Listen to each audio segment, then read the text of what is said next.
Little did the uxorious monarch dream that he was at this moment standing on a mine that would blow all his imagined happiness into the air and send his idolized wife to the block. But at the very time that he and Catherine had been showing themselves as so beautifully conjugal a couple to the good people of the North, the mine had been preparing. It was the misfortune of all the queens of Henry VIII that they had not only to deal with one of the most vindictive and capricious tyrants that ever existed, but that they were invariably, and necessarily, the objects of the hatred of a powerful and merciless party, which was ready to destroy its antagonist, and as the first and telling stroke in that progress to pull down the queen. Catherine Howard was now the hope of the Romanists. She was the niece of the Duke of Norfolk, the most resolute lay papist in the kingdom, and the political head of that party. The public evidences of the growing influence of Catherine with the king in the northern progress had been marked by the Catholics with exultation and by the Protestants with proportionate alarm. Both Rapin and Burnet assert that Cranmer felt convinced, from what he saw passing, that unless some means were found to lessen the influence of the Queen, and thus dash the hopes of the Catholics, he must soon follow Cromwell to the block. A most ominous circumstance which reached him was that the royal party took up their quarters for a night at the house of Sir John Gorstwick, who, but in the preceding spring, had denounced Cranmer in open Parliament as the root of all heresies, and that at Gorstwick's there had been held a select meeting of the Privy Council, at which Gardiner, the unhesitating leader of the Romanists, presided. It was the signal for the Protestants to bring means of counteraction into play, and such means, unfortunately for the Queen, were already stored up and at hand. It was discovered that the Queen had been guilty of numerous improprieties before marriage, chiefly with a man called Durham, and it was now alleged that an intrigue had been going on between Catherine and her cousin, Thomas Culpeper, in the Northern Progress, at Lincoln End, York, and that one night Culpeper was in the same room, 185, with the Queen and Lady Rochford for 3 hours. But when it was attempted to establish this fact on the evidence of women in attendance, Catherine Tilney and Margaret Morton, this evidence dwindled to mere surmise. Tilney deposed that on 2 nights at Lincoln, the Queen went to the room of Lady Rochford and stayed late, but affirmed, on her peril, that she never saw who came unto the Queen and my Lady Rochford, nor heard what was said between them. Morton's evidence amounted only to this, that, at Pontefract, Lady Rochford conveyed letters between the Queen and Culpeper, as was supposed, and one night when the King went to the Queen's chamber, the door was bolted, and it was some time before he could be admitted. This circumstance must have been satisfactorily accounted for to Henry at the time, jealous person as he was, yet on such paltry grounds was it necessary to build the charge of criminal conduct in the Queen. Catherine Howard being conveyed to the Tower, CP 185. On the 21st of January, 1542, a bill of attainder of Catherine Howard, late Queen of England, and of Jane, Lady Rochford, for high treason, of Agnes, Duchess of Norfolk, Lord William Howard, the Lady Bridgewater, and 4 men and 5 women, including Durham and Culpeper, already executed, was read in the Lords. On the 28th, the Lord Chancellor, impressed with a laudable sense of justice, proposed that a deputation of Lords and Commons should be allowed to wait on the Queen to hear what she had to say for herself. He said it was but just that a Queen, who was no mean or private person, but a public and illustrious one, should be tried by equal laws like themselves, and thought it would be acceptable to the king himself if his consort could thus clear herself. But that did not suit Henry. He was resolved to be rid of his lately beloved model queen, and as there was no evidence whatever of any crime on her part against him, he did not mean that she should have any opportunity of being heard in her defense. The bill was, therefore, passed through Parliament, passing the Lords in 3 and the Commons in 2 days. On the 10th of February, the Queen was conveyed by water to the Tower, and the next day Henry gave his assent to the bill of attainder. The persons sent to receive the Queen's confession were Suffolk, Cranmer, Southampton 186 Audley, and Thirlby. How much she confessed to them, Burnet says, is not very clear, neither by the journal nor the Act of Parliament, which only say she confessed. If she had confessed the crime alleged after marriage, that would have been made fully and officially known. 2 days afterwards, February 12th, she was brought to the block. Thus fell Catherine Howard in the bloom of her youth and beauty, being declared by an eyewitness to be the handsomest woman of her time, paying for youthful indiscretions the forfeit of her life to the king, though some think she had not sinned against him. So conscious was Henry of this, that he made it high treason, in the act of attainder, for any one to conceal any such previous misconduct in a woman whom the sovereign was about to marry. With Catherine fell the odious Lady Rochford, who had long deserved her fate, for her false and murderous evidence against her own husband and Anne Boleyn. Having thus destroyed his fifth wife, Henry now turned his attention to the regulation of religious affairs and opinions. In 1539, he had attempted to set up a standard of orthodoxy by the publication of the Institution of a Christian Man, or the Bishop's Book, as it was called because compiled by the bishops under his direction. After that, he published his Necessary Doctrine and Erudition for Any Christian Man, which was called the King's Book. In this, it was observable that, instead of approaching nearer to the Protestant creed, he was going fast back into the strictest principles of Romanism. He had allowed the people to read the Bible, but he now declared that, though the reading of it was necessary to the teachers of religion, it was not so necessary for the learners. And he decreed, by Act of Parliament, that the Bible should not be read in public, or be seen in any private families but such as were of noble or gentle birth. It was not to be read privately by any but householders and women who were well born. If any woman of the ordinary class, any artificer, apprentice, journeyman, servant, or laborer dared to read the Bible, he or she was to be imprisoned for 1 month. Gardiner and the Papist party were more and more in the ascendant, and the timid Cranmer and the more liberal bishops were compelled not only to wink at these bigoted rules, but to order the King's Book, containing all the dogmas which they held to be false and pernicious, to be published in every diocese, and to be the guide of every preacher. By this means it was hoped to quash the numerous new sects which were springing from the reading of the Bible and the earnest discussions consequent upon it. Such a flood of new light had poured suddenly into the human mind that it was completely dazzled by it. Opinion becoming in some degree free, ran into strange forms. There were Anabaptists who held that every man ought to be guided by the direct inspiration of the Holy Ghost, and that, consequently, there was no need of king, judge, magistrate, or civil law, or war, or capital punishment.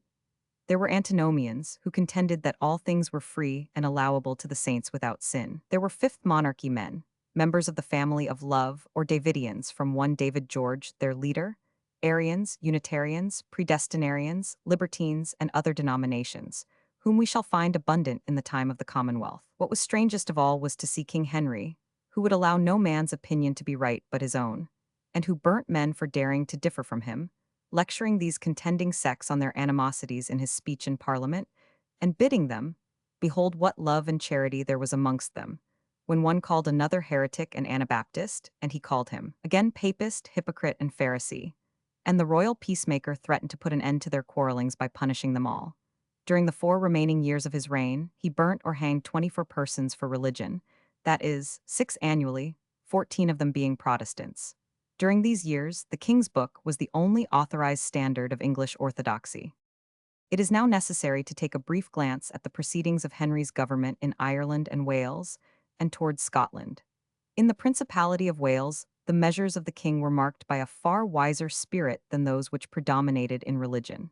Being descended from the natives of that country, it was natural that it should claim his particular attention. Wales at that time might be divided into 2 parts, one of which had been subjected by the English monarchs, and divided into shires, the other which had been conquered by different knights and barons, thence called the Lords Marchers. The shires were under the royal will, but the 141 small districts or lordships which had been granted to the petty conquerors excluded the officers and writs of the king altogether. The lords, like so many counts palatine, exercised all sovereign rights within their own districts, had their own courts, appointed their 187 own judges, and punished or pardoned offenders at pleasure. This opened up a source of the grossest confusion and impunity from justice, for criminals perpetrating offenses in one district had only to move into another and set the law at defiance. Henry, by enacting, in 1536, that the whole of Wales should thenceforth be incorporated with England, should obey the same laws and enjoy the same rights and privileges, did a great work. The Welsh shires, with 1 borough in each, were empowered to send members to Parliament. The judges were appointed solely by the Crown, and no lord was any longer allowed to pardon any treason, murder, or felony in his lordship, or to protect the perpetrators of such crimes. The same regulations were extended to the County Palatine of Chester. The proceedings of Henry in Ireland were equally energetic, if they were not always as just, and in the end they produced an equally improved condition of things there. Quiet and law came to prevail, though they prevailed with severity. On the accession of Henry to the throne, the portion of the island over which the English authority really extended was very limited indeed. It included merely the chief seaports, with the 5 counties of Louth, Westmeath, Dublin, Kildare, and Wexford. The rest of the country was almost independent of England, being in the hands of no less than 90 chieftains, 30 of English origin and the rest native, who exercised a wild and lawless kind of sway and made war on each other at will. Wolsey, in the height of his power, determined to reduce this Irish chaos to order. He saw that the main causes of the decay of the English authority lay in the perpetual feuds and jealousies of the families of Fitzgerald and Butler, at the head of which were the Earls of Kildare and of Ormond. The young Earl of Kildare, the chief of the Fitzgeralds, who succeeded his father in 1520, was replaced by the Earl of Surrey, afterwards the Duke of Norfolk, whom we have seen so disgracefully figuring in the affairs of Anne Boleyn and Catherine Howard, his nieces. During the 2 years that he held the Irish government, he did himself great credit by the vigor of his administration, repressing the turbulence of the chiefs and winning the esteem of the people by his hospitality and munificence. Unfortunately for Ireland, Surrey had acquired great renown by his conduct under his father at Flodden, and when Henry, in 1522, declared war against France, he was deemed the only man fitted to take command of the army. The government of Ireland on his departure was placed in the hands of Butler, Earl of Ormond. In the course of 10 years, it passed successively from Ormond again to Kildare, from Kildare to Sir William Skeffington, and back for the third time to Kildare. Kildare, relieved from the fear of Wolsey, who had now fallen, gave way to the exercise of such acts of extravagance that his own friends attributed them to insanity. At the earnest recommendations, therefore, of his hereditary rivals, the Butlers, he was called to London in 1534 and sent to the Tower. Still, he had left his Irish government in the hands of his son, Lord Thomas Fitzgerald, a young man of only 21, brave, generous, but with all the impetuosity of Irish blood. Hearing a false report that his father was beheaded in the Tower, young Fitzgerald flew to arms. He appeared at the head of 140 followers before the council, resigned the sword of state, and demanded war against Henry of England. Cromer, the Archbishop of Armagh, earnestly entreated him not to plunge himself into a quarrel so hopeless as that with England, but in vain. The strains of an Irish minstrel, uttered in his native tongue, had more influence with him, for they called on him to revenge his father, to free Ireland, and the incensed youth flew to arms. For a time success attended him. He overran the rich district of Fingal, the natives flocked to his standard. The Irish minstrels, in wild songs, stirred the people to frenzy, and surprising Alan, the Archbishop of Dublin, on the very point of escaping to England, and supposed to be one of the accusers of the Earl of Kildare, they murdered him in presence of the young chief and his brothers. He then sent a deputation to Rome, offering, on condition that the Pope should give him the support of his sanction, to defend Ireland against an apostate prince, and to pay a handsome annual tribute to the Holy See. He sent ambassadors also to the emperor, demanding assistance against the prince who had so grossly insulted him by divorcing his aunt, Queen Catherine. 5 of his uncles joined him, but he was repulsed from the walls of Dublin. The strong castle of Maynooth was carried by assault by the new deputy, Sir William Skeffington, and in the month of October Lord Leonard Grey, the son of the Marquis of Dorset, arriving from England at the head of fresh forces, chased him into the fastnesses of Munster and Connaught. On hearing of this ill-advised rebellion, the poor Earl of Kildare, already stricken with palsy, sickened and died in the Tower. Lord Grey did not trust simply to his arms in the difficult country into which the Fitzgeralds had retired. He employed money freely to bribe the natives, who led him through the defiles of the mountains and the passable tracts of the morasses into the retreats of the enemy. He found the county of Kildare almost entirely desolated. 6 out of the 8 baronies were burnt, and where this was not the case, the people had fled, leaving the corn in the fields.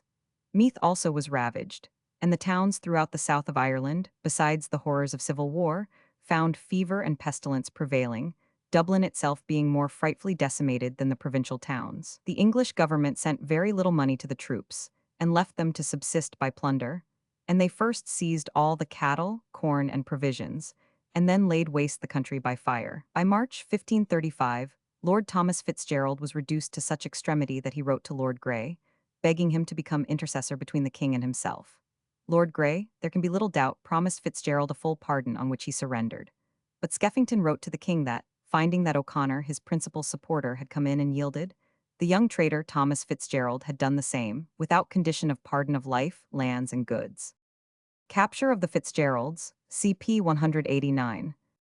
But this assertion is clearly contradicted by the council in Dublin, who wrote entreating the king to be merciful to the said Thomas, to whom they had given comfortable promises. O'Connor had been too wise to put himself into the power of Henry on the strength of any promises. He delivered only certain hostages as security for his good behavior. But Lord Thomas was carried over to England by Lord Grey, where he was committed to the Tower. Grey was immediately sent back to Ireland, with the full command of the army there, and he was instructed above all things to secure the persons of the 5 uncles of Lord Fitzgerald. Accordingly, on the 14th of February, 1536, the Council of Ireland sent to Cromwell, then minister, an exulting message that Lord Grey, the Chief Justice, and others had captured the 5 brethren, which they pronounced to be the first deed that ever was done for the weal of the king's 189 poor subjects of that land. They added, "We assure your mastership that the said Lord Justice, the treasurer of the king's wars, and such others as his grace put in trust in this behalf, have highly deserved his most gracious thanks for the politic and secret conveying of the matter." But the truth was that this politic and secret management was one of the most disgraceful pieces of treachery which ever was transacted, the Fitzgeralds being seized at a banquet to which both parties had proceeded under the most solemn pledges of mutual faith. They were conveyed at once to London, and in February 1537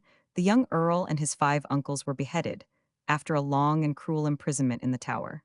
Their unprincipled betrayer, however, did not long enjoy the fruits of his treachery. He was made Lord Lieutenant of Ireland as a reward for his dishonorable service, but was soon removed on charges of misconduct, committed to one of the very cells which his victims had occupied, and was beheaded on Tower Hill as a traitor on the 28th of June, 1541, ending his life, according to Godwin, very quietly and godlily. Grey certainly deserved better treatment from Henry, for though his conduct was infamous to the Fitzgeralds, it was most useful to the English king. The rival factions of Fitzgeralds and Butlers continuing to resist the English power, Grey contended against them till, by his brilliant victory at Bellahoe, he broke the power of O'Neill, the northern chieftain, and confirmed the power of England. Yet, being uncle, by his sister, to the last surviving male heir of the Fitzgeralds, Gerald, the youngest brother of the unfortunate Lord Thomas, a boy of only 12 years of age, he was accused of favoring his escape, and all his services were forgotten by his ungrateful sovereign. The young Gerald Fitzgerald escaped to the continent by the aid of a sea captain of St. Malo, and ultimately to Italy, where he lived under the patronage and protection of his kinsman, Cardinal Pole, till he eventually recovered the honors and estates of his ancestors, in the reign of Queen Mary, at the suggestion of the cardinal. After the recall of Lord Grey, O'Connor, O'Neill, M. Murdo, and the O'Tooles excited fresh insurrections, but they were speedily put down, and in 1541 Anthony St. Leger found both the Irish chiefs and the Lords of the Pale eagerly outstripping each other in professions of loyalty. In 1541, Henry raised Ireland from the rank of a lordship to that of a kingdom, and granted letters patent to the Irish chiefs, by the advice of Sir Thomas Cusack, though unwillingly. Thus, by securing them in possession of their lands, and raising them to new honors, he gained their devoted attachment. Henry gave them houses in Dublin, which they were to inhabit when summoned as peers of the Irish Parliament. Ulick Burke was made Earl of Clanricarde, Murroch O'Brien Earl of Thomond, and the great O'Neill became henceforth known by his new title of Earl of Tyrone. The Irish Council was instructed to proceed with the suppression of the monasteries, though cautiously, not urging the monks too rigorously, lest they stirred up opposition, but desirably persuading them that the lands of the church were his proper inheritance. These matters were so well carried out that the ascendancy of England had never appeared so firmly established since the first invasion of the island by Henry II. In Scotland, the French and Catholic party was all-powerful. James V married a French wife, Mary of Guise, in 1538, and in 1539 David Beaton succeeded his uncle, James Beaton, in the primacy, when the Pope, to add additional honors to so devoted a servant, presented him with a cardinal's hat. It was at this crisis that the Pope, acting in concert with France and Spain, sent Cardinal Pole to cooperate with the Scots in annoying Henry, and James, being applied to by the Pontiff Paul, declared himself willing to unite with Francis I, and the Emperor in the endeavor to convert or punish the heretical English king. As if to show Henry that there was no prospect of any cooperation of James with him, the fires of persecution were kindled by Beaton and his coadjutors against the Protestants in that kingdom, and this again drove the reformers to make common cause with the Earl of Angus and other Scottish exiles in England. Henry, to encourage the Protestants, and to warn James if possible, sent to him his rising diplomatist, Sir Ralph Sadler, who represented to James that Henry was much nearer related to him than were any of the continental sovereigns, and who endeavored to prevent the publication of the Bill of Excommunication. But it became necessarily a pitched battle between the papist party in Scotland and Henry. They beheld with natural alarm his destruction of the papal church in England, an example of the most terrible kind to all other national churches of the same creed. And Henry, on the other hand, knew that so long as that faith was in the ascendant in Scotland, there would be no assured quiet in his own kingdom. It was the 1190 proximate and exposed quarter through which the Pope and his abettors on the continent could perpetually assail him. From this moment, therefore, Henry spared no money, no negotiation, no pains to break down the Roman Catholic ascendancy in Scotland.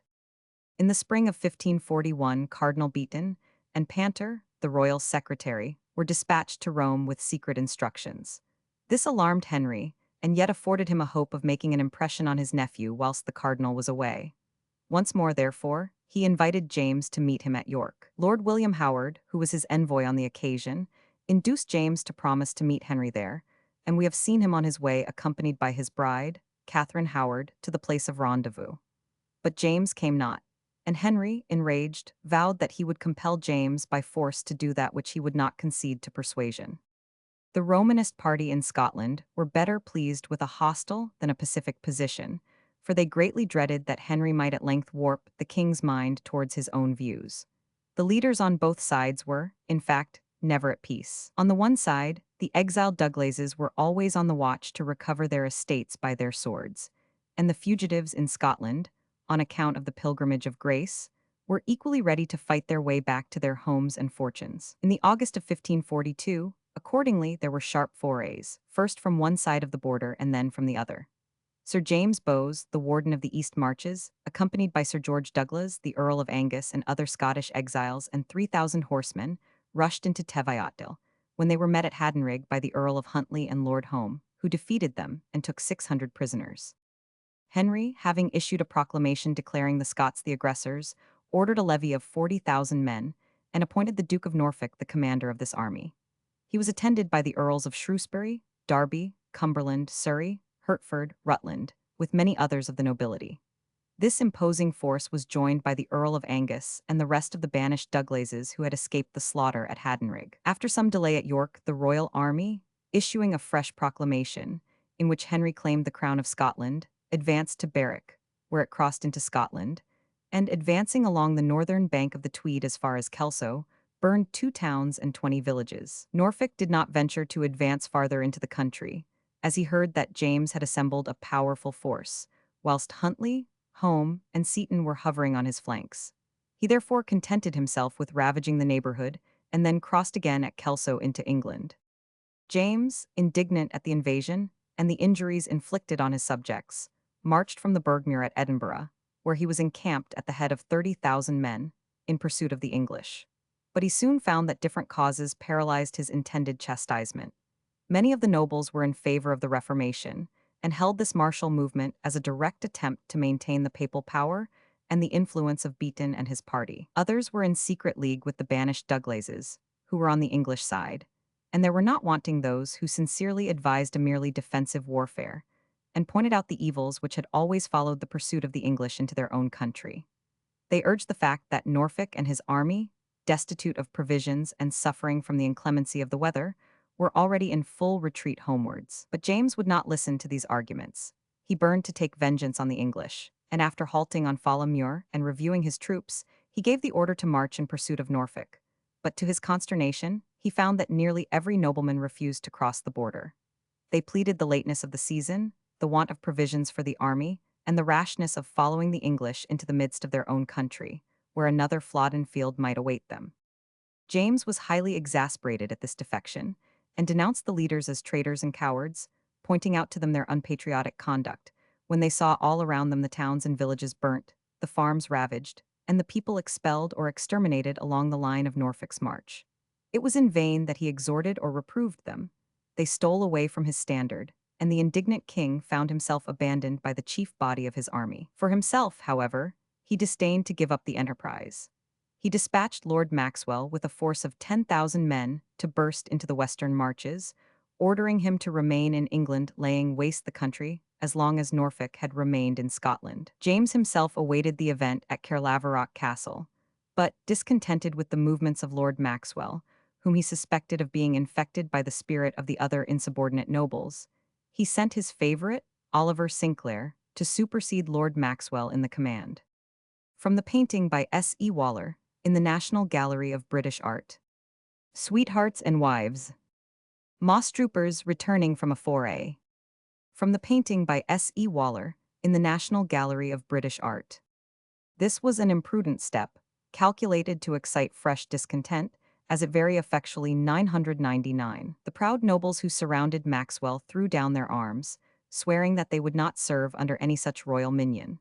The troops broke out into open mutiny, and in the midst of this confusion, a body of 500 English horse riding up under the Lords Dacre and Musgrave, the Scots believed it to be the vanguard of Norfolk's army, and fled in precipitate confusion. The English, charging furiously at this unexpected advantage, surrounded great numbers of the fugitives and took 1,000 of them prisoners. All these were sent to London and given into the custody of different English noblemen. Many of the prisoners were believed to surrender willingly, as disaffected men who were ready to sell their country to England, and others are said to have been seized by border freebooters and sold to the enemy. This was the Battle of Solway Moss. The king was so overwhelmed with grief and resentment at this disgraceful defeat, through the disloyalty of his nobility, that he returned to Edinburgh in deep dejection. From Edinburgh he proceeded to the Palace of Falkland, where he shut himself up, brooding on his misfortunes, and such hold did this take upon him, that he began to sink rapidly in health. He was in the prime of his life, being only in his 31st year, of a constitution hitherto vigorous, having scarcely known any sickness. But his agonized mind producing fever of body, he seemed hastening rapidly to the grave. At this crisis his wife was confined. She had already borne him 2 sons, who had died in their infancy, and an heir might now have given a check to his melancholy. But it proved a daughter, the afterwards celebrated and unfortunate Queen of Scots. On hearing that it was a daughter, he turned himself in his bed, saying, "The crown came with a woman, and it will go with one. Many miseries await this poor kingdom. Henry will make it his own, either by force of arms or by marriage." On the 7th day after the birth of Mary, he expired, December 14th, 1542. No sooner did Cardinal Beaton and his party learn that the king had expired than, guessing all that Henry and his party in Scotland would attempt, they took measures to secure the young queen and the sovereign power. Beaton produced a will as that of James, appointing him regent and guardian of the young queen, assisted by a council of the Earls of Argyll, Huntly, and Murray. The Earl of Arran, James Hamilton, on the other hand, declared this will to be a forgery, and being himself the next heir to the throne, after the infant queen, he assumed the right to make himself her guardian and to order the kingdom for her. By means of the Protestant nobles, as well as the vassals of his own house, and the prevailing opinion that Beaton had forged the will, Arran succeeded in establishing himself as regent on the 22nd of December, 1542, and the Protestant influence was in the ascendant. It was now conceded that Angus and the Douglases should be recalled from their exile, and they quitted England in the following January, the Earl of Arran giving them a safe conduct.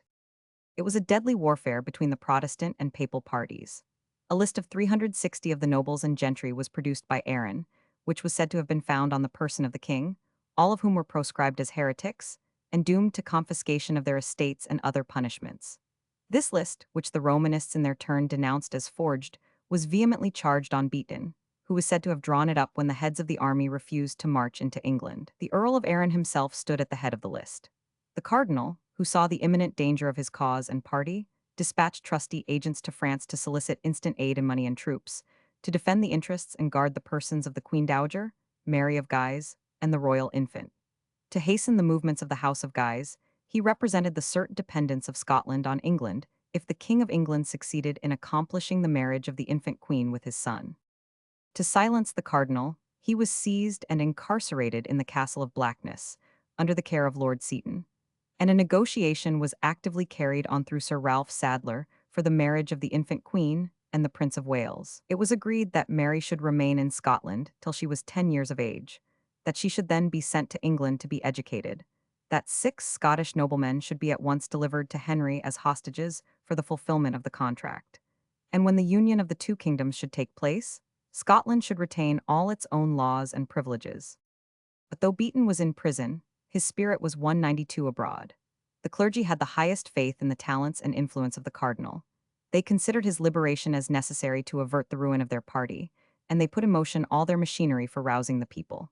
They shut up the churches and refused to administer the sacraments or bury the dead, and the priests and monks were thus set at liberty from all other duties to harangue and influence the passions of the people. Everywhere it was declared that Aaron, the regent, had formed a league with Angus and the Douglases, who had been so long in England, to sell the country and the queen to England under the pretense of a marriage. That this was what the English monarchs had long been seeking, and that not only the Douglases but Aaron himself were pensioned by Henry for the purpose. That this was but too true, the state papers amply prove. Henry and his successors spared no money for this end, and the traitorous bargaining of a great number of the Scottish nobles with the English monarchs stands too well evidenced under their own hands. The first levy of Mary Queen of Scots, CP 191. After the picture by W. B. Hull, RSA. At this juncture, Cardinal Beaton managed to escape from his prison, from which he had never ceased to correspond with and inspirit his party. How he came to escape has been considered a mystery. But perhaps that mystery is not very deep when we reflect that Lord Seton, in whose custody he was a man, though related to the Hamiltons, yet of a most loyal temper and a decided Romanist. Seton negotiated with Beaton to give up his castle of St. Andrews, and, as if this could not be accomplished without the 193 cardinals' presence on the spot, Seton allowed him to accompany him, but with so small a force that the moment the cardinal stood in his own castle, he declared himself at liberty. And Seton had no power to say nay had he wished it. As no punishment or even censure befell Lord Seton on this account, it is most probable that Aaron himself was cognizant of the scheme. What makes this more likely is that Hamilton, the abbot of Paisley, the natural brother of Aaron, the regent, had returned just before from France, and that he was at the bottom of the plot may not unreasonably be supposed, from the fact that he very soon exercised a powerful influence over the weaker mind of the regent. Through the means of the abbot, Beaton even attempted to accommodate matters with Henry. He declared that he was sincerely desirous of the union of the young queen and the Prince of Wales, so that there should be peace between the countries, yet a peace preserving the independence of each. But this independence of Scotland was the very thing which Henry was determined to annihilate, and he pressed his desires for it with such violence that all hopes of an amicable arrangement vanished. View in St. Andrews. Aaron, alienated from the English government by the imperious demands of Henry, and alarmed at the progress of the Papist faction, took care to proclaim his resolute resolve to oppose the aims of Henry, even to the extremity of war, and he dismissed his Protestant chaplains, Friar Williams and John Ruff. And such was the spirit of the people that Glencairn and Cassell, the most devoted partisans of England, declared that they would sooner die than agree to the surrender of the French alliance. Such, in fact, was the popular exasperation that Sadler dared not appear in the streets, and the peers in the interest of Henry were equally the objects of the public resentment. To induce Henry to pause in his fatal career, Sir George Douglas hastened to London and prevailed on him to abate the extravagance of his demands. The immediate delivery of the infant queen, the surrender of the fortresses and of the government into the hands of Henry, were waived, and Douglas returned to Scotland, bearing 194 proposals of marriage of a more reasonable kind. Henry, however, did not abandon his schemes in secret. In the Public Record Office, there is a memorandum in the hand of Wriothesley, saying that the articles be so reasonable, that if the ambassadors of Scotland will not agree to them, then it shall be meet the King's Majesty follow out his purpose by force. Sir George Douglas renewed the offer formerly made by Henry to Aaron, of marrying the Princess Elizabeth and his eldest son, and Sir George and Glencairn were sent to London to assist the ambassadors in bringing the negotiation to a close. But Aaron was assailed as vehemently on the other side by the cardinal and the Queen Dowager, who was the real head of the party. They sent Lennox to endeavor to win him over to their side, so that all Scotland might unite against Henry. Lennox delivered a very flattering message from Francis I to the regent, offering him both men and money to resist any attempt of invasion by the English.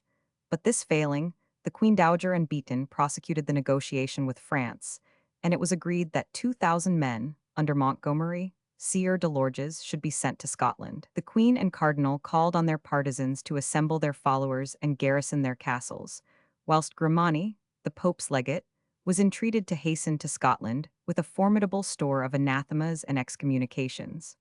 The clergy assembled in convention at St. Andrews, and so ardent were they in the cause which they believed to be that of the very existence of the Church, that they pledged themselves to raise the sum required for the war against England, and, if necessary, not only to melt down the church plate and to sacrifice their private fortunes, but to fight in person. Whilst public opinion was in this state of fermentation, Henry VIII, irritated at the conduct of the cardinal and a large body of the nobles, committed one of those rash and foolish acts, into which the wild fury of his temper often precipitated him. After the proclamation of peace, a fleet of Scottish merchant vessels, driven by a storm, took refuge in an English port, where, under the recent treaty, they deemed themselves safe. But Henry had just proclaimed war on France, and making that a pretense, he accused them of carrying provisions to his enemies and detained them. At this outrage, the people of Edinburgh surrounded the house of Sadler, the English ambassador, and threatened to burn him in it if the ships were not restored. Arran, the governor, came in for his share of the odium as the staunch ally of Henry, and the common friends of Arran and Henry, the traitorous faction of Angus, Cassell, Glencairn, and the other barons under secret bond to England, proposed to call out their forces for immediate war. These base sons of a brave country asserted that the time was come for Henry to send a great army into Scotland, with which they would cooperate, for the conquest of the realm. Everything boded the immediate outbreak of a bloody war, when a surprising revolution took place. On the 3rd of September, Arran declared to Sir Ralph Sadler that he was devotedly attached to the interests of Henry, and within a week afterwards, he met the cardinal at Callendar House, the seat of Lord Livingston, and entered into a complete reconciliation with him. A short time before Beaton had refused to hold any intercourse with him for fear of his life, and now he was seen riding amicably with him towards Stirling. This singular exhibition was followed by Arran's renunciation of Protestantism, his return, with full absolution, into communion with the Roman Church, his surrender of the treaties with England, and the delivery of his son as a pledge of his sincerity. So marvelous a conversion must have had powerful causes, and they are only to be explained by the weakness of Arran's character and the artful and alarming representations of his more able brother, the Abbot of Paisley. This zealous partisan of both France and the cardinal is said to have persuaded him that by renouncing the papal supremacy and allying himself with the archenemy of Rome, Henry of England, he was running imminent danger of the total loss of his titles, estates, and claim to the regency, which could only be maintained by the Pope declaring valid the divorce of his father from his former wife. All Scotland was now united in its enmity to England. The year 1544 found Henry bent on war both with Scotland and France. Francis had deeply offended him by disapproving of his divorce and murder of Anne Boleyn, and by his refusal to follow his advice in repudiating his allegiance to the Pope. Francis had declared that he was Henry's friend, but only as far as the altar. Charles V, aggravated as had been the conduct of Henry towards him, by his divorce of his Aunt Catherine, and the stigma of illegitimacy which he had cast on her daughter the Princess Mary 195, was yet by no means displeased to observe the growing differences between Henry and his rival Francis. He, therefore, like a genuine politician, dropped his resentment on account of Catherine, and professed to believe that it was time to bury these remembrances in oblivion. The only obstacle to peace between them was the declared illegitimacy and exclusion from the succession of Mary. Henry lost no time in getting over this point. He had no need to confess himself wrong. He had a staunch parliament who would do anything he required. Parliament, therefore, passed an act restoring both Mary and Elizabeth to their political rights. Nothing was said of their illegitimacy, but they were restored to their place in the succession. Thus the Parliament had gone backward and forward at Henry's bidding, to such an extent that now it was treason to assert the legitimacy of the princesses, and it was treason to deny it, for if they were illegitimate they could not claim the throne. It was treason to be silent, according to the former act on this head, and it was now treason to refuse to take an oath on it when required. To such infamy did honorable members of Parliament stoop under this extraordinary despot. This sorry compromise having been accepted by the necessities rather than the will of the emperor, Henry and he now made a treaty on these terms. First, that they should jointly require the French king to renounce his alliance with the Turks, and to make reparation to the Christians for all the losses which they had sustained in consequence of that alliance. Second, that Francis should be compelled to pay up to the King of England the arrears of his pension, and give security for a more punctual payment in future. Third, that if Francis did not comply with these terms within 40 days, the emperor should seize the Duchy of Burgundy, Henry all the territories of France which had belonged to his ancestors, and that both monarchs should be ready to enforce their claims at the head of a competent army. As Francis refused to listen to these terms, and would not even permit the messengers of the newly allied sovereigns to cross his frontiers, the emperor, who was now desirous of recovering the towns which he had lost in Flanders, obtained from Henry a reinforcement of 6,000 men under Sir John Wallop, who laid siege to Landrecies, whilst Charles himself, with a still greater force, overran the Duchy of Cleves and compelled the Duke, the devoted partisan of France, to acknowledge the imperial allegiance. Charles then marched to the siege of Landrecies, and Francis approached at the head of a large army. A great battle now appeared inevitable, but Francis, maneuvering as for a fight, contrived to throw provisions into the town and withdrew. Imperialists and English pursued the retiring army, and the English, by too much impetuosity, suffered considerable loss. Henry promised himself more decided advantage in the next campaign, which he intended to conduct in person. This he had not been able to make illustrious by his presence, for he had been busily engaged with his approaching marriage to a sixth wife. The lady who had this time been elevated to this perilous eminence was the Lady Catherine Latimer, the widow of Lord Latimer, already mentioned for his concern in the Pilgrimage of Grace. She was born Catherine Parr, a daughter of Sir Thomas Parr. She was fourth cousin to Henry himself, and had been twice married previous to his wedding her. She was the widow of Lord Borough of Gainsborough at 15, and was about 30 when Henry married her, only a few months after the death of her second husband, Lord Latimer. Catherine Parr, as she still continues to be called, was educated under the care of her mother at Kendal Castle, and received a very learned education for a woman of those times. She read and wrote Latin fluently, had some knowledge of Greek, and was mistress of several modern languages. She is said to have been handsome, but of very small and delicate features. At all times she appears to have been of remarkable thoughtfulness and prudence, extremely amiable, and became thoroughly devoted to Protestantism. And she may, indeed, justly be styled the first Protestant Queen of England, for Anne of Cleves, though educated in the Protestant faith, became a decided papist in this country. It was not till after the death of Lord Latimer that her Protestant tendencies, however, were known. Yet then, she seems to have made no secret of them, for her house became the resort of Coverdale, Latimer, Parkhurst, and other eminent reformers, and sermons were frequently preached in her chamber of state, which it is surprising did not attract the attention of the king. The marriage took place on the 12th of July, 1543, in the Queen's Closet at Hampton Court. The spring of 1544 opened with active preparations for Henry's campaign in France. During the winter, Gonzaga, the Viceroy of Sicily, was dispatched to London by Charles to arrange the 196 plan of operations.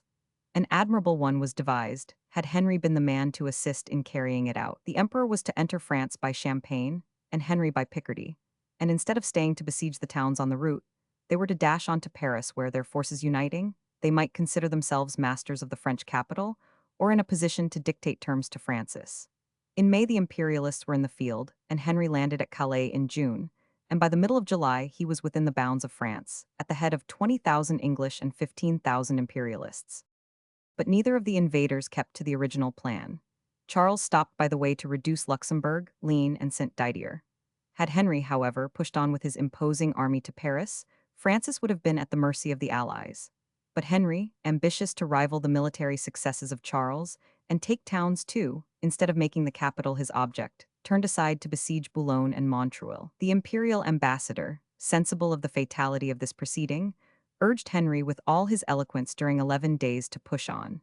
And Charles, to take from him any further excuse for delay, hastened forward along the right bank of the Marne, avoiding all the fortified towns. But when once Henry had undertaken an object, opposition only increased his resolution, and he lost all consciousness of everything but the one idea of asserting his mastery.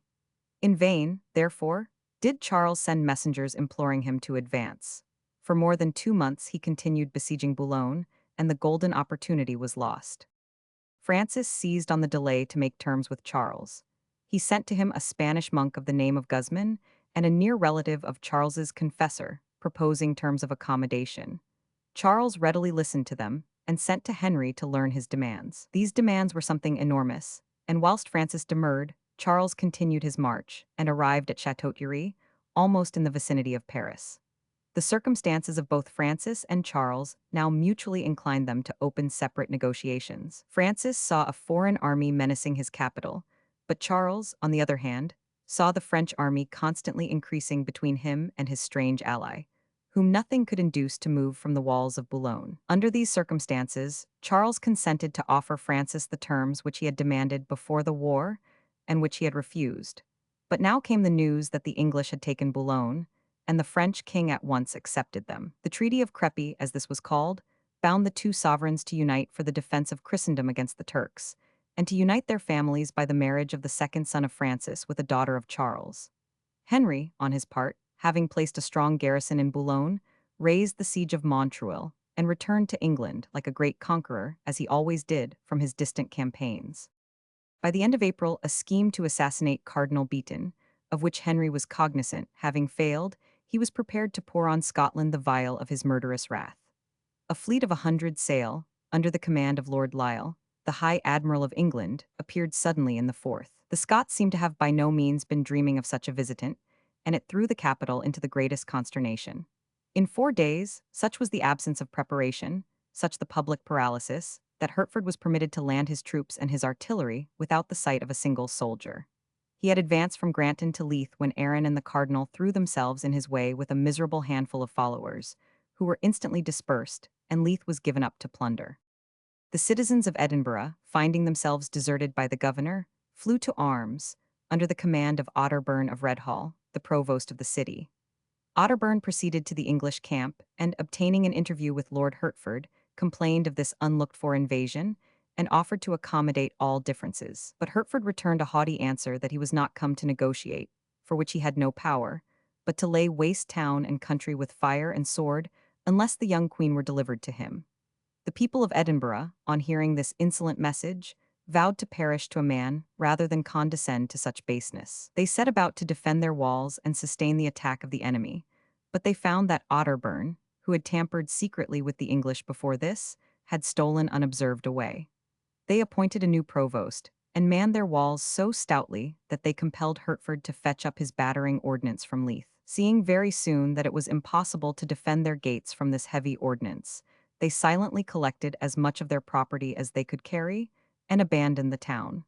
Hertford took possession of 197 it, and then sought to reduce the castle, but finding this useless, he set fire to the city, and, reinforced by 4,000 horse under Lord Ura, he employed himself in devastating the surrounding country with a savage ferocity, which no doubt had been commanded by the bitter malice of the English king. From the portrait in the Louvre, attributed to the elder Clouet. Francis I, from the portrait in the Louvre, attributed to the elder Clouet. On the 15th of May, Arran, having assembled a considerable force and liberated Angus and his brother, Sir George Douglas, in the hope of winning them over by such clemency, marched rapidly towards Edinburgh. The English, however, did not wait for his arrival. Lord Lisle embarked a portion of the troops at Leith again, and Lord Hertford led away the remainder by land. Both by land and water, the English commanders continued their buccaneering outrages, doing all the mischief and inflicting all the misery they could. Lord Lisle seized the two largest Scottish vessels in the harbour of Leith and burnt the rest. He then sailed along the coast, plundering and destroying all the villages and country within reach. Lord Hertford, on his part, laid Port Seaton, Haddington, Renton, and Dunbar in ashes, and returned into England, leaving behind him a trail of desolation. Such was the insane and ridiculous manner in which Henry VIII wooed the little Queen of Scotland for his son. A border war ensued, and Scotland was mercilessly ravaged. Francis I could not rest satisfied so long as Boulogne was in the hands of the English, and he resolved in 1545 to make a grand effort to recover not only that town but Calais, which had been for centuries in the possession of England. Large galleys were built at Rouen, and as many vessels were collected as possible from Marseille and other ports in the Mediterranean for this 198 enterprise. He hired soldiers from the Venetian and other Italian states, and he determined to send a body of troops to Scotland to assist in making a diversion in that country. But he was not contented with endeavoring to regain his own towns. His coasts had often been harassed by the English vessels, and he now ventured to carry the war to Henry's own shores.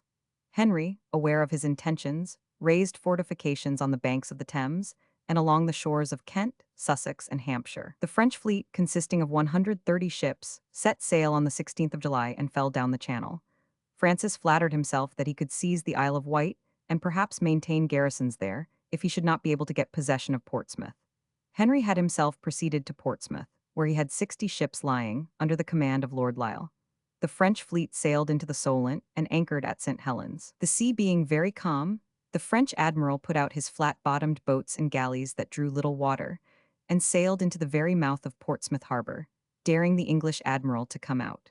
But Henry commanded Lord Lisle to lie still. The French admiral, firing into the port, sank the Mary Rose with her commander, Sir George Carew, and 700 men.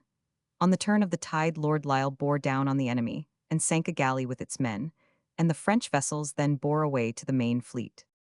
As the French could not provoke the English to come out of harbor, though they burned the villages and farmhouses along the coast, they held a council of war and resolved to attempt the conquest of the Isle of Wight. The invasion of the island was essayed in 3 places, but the inhabitants repulsed with great spirit the soldiers as they landed, and after committing some ravages, the French thought it best to retire. They then sailed along the coast of Sussex, making occasional descents, and finally anchored before Boulogne to prevent the entrance of supplies for the army there. Another object was to hinder reinforcements of ships from the Thames reaching Portsmouth. But in both these endeavors the superior vigilance of the English prevailed. Provisions were conveyed into Boulogne, and a reinforcement of 30 ships arrived at Portsmouth. At length Lord Lisle received orders from Henry to put to sea and attack the enemy. He expressed himself highly delighted, but nothing came of it, for the 2 fleets maneuvered for some time in the face of each other, exchanged a few shots, and then retired to their respective ports. And thus ended the boastful enterprise of Francis.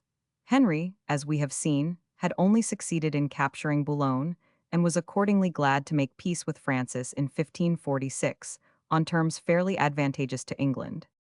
As Scotland was included in the peace with France, the French party appeared to be entirely triumphant. But Beaton's end was near, and it was hastened on by his religious persecutions. Notwithstanding the endeavors of Cardinal Beaton and the apostasy of Arran, the Reformation had now made great progress in Scotland, and it was while the struggle was going on between the party of Angus and the party of the Cardinal, backed by the money and the arms of England, that there came upon the scene the remarkable preacher, George Wishart. Wishart is supposed to have been the son of James Wishart of Petaro, justice clerk to James V, and he was patronized by John Erskine, provost of Montrose. In Montrose he became master of a school, and was expelled for teaching Greek to his boys, avowedly as the original tongue of the New Testament. He fled to England, and in Bristol was condemned as a heretic for preaching against the offering of prayers to the Virgin. He then recanted to avoid death, but remained some years in England, returning to all and more than the opinions he had renounced in sight of the faggot. He boldly preached the insufficiency of outward ceremonies when the heart itself was not touched. He admitted only the sacraments recorded in the Scriptures, derided auricular confession, condemned the invocation of saints and the doctrine of purgatory, though he approved of fasting, and maintained that the Lord's Supper was a divine and comfortable institution. The doctrines, conduct, and corruptions of his opponents he denounced with unsparing severity. These traits had made him a welcome agent of opposition to the cardinal with the lords of the English party. And Beaton, at once hostile to his religious views, and to him personally, as the ally of those who were seeking his life by the most abominable means, soon turned his resentment upon him. Twice he is said to have escaped from the emissaries of the cardinal, lying in wait to seize him. How far he was aware of the plots and mercenary villainy of those about him is uncertain. But living in the very midst of the traitor lords, and often under the very roof of the busy agent of Beaton's proposed murder, Brunston, he was so far cognizant of the preparations for the invasion of Scotland and the destruction of the 199 Cardinals' party, that he frequently announced in his sermons the approach of the horrors which at length arrived, and thus acquired the reputation of a prophet. Under the protection of the Angus party, he preached in the towns of Montrose, Dundee, Perth, and Ayr, and produced such a spirit of hostility to the old religion, that at Dundee the houses of the Black and Grey Friars were destroyed, and similar attempts were made in Edinburgh. While the friends of Wishart were seeking the life of Beaton, Beaton, aware of this, was seeking the life of Wishart, and Wishart in his addresses to the people repeatedly declared that he should perish a martyr to the cause of truth. At length Cassell and the gentlemen of Kyle and Cunningham sent for him to meet them at Edinburgh, where they proposed that he should have an opportunity for public disputation with the bishop. Wishart proceeded to the capital where, Cassell and the Confederates not having arrived, he soon began to preach to the people, under the protection of the barons of Lothian. At Leith, Sir George Douglas bore public testimony to the truth of his doctrine, and declared his resolution to protect the preacher. There, too, he converted John Knox, who was destined to establish the Reformation in Scotland. In the midst of these proceedings arrived the cardinal and the governor in Edinburgh, and Beaton lost no time in endeavoring to secure the person of the popular apostle. Brunston removed Wishart to West Lothian to be out of the way till the arrival of Cassell, who was the chief conspirator against the cardinal. But Wishart was not a man to lie concealed. He preached in the very face of danger, though a two-handed sword was constantly borne before him on these occasions. And at length, after a remarkable sermon at Haddington, where he prognosticated deep miseries about to fall upon the country, he took leave affectionately of his audience and set out for the house of Ormiston, accompanied by Brunston, Sandilands of Calder, and Ormiston. That night the house of Ormiston was surrounded by a party of horse under the command of the Earl of Bothwell. Wishart, Sandilands, and Cockburn were seized. Cockburn and Sandilands were conducted to the castle of Edinburgh, Wishart to Hales, the house of Bothwell, who for some time refused to give him up to the cardinal, but at length did so under promise of a great reward. Brunston had managed to escape. Beaton was anxious to have Wishart tried and condemned on a civil charge, but to this Aaron would not consent, and the cardinal was therefore obliged to forgo his vengeance or arraign him as a heretic. He was sentenced to be burnt, and this sentence was carried out at St. Andrews on the 28th of March, 1546. In this execution, the cardinal's malice far outran his usually sound policy. Nothing could be more mischievous to his own cause than the murder of Wishart. Till then, the people, whatever their religious opinions, regarded the political views of Beaton as patriotic, and they supported him as the great bulwark against the power and designs of England. But now they regarded him as a horrible persecutor, and they shrank from him and his power fell. The meekness and patience with which Wishart, whom they now honored with the name of martyr, bore his horrible fate, made a lasting impression on the public mind. While the people thus unequivocally condemned this barbarous deed, and only the more eagerly inquired into the principles of the sufferer, the immediate confederates against the cardinal found in this event a grand warrant for carrying out their own murderous intentions. Cassell, Glencairn, and the rest of the nobles had delayed the desperate deed, because they could not extract from Henry a distinct statement of the pay they were to receive for it. But now Norman Leslie, the Earl of Rothes, and John Leslie, his uncle, began to vow publicly that they would have the blood of Beaton as an atonement for that of the martyred Wishart. They opened anew an active correspondence with England, and associated themselves with a number of others who were exasperated at the cardinal's deed. On the other hand, the partisans of Beaton lauded him to the skies as the savior of the church in Scotland, and strong in the alliance of France and the late ill success of the English party, the cardinal appeared to enjoy a season of triumph. But it was a triumph quickly quenched in blood. Elated with his temporary success, the cardinal made a progress into Angus, and celebrated the marriage of one of his natural daughters, Margaret Bethune, to David Lindsay, master of Crawford at Finhaven Castle, bestowing upon her a dowry worthy of a princess. The cardinal was disturbed in his festivities by the news that Henry VIII was pushing on his preparations for a new invasion, and he hastened to St. Andrews to put his castle into a perfect state of defense. On his arrival, he summoned the barons of the neighboring coast to consult on the best 200 means of fortifying it against any attack of the enemy. But while thus busily engaged in warding off the assault of a foreign enemy, a domestic foe was eagerly at work close at hand for his destruction. The Laird of Brunston was stimulating Henry to give the necessary assurance to those who were ready at a word to plunge the sword into the body of the cardinal. A quarrel arising between Beaton and the Leslies brought the matter to a crisis. Norman Leslie, the Master of Rothes, had given up to Beaton the estate of Easter Wemyss, and, at a meeting in St. Andrews, had found the cardinal indisposed to make the promised equivalent for it. High words arose, and Leslie hastened to his uncle John, and both of them deeming that there was no longer any safety, after the words Norman Leslie in his rage had let fall, they immediately summoned their confederates, and resolved to put the cardinal to death without delay. On the evening of the 28th of May, Norman Leslie, attended by 5 followers, entered the city of St. Andrews and rode, without exciting any suspicion, in his usual manner to his inn. Kirkcaldy of Grange was awaiting him there, and after nightfall, John Leslie, whose enmity to Beaton was most notorious, stole quietly in and joined them. At daybreak the next morning, Norman Leslie and 3 of his attendants entered the gates of the castle court, the porter having lowered the drawbridge to admit the workmen who were employed on the cardinal's fresh fortifications. Norman inquired if the cardinal were yet up, as if he had business with him, and while he held the porter in conversation, Kirkcaldy of Grange, James Melville, and their followers entered unobserved. But presently the porter, catching sight of John Leslie crossing the bridge, instantly suspected treason and attempted to raise the drawbridge, but Leslie was too nimble for him. He leaped across the gap, and the conspirators, closing round the porter, dispatched him with their daggers, seized the keys, and threw the body into the fosse without any noise or alarm. They then proceeded to dismiss the workmen as quietly from the castle, and Kirkcaldy, who was well acquainted with the castle, stationed himself at the only postern through which an escape could be made. The conspirators then went to the apartments of the different gentlemen composing the household of the cardinal, awoke them, and, under menace of instant death if they made any noise, conducted them silently out of the castle and dismissed them. Thus were 150 workmen and 50 household servants removed without any commotion by this little band of 16 determined men, and, the portcullis being dropped, they remained masters of the castle. The cardinal, who had slept through the greater part of this time, at length awoke at the unusual bustle, threw open his chamber window and demanded the cause of it. The reply was that Norman Leslie had taken the castle, on which the cardinal rushed to the postern to escape.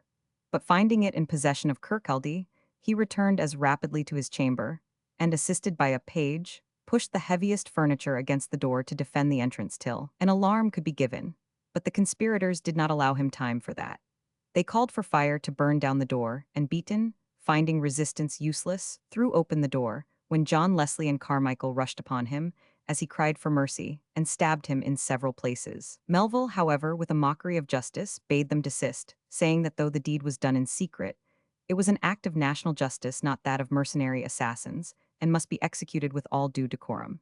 Then, turning the point of the sword towards the wretched cardinal, he said, with formal gravity, "Repent thee, thou wicked cardinal, of all thy sins and iniquities, especially of the murder of Wishart, that instrument of God for the conversion of these lands. It is his death which now cries for vengeance on thee.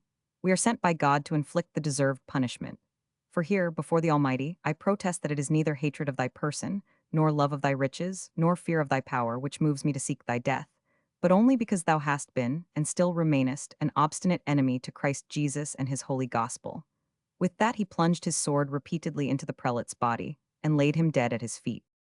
The death of Cardinal Beaton was at the same time the death blow to the Church in Scotland. Though he was a man of corrupt moral life and of a persecuting disposition, he was one of the most able men of his time, and resisted the designs of Henry for the subjugation of his native country, with a vigor and perseverance which made Henry feel that whilst he lived Scotland was independent.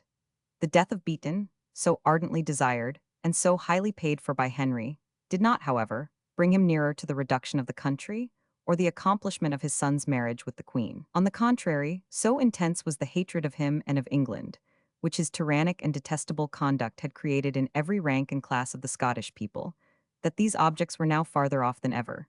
Henry's own embarrassments were, in consequence of his Scottish and French wars, become so intolerable that he was compelled, as we have already seen, p. 198, to make peace with France in the month of June, by a treaty called the Treaty of Boulogne, and to agree to deliver up Boulogne, on condition that Francis paid up the arrears of his pension, and to submit a claim of 500,000 crowns upon him to arbitration. Francis took care to have Scotland included in the peace, and Henry bound himself not to interfere with it except on receiving some fresh provocation. The assassination of Cardinal Beaton, CP 200. Henry was now drawing to a close of that life which might have been so splendid, and which he had made so horrible. To the last moment he was employed in base endeavors to elude the peace which he had submitted to with Scotland, in the struggles between the two great religious factions, and in still further shocking executions for treason and heresy.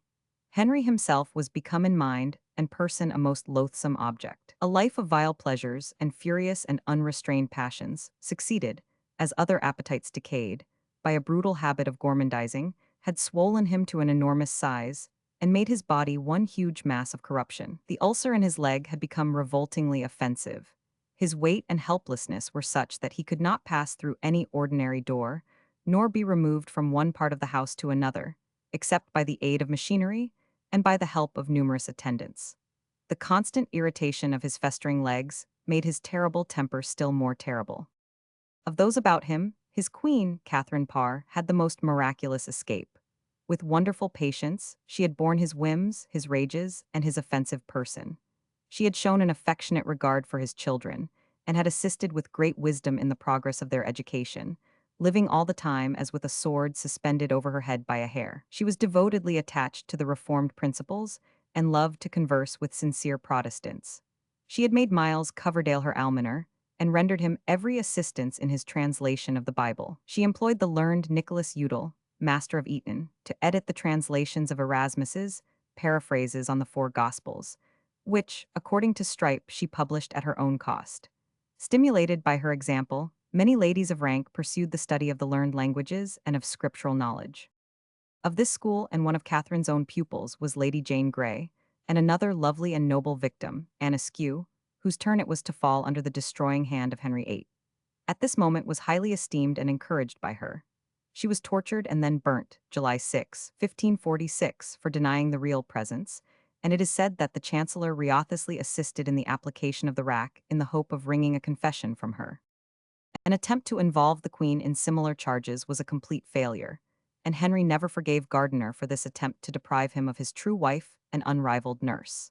Catherine is said to have treated these her deadly enemies with great magnanimity, but she seems to have become quite aware that Gardiner's was the daring hand that was lifted to ruin her with the king, and it was probably this clear understanding between the king and queen which destroyed Gardiner's influence with Henry forever. Henry struck Gardiner's name out of the list of his council, and on perceiving him one day on the terrace at Windsor amongst the other courtiers, he turned fiercely on riotously and said, "Did I not command you that he should come no more amongst you?" "My Lord of Winchester," replied the Chancellor, "has come to wait upon your Highness with the offer of a benevolence from his clergy." That was a deeply politic stroke of Gardiner's. He knew that if anything could redeem the lost favor of Henry, it was a sacrifice to his avarice next to his vanity. Henry took the money, but turned away from the bishop without a word or a look, and immediately struck his name from amongst his executors, as well as that of Thirlby, Bishop of Westminster, who, he said, was schooled by Gardiner. A deadly feud had grown up between the House of Seymour and the House of Howard. The House of Howard was old and proud, not only of its ancient lineage, but of its grand deeds. The glory of Flodden lay like a great splendor on their name.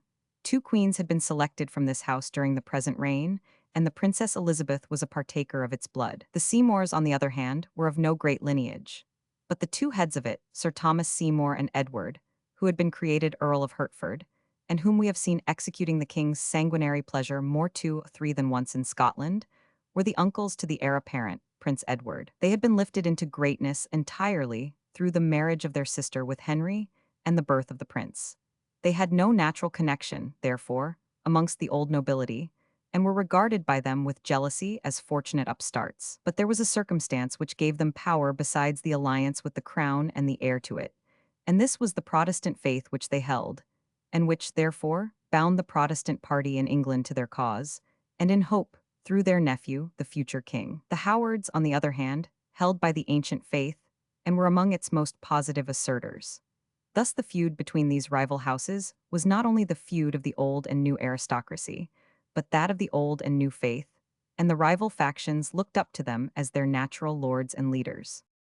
The question, therefore, which of these families should become the guardians and ministers of the new king, was every day acquiring a more intense interest. The Howards, from their old standing and their great employments under the crown, naturally regarded themselves as entitled to that distinction, and in this view they were, of course, supported by the whole papist party most anxiously. But the Seymours, as the uncles of the prince, were equally bent on securing the preference. They had little connection, as we have stated, amongst the aristocracy, but had the whole Protestant party in their interest. They therefore regarded the Howards with the deepest jealousy and alarm, and they lost no time or opportunity in securing their ruin during the present king's life. There were many things which they could so bring before Henry's mind as to excite his most deadly fear.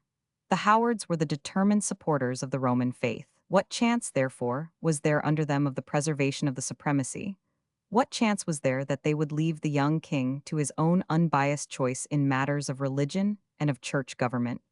But still more, the Howards had not escaped his secret dislike through the conduct of Catherine Howard, the Queen. A little thing could stimulate this dislike into something fearful.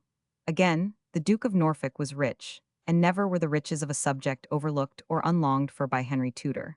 All these motives were brought successfully into play. Bishop Gardiner was the man most to be feared in the Howard interest, as it regarded the church, and this had, unquestionably, much to do with his disgrace and banishment from court.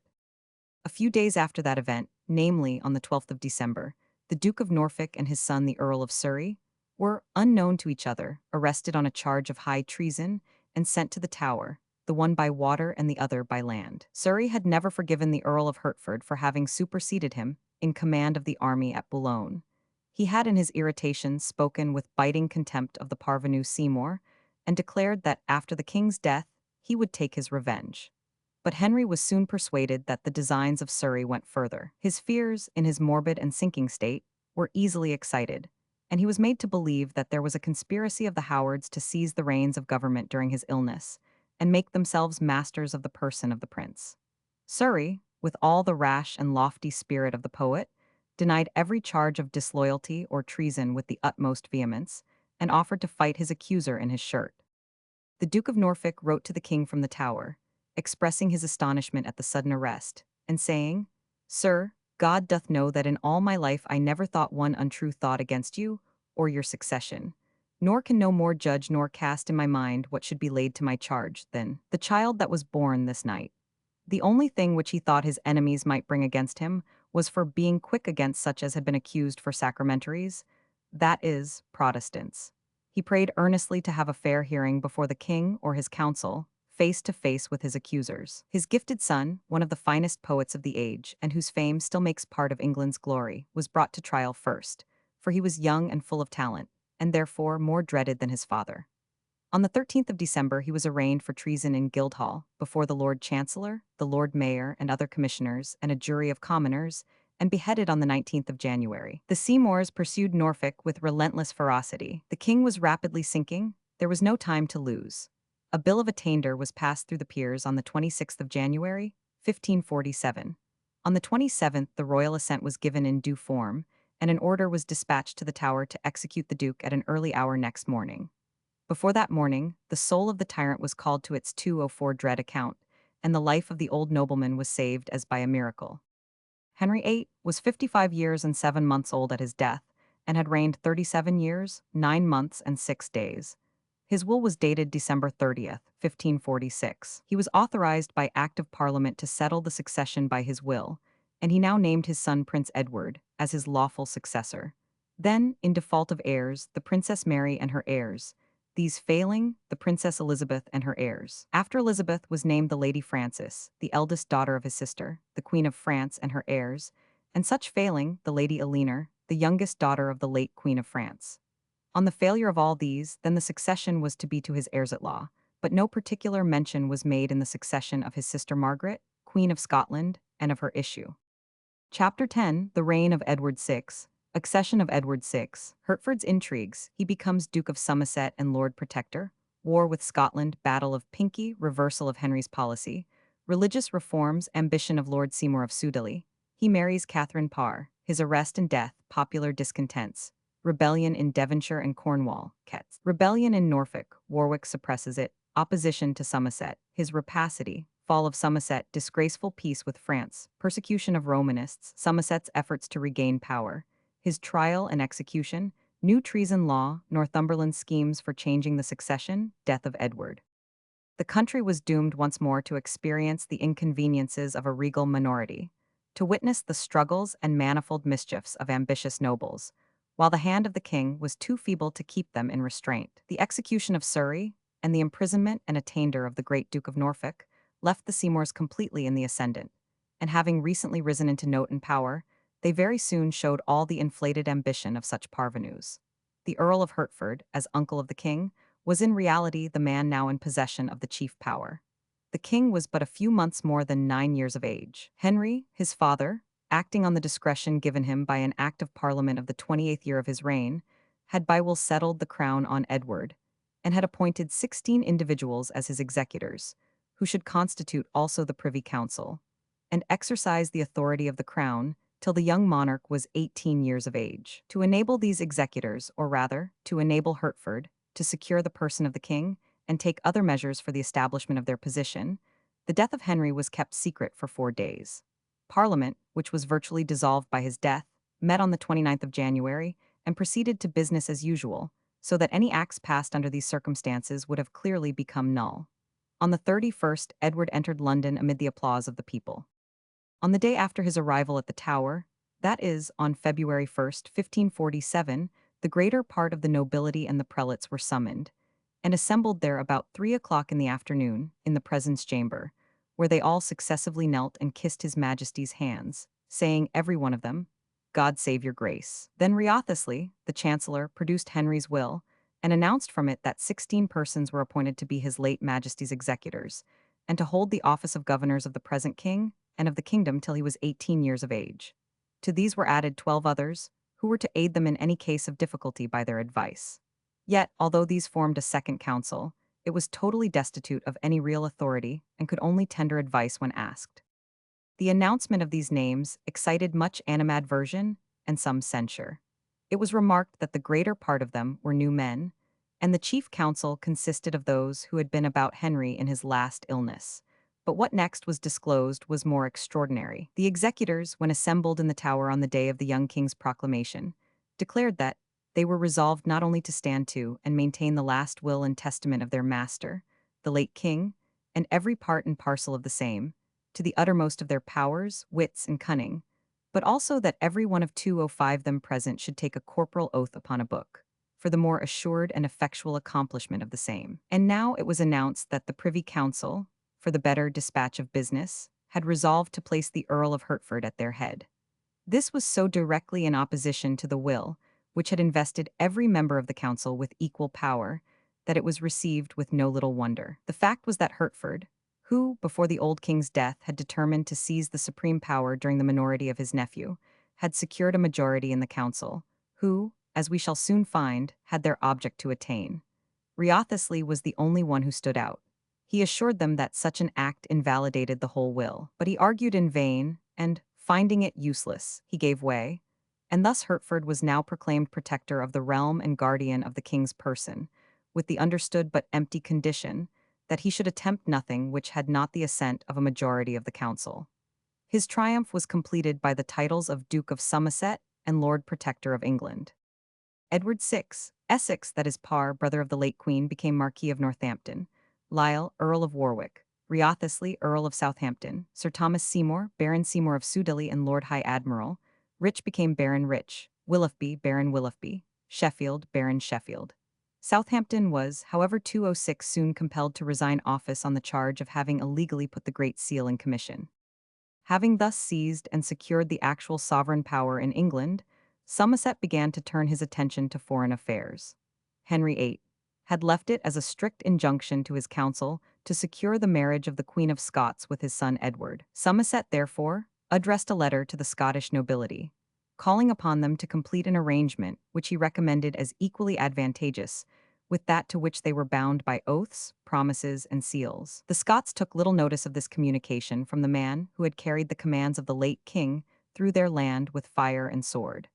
The castle of St. Andrews, which the murderers of Cardinal Beaton held out against Arran, had in the course of this summer been surrendered to a French force, and the conspirators were conveyed to France. Some of them were confined in fortresses on the coast of Brittany, and others, amongst whom was John Knox, were sent to work in the galleys, whence they were not released till 1550.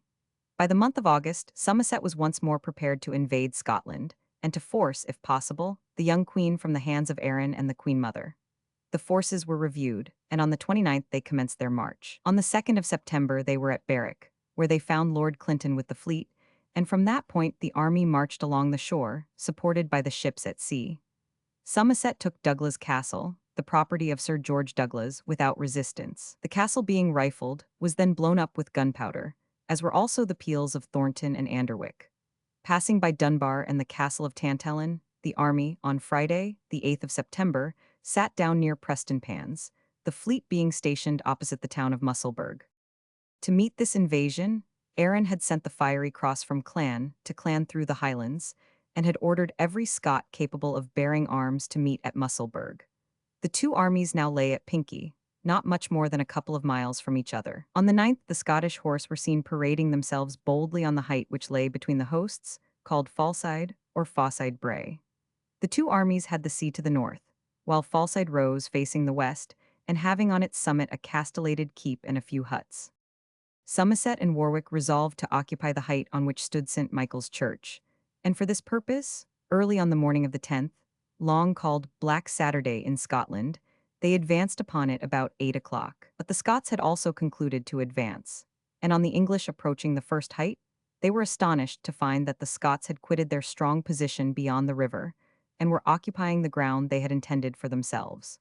It seems that the Scots had somehow got the idea that the English meant to retreat and escape them, and to prevent this they determined to surprise them in their camp, and were on the way for this purpose. At the sight of the English, the Scots pushed forward impetuously, hoping to get possession of Fosside Bray, but they were checked by a sharp discharge of artillery from the admiral's galley, which mowed down about 30 of them as they defiled over the bridge near the sea. Seeing the English posted on the height with several pieces of artillery, the Scots halted in a fallow field, having in their front a deep ditch. The English, however, reckless of this obstacle, dashed on and with Lord Grey at their head, made their way up to them. Standing in an almost impenetrable mass, the Scots kept crying, "Come here, loons! Come here, tykes! Come here, heretics!"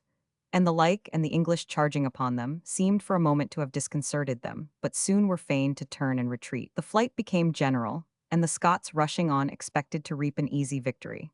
Lord Grey himself was severely wounded in the mouth, and the Scottish soldiers pressing on seized the royal standard, when a desperate struggle ensued, and, the staff of the standard being broken, part of it remained in the hands of the enemy, but the standard itself was rescued. The fight now became general and fierce, and there was a hand-to-hand contest in which many fell on both sides, but the English commanders were men proved in many a great battle, and exerted themselves to restore order amongst their troops.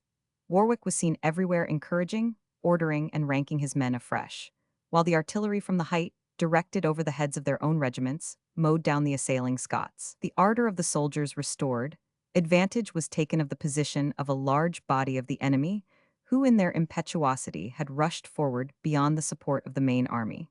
They were surrounded and attacked on all sides. Confounded by this unexpected occurrence, the Scots were 207 thrown into confusion, and began to take to flight.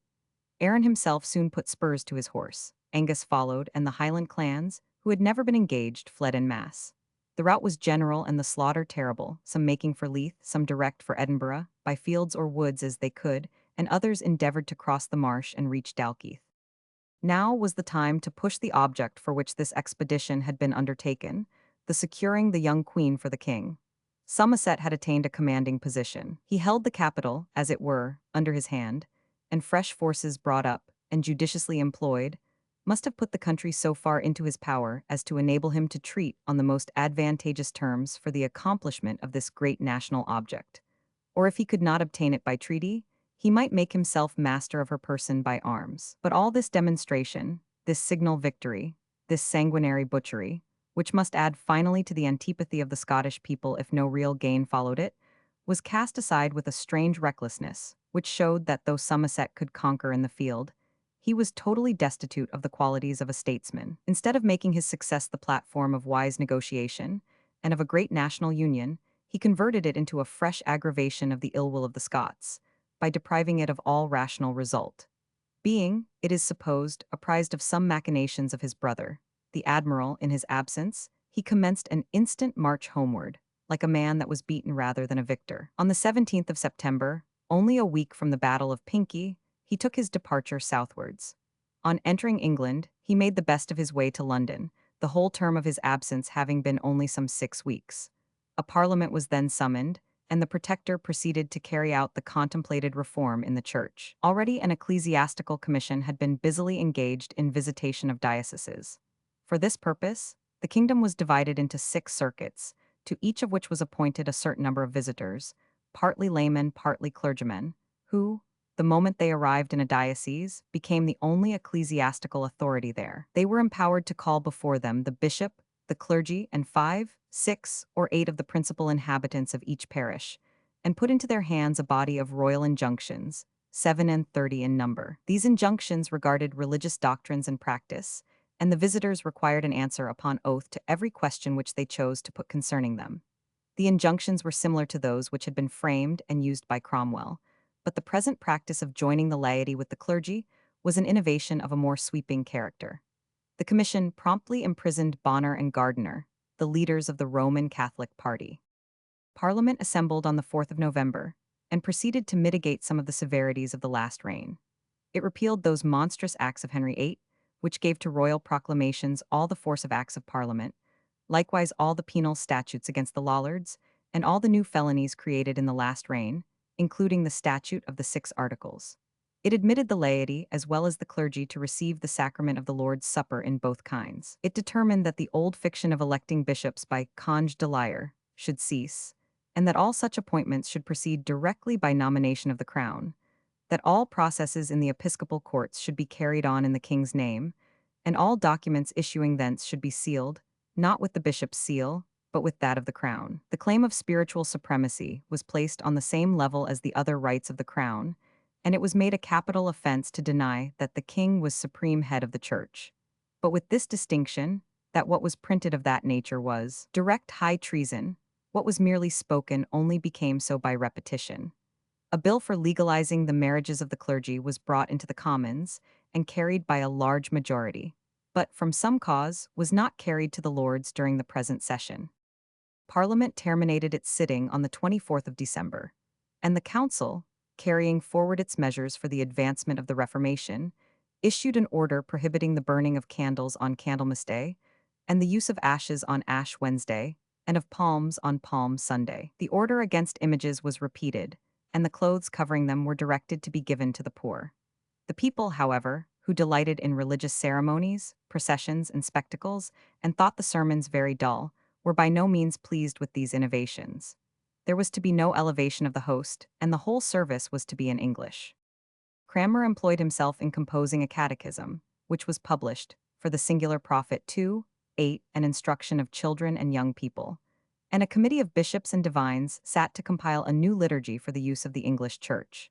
They took the Latin missals and breviaries for the groundwork, omitting whatever they deemed superfluous or superstitious, and adding fresh matter. Before Christmas, they had compiled a book of common prayer, differing in various particulars from the one now in use, and all ministers were ordered to make use of that book, under penalty, on refusal, of forfeiture of a year's income, and 6 months' imprisonment for the first offense. For the second, loss of all preferments with 12 months' imprisonment, and for the third, imprisonment for life. Anyone taking upon him to preach, except in his own house, without license from the king's visitors, the Archbishop of Canterbury, or the bishop of the diocese, was liable to imprisonment.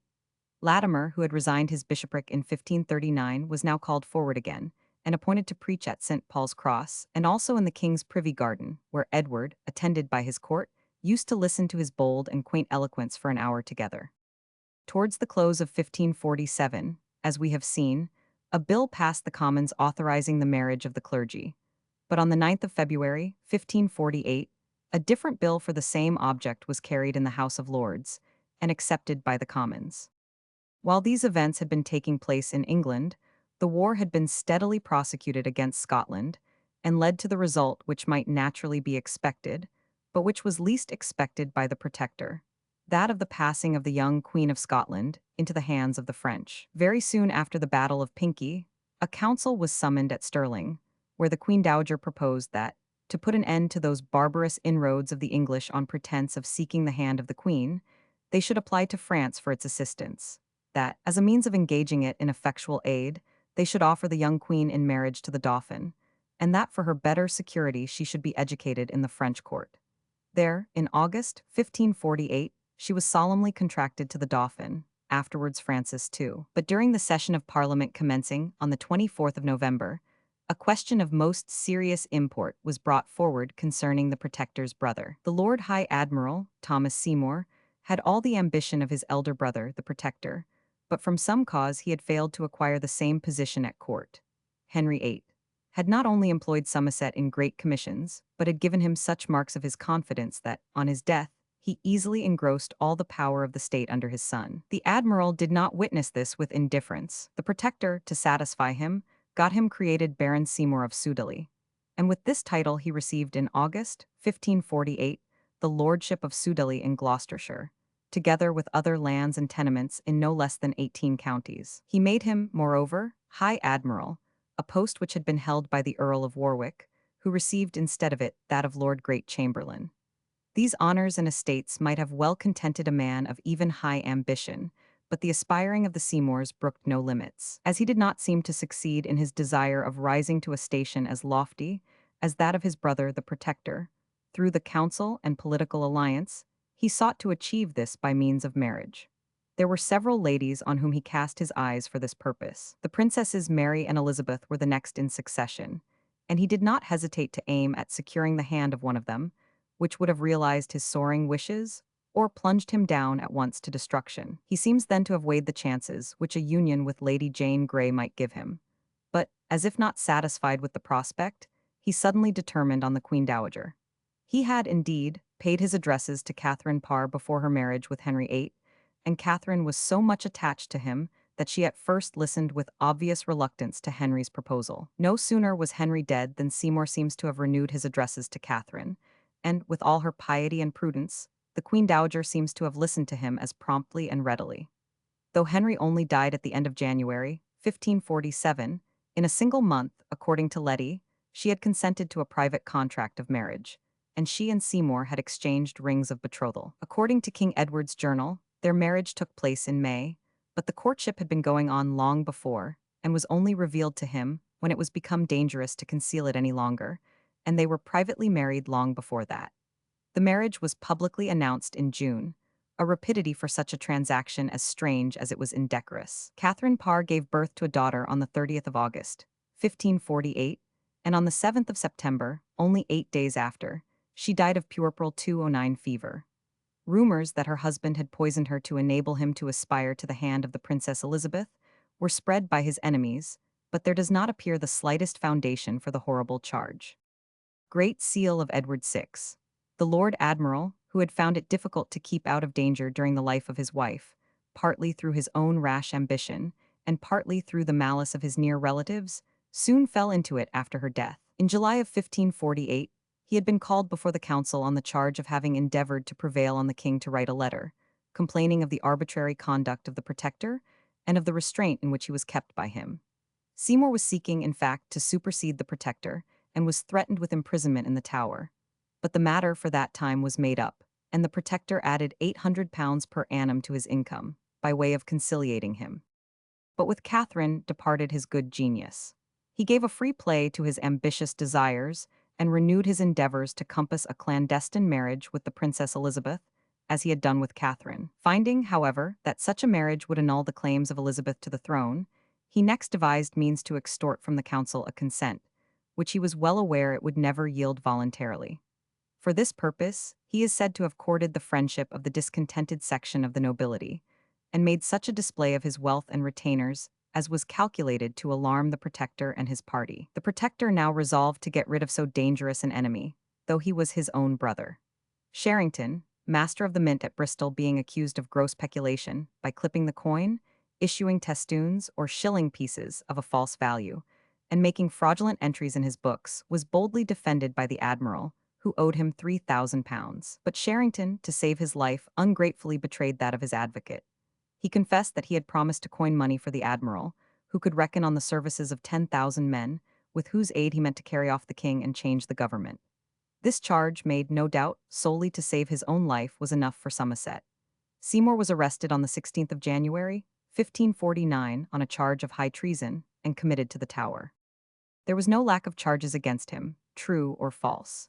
It was stated that he had resolved to seize the king's person and carry him to his castle of Holt, in Denbighshire, which had come to him in one of the royal grants, that he had confederated for this purpose with various noblemen and others, and had laid in large stores of provisions and a mass of money at that castle. He was also charged with having abused his authority as Lord Admiral, and encouraged piracy and smuggling, and with having circulated reports against the Lord Protector, and counsel too vile to be repeated. But the most remarkable were the charges against him of endeavoring, both before and after his marriage with the Queen Dowager, to compass a marriage with the king's sister, the Lady Elizabeth, second inheritor to the crown, to the peril of the king's person and danger to the throne. A bill of attainder was brought in against him. He was condemned without a hearing and executed on the 27th of March. The Protector no sooner had put his brother out of his path into a bloody grave than he was called upon to contend with a whole host of enemies. A variety of causes had reduced the common people to a condition of deep distress and discontent. The depreciation of the coinage by Henry VIII had produced its certain consequence, the proportionate advance of the price of all purchasable articles, but with the rise in price of food and clothing, there had been no rise in the price of labor. The dissolution of the monasteries had thrown a vast number of people on the public without any resource. Besides the large number of monks and nuns who, instead of affording alms, were now obliged to seek a subsistence of some kind, the hundreds of thousands who had received daily assistance at the doors of convents and monasteries were obliged to beg, work, or starve. But the new proprietors who had obtained the abbey and chantry lands found wool so much in demand that instead of cultivating the land, and thus at once employing the people and growing corn for them, they threw their fields out of tillage and made great enclosures where their profitable flocks could range without even the superintendence of a shepherd. The people thus driven to starvation were still more exasperated by the change in the religion of the country, by the destruction of their images, and the desecration of the shrines of their saints. Their whole public life had been changed by the change of their religion. Their oldest and most sacred associations were broken. Their pageants, their processions, their pilgrimages were all rudely swept away as superstitious rubbish. Their gay holidays had become a gloomy blank. What their fathers and their pastors had taught them as peculiarly holy and essential to their spiritual well-being, their rulers had now pronounced to be damnable doctrines and the delusions of priestcraft. And whilst smarting under this abrupt privation of their bodily and spiritual support, they beheld the new lords of the ancient church lands greedily cutting off not only the old streams of benevolence, but the means of livelihood by labor, and showing not the slightest regard for their sufferings. The priests, the monks, the remaining heads of the papist party did not fail to point assiduously at all these things, and to fan the fires of the popular discontent.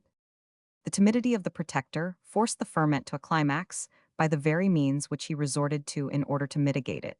He ordered all the new enclosures to be thrown open by a certain day. The people rejoiced at this, believing that now they had the government on their side. But they waited in vain to see the protector's order obeyed. The royal proclamation fully bore out the complaints of the populace. It declared that many villages, in which from 100 to 200 people had lived, were entirely destroyed.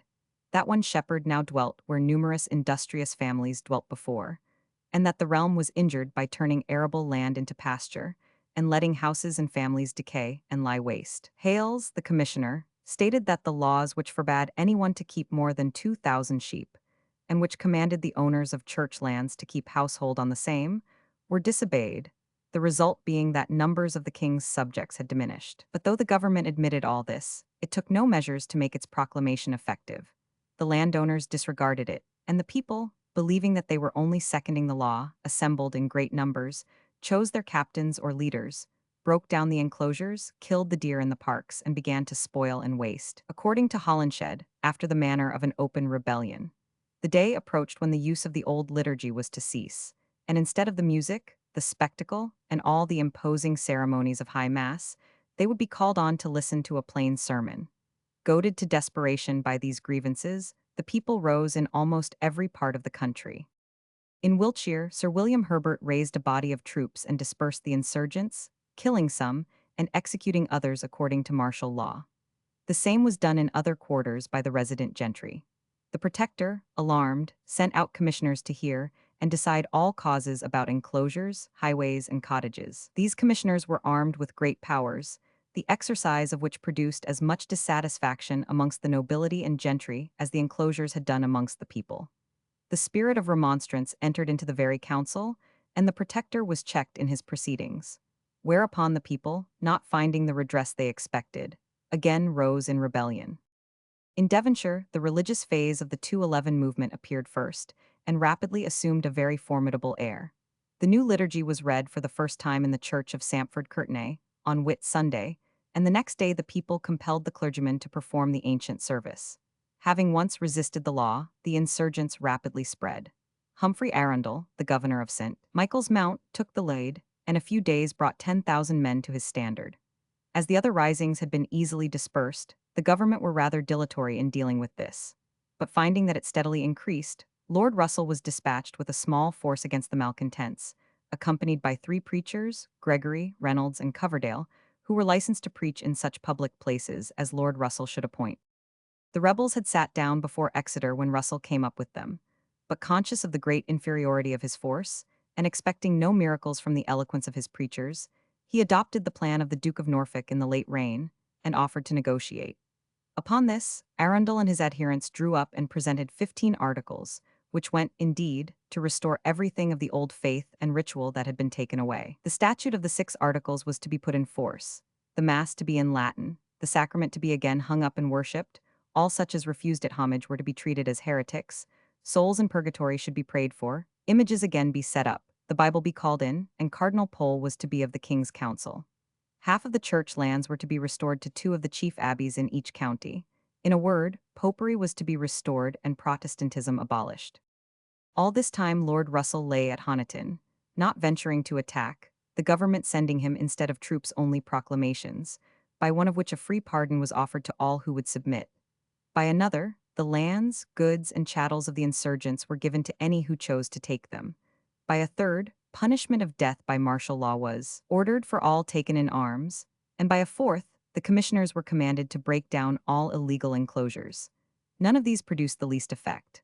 Lord Russell had sent Sir Peter Carew to urge the Protector and Council to expedite reinforcements, but the Protector and Rich charged Sir Peter with having been the original cause of the outbreak. The bold baronet resented this imputation so stoutly, and charged home the Protector in a style so unaccustomed in courts, with his own neglect, that men and money were promised. Nothing, however, but the proclamations just mentioned arrived, and at length the rebels dispatched a force to dislodge Russell from his position at Honiton. To prevent this, he advanced to Fenton Bridge, where he encountered the rebel detachment and defeated it. Soon after Lord Grey arrived with 300 German and Italian infantry, with which assistance he marched on Exeter, and again defeated the rebels. They rallied on Clifton Downs, and Lord Grey coming suddenly upon them and fearing they might overpower him, he ordered his men to dispatch all the prisoners they had in their hands, and a sanguinary slaughter took place. A third and last encounter at Bridgewater completed the reduction of the rising of the West. But the most formidable demonstration was made by the rebels in Norfolk. It commenced at Aldborough, and appeared at first too insignificant for notice. But the rumors of what had been done in Kent, where the new enclosures had been broken down, gradually infected the people far and wide. They did not trouble themselves about the religious questions, but they expressed a particular rancor against gentlemen, for their insatiable avarice and their grasping at all land, their extortionate rents, and oppressions of the people. They declared that it was high time that not only the enclosure mania should be put a stop to, but abundance of other evils should be reformed. On the 6th of July, at Wymondham, a few miles from Norwich, on occasion of a play which was annually performed there, the people, stimulated by what was being done elsewhere, began to throw down the dykes, as they were called, or fences round enclosures, and they found a leader in one Robert Kett, a tanner. Under an oak tree, called the Tree of Reformation, which stood on Mousehold Hill near Norwich, Kett erected his throne, and established courts of chancery, King's Bench, and Common Pleas, as in Westminster Hall. And with a liberality which shamed the government of that and of most succeeding times, he allowed not only the orators of his own, but of the opposite party to harangue them from this tree. Kett, it is clear, was a man far beyond his times, sincerely seeking the reform of abuses, and not destruction of the constituted authority. The tree was used as a rostrum, and all who had anything to say climbed into it. Into the tree mounted frequently Master Aldrich, the mayor of Norwich, and others, who used all 212 possible persuasions to the insurgents to desist from spoliation and disorderly courses. Clergymen of both persuasions preached to them from the oak, and Matthew Parker, afterwards Archbishop of Canterbury, one day ascended it, and addressed them in the plainest possible terms on the unwisdom of their attempt, and the ruin it was certain to bring upon them. The Royal Herald in Kett's Camp, CP 212.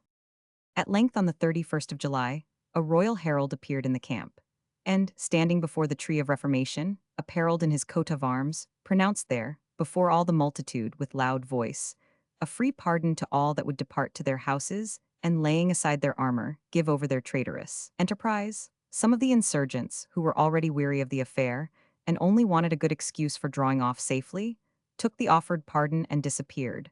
But Kett and the chief part of the people held their ground, saying they wanted no pardon, for they had done nothing but what was incumbent on true subjects.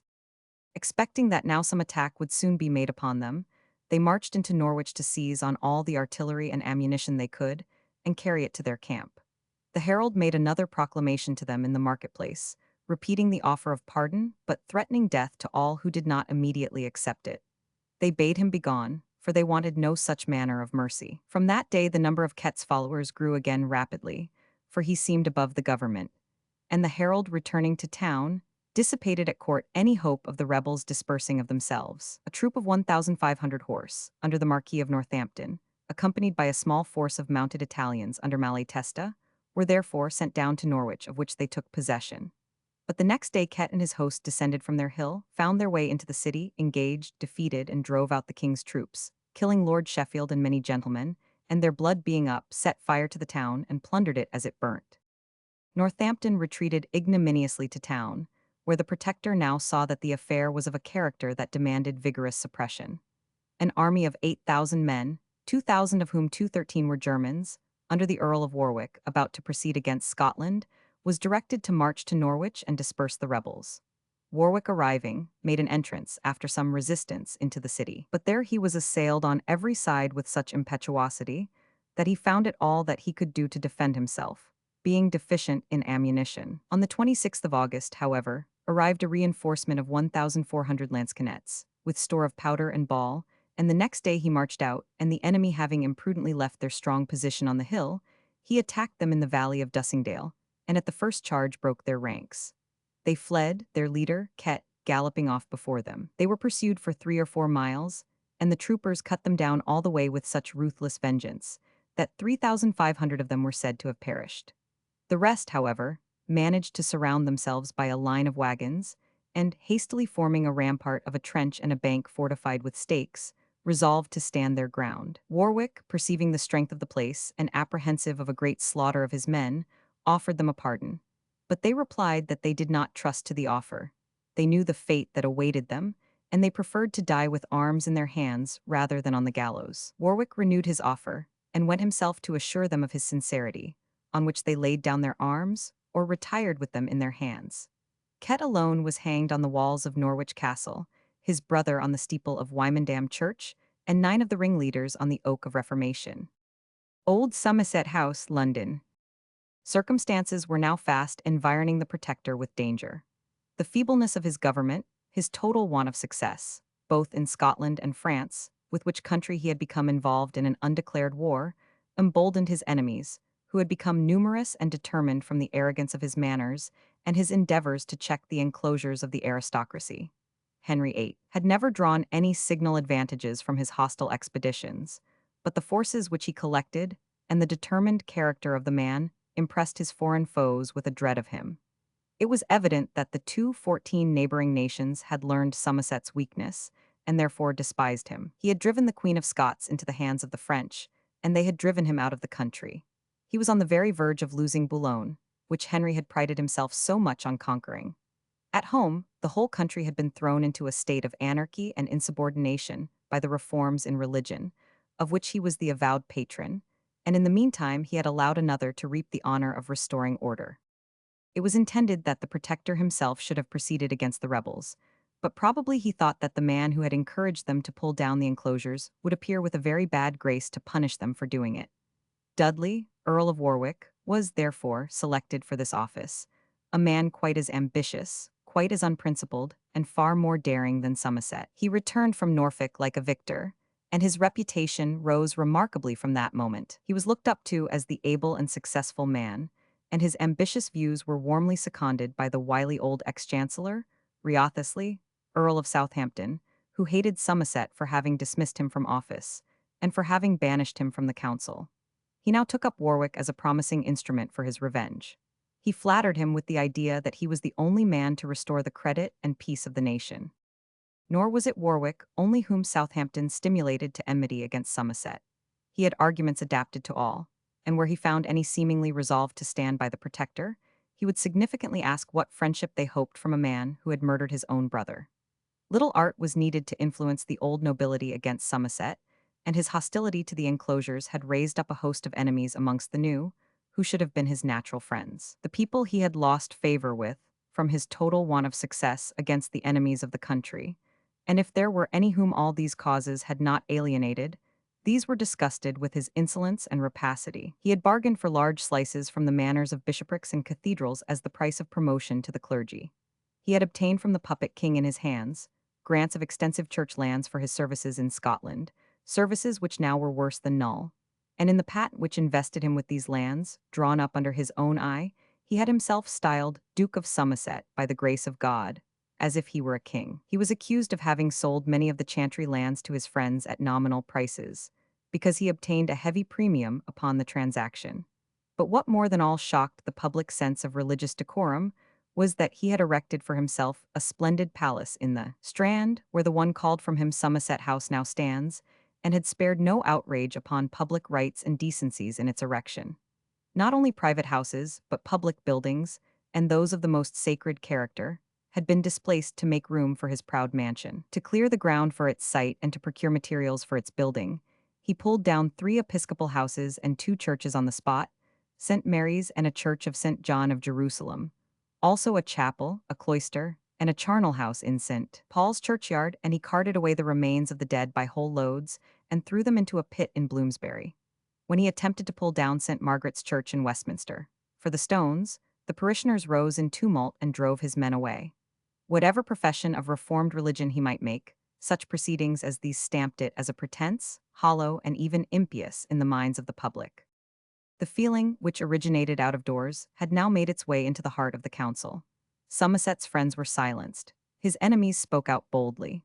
During September there were great contentions in the council, and by the beginning of October the 2 parties were ranged in hostile attitudes under their chiefs. Warwick and his followers met at Ely Place. The Protector was at Hampton Court, where he had the king. On the 5th of October, Somerset, in the king's name, sent the secretary of the council to know why the lords were assembling themselves in that manner, and commanding them, if they had anything to lay before him, to come before him peaceably and loyally. When this message was dispatched, Somerset, fearful of the spirit in which this summons might be complied with, ordered the armor to be brought down out of the armory at Hampton Court, sufficient for 500 men, to arm his followers, and had the doors barricaded, and people fetched in for the defense. But instead of coming, Warwick and his party ordered the lieutenant of the Tower, and the Lord Mayor and aldermen to be summoned, who duly attended and proffered their obedience. They then dispatched letters to the 215 nobility and gentry in different parts of the kingdom, informing them of their doings and the motives for them. Alarmed at the aspect of affairs, Somerset conveyed the king to Windsor, under escort of 500 men, Cranmer and Sir William Paget alone, of all the council, accompanying them. Finding himself rapidly deserted by his friends, Somerset judiciously submitted and signed a confession of his guilt, his presumption, and incapacity. Having signed this, he was promised his life, on condition that he should forfeit all his appointments, his goods and chattels, and so much of his estates as amounted to £2,000 a year. A bill to this effect passed both Houses of Parliament in January, 1550. Somerset remonstrated against the extent of this forfeiture, but the council replied to him with so much sternness that the abject-spirited man shrank in terror, and on the 2nd of February signed a still more ignominious submission, disclaiming all idea of justifying himself and expressing his gratitude to the king and council for sparing his life and being content with a fine. On the 6th of February he was discharged from the Tower, and 10 days after received a formal pardon. His officers and servants who had been imprisoned also recovered their liberty, but were heavily fined. Warwick had humbled Somerset, but he could not prevent the country from being humbled with him. His party had blamed the Protector for proposing to surrender Boulogne, but they were now compelled, by the exhausted and disordered state of the nation, to accept even more disgraceful terms.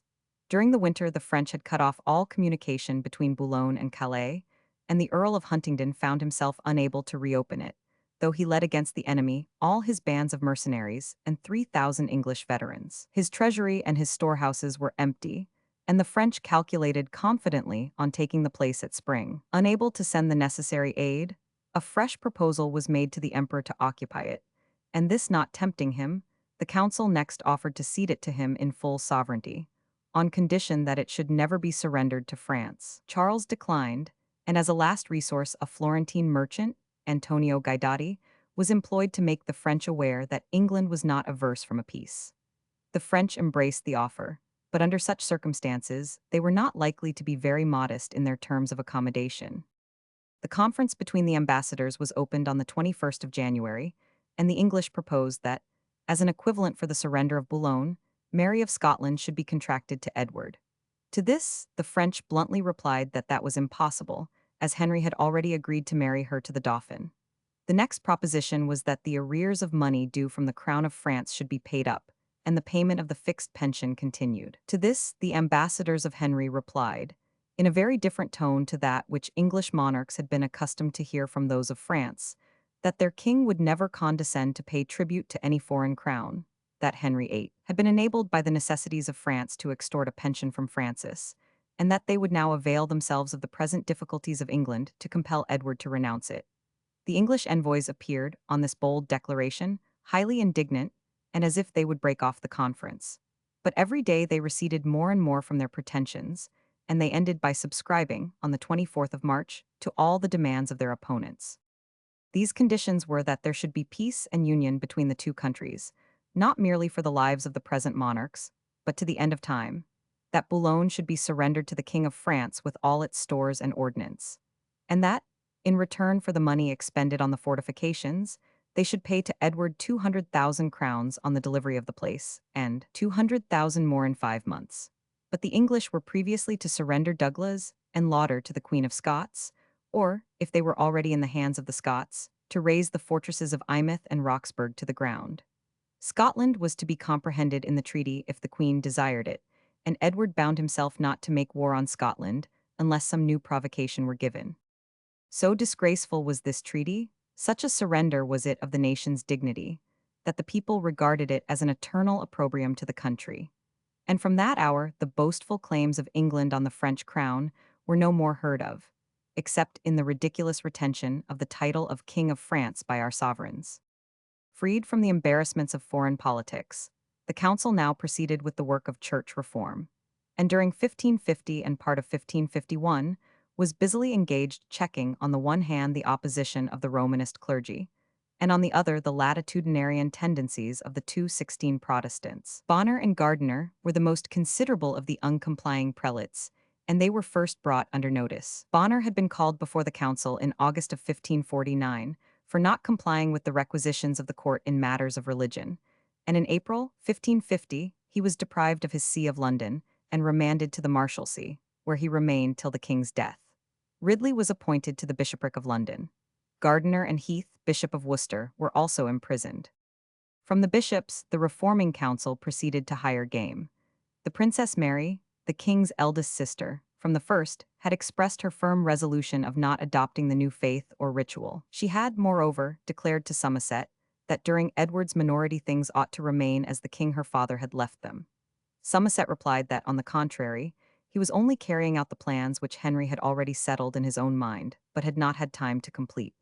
On the introduction of the new liturgy, she received in June 1549 an intimation that she must conform to the provisions of the statute. Mary replied with spirit that her conscience would not permit her to lay aside the practice of the religion that she believed in, and reminded the lords of the council that they were bound by their oaths to maintain the church as left by her father, adding that they could not, with any decency, refuse liberty of worship to the daughter of the king, who had raised them to what they were. The appeal to the liberality, the consciences, or the gratitude of these statesmen producing no effect, she next applied to a more influential person, the Emperor, Charles V, her great relative.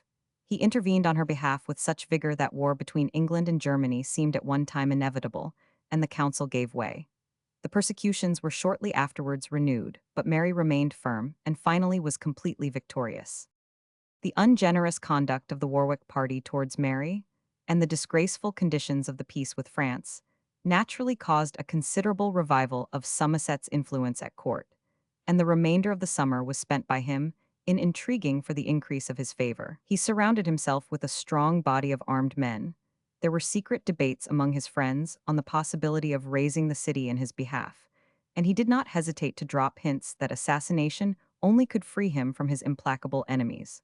But whilst the irresolute Somerset plotted, Warwick acted. He secured for himself the appointment of Warden of the Scottish Marches, thus cutting off the danger which had lately appeared of Somerset's retreat thither. Armed with the preponderating influence which that office conferred in the northern districts, on the 27th of September or the 17th of October, he was announced as Duke of Northumberland, a title venerated by the border people, and which had been extinct since the attainder of Earl Percy in 1527. In this formidable position of power and dignity, he was strengthened by his friends and partisans being at the same time elevated in the peerage. The Marquis of Dorset was created Duke of Suffolk, the Earl of Wiltshire, Marquis of Winchester, and Sir William Herbert, Baron of Cardiff and Earl of Pembroke. Cecil, Cheek, Sidney, and Neville received the honor of knighthood. This movement in favor of Warwick was followed by consequences of still more startling character to the Duke of Somerset. His enemies now felt safe. And on the 16th of October, 1551, the news flew through London that he was arrested on a charge of conspiracy and high treason and committed to the Tower. He had been apprised that depositions of a serious character had been made against him by Sir Thomas Palmer, a partisan of Warwick's, whereupon he sent for Palmer and strictly interrogated him, but on his positive denial let him go. Not satisfied, however, he wrote to Cecil, telling him that he suspected something was in agitation against him. Cecil replied with his characteristic astuteness that if he were innocent he could have nothing to fear, if he were guilty he could only lament his misfortune. Piqued at this reply, he sent a letter of defiance but took no means for the security of his person. Palmer, notwithstanding his denial, had, however, it seems, really lodged this charge against him on the 7th of the month with Warwick.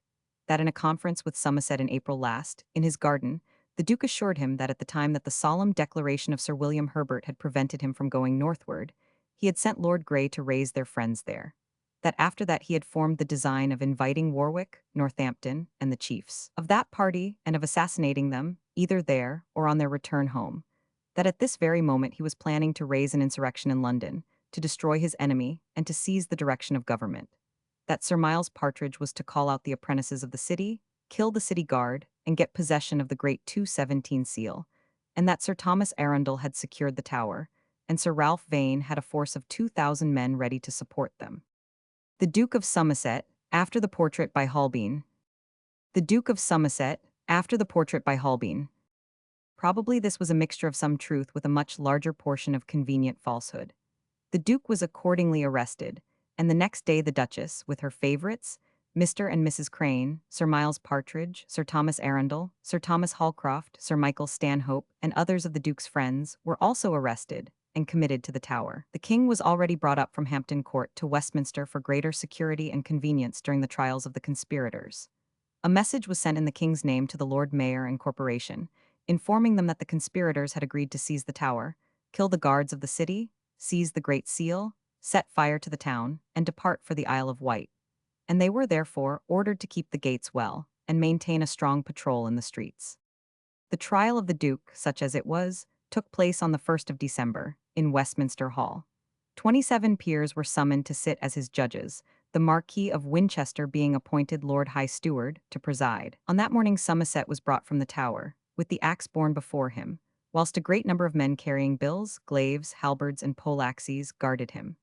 A new platform was raised in the hall, on which the lords, his judges, sat, and above them was the Lord High Steward, on a raised seat ascended by 3 steps, and over it a canopy of state. The judges consisted almost wholly of the Duke's enemies, and conspicuous amongst them were Northumberland, Northampton 218, and Pembroke.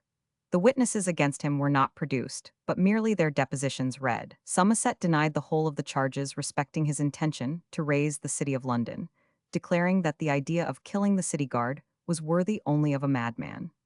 As to the accusation of proposing to assassinate the Duke of Northumberland and others, he admitted that he had thought of it, and even talked of it, but on mature consideration had abandoned it forever.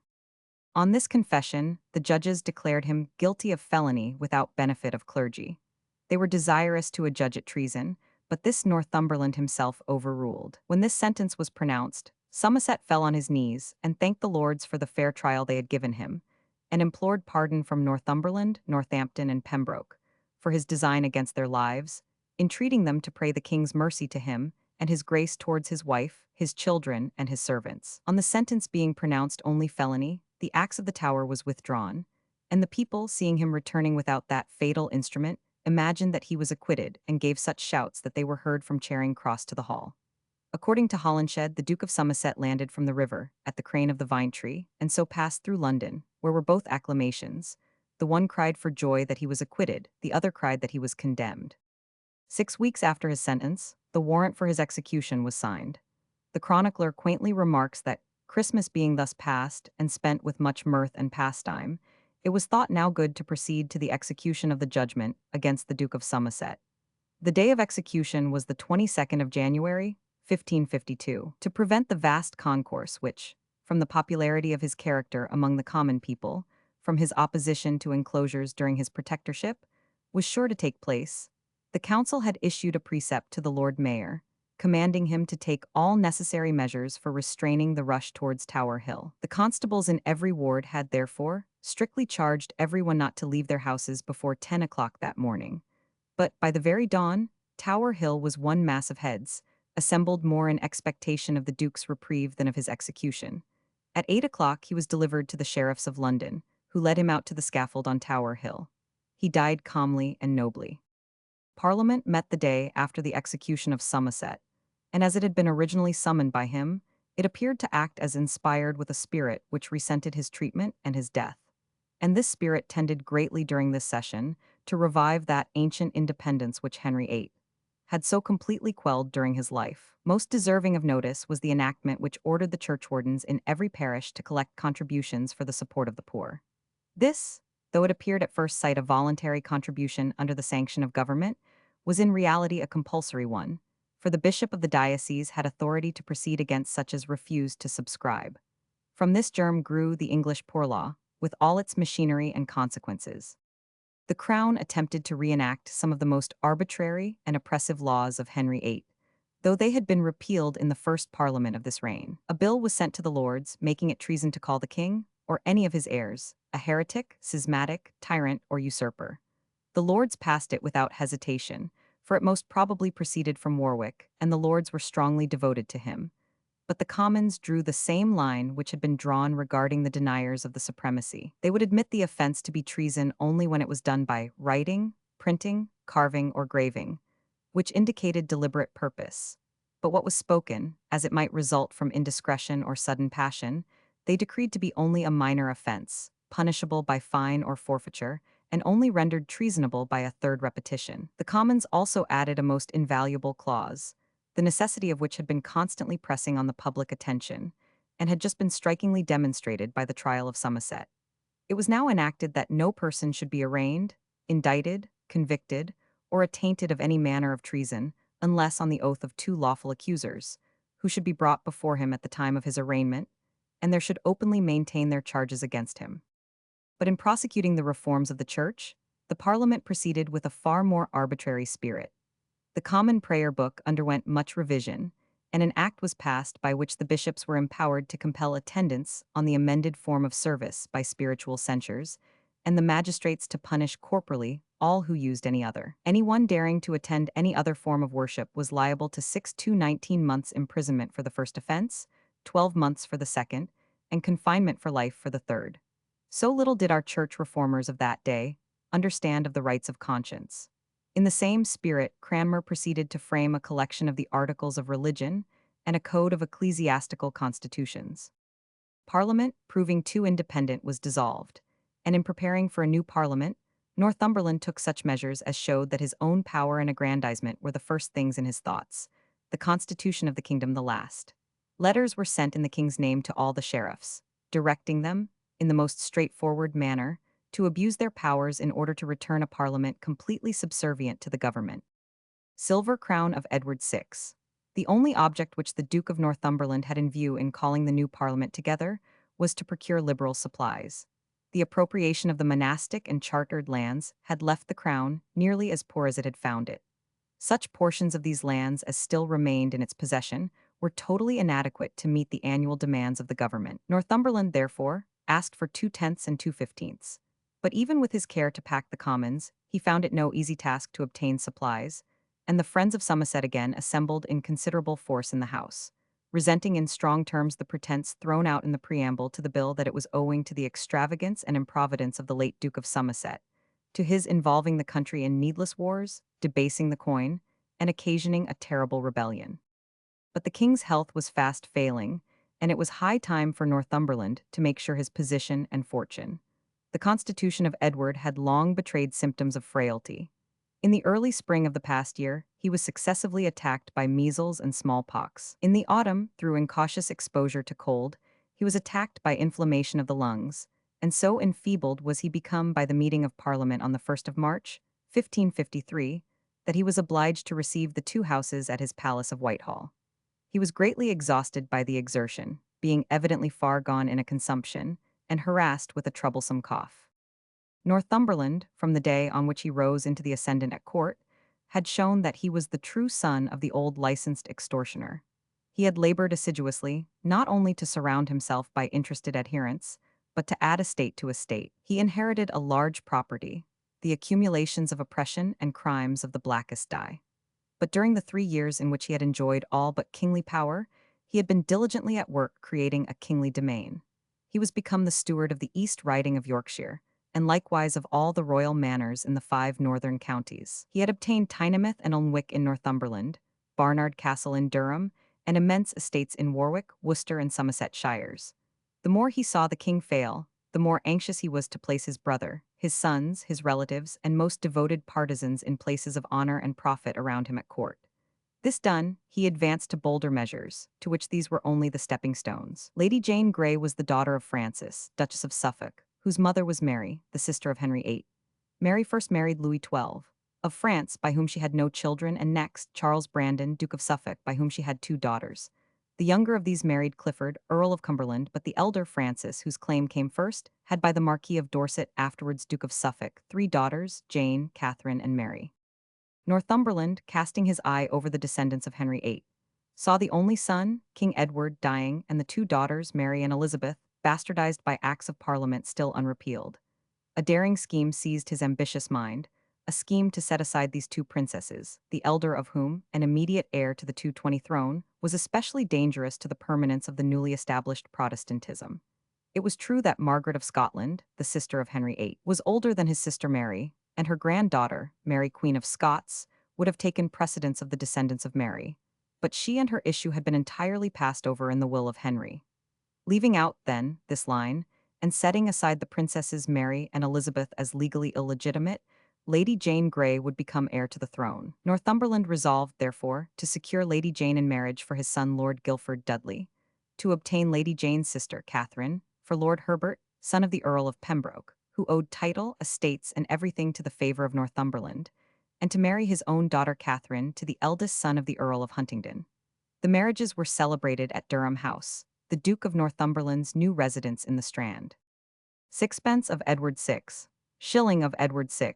Northumberland's next step was to induce the king to bequeath the crown to Lady Jane. The dying prince listened with a mind which had long been under the influence of the more powerful will of Dudley, and saw nothing but the most patriotic objects in his recommendations. He no doubt considered it a great kingly duty to decide the succession by will as his father had done, and that the whole responsibility might rest on himself, and not on Northumberland, who had so much at stake. He was easily induced to sketch the form of his devise of the crown with his own pen. In this rough draft, he entailed the succession on the Lady Frances's heirs massils, next on Lady Jane's heirs massils, and then on the heirs male of her sisters. This, however, did not accord with the plans of Northumberland, for none of the ladies named had any heirs male, and, therefore, on the death of Edward, the crown would have passed over the whole family and would go to the next of kin. A slight alteration was accordingly made. The letter S at the end of Jane's was scored out, the words "and her" inserted, and thus the bequest stood to the Lady Jane and her heirs massils. Northumberland then compelled the judges to draw out letters patent under the Great Seal, confirming the disposition of the crown. Pound sovereign of Edward VI, triple sovereign of Edward VI, but Northumberland, not satisfied with the will of the king and the act of the crown lawyer, produced another document, to which he required the signatures of the members of the council and of the legal advisers of the crown, who pledged, to the number of 24, their oaths and honor to support this arrangement. The legal instrument being prepared was engrossed on parchment and was authenticated by the Great Seal. Northumberland was preparing to secure his position by force of arms when the poor young king, whose mind had been overtaxed by his advisers, died on the 6th of July, 1553. Queen Mary and the State Prisoners in the Tower, CP 223. Chapter 11, The Reign of Mary. Proclamation of Lady Jane Grey, Mary's resistance, Northumberland's failure, Mary is proclaimed, the advice of Charles V. Execution of Northumberland, restoration of the Roman Church, proposed marriage with Philip of Spain, consequent risings throughout England, Wyatt's rebellion, execution of Lady Jane Grey, imprisonment of Elizabeth, marriage of Philip and Mary, England accepts the papal absolution, persecuting statutes. Reenacted martyrdom of Rogers, Hooper, and Taylor. Di Castro's sermon Sickness of Mary. Trials of Ridley, Latimer, and Cranmer. Martyrdom of Ridley and Latimer. Confession and death of Cranmer. Departure of Philip. The Dudley conspiracy. Return of Philip. War with France. Battle of St. Quentin. Loss of Calais. Death of Mary. As Mary fled from the emissaries of Northumberland on the 7th of July, after learning the death of her brother, she arrived on the ensuing evening at Sawston Hall, near Cambridge, the seat of Mr. Huddlestone, a zealous Romanist, one of whose kinsmen was a gentleman of Mary's retinue. There she passed the night, but was compelled to resume her journey early in the morning, the Protestant party in Cambridge having heard of her arrival, and being on the march to attack her. She and her followers were obliged to make the best of their way thence in different disguises, and turning on the Gogmagog hills to take a look at the hall, she saw it in flames. Her night's sojourn had cost her entertainer the home of his ancestors. On seeing this, she exclaimed, as quite certain of her fortunes, "Well, let it burn, I will build him a better." And she kept her word. She passed through Bury St. Edmunds, and the next night reached the seat of Kenninghall in Norfolk. Thence, without delay, she dispatched a messenger to the Privy Council, commanding them to desist from the treasonable scheme which she knew that they were attempting, and ordering them to proclaim her their rightful sovereign, in which case all that was past should be pardoned. The messenger 222 arrived just in time to see the rival queen proclaimed on the 10th, and to bring back a reply peculiarly insulting for its gross language, asserting her illegitimacy, and calling upon her to submit to her sovereign, Queen Jane. Mary, on this occasion, displayed the strong spirit of the Tudor. Though Northumberland had all the powers of the government, the military strength, the influence of party, and the support of the nobility of the nation apparently under his hand, and possessed the reputation of being an able and most successful general. And though she had nobody with her but Sir Thomas Wharton, the steward of her household, Andrew Huddlestone, and her ladies, though she had neither troops nor money, Mary did not hesitate. Kenninghall was but a defenseless house in an open country. She, therefore, rode forward to Framlingham Castle, not far from the Suffolk coast, where, in a strong fortress, she could await the result of an appeal to her subjects, and were she forced to fly, could easily escape across to Holland, and put herself under the protection of her imperial kinsman. Once within the lofty walls of Framlingham, she commanded the standard of England to be cast loose to the winds, and caused herself to be proclaimed Queen Regnant of England and Ireland. The effect was soon seen. Sir Henry Jerningham and Sir Henry Bedingfeld had joined her with a few followers before she quitted Kenninghall, and had served her as a guard in her ride of 20 miles to Framlingham. Sir John Sulyard now arrived, and was appointed captain of her guard. He was speedily followed by the tenants of Sir Henry Bedingfeld, to the number of 140. By the influence of Sir Henry Jerningham, Yarmouth declared for her, and soon after flocked in, with more or less of followers, Lord Thomas Howard, a grandson of the old Duke of Norfolk, Sir William Drury, Sir Thomas Cornwallis, High Sheriff of Suffolk, Sir John Skelton, and Sir John Tyrrell. These were all zealous papists, and the people of Norfolk and Suffolk hurried to her standard, impelled by the memory of Northumberland's sanguinary extinction of Kett's rebellion, the horrors of which still kept alive a deep detestation of the unprincipled duke in those counties. In a very short time, Mary beheld herself surrounded by an army of 13,000 men, all serving without pay, but confidently calculating on the certain recompense which, as queen, she would soon be able to award them. Lord Derby rose for her in Cheshire, and Caryll proclaimed her in Devonshire. Northumberland saw that no time was to be lost. It was necessary that forces should be instantly dispatched to check the growth of Mary's army and to disperse it altogether. But who should command it? There was no one so proper as himself, but he suspected the fidelity of the council and was unwilling to remove himself to a distance from them. He therefore recommended the Duke of Suffolk, the father of Lady Jane, to the command of the expedition. The council, who were anxious to get rid of Northumberland, in order that they might themselves escape to Mary's camp, represented privately that Suffolk was a general of no reputation, that everything depended on decisive proceedings in the outset, and that he alone was the man for the purpose. They, moreover, so excited the fears of Lady Jane that she entreated in tears that her father might remain with her. Northumberland consented, though with many misgivings. He equally distrusted the council and the citizens. On the 13th of July he set out, urging on the council at his departure fidelity to the trust reposed in them, and receiving from them the most earnest protestations of zeal and attachment. At every step some expectation was falsified, or some disastrous news met him. The promised reinforcements did not arrive, but he heard of them taking the way to the camp of Mary instead of to his own. He heard of the defection of the fleet, and lastly, a prostrating blow of the council having gone over to Queen Mary. Struck with dismay at this accumulation of evil tidings, he retreated from Bury St. Edmunds, which he had reached, to Cambridge, and there betrayed pitiable indecision. Scarcely had he left London before the council, whilst outwardly professing much activity for the interests of Queen Jane, set to work to terminate as soon as possible the perilous farce of her royalty. On the evening of Sunday, the 16th, the Lord Treasurer left the Tower and made a visit to his own house, contrary to the positive order of Northumberland, who had strictly enjoined Suffolk to keep the whole council within its walls. On the 19th, the Lord Treasurer and Lord Privy Seal, the Earls of Arundel, Shrewsbury, and Pembroke, Sir Thomas Cheney, and Sir John Mason, left the Tower on the plea that it was necessary to levy forces and to receive the French ambassador, and that Baynard's Castle, the residence of the Earl of Pembroke, was a much more convenient place for these purposes. As they professed to be actuated by zeal for the cause of his daughter, Suffolk, a very weak person, was easily duped. No sooner had they reached Baynard's Castle than they unanimously declared for Queen Mary. Lady Jane Grey's reluctance to accept the crown of England. From the painting by 100, R. Leslie, R.A. in the possession of the Duke of Bedford. Immediately after proclaiming the new queen, the council sent to summon the Duke of Suffolk to surrender the Tower, which he did with all alacrity, and, proceeding to Baynard's Castle, signed the proclamations which the council were issuing. Poor Lady Jane resigned her uneasy and unblessed crown of 9 days with unfeigned joy, and the next morning returned to Sion House.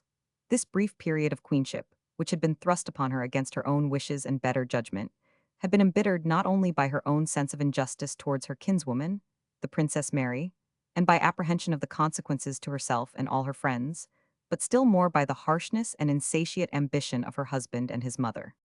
The council dispatched a letter to Northumberland by Richard Rose, the herald, commanding him to disband his army and return to his allegiance to Queen Mary, under penalty of being declared a traitor. But before this reached him, he had submitted himself, and in a manner the least heroic and dignified possible. On the Sunday he had induced Dr. Sandys, the vice-chancellor of the university, to preach a sermon against the title and religion of Mary. The very next day the news of the revolution at London arrived, and Northumberland, proceeding to the marketplace, proclaimed the woman he had thus denounced, and flung up his cap as if in joy at the event, whilst the tears of grief and chagrin streamed down his face. Turning to Dr. Sandys, who was again with him, he said, Queen Mary was a merciful woman, and that, doubtless, all would receive the benefit of her general pardon. But Sandys, who could not help despising him, bade him not flatter himself with that.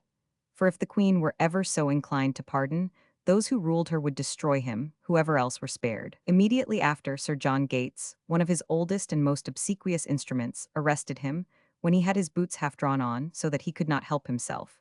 And on the following morning, the Earl of Arundel, arriving with a body of troops, took possession of Northumberland, his captor, Gates, and Dr. Sandys, and sent them off to the Tower. Mary dismissed her army, which had never exceeded 15,000, and which had had no occasion to draw a sword, before quitting Wanstead, except 3,000 horsemen in uniforms of green and white, red and white, and blue and white. These, too, she sent back before entering the city gate, thus showing her perfect confidence in the attachment of her capital. From that point her only guard was that of the city, which brought up the rear with bows and javelins. As Mary and her sister Elizabeth rode through the crowded streets, they were accompanied by a continuous roar of acclamation, and on entering the court of the Tower they beheld, kneeling on the green before St. Peter's Church, the state prisoners who had been detained there during the reigns of Henry VIII and Edward VI. These were Courtenay, the son of the Marquis of Exeter, who was executed in 1538, the old Duke of Norfolk, still under sentence of death, and the bishops of Durham and Winchester, Tunstall and Gardiner. Gardiner pronounced a congratulation on behalf of the others, and Mary, bursting into tears at the sight, called them to her, exclaiming, "Ye are all my prisoners," raised them one by one, kissed them, and set them at liberty. To extend the joy of her safe establishment upon the throne of her ancestors, she ordered 18 pence to be distributed to every poor householder in the city. It was Mary's misfortune that she had been educated to place so much reliance on the wisdom and friendship of her great relative, the Emperor Charles V. He had been her champion, as he had been that of her mother. When pressed on the subject of her religion during the last reign, He had menaced the country with war if the freedom of her conscience were violated. It was natural, therefore, that she should now look to him for counsel, seeing that almost all those whom she was obliged to employ or to have around her had been her enemies during her brother's reign. Charles communicated his opinions through Simon Renard, his ambassador, who was to be the medium of their correspondence, and to advise her in matters not of sufficient importance to require the emperor's judgment, or not allowing of sufficient time to obtain it. Renard was ordered to act warily, and to show himself little at court, so as to avoid suspicion. Charles advised her to make examples of the chief conspirators, and to punish the subordinates more mildly, so as to obtain a character of moderation. He insisted upon it as necessary, however, that Lady Jane Grey should be included in the list for capital punishment, and to this Mary would by no means consent. She replied that she could not find in her heart or conscience to put her unfortunate kinswoman to death, who had not been an accomplice of Northumberland, but merely an unresisting instrument in his hands. 224. If there were any crime in being his daughter-in-law, even of that her cousin Jane was not guilty, for she had been legally contracted to another, and, therefore, her marriage with Lord Guilford Dudley was not valid. As to the danger existing from her pretensions, it was but imaginary, and every requisite precaution should be taken before she was set at liberty. Great Seal of Philip and Mary. Mary's selection of prisoners was remarkably small considering the number in her hands, and the character of their offense against her. She contented herself with putting only 7 of them on their trial, namely, Northumberland, his son the Earl of Warwick, the Marquis of Northampton, Sir John Gates, Sir Henry Gates, Sir Andrew Dudley, and Sir Thomas Palmer, his chief counsellors and his associates. Northumberland submitted to the court whether a man could be guilty of treason who acted on the authority of counsel, and under warrant of the Great Seal, or could they, who had been his chief advisers and accomplices during the whole time, sit as his judges. The Duke of Norfolk, who presided at the trial as High Steward, replied that the counsel and Great Seal which he spoke of were those of a usurper, and therefore, so far from availing him, only aggravated the offense, and that the lords in question could sit as his judges, because they were under no attainder. Finding that his appeal had done him no service, Northumberland and his fellow prisoners pleaded guilty. The Duke prayed that his sentence might be commuted into decapitation, as became a peer of the realm, and he prayed the Queen that she would be merciful to his children on account of their youth. He desired also that an able divine might be sent to him for the settling of his conscience, thereby intimating that he was at heart a Romanist, in hopes, no doubt, of winning upon the mind of the Queen, for he was very anxious to save his life. He professed, too, that he was in possession of certain state secrets of vital importance to Her Majesty, and entreated that 2 members of the council might be sent to him to receive these matters from him. What his object was became manifest from the result, for Gardiner and another member of the council being sent to him in consequence, he implored Gardiner passionately to intercede for his life. Gardiner gave him little hope, but promised to do what he could, and on returning to the Queen so much moved her that she was inclined to grant the request. But others of the council wrote through Renard to the emperor, who strenuously warned her, if she valued her safety or the peace of her reign, not to listen to the arch-traitor. On Tuesday, the 22nd of August, Northumberland, Gates, and Palmer were brought from the Tower for execution on Tower Hill. Of the 11 condemned, only these 3 were executed, an instance of clemency, in so gross a conspiracy to deprive a sovereign of a throne, which is without parallel. When the Duke of Northumberland and Gates met on the scaffold, they each accused the other of being the author of the 225 treason. Northumberland charged the whole design on Gates and the council. Gates laid it more truly on Northumberland and his high authority. They protested, however, that they entirely forgave each other, and Northumberland, stepping to the rail, made a speech, praying for a long and happy reign to the Queen, and calling on the people to bear witness that he died in the true Catholic faith. Though he condemned it, he said, in his heart, ambition had led him to conform to the new faith, the adoption of which had filled both England and Germany with constant dissensions, troubles, and civil wars. After repeating the Miserere, De Profundis, and the Paternoster, with some portion of another psalm, concluding with the words, "Into thy hands, O Lord, I commend my spirit," he laid his head on the block, saying that he deserved 1,000 deaths, and it was severed at a stroke. Gates and Palmer died professing much penitence. View from the Constable's Garden, Tower of London. The accession of Mary was a joyful event to the papal court.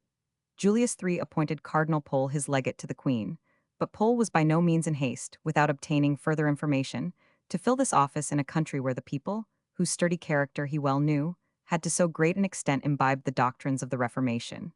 Dendino, the papal legate at Brussels, therefore dispatched a gentleman of his suite to proceed to London and cautiously spy out the land. Before making himself known, this emissary, Gianfrancesco Commendone, went about London for some days gathering up all evidences of the public feeling on the question 226 of the Church. He then procured a private interview with Mary, and was delighted to hear from her own lips that she was fully resolved on reconciling her kingdom to the papal see, and meant to obtain the repeal of all laws restricting the doctrines or discipline of the Roman Church, but that it required caution, and that no trace of any correspondence with Rome must come to light. Mary was, however, inclined to go faster and farther than some of her advisers, and Gardiner, though so staunch a papist, was too much of an Englishman to wish to see the supremacy restored to the pontiff. But others were not so patriotic. Throughout the kingdom the Protestant preachers were silenced. The great bell at Christ Church, Oxford, was just recast, and the first use of it was to call the people to Mass. That bell then rung, says Fuller, the knell of gospel truth in the city of Oxford, afterwards filled with Protestant tears. 4 days after her coronation, on October 1st, Mary opened her first parliament, and she opened it in a manner which showed plainly what was to come. Both peers and commoners were called upon to attend Her Majesty at a solemn Mass of the Holy Ghost.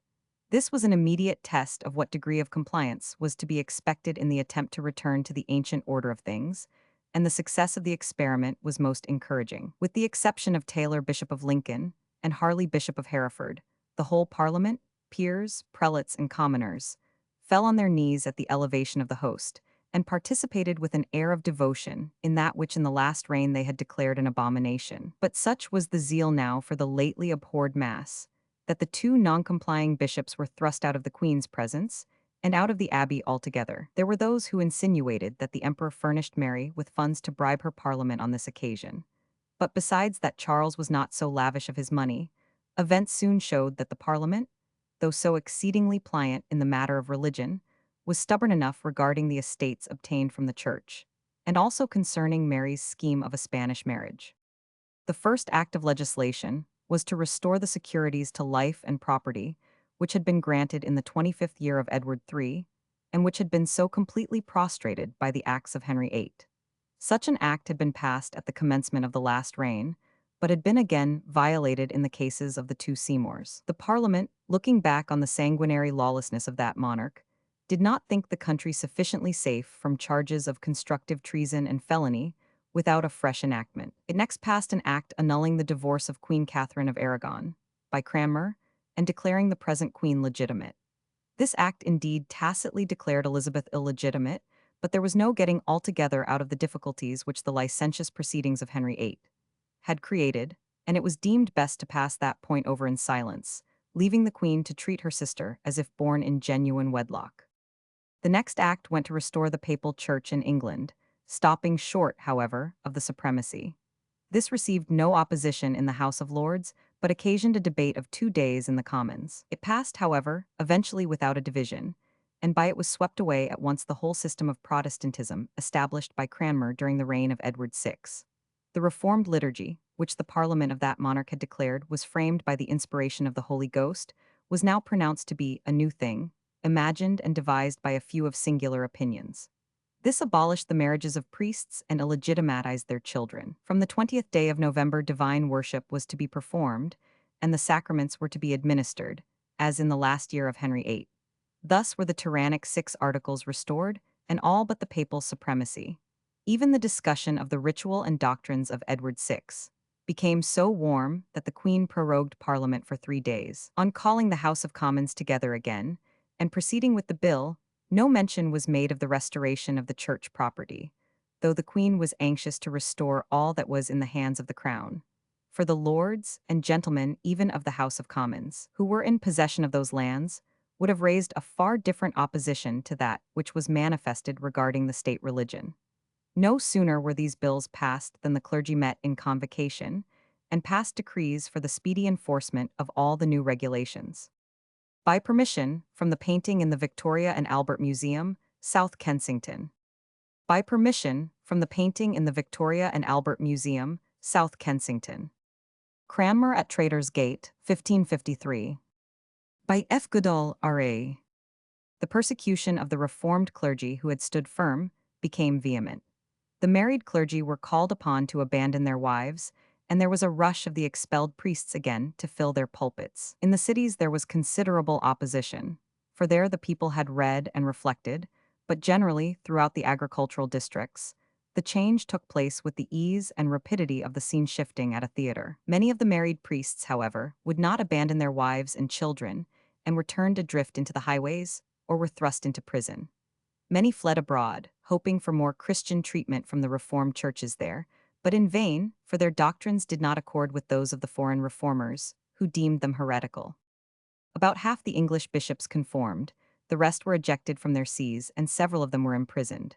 Soon after Cranmer, Latimer, and Ridley were sent to the Tower. Holgate, Archbishop of York, was sent thither also. Poynott, who was Bishop of Winchester during Gardiner's expulsion, was imprisoned for having married. Taylor of Lincoln and Harley of Hereford, for refusing to kneel on the elevation of the host at the Queen's coronation, and for other heresies were committed to prison.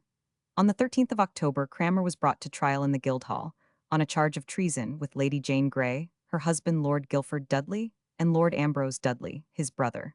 They were all condemned to death as traitors, and a bill of attainder was passed through Parliament against them. Lady Jane's sentence was to be beheaded or burnt at the Queen's pleasure, which was then the law of England in all cases where women committed high treason or petty treason by the murder of their husbands. The fate of Lady Jane, who pleaded guilty and exhibited the most mild and amiable demeanor on the occasion, excited deep sympathy, and crowds followed her as she was reconducted to the Tower, weeping and lamenting her hard fate. It was well understood, however, that the Queen had no intention of carrying the sentence into effect against any of the prisoners, but she deemed it a means of keeping quiet her partisans to hold them in prison under sentence of death. She gave orders that they should receive every indulgence consistent with their security, and Lady Jane was permitted to walk in the Queen's garden at the Tower, and even on Tower Hill. The subject which created the greatest difficulty to this Parliament was that of the Queen's marriage. The wily Renard suggested to Mary as a possible husband Philip the heir of Charles V, and she eagerly seized on the idea, though she knew that it would be very unpopular. The first to remonstrate with Mary on the subject was Gardiner, her chancellor, who boldly pointed out to her the repugnance of the nation to a Spanish marriage, that she would be the paramount authority if she married a subject, but that it would be difficult to maintain that rank with a Spanish king, that the arrogance of the Spanish had made them odious to all nations, and that this quality had shown itself conspicuously in Philip. He was greatly disliked by his own people, and it was not likely that he would be tolerated by the English. Moreover, alliance with Spain meant perpetual war with France, which would never suffer the Netherlands to be annexed to the crown of England. The rest of Mary's council took up the same strain, with the exception of the old Duke of Norfolk and the Lords Arundel and Paget. The Protestant party out of doors were furious against the match, declaring that it would bring the Inquisition into the country, to rivet popery upon it, and to make England the slave of taxation to the Spaniards. The Parliament took up the subject with equal hostility, and the Commons sent their speaker to her, attended by a deputation of 20 members, praying Her Majesty not to marry a foreigner. Noailles, the French ambassador, was delighted with this movement, and took much credit to himself for inciting influential parties to it, but Mary believed it to originate with Gardiner, and the lion spirit of her father coming over her, she vowed that she would prove a match for the cunning of the chancellor. That very night she sent for the Spanish ambassador, and bidding him follow her into her private oratory, she there knelt down before the altar, and after chanting the hymn, Veni Creator Spiritus, she made a vow to God that she would marry Philip of Spain, and whilst she lived, no other man but him. Thus she put it out of her power, if she kept her vow, to marry any other person should she outlive Philip, showing the force of the paroxysm of determination which was upon her. The effort would seem to have been very violent, for immediately after she was taken ill, and continued so for some days. It was on the last day of October that this curious circumstance took place, and on the 17th of November she sent for the House of Commons, when the Speaker read the address giving her their advice regarding her marriage. Instead of the Chancellor returning the answer, as was the custom, Mary replied herself, thanking them for 228 their care that she should have a succession in her own children, but rebuking them for presuming to dictate to her the choice of a husband. She declared that the marriages of her predecessors had always been free, a privilege which, she assured them, she was resolved to maintain. At the same time, she added, she should be careful to make such a selection as should contribute both to her own happiness and to that of her people. The plain declaration of the Queen to her Parliament was not necessary to inform those about her who were interested in the question. They had speedy information of her having favored the Spanish suit, and Knowles was certainly mixed up in conspiracies to defeat it. It was proposed to place Courtenay, the young Earl of Devon, who had long been a prisoner in the Tower, at the head of the Reformed party, and if Mary would not consent to marry him, to assassinate Arundel and Paget, the advocates of the Spanish match, to marry Elizabeth to Courtenay, and raise the standard of rebellion in Devonshire. It appears from the dispatches of Knowles that the Duke of Suffolk, the father of Lady Jane Grey, was in this conspiracy. But the folly and the unstable character of their hero, Courtenay, was fatal to their design, and of that Knowles very soon became sensible. It was suggested by some of the parties that Courtenay should steal away from court, get across to France, and thence join the conspirators in Devonshire. But Knowles opposed this plan, declaring that the moment Courtenay quitted the coast of England, his chance was utterly lost, and he wrote to his own government, saying that the scheme would fall to nothing. For although Courtenay and Elizabeth were fitting persons to cause a rising, such was the want of decision of Courtenay, he would let himself be taken before he would act, the thing which actually came to pass.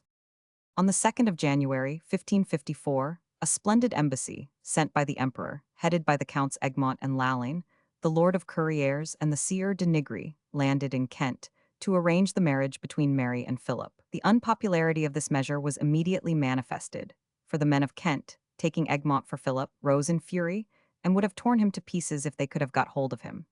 Having, however, reached Westminster in safety, on the 14th of January, a numerous assembly of nobles, prelates, and courtiers was summoned to the Queen's presence chamber, where Gardiner, who had found it necessary to relinquish his opposition, stated to them the proposed conditions of the treaty. The greatest care was evidently taken to disarm the fears of the English, and nothing could appear more moderate than the terms of this alliance. Philip and Mary were to confer on each other the titles of their respective kingdoms, but each kingdom was still to be governed by its own laws and constitution. None but English subjects were to hold office in this country, not even in the king's private service. If the Queen had an heir, it was to be her successor in her own dominions, and also in all Philip's dominions of Burgundy, Holland, and Flanders, which were forever to become part and parcel of England. This certainly, on the face of it, was a most advantageous condition for England, but had it taken effect, it would undoubtedly have proved a most disastrous one, involving us perpetually in the wars and struggles of the continent, and draining these islands to defend those foreign territories. Another condition of the treaty was that Mary was not to be carried out of the kingdom, except at her own request, nor any of her children, except by the consent of the peers. The Commons were totally ignored in the matter. Philip was not to entangle England in the continental wars of his father, nor to appropriate any of the naval or military resources of this country, or the property or jewels of the crown, to any foreign purposes. If there was no issue of the marriage, all the conditions of the treaty at once became void, and Philip ceased to be king even in name. If he died first, which was not very probable, Mary was to enjoy a dower of 60,000 ducats per annum, secured on lands in Spain and Flanders. No mention was made of any payment to Philip if he happened to be the survivor. But there was one little clause which stipulated that Philip should aid Mary in governing her kingdom, an ominous word, which might be made of vast significance. Within 5 days came the startling news that 3 insurrections had broken out in different quarters of the kingdom. One was afoot in the Midland counties, where the Duke of Suffolk and the Grey family had property and influence. There the cry was for the Lady Jane.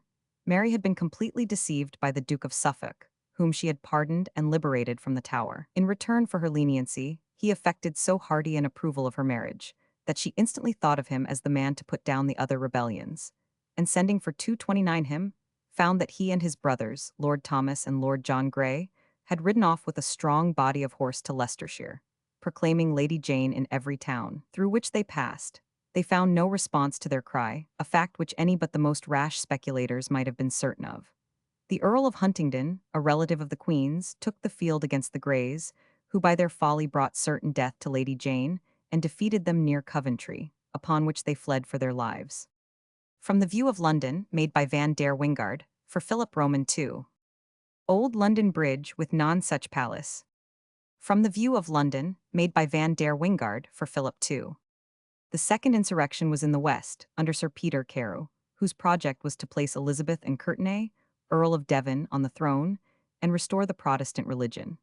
These parties, as well as the third under Sir Thomas Wyatt, had consented to act together, and thus paralyzed the efforts of Mary, by the simultaneous outbreak in so many quarters. But the miserable folly of their plans became evident at once. They did not even unite in the choice of the same person as their future monarch, and had they put down Mary, must then have come to blows amongst themselves. Carow found Devonshire as indifferent to his call as the Greys had found Leicestershire. Courtenay was to have put himself at their head, but never went, and Carow, Gibbs, and Champernam called on the people of Exeter to sign an address to the Queen, stating that they would have no Spanish despot. The people of Devon gave no support to the movement. The Earl of Bedford appeared at the head of the Queen's troops. A number of the conspirators were seized, and Carow with others fled to France. But the most formidable section of this tripartite rebellion was that under Sir Thomas Wyatt. He fixed his headquarters at Rochester, having a fleet of 5 sail, under his associate Winter, which brought him ordnance and ammunition. Wyatt was only a youth of 23, but he was full of both courage and enthusiasm, and endeavored to rouse the people of Canterbury to follow him. There, however, he was not successful, and this cast a damp upon his adherents. Sir Robert Southwell defeated a party of the insurgents under Knevet, and the Lord Abergavenny another party under Ely, and the 230 spirits of Wyatt's troops began to sink rapidly. Many of his supporters sent to the council, offering to surrender on promise of full pardon, and a little delay would probably have witnessed the total dispersion of his force. But on the 29th of January, the Duke of Norfolk marched from London with a detachment of the guards under Sir Henry Jerningham. On reaching Rochester, they found Wyatt encamped in the ruins of the old castle, and the bridge bristling with cannon, and with well-armed Kentish men. Norfolk endeavored to dissolve the hostile force by sending a herald to proclaim a pardon to all that would lay down their arms, but Wyatt would not permit him to read the paper. Norfolk then ordered his troops to force the bridge, but this duty falling to a detachment of 500 of the train bands of the city under Captain Brett. The moment they reached the bridge, Brett turned round and addressed his followers thus: "Masters, we go about to fight against our native countrymen of England, and our friends, in a quarrel unrightful and wicked. For they, considering the great miseries that are like to fall upon us, if we shall be under the rule of the proud Spaniards, or strangers, are here assembled to make resistance to their coming, for the avoiding the great mischiefs likely to alight not only upon themselves, but upon every of us and the whole realm. Wherefore I think no English heart ought to say against them. I and others will spend our blood in their quarrel." On hearing this, his men shouted, one and all, a Wyatt," and turned their guns not against the bridge, but against Norfolk's forces. At this sight, Norfolk and his officers, imagining a universal treason, turned their horses and fled at full speed, leaving behind them their cannon and ammunition. The train bands crossed the bridge and joined Wyatt's soldiers, followed by 3/4 of the Queen's troops and some companies of the Guard. Norfolk and his fugitive officers galloping into London carried with them the direst consternation.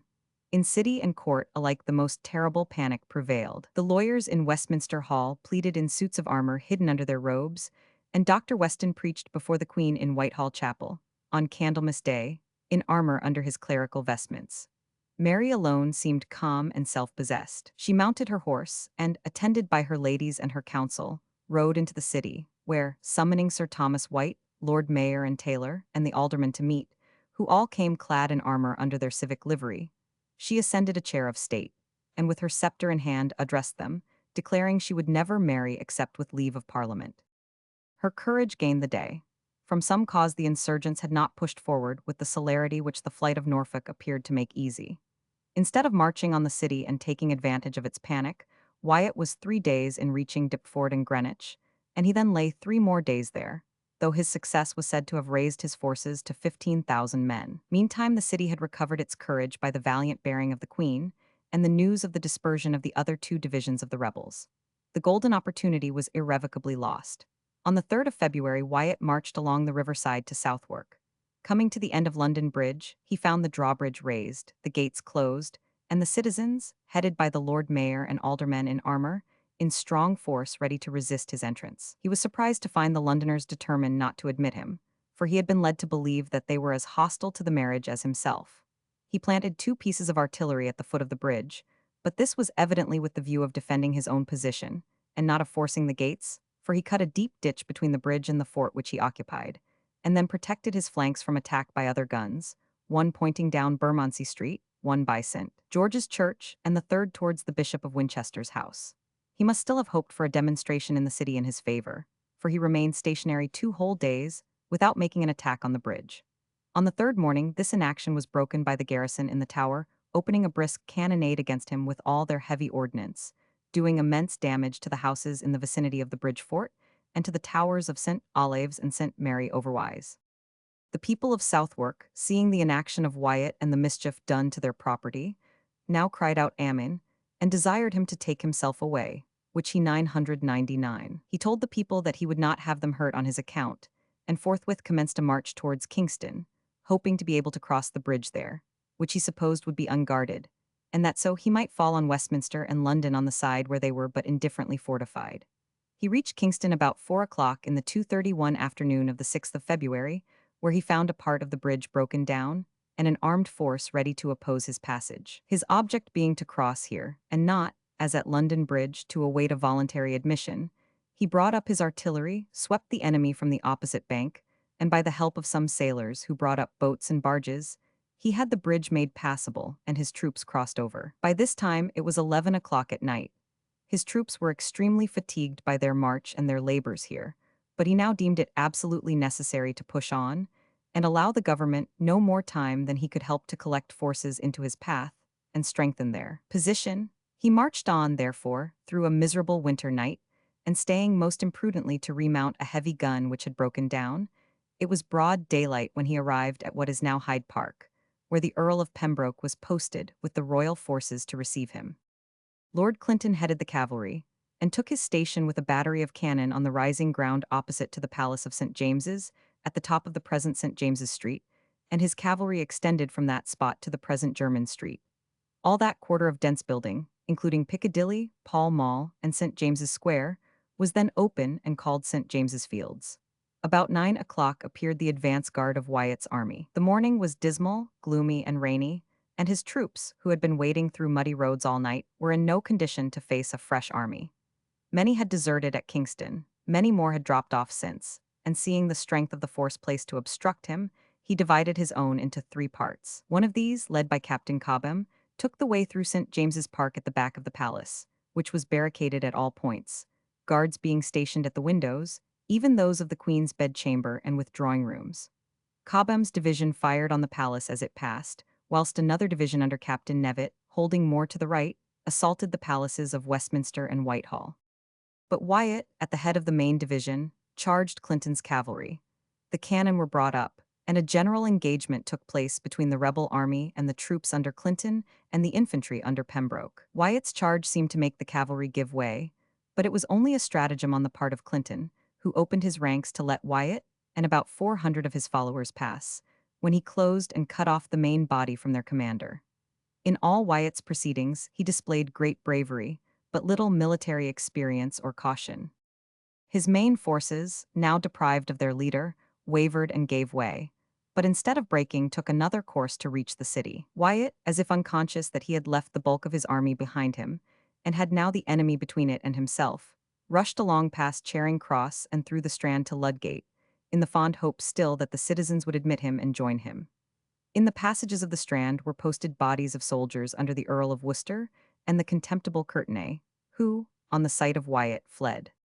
On reaching Ludgate, Wyatt found the gates closed, and instead of the citizens who had promised to receive him, Lord William Howard appeared over the gate, crying sternly, "Avaunt, traitor! Avaunt, you enter not here." Finding no access there, the unhappy man turned to rejoin and assist his troops, but he was met by those of Pembroke, who had poured after him like a flood. With the energy of despair, he fought his way back as far as the Temple, where he found only 24 of his followers surviving. At Temple Bar he threw away his sword, which was broken, and surrendered himself to Sir Maurice Berkeley, who immediately mounted him behind him and carried him off to court. Mary had displayed the most extraordinary clemency on the termination of the former conspiracy, for which not only the emperor but her own ministers had blamed her. Her council now urged her to make a more salutary example of these offenders, to prevent a repetition of rebellion. On the previous occasion, she had permitted only 3 of the ringleaders to be put to death. On this occasion, 5 of the chief conspirators were condemned, and 4 of them were executed, Croft being pardoned. Suffolk fell without any commiseration. It was difficult to decide whether his folly or his ingratitude had been the greater. He had twice been a traitor to the Queen, the second time after being most mercifully pardoned. He had twice put his amiable and excellent daughter's life in jeopardy, the second time after seeing how hopeless was the attempt to place her on the throne, and therefore, to a certainty, by the second revolt involving her death. And to add to his infamy, he endeavored to win escape for himself by betraying others. He was beheaded on the 23rd of February. Wyatt was kept in the Tower till the 11th of April, when he was executed. Unlike Suffolk, he tried to exculpate others, declaring in his last moments that neither the Princess Elizabeth nor Courtenay, who were suspected of being privy to his designs, knew anything of them. Wyatt seems to have been a brave and honest man, who believed himself acting the part of a patriot in endeavoring to preserve the country from the Spanish yoke, and who, in the sincerity of his own heart, had too confidently trusted to the assurances of faithless men. Had he succeeded and placed the Protestant Princess Elizabeth on the throne, his name, instead of remaining that of a traitor, would have stood side by side with that of Hampden. His body was quartered and exposed in different places. His head was stuck on a pole at Hay Hill, near Hyde Park, whence it was stolen by some of his friends. Sir Nicholas Throgmorton was the sixth, who was tried at Guildhall on the 17th of April, the very day of Lord Grey's execution. His condemnation and death were regarded as certain, but on being brought to the bar, he adroitly pleaded that the recent statute, abolishing all treasons since the reign of Edward III, covered anything which he could possibly have done, and that his offense being only words, were by the same statute declared to be no overt act at all. He stated this with so much skill and eloquence, at the same time contending that there was not a particle of evidence of his having been an active accomplice of the rebels, that the jury acquitted him. The execution which caused and still causes the deepest interest, and which always appears as a shadow on the character of Queen Mary, was that of her cousin, Lady Jane Grey. Till this second unfortunate insurrection, Mary steadily refused to listen to any persuasions to shed the blood of Lady Jane. She had had her tried and condemned to death, but she still permitted her to live, gave her a considerable degree of liberty and unusual indulgences, and it was generally understood that she meant eventually to pardon her. The ambassadors of Charles V had strenuously urged her to prevent future danger by executing her rival, but she had replied that she could not find it in her conscience to put her unfortunate kinswoman to death, who had not been an accomplice of Northumberland, but merely an instrument in his hands. But now that the very mischief had taken place which the emperor and her own council had prognosticated, she was importuned on all sides to take what they described as the only prudent course. Poinnet, the Bishop of Winchester, says that those lords of the council who had been the most instrumental at the death of Edward VI, in thrusting royalty on Lady Jane, namely Pembroke and Winchester, and who had been amongst the first to denounce Mary as illegitimate, were now the most remorseless advocates for Lady Jane's death. Accordingly, the day after the fall of Wyatt, Mary signed the warrant for the execution of Guilford Dudley and his wife, to take place within 3 days. On the morning of the execution, the Queen sent Lady Jane permission to have an interview with her husband, but she declined the favor as too trying, saying she should meet him within a few hours in heaven. She saw her husband go to execution from the window of the lodging in Master Partridge's house, and beheld the headless trunk borne back to be buried in the chapel. Lord Guilford Dudley was executed on Tower Hill in sight of a vast concourse, but a scaffold was erected for her on the Tower Green. Immediately after his corpse had passed, she was led forth by the lieutenant of the Tower, and appeared to go to her fate without any discomposing fear, but in a serious frame, not a tear dimming her eye, though her gentlewomen, Elizabeth Tilney and Mistress Helen, were weeping greatly. She continued engaged in prayer, which she read from a book, till she came to the scaffold. There she made a short speech to the spectators, declaring that she deserved her punishment for allowing herself to be made the instrument of the ambition of others. That device, however, she said, was never of my seeking, but by the counsel of those who appeared to have better understanding of such things than one. As for the procurement or desire of such dignity by me, I wash my hands thereof before God and all you Christian people this day. She caused her gentlewoman to disrobe her, bandaged her own eyes with a handkerchief, and laying her head on the block, at one stroke it was severed from the body, February 12, 1554. But this conspiracy had approached the Queen much more nearly than in the person of Wyatt or the friends of Lady Jane Grey. It was discovered by intercepted letters of Wyatt, of Knowles, the French ambassador, and by one supposed to have been written by Elizabeth herself to the French king, that she was deeply implicated, and that the design of marrying her and Courtenay and placing them on the throne was well known and apparently quite agreeable to her. Lady Jane Grey, on her way to the scaffold, CP 232. The refusal of Elizabeth to join her sister at the outbreak of the insurrection, and the flight of Courtenay at the moment of Wyatt's entry of London, excited suspicion. And this suspicion was soon converted into something very like fact by the three dispatches of Knowles, written in cipher and dated January 26th, 28th, and 30th. These dispatches detailed the steps taken in her favor. Besides these, there were two notes sent by Wyatt to Elizabeth, the first advising her to remove to Donington, the next informing her of his successful entry into Southwark. Then came what appeared clearly a letter of Elizabeth to the King of France. The Duke of Suffolk's confession was again corroborative of these details, namely, that the object of the insurrection was to depose Mary and place Elizabeth on the throne. William Thomas supported this, adding that it was intended to put the Queen immediately to death. Croft confessed that he had solicited Elizabeth to return to Donington. Lord Russell said he had conveyed letters from Wyatt to Elizabeth, and another witness deposed to his knowledge of a correspondence between Courtenay and Carew respecting Courtenay's marriage with the princess.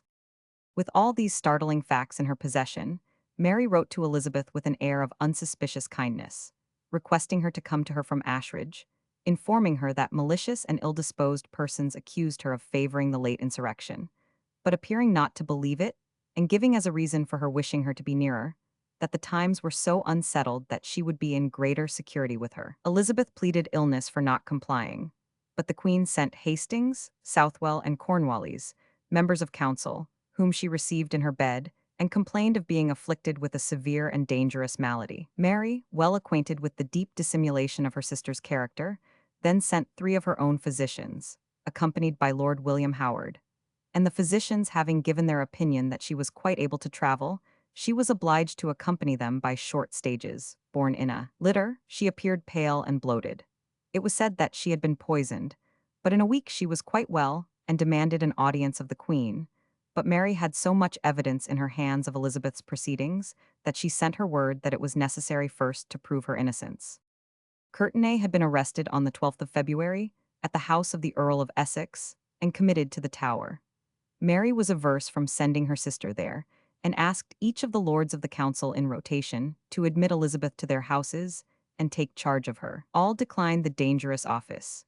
She was, therefore, compelled to sign the warrant for her committal, and Elizabeth was conducted to the Tower by the Earl of Sussex and another nobleman on the 18th of March. Even whilst performing this duty, it appears that Elizabeth had influence enough with these noblemen to make them dilatory in the execution of their office, to the great anger of the Queen, who upbraided them with their remissness, telling them they dared not have done such a thing in her father's time, and wishing that he were alive for a month. Elizabeth, on entering the Tower, was dreadfully afraid that she was doomed to leave it, as so many princes and nobles had done, without a head.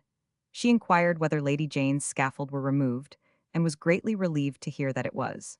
But what alarmed Elizabeth still more was that the constable of the Tower was discharged from his office, and Sir Henry Bedingfield, a zealous Romanist, appointed in his place. The fact of Sir Robert Brackenbury having been 70 years before, in like manner, removed, and Sir James Tyrrell put in, when the princes were murdered, appeared an ominous precedent, but there was no real cause for apprehension.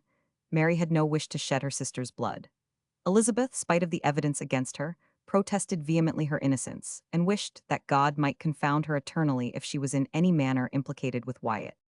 The court of Spain, through Renard the ambassador, urged perseveringly the execution of Elizabeth and Courtenay.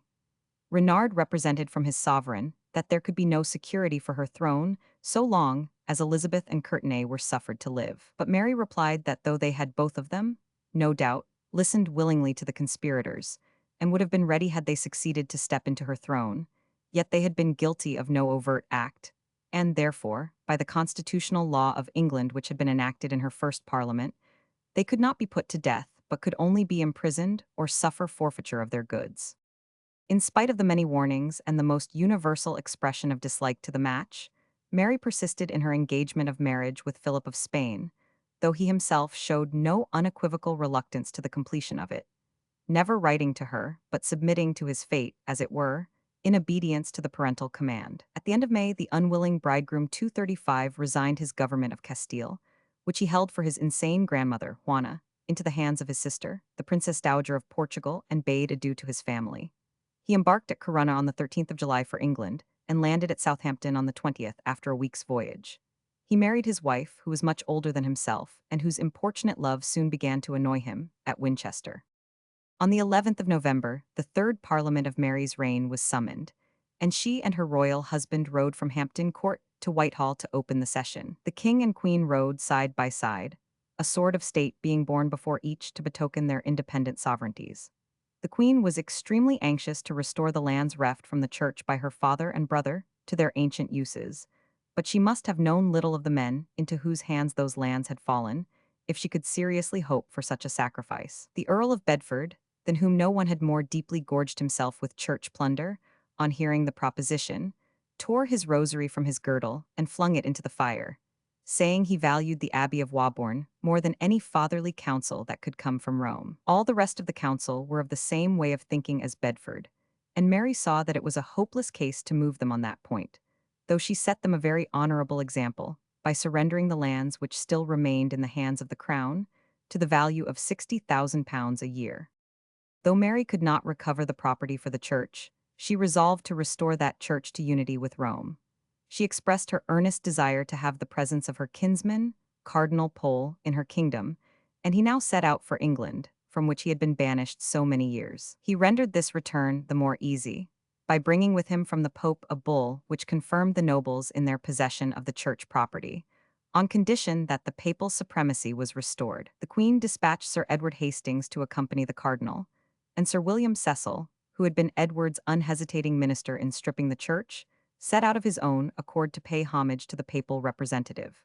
Cecil's only real religion was ambition, and Mary knew that so well that, in spite of all his time serving, she never would place any confidence in him, whence his bitter hostility to her memory. Pole, on his arrival, ascended the Thames from Greenwich in a splendid state barge, at the prow of which he fixed a large silver cross, thus marking the entrance of the legatine and papal authority into the country, as it were, in a triumphal manner.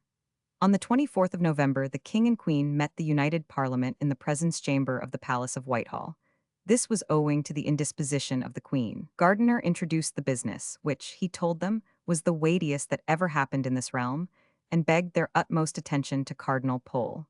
Pole then made a long speech, reverting to his own history as well as that of the nation. All listened in solemn seriousness, and yet apprehension, when he announced to them the fact that the Pope was ready to absolve the English from their crimes of heresy and contumacy. But when he added that this was to be done without any reclamation of the church lands, there was a unanimous vote of both houses for reconciliation with Rome. The next morning, the King, Queen, and Parliament met again in the presence chamber, when, Pole presenting himself, Philip and Mary rose, and, bowing profoundly to him, presented him with the vote of Parliament. The Cardinal, on receiving it, offered up thanks to God for this auspicious event, and then ordered his commission to be read. The peers and commons then fell on their knees and received absolution and benediction from the hands of the cardinal, and thus for a time again was the great breach between England and the papacy healed. Parliament proceeded to pass acts confirming all that was now done, and repealing all the statutes which had been passed against the Roman Church since the 20th of Henry VIII, while the clergy in convocation made formal resignation of the possessions which had passed into the hands of laymen. The legate also issued decrees authorizing all cathedral churches, hospitals, and schools founded since the schism to be preserved, and that all persons who had contracted marriage within prescribed degrees should remain married notwithstanding. The year 1555 opened with dark and threatening features. The Queen's health was failing, and, under the idea that she was merely suffering maternal inconvenience, she was rapidly advancing in a dropsy which, in less than 4 years, was destined to sink her to the tomb. The king, gloomy, despotic, and consequently unpopular, though he often endeavored to act against his 236 nature, and assume a popular character, still hoping for an heir to the English crown, had obtained from Parliament an act constituting him regent, in case Mary should die, after the birth of a child, during the minority of that child. Thus, whether the Queen lived or died, he appeared to possess a reasonable prospect of obtaining the supreme power in this country, and how he would have used it, we may judge from his government of Spain and the Netherlands. If the child was a female, he was made governor till her 15th year, if a male, till his 18th year. Philip protested on his honor that he would give up the government faithfully when the child came of age, but Lord Paget asked, who was to sue the bond if he did not? A suggestion never forgiven. With this flattering but elusive prospect before him, the tempest of persecution soon burst forth. And had Providence permitted, England would soon have exhibited the same scene of tyranny, bloodshed, and insult which Flanders did under his rule. As it was, for a short period, terrible war for conscience' sake burst forth, the prisons were thronged, and the fires of death blazed out in every quarter of the island. Mary, with failing health and doting absurdly on her husband, was easily drawn to acquiesce in deeds and measures which made her name a byword to all future times. We are now called upon to pass through a reign of terror, a time of fire and blood, such as has no parallel in the history of England. The statutes against the Lollards enacted in the reigns of Richard II, Henry IV, and Henry V were revived and were to come into force on the 20th of January. Bonner, accompanied by 8 bishops and 160 priests, made a grand procession through the streets of London and held services of public thanksgiving for the happy restoration of Catholicism. A commission was then held in the Church of St. Mary Overwye in Southwark for the trial of heretics. The first man brought before this court, over which Gardiner presided, was John Rogers, a prebendary of St. Paul's, who had nobly distinguished himself by defending the first priest sent by Mary to preach papacy at St. Paul's Cross. The court condemned him to be burnt, and on the 4th of February this horrible sentence was executed in the most barbarous manner. The day of his death was kept a profound secret from him, and early that morning he was suddenly awakened out of a sound sleep and informed that he was to be burnt that day. The condemned man, so far from sinking under the appalling announcement, only calmly observed, "Then I need not trust my points." He requested to be permitted to take leave of his wife and children, of whom he had 11, one still at the breast, but this Bonner refused. As he was led by the sheriffs towards Smithfield, where he was to suffer, he sang the Miserere. His wife and children were placed where he would have a full view of them at the stake, and it was expected that this would induce him to recant and save his life, and thus induce others to follow his example. But outwardly unmoved, he maintained the most sublime fortitude. Bishop Hooper Farrar, Bishop of St. David's, Dr. Rowland Taylor of Hadley in Suffolk, and Lawrence Saunders, Rector of Allhallows, Coventry, were all condemned to the same death, and like Rogers were offered their lives on recantation, which one and all refused. The treatment of the pious Bishop Hooper was a most glaring case of ingratitude. Decided Protestant as he was, and of the most primitive simplicity of faith, he had from the first manifested the most staunch loyalty to Mary. In his own account of himself he says, "When Mary's fortunes were at the worst, I rode myself from place to place, as is well known, to win and stay the people to her party. And whereas when another was proclaimed Lady Jane Grey, I preferred our Queen, notwithstanding the proclamations. I sent horses in both shires Gloucestershire and Worcester to serve her in great danger, as Sir John Talbot and William Lygon, Esquire, can testify." Hooper was sent down to Gloucester, his own diocese, to suffer, where he was burnt on the 9th of February, in a slow fire, to increase and prolong his agonies to the utmost. On the same day Dr. Taylor was burnt at Hadley. This shocking state of things was interrupted for some time by the sudden and extraordinary outbreak of Alfonso de Castro, the confessor of King Philip, a Spanish friar, who preached before the court a sermon in which he most vehemently and eloquently inveighed against the wickedness and inhumanity of burning people for their opinions. He declared that the practice was not learned in the Scriptures, but the contrary, for it was decidedly opposed to both the letter and the spirit of the New Testament, that it was the duty of the government and the clergy to win men to the gospel by mildness, and not to kill but to instruct the ignorant. A mystery 237 has always hung over this singular demonstration. Some thought Philip, some that Mary, had ordered him to preach this sermon, but it is far more probable that it was the spontaneous act of zeal in a man who was enlightened beyond his age and his country. It is not probable that it proceeded from Philip, for he could at once have commanded this change. It is besides contrary to his lifelong policy. Had it been the will of the sovereigns, it would have produced a permanent effect. As it was, it took the court and country by surprise. The impression on the court was so powerful that all further burning ceased for 5 weeks, by which time the good friar's sermon had lost its effect. And the religious butcheries went on as fiercely as ever, till more than 200 persons had been slaughtered on account of their faith in this short reign.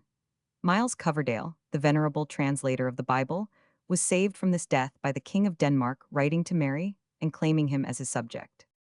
From the portrait in the collection at Lambeth Palace. Archbishop Cranmer. From the portrait in the collection at Lambeth Palace. Mary had now, according to the custom of English queens, formally taken to her chamber in expectation of giving birth to an heir to the throne.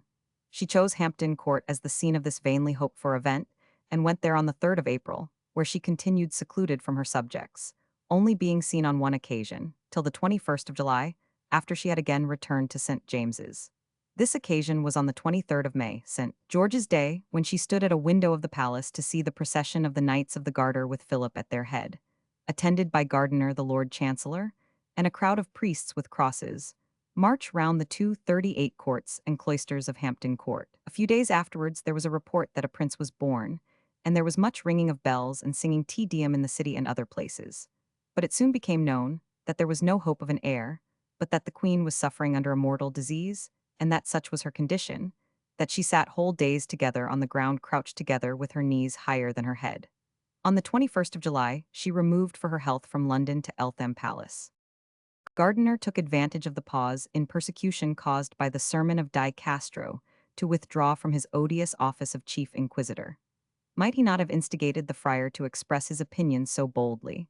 For it is obvious that he wanted to be clear of the dreadful work of murdering his fellow subjects for their faith. He therefore withdrew from the office, and a more sanguinary man took it up. This was Bonner, Bishop of London. He opened his inquisitorial court in the consistory court of St. Paul's, and compelled the Lord Mayor and aldermen to attend and countenance his proceedings. Burnet gives a letter written in the name of Philip and Mary exhorting him to increased activity, but from what we have seen of Mary's condition, we may safely attribute the spur to Philip. Cardinal Pole did all in his power to put an end to the persecutions, but in vain.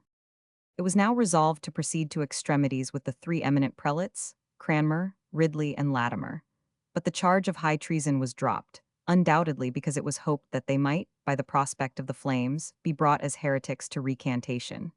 On the 15th of April, 1554, they were led from their prisons to St. Mary's Church, Oxford, where the doctors of the university sat in judgment upon them. They were promised a free and fair discussion of their tenets, and the still more vain assurance was given that if they could convince their opponents, they should be set free. The so-called disputation continued 3 days, but it more truly represented a bear-baiting than the discussion of men in quest of the truth. On the 16th of April, the day appointed, Cranmer appeared before this disorderly assembly in the Divinity School. He was treated with peculiar indignity, for they had a deep hatred of him from the long and conspicuous part which he had enacted in the work of reformation. It was in vain that he attempted to state his views, for he was interrupted at every moment by half a dozen persons at once. And whenever he advanced anything particularly difficult of answer, the doctors denounced him as ignorant and unlearned, and the students hissed and clapped their hands outrageously. The next day Ridley experienced the same treatment, but he was a man of a much more bold and determined character, of profound learning and ready address, and in spite of the most disreputable clamor and riot, he made himself heard above all the storm, and with telling effect. When his adversaries shouted at him 5 or 6 at a time, he calmly observed, "I have but one tongue, I cannot answer all at once." Latimer was not only oppressed by age but by sickness, and he was scarcely able to stand. He appealed to his base judges to pity his weakness and give him a fair hearing. "Ha, good master," he said to Weston, the moderator, "I pray ye be good to an old man, ye may be once as old as I am. Ye may come to this age in this debility." But he appealed in vain. His judges and hearers were lost to all sense of what was due to truth and religion, of what was due to the age and spirit of a veteran servant of God, whatever might have been his errors or failings. The rude students only laughed, hissed, clapped their hands, and mocked the old man the more. Seeing that all hopes of a hearing were vain, he told the rabble of his judges and spectators, for such they truly were, that he had spoken before attentive kings for 2 and 3 hours at a time, but that he could not declare his mind there for a quarter of an hour for mockings, revilings, checks, rebukes, and taunts, such as he had not felt the like in such an audience all his life long. The 3 insulted and unheard prisoners wrote to the Queen that they had been silenced by the noise, not by the arguments of their opponents, and Cranmer in his letter said, "I never knew nor heard of a more confused disputation in all my life. For albeit there was one appointed to dispute against me, yet every man spake his mind, and brought forth what him liked without order, and such haste was made that no answer could be suffered to be given." On the 28th of April they were all 3 brought again into St. Mary's Church, and asked by Weston whether they were willing to conform, and on replying in the negative, were condemned as obstinate heretics, and returned to their prison.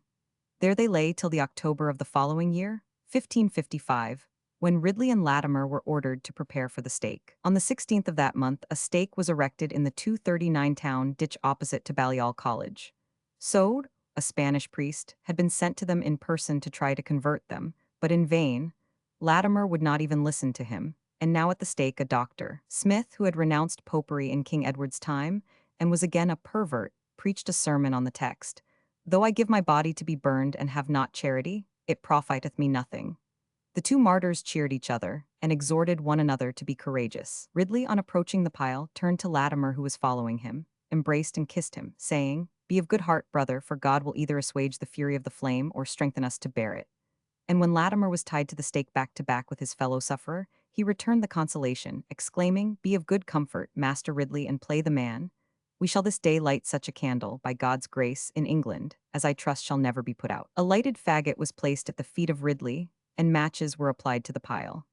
Bags of gunpowder were hung round their necks to shorten their sufferings, and as the flames ascended, Latimer quickly died, probably through suffocation in the smoke, but Ridley suffered long. His brother-in-law had piled the faggots high about him to hasten his death, but the flames did not readily find their way amongst them from their closeness, and a spectator, hearing him cry out that he could not burn open the pile, and an explosion of gunpowder almost instantly terminated his existence. Cranmer was reserved for a future day. The punctilios of ecclesiastical form were strictly observed, and as he enjoyed the dignity of Primate of England, it required higher authority to decide his fate than that which had pronounced judgment on his companions. Latimer and Ridley had been sentenced by the commissioners of the legate. Cranmer must only be doomed by the pontiff himself. He was therefore waited on in his cell by Brooks, Bishop of Gloucester, as papal subdelegate, and two royal commissioners, and they're cited to appear before him at Rome within 80 days and answer for his heresies. As this was impossible, the citation was a mockery and an insult. When the archbishop saw his two friends led forth to their horrible death, his resolution, which never was very great, began to fail, and he now presented a woeful image of terror and irresolution, very different to the bravery of his departed friends. He expressed a possibility of conversion to Rome, and desired a conference with Cardinal Pole. But soon he became ashamed of his own weakness, and wrote to the Queen defending his own doctrines, which she commissioned the cardinal to answer. When the 80 days had expired, and the Pope had pronounced his sentence, and had appointed Bonner and Thirlby, Bishop of Ely, to degrade him, and see his sentence executed, he once more trembled with apprehension, and gave out that he was ready to submit to the judgment of the Queen, that he believed in the creed of the Catholic Church, and deplored and condemned his past apostasy. He forwarded this submission to the council, which they found too vague, and required a more full and distinct confession, which he supplied. When the bishops of London and Ely arrived to degrade him, he appealed from the judgment of the Pope to that of a general council. But that not being listened to, he sent two other papers to the commissioners before they left Oxford, again fully and explicitly submitting to all the statutes of the realm regarding the supremacy, and professing his faith in all the doctrines and rites of the Romish Church. On the 21st of March, 1556, Cranmer was conducted to St. Mary's Church, Oxford, where Dr. Cole, provost of Eton College, preached a sermon in which he stated that, notwithstanding Cranmer's repentance, he had done the church so much mischief that he must die. That morning, Garcina, a Spanish friar, had waited on him before leaving his cell, and presented him with a paper making a complete statement of his recantation and repentance, which he requested him to copy and sign. It seems that his enemies calculated that, having so fully committed himself, the fallen primate would not, at the last hour, depart from his confession, but they were mistaken. Cranmer now saw nothing but death before him, and he most bitterly repented of his weakness and the renunciation of what he felt to be the holy truth. He therefore transcribed once more the paper which had been brought to him, but in place of the latter part of it, he wrote in a very different conclusion. Accordingly, when he read his paper at the conclusion of the sermon, there was a profound silence till he came to the 5th article of it, which went on to declare that through fear of death, and beguiled by hopes of pardon, he had been led to renounce his genuine faith, but that he now declared that all his recantations were false, that he recalled them every one, rejected the papal authority, and confirmed the 240 whole doctrine contained in his book. The amazement was intense, the audience became agitated by various passions, there were mingled murmurings and approbation. The Lord Williams of Thame called to him to remember himself and play the Christian. That was touching a string which woke the response of the hero and the martyr in the primate. He replied that he did remember, that it was now too late to dissemble, and he must now speak the truth. The place of martyrdom, Old Smithfield. When the first astonishment at this unlooked-for declaration had passed, there was a rush to drag down Cranmer and hurry him to the stake in the same spot where his friends Ridley and Latimer had suffered. There he was speedily stripped to the shirt and tied to the stake. Through it all he was firm and calm. He no longer trembled at his fate. He declared that he had never changed his belief. Hope of life only had wrung from him his recantation, and the moment that the flames burst out he thrust his right hand into them, saying, "This hath offended." The writers of those times say that he stood by the stake whilst the fire raged round him, as immovable as the stake itself, and lifting up his eyes to heaven, exclaimed, "Lord, receive my spirit," and very soon expired. The day after the death of Cranmer, Cardinal Pole, who had now taken priest's orders, was consecrated Archbishop of Canterbury, and showed his anxiety to check this fierce and impolitic persecution, but, as we shall find, with no great result. While these terrible transactions had been taking place, King Philip had quitted the kingdom. With all his endeavors to become popular with the English, Philip never could win their regard. He conformed to many national customs, and affected to enjoy the national amusements, threw off much of his hauteur, especially in his intercourse with the nobles, and conferred pensions on them on the plea that they had stood by the Queen during the insurrection. But nothing could inspire the English with confidence in him. They had always an idea that the object of the Spaniards was to introduce the Spanish rule and dominance here. They had always the persuasion that it was no longer their own queen, but the future king of Spain and the Netherlands, who 241 ruled. It was clearly seen that Philip never had any real affection for Mary. It was the public opinion that he had now less than ever, whilst the poor invalid Mary doted on him, and was ready to yield up everything but the actual sovereignty to him. And now came a very sufficient cause for the departure of Philip from England.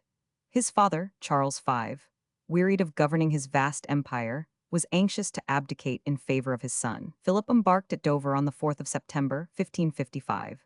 Mary accompanied him from Hampton to Greenwich, riding through London in a litter, in order, as the French ambassador states, that her people might see that she was not dead. The Queen was anxious to proceed as far as Dover and see him embark, but her health did not permit this, and after parting from him with passionate grief, she endeavored to console herself by having daily prayers offered for his safety and speedy return. Mary I, Charles V, at the age of only 55, had now resigned his vast empire to his son and his brother Ferdinand, and Spain, the Netherlands, Naples, Sicily, Milan, and the new lands of South America owned Philip as their lord. On the 25th of October, 1555, Charles, in an assembly of the states of the Netherlands, resigned these countries to Philip, and in a few months later he also put him in possession of the government of other parts of his dominions, Ferdinand succeeding to the imperial crown. Charles then retired to the monastery of St. just near Placentia, on the borders of Spain and Portugal, where this great king, who had so long exercised so strong and 242 influence on the destinies of Europe, lived as a simple private gentleman, retaining only a few servants and a single horse for his own use, and employing his now abundant leisure in religious exercises, in gardening and clockmaking. During Philip's absence, a series of insurrections took place which disturbed the quiet of the Queen, and in which the King of France seems to have borne no inconsiderable part. His assiduous minister, Knowles, disseminated reports that Mary, hopeless of issue, had resolved to settle the crown on her husband. This having produced its effect, a conspiracy was set on foot to put Elizabeth on the throne and depose Mary. Sir Henry Dudley, a relative of the late Duke of Northumberland, was to head it, and the French king, to secure his interest, had settled a pension on him. The worthless Courtenay, who was at this moment on his way to Italy, whence he never returned, was still to play the part of husband to Elizabeth, though the management of the plot was to be consigned to Dudley. Elizabeth had again, it is said, fully consented to this plot, though the health of Mary was such as must have promised her the throne at no distant day. Dudley was already on the coast of Normandy with some of his fellow conspirators, making preparations, when the King of France unexpectedly concluded a truce for 5 years with Philip. He therefore advised Dudley and his accomplices to lie quiet for a more favorable opportunity.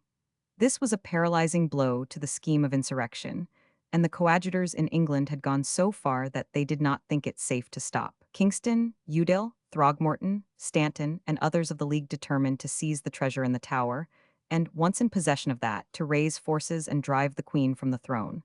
But one of them revealed the design, several of them were seized and executed, and others escaped to France.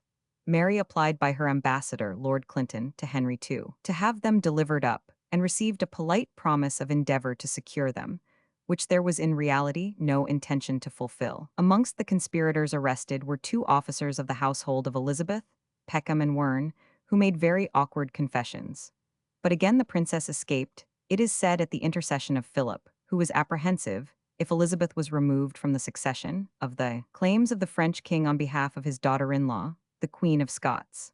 Elizabeth at all events escaped, protesting her innocence as stoutly as ever, but receiving from the council in place of those two officers executed, two other trusty ones, Sir Thomas Pope and Robert Cage. But if Elizabeth was uneasy, Mary was still more so. The disquiets which surrounded her, and the wretched state of her health, made her very anxious for the return of her husband. She had lost her able minister, Gardiner, who died in November 1555, and his successor, Heath, Archbishop of York, by no means supplied his place. Mary, therefore, wrote long and repeated letters to urge the return of Philip, and, finding them unavailing, she dispatched Lord Paget to represent the urgent need of his presence in the kingdom. At last his difficulties with France and the Pope brought Philip home to his wife, when all conjugal persuasions on her part had failed. He sent over to announce his approach Robert Dudley, son of the late Duke of Northumberland, whom Mary had liberated from the Tower, and who already, it seems, had contrived to win so much favor as to be taken into the royal service, in which he continued to mount till, in the next reign, he became the notorious Earl of Leicester and favorite of Queen Elizabeth. On the 20th of March, 1556, Philip himself arrived at Greenwich. As he wanted to win the English to join him in the war against France, he paid particular respect to the city of London. During this visit there appeared at court the novel sight of a Duke of Muscovy, in the character of ambassador from Russia, who astonished the public by the enormous size of the pearls and jewels that he wore, and the richness of his dress. Philip used all his influence to induce the Queen and her council to declare war against Henry of France, who had broken that 5 years' truce into which he had so recently entered. But the finances of the country were not such as to render either the Queen or her council willing to go to war with France, which, connected as France was now with Scotland, was sure to occasion a war also with that country. Cardinal Pole and nearly the whole council were strongly opposed to it. They assured her that to engage lightly in Philip's wars was to make England a dependency of Spain, and Philip, on the other hand, protested to the Queen that if she did not aid him against France, he would take his leave of her forever. While matters were in this position, a circumstance occurred which turned the scale in Philip's favor. Henry II of France, on deciding to accept the Pope's invitation and to make war on Philip, called on Dudley and his adherents to 243 renew their attempts on England. Dudley and his coadjutors opened a communication with the families of the reformers in Calais and the surrounding district, who had suffered from the persecution of the English government, or who were indignant at the cruelties practiced on their fellow professors, and they concurred in a plan to betray Homs and Gines to the French. This scheme was defeated by the means of an English spy who became cognizant of the secret. The mischief, though stopped there, soon showed itself in another quarter. Thomas Stafford, the second son of Lord Stafford, and grandson of the late Duke of Buckingham, mustered a small army of English, French, and Scots, and sailing from Deep, landed at Scarborough in Yorkshire and surprised the castle there. But he soon found that, however much the public might dislike the Spanish match, they were not at all inclined to rebel against their queen. Wotton, the English ambassador in France, had duly warned his court of the designs of Stafford, and on the fourth day the Earl of Westmoreland appeared with a strong body of troops before the castle, and compelled Stafford to surrender at discretion. Stafford, Saunders, and 3 or 4 others were sent to London, and committed to the Tower, where, under torture, they were made to confess that the King of France had instigated and assisted their enterprise. Stafford was beheaded on Tower Hill on the 28th of May, 1557, and the next day 3 of his confederates were hanged at Tyburn. The council had been averse from the war, and had advised that, instead of appearing as principals, we should merely confine ourselves to the furnishing that aid which we were bound to by our ancient treaties with the House of Burgundy. Now, however, it felt itself justified in proclaiming open war against the King of France, as the violator of the treaty between the nations, in having harbored the traitors against the Queen, and in having sent them over in French ships to Scarborough with arms, ammunition, and money. Philip, having obtained what he wanted, hastened over to Flanders, and neither Mary nor England ever saw him again. The Earl of Pembroke, accompanied by Lord Robert Dudley, as his Master of Ordnance, followed Philip at the end of July with 7,000 men. They joined the army of Philip, consisting of men of many nations: Germans, Italians, Flemings, Dalmatians, Croats, Illyrians, and others, making altogether a force of 40,000 men, the supreme command of which was given to the rejected suitor of the Princess Elizabeth, Philibert, Duke of Savoy. The Duke successfully threatened an attack upon Marienburg, Rocroi, and Guise, but he finally drew up before St. Quentin on the right bank of the Somme. There he won a great victory. The English fleet made descents upon France at various points, menaced Bordeaux and Bayonne, and plundered the defenseless inhabitants of the coasts. This was all that was achieved, except what Philip probably most looked for, the drawing of the Duke of Guise out of Italy. But this, while it removed all danger from Philip's transalpine possessions, led to a loss on the part of his English ally which might be termed the crowning mischief of his union with Mary. The Duke of Guise, disappointed of his laurels in Italy, was now planning an attack on Calais. The English were nevertheless prepared for the invasion. The fleet which had ravaged the coasts of France and the troops sent to Flanders had totally exhausted the exchequer of Mary, which at no time was well supplied. To victual that navy the Queen had seized all the corn she could find in Norfolk without paying for it, and to equip the army sent to aid Philip, she had made a forced loan on London and on people of property in different places. She had levied the second year's subsidy voted by Parliament before its time, and now was helpless at the critical moment. Lord Wentworth, the governor of Calais, foreseeing the approaching storm, sent repeated entreaties for reinforcements for its defense. They were wholly unattended to. The Duke of Guise, after entering the English Pale, sent a detachment of his army along the downs to Risbank, and led the other himself, with a very heavy train of artillery, towards Newnham Bridge. He forced the outwork at the village of St. Agatha at the commencement of the causeway, drove the garrison into Newnham, and took possession of the outwork. The bulwarks of Freuton and Nesle were abandoned, for the Lord Deputy could send no forces to defend them. At Newnham Bridge the garrison withdrew so silently that the French continued firing upon the fort when the men were already in Calais, but at Risbank the garrison surrendered with the fort. Thus, in a couple of days, the Duke of Guise was in possession of two most important forts, one commanding the harbour, the other the causeway across the marshes from Flanders. A battery on the heath of St. Pierre played on the wall to create a false alarm, whilst another in real earnest played on the castle. A breach was made in the 244 wall near the Watergate, and, while the garrison was busy in repairing it, Guise cannonaded the castle, which was in a scandalous state of neglect, with 15 double cannons. A wide breach was speedily made.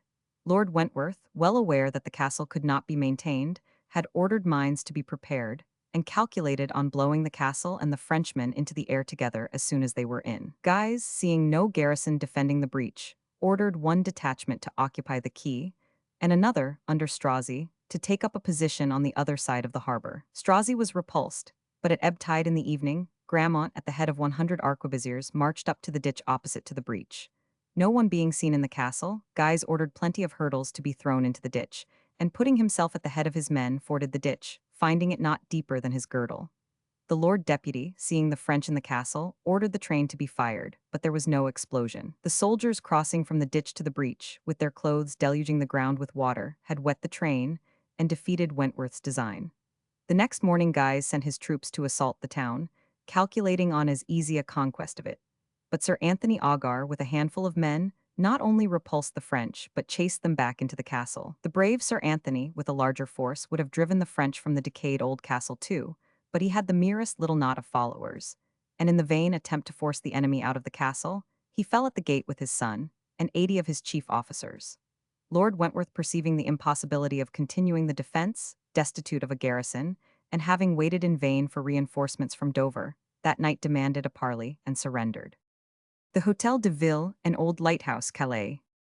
The fall of Calais necessitated, as a matter of course, the loss of the whole Calais district.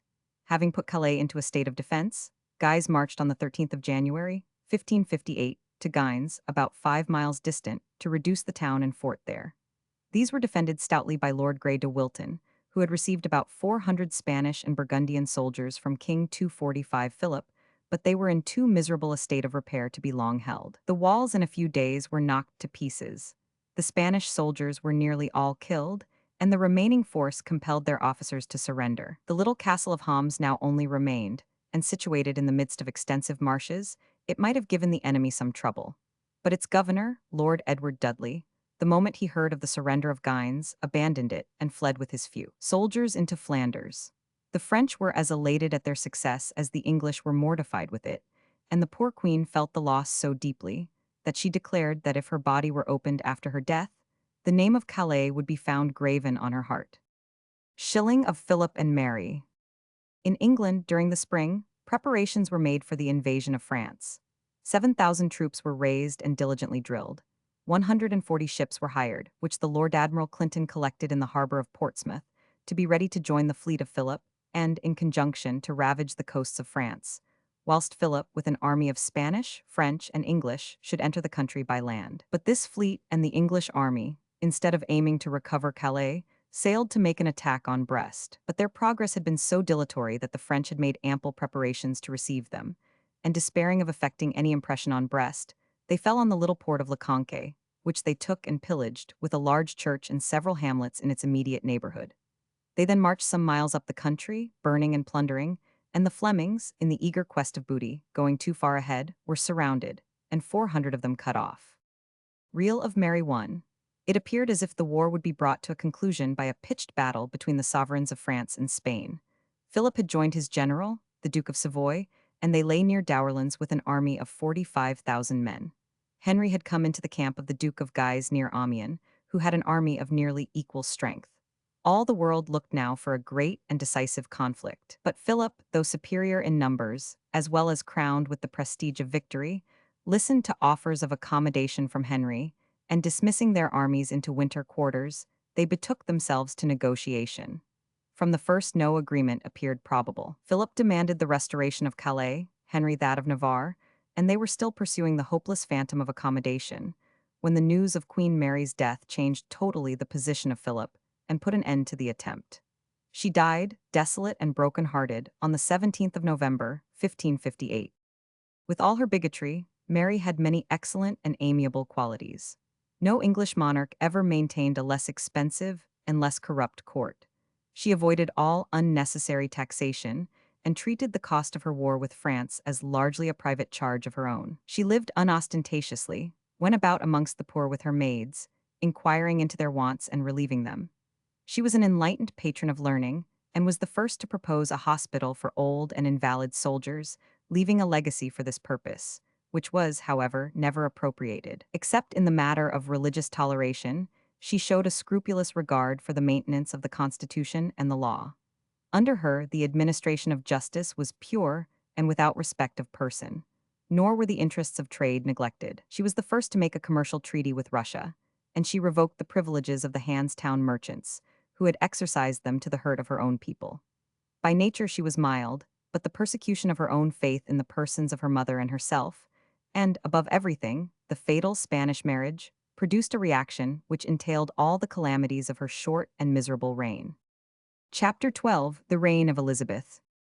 Accession of Elizabeth, Sir William Cecil, the coronation, opening of Parliament, ecclesiastical legislation, consecration of Parker, Elizabeth and Philip, Treaty of Cadoc-Cambresis, affairs in Scotland, the First Covenant, attitude of Mary of Guise, riot at Perth, outbreak of hostilities, the Lords of the Congregation applied to England, Elizabeth hesitates, siege of Leith, Treaty of Edinburgh, return of Mary to Scotland, Murray's influence over her, beginning of the religious wars in France, Elizabeth sends help to the Huguenots, Peace of Amboise, English disaster at Havre, peace with France, the Earl of Leicester, project of his marriage with Mary, Lord Darnley, murder of Rizzio, birth of Mary's son, murder of Darnley, Mary and Bothwell, Carberry Hill, Mary and Lochleven abdicates in favor of her infant son, Mary's escape from Lochleven, defeated at Langside, her escape into England.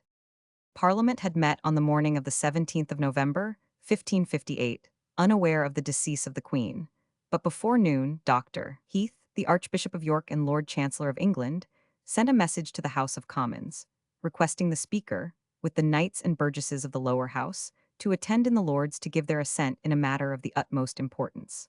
On being there assembled, the Lord Chancellor announced to the united Parliament the demise of Mary, and though by that event the Commons were dissolved by the law as it remained till the reign of William III, he called upon them to combine with the Lords, before taking their departure, for the safety of the country, by proclaiming the Lady Elizabeth Queen of the realm. Whatever might have been the fears of any portion of the community as to the recognition of the title of Elizabeth on the plea of illegitimacy, or from suspicion of her religion, That question had long been settled by the flocking of the courtiers of all creeds and characters to Hatfield, where she resided.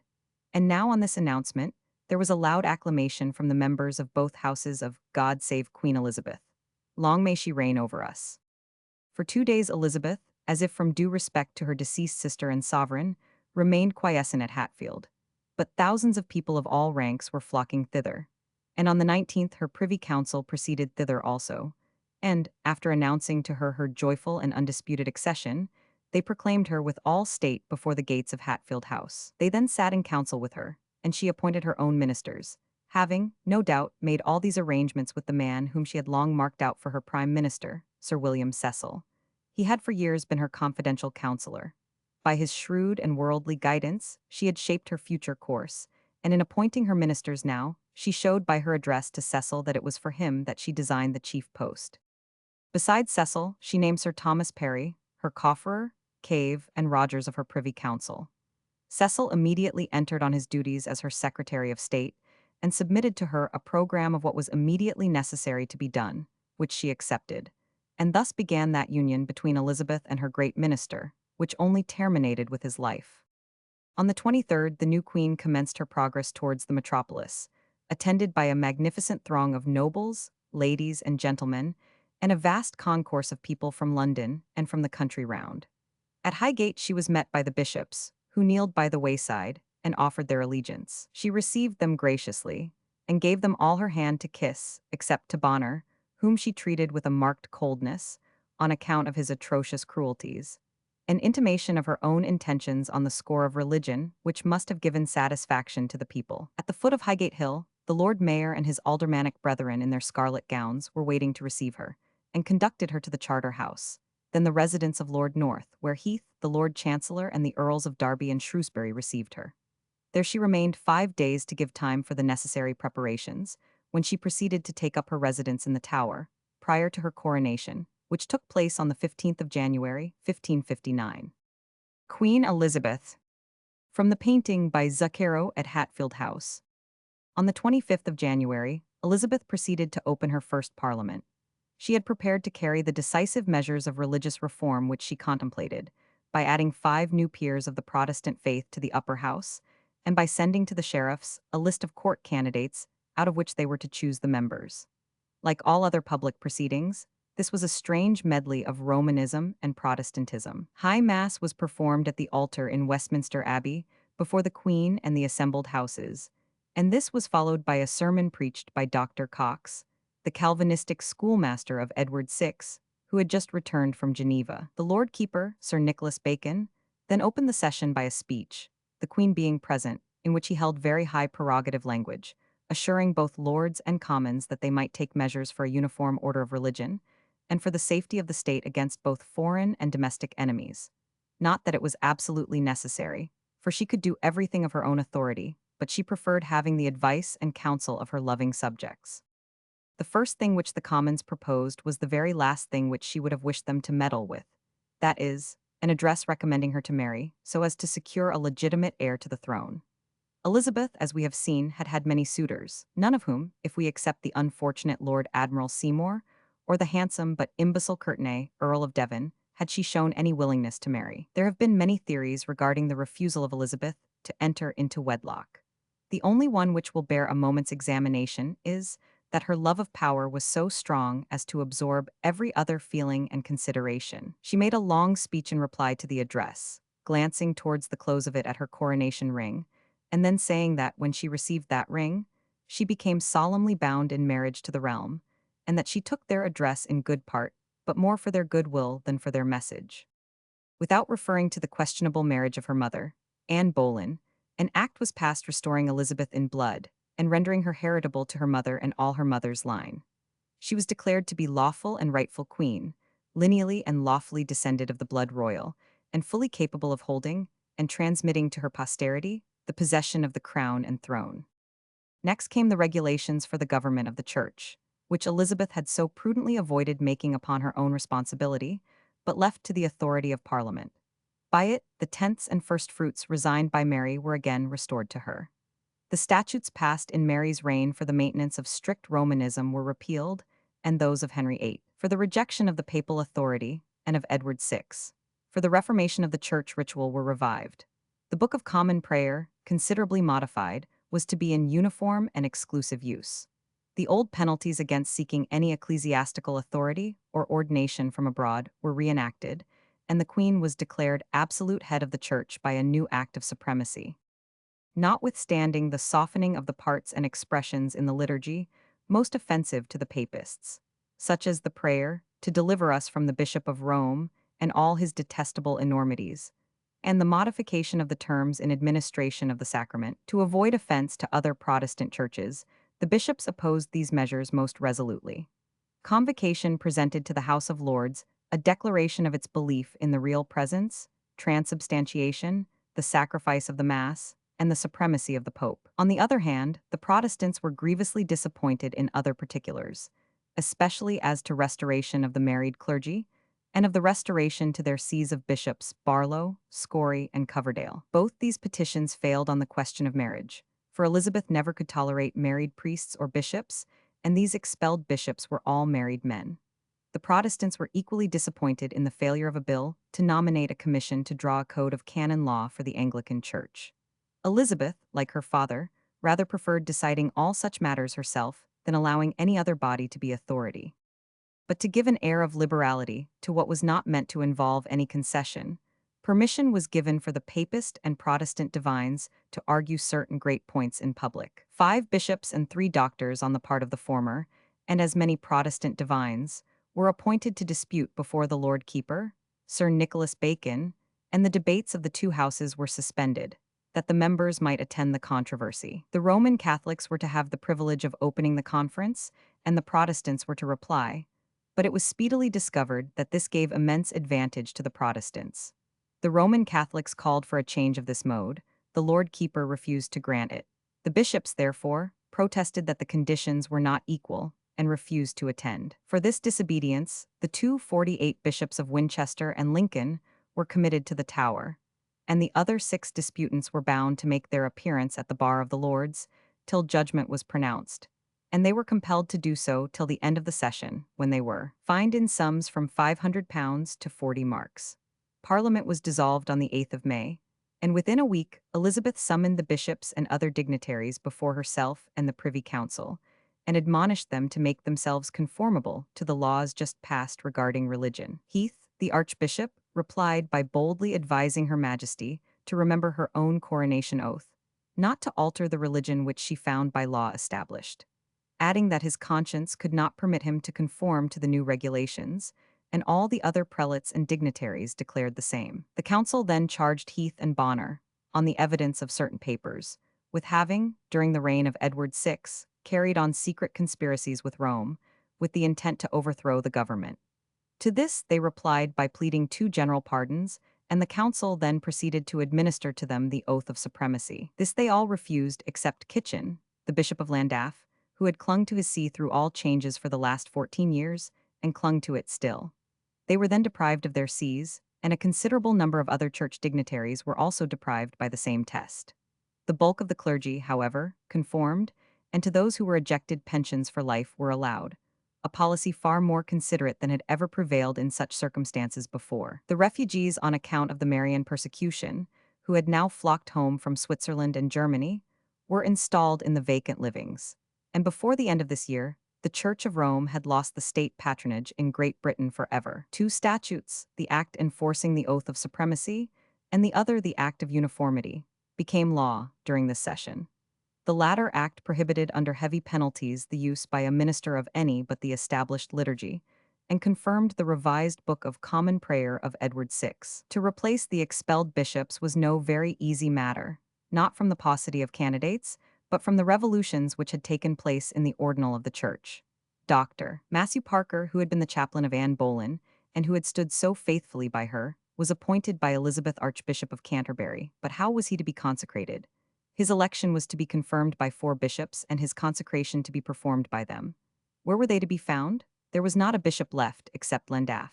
Still more, Mary had abolished the ordinal of Edward VI, and Elizabeth had abolished that of Mary. The difficulty was, at first sight, insurmountable, and no way out of it presented itself for 4 months. It was then recollected that Barlow, Hodgkins, Scory, and Coverdale, the deprived bishops of Bath, Bedford, Chichester, and Exeter, had been consecrated by the Reformed Ordinal, and that restoration which had been denied them at the petition of their friends, because they were married men, was now accorded as an escape from this dilemma.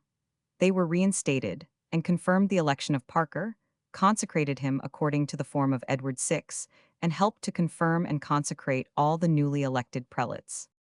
While Elizabeth and her ministers had been thus engaged in settling the constitution of the Church, they had also been occupied with effecting a continental peace. Philip had refused to conclude a treaty with France previous to the death of Mary, without including in it the restoration of Calais to England, and to Philibert the Duke of Savoy his hereditary estates. The death of Mary at once cut the actual connection of Philip with England, but he remained firm in his demand, for he had formed the design of obtaining the hand of Elizabeth. He lost no time in making the offer, observing that though they were within the proscribed degrees of affinity, the Pope would readily grant a dispensation, and the union of England and Spain would give them the command of Europe. But, independent of the partnership in power which this marriage would create, Elizabeth entertained schemes of church arrangement very different to any which would accord with Philip's ideas.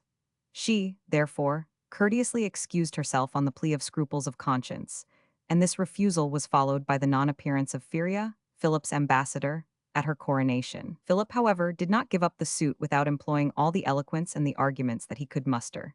He kept up a brisk correspondence for some time with the new queen, and even when the attempt appeared hopeless, he still offered to assist her in the treaty with France.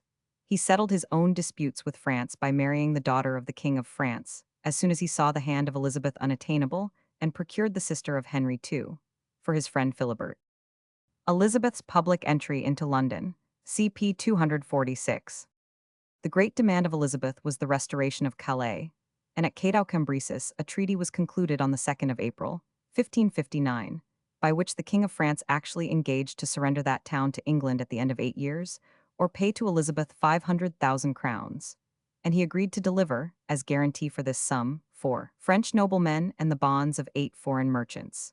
But to this article was appended another which, to anyone in the least familiar with diplomacy, betrayed the fact that the whole was illusory, and that the French would have no difficulty, at the end of the prescribed term, in showing that England had in some way broken the contract. The article stipulated that if, within that period, Henry of France or Mary of Scotland should make any attempt against the realm or subjects of Elizabeth, they should forfeit all claim to the retention of that town.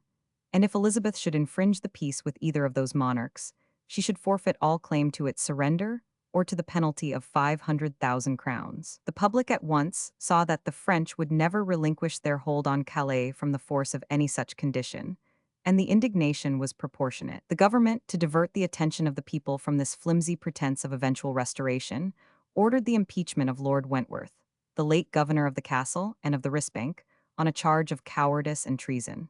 Wentworth, as he deserved, was acquitted by the jury. The captains were condemned, but the object of the trial being attained, their sentence was never carried into effect. Elizabeth, at her accession, had assumed the title of Queen of France.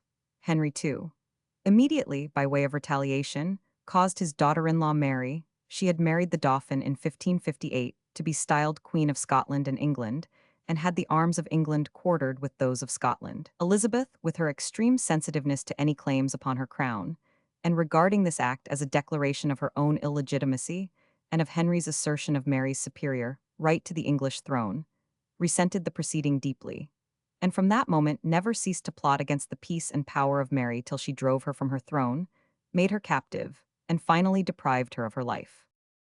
We have already shown that Henry VII commenced, and Henry VIII and Edward VI continued, the system of bribing the Scottish nobility against their sovereign. Elizabeth, in pursuance of her plans against the Queen of Scots, now adopted the same practice, and kept in pay both the nobles and the Protestant leaders of Scotland. To understand fully her proceedings, we must, however, first take a hasty glance at the progress of the Reformation in Scotland. That kingdom received the Reformation in its simplest, most rigid, and severe form. The doctrines which had sprung up in Republican Switzerland, under Calvin and Zwingli, were imbibed there by Knox and others in their most unbending hardness. There was little of the gentle and the pliant in their tenets, but a stern asceticism, which suited well with the grave and earnest character of the Scots. When summoned by Mary of Guise to appear in Edinburgh and answer for their conduct, the preachers, attended by thousands of the respective congregations, presented themselves in such a formidable shape that the regent declared that she meant no injury to them. A period of such tranquility succeeded that the leaders of the Reform party, the Earl of Glencairn, Lord Lorne, son of the Earl of Argyll, Erskine of Dun, Lord James Stuart, afterwards the Regent Murray, on the 3rd of December, 1557, drew up that league and covenant which was destined to work such wonders in Scotland, to rouse the suffering reformers into a church militant, to put arms into the hands of the excited peasants, brace the sword to the side of the preacher, and, through civil war and scenes of strange suffering, bloodshed, and resistance on moor and mountain, to work out the freedom of the faith forever in Scotland. The covenant engaged all who subscribed it in a solemn vow, in the presence of the majesty of God and his congregation, to spread the word by every means in their power, to maintain the gospel and defend its ministers against all tyranny. And it pronounced the most bitter anathemas against the superstition, the idolatry, and the abominations of Rome. This bond received the signatures of the Earls of Glencairn, Argyll and Morton, Lord Lorne, Erskine of Dun, and many other nobles and gentlemen, who assumed the name of the lords of the congregation. And from this hour it became a scandalous apostasy for anyone to flinch or fall away from this solemn league and covenant. Mary at first temporized, but eventually determined to stand firm. In a convention of the clergy held in Edinburgh, in March 1559, the lords of the congregation demanded that the 251 bishops should be elected by the gentlemen of the diocese, and the clergy by the people of each parish. This was peremptorily refused, and it was decreed that the practice of using English prayers should cease. No language should be permitted in public worship but Latin, and this was followed by a proclamation of the Queen Regent, ordering all people to conform strictly to the established religion and to attend Mass daily. And, in an interview with the leaders of the Protestants, she showed them the commands which she had received on these heads from France, and summoned the chief ministers of the reformed body to appear before a parliament to be held at Stirling to answer for their conduct in introducing heretical practices and doctrines. At this moment, Knox arrived from France.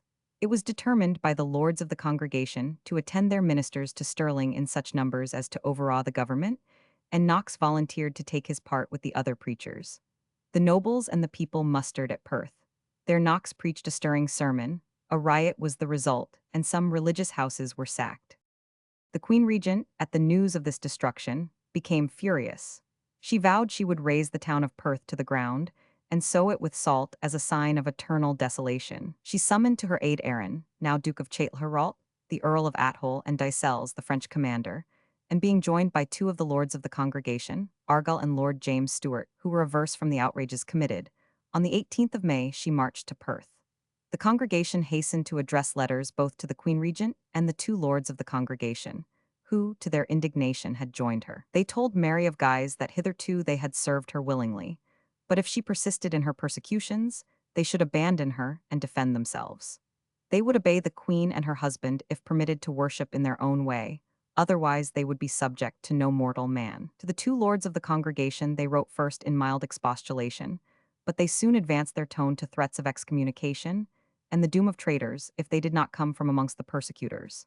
They addressed another letter to the generation of Antichrist, the pestilent prelates and their shavelings in Scotland, and they warned them that, if they did not desist from their persecutions, they would exterminate them, as the Israelites did the wicked Canaanites. Matters were proceeding to extremity when Glencairn arrived in the Protestant camp with 2,500 men.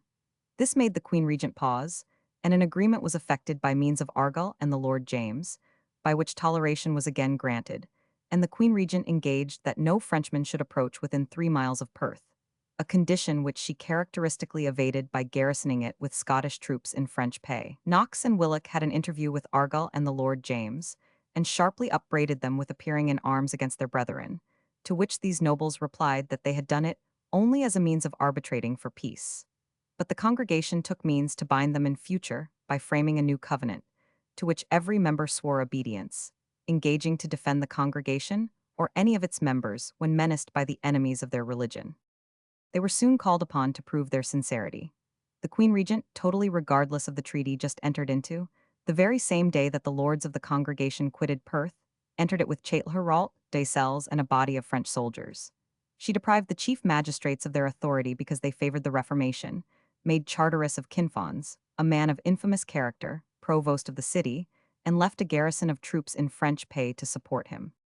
The lords of the congregation assembled at St. Andrew's, and with them Knox, who had come, as he said, to the conclusion that to be rid of the rooks it was necessary to pull down their nests.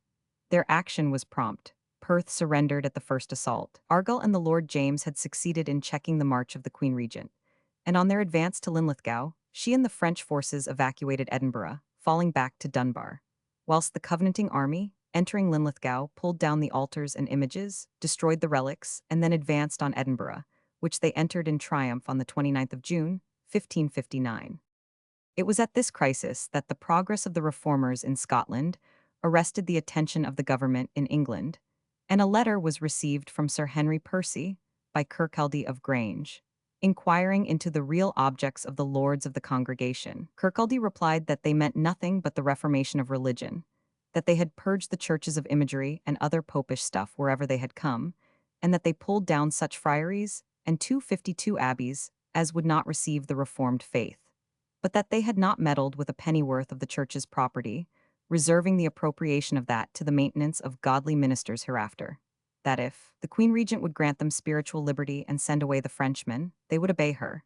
If not, they would hear of no agreement. Knox also wrote to Percy in the name of the whole congregation, and entreated that England should aid them in their struggle, telling them, in his sturdy way, that if it did it would be better for it. If not, though Scotland might suffer, England could not escape her share of the trouble. From the portrait by Isaac Oliver. Elizabeth, from the portrait by Isaac Oliver. The parsimony of Elizabeth, however, and the caution of her minister Cassell, withheld all efficient aid from the Scottish reformers at the time that it was most essential. Whilst the Queen Regent delayed any active proceedings in the hope of the arrival of fresh troops from France, and the knowledge that the irregular army brought into the field by the Scottish barons could not long be kept together, Elizabeth deferred the promised subsidies. In this predicament, the lords of the congregation made still more impassioned appeals to Cassell, and Knox wrote to him entreating him to abate the prejudice of Elizabeth towards him. But that prejudice was of the most bitter and unconquerable kind in the heart of Elizabeth. Knox had perpetrated the unpardonable offense to Elizabeth in writing his first blast of the trumpet against the monstrous regimen of women. While Elizabeth hesitated, the regent was fortifying Leith. At last, the English queen determined to help her fellow religionists, and by the Treaty of Berwick agreed to aid them in an attack on the regent. The Covenanters prepared for an assault on Leith by constructing scaling ladders in the High Church of St. Giles, Edinburgh, to the great scandal of the preachers, who prognosticated that proceedings begun in sacrilege would end in defeat.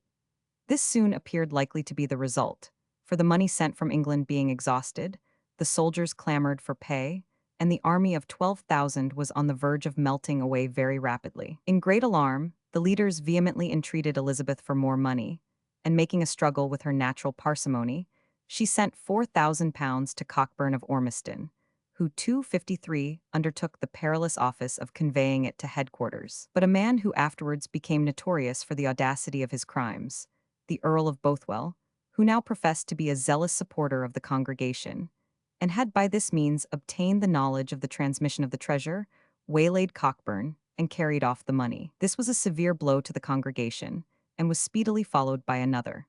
Haliburton, provost of Dundee, had led a party of reformers to attack Leith. He had planted his heavy artillery on an eminence near Holyrood, but whilst the majority of the leaders were attending a sermon, the French garrison attacked the battery, and drove the reformers back into the city with great slaughter. Autograph of Elizabeth.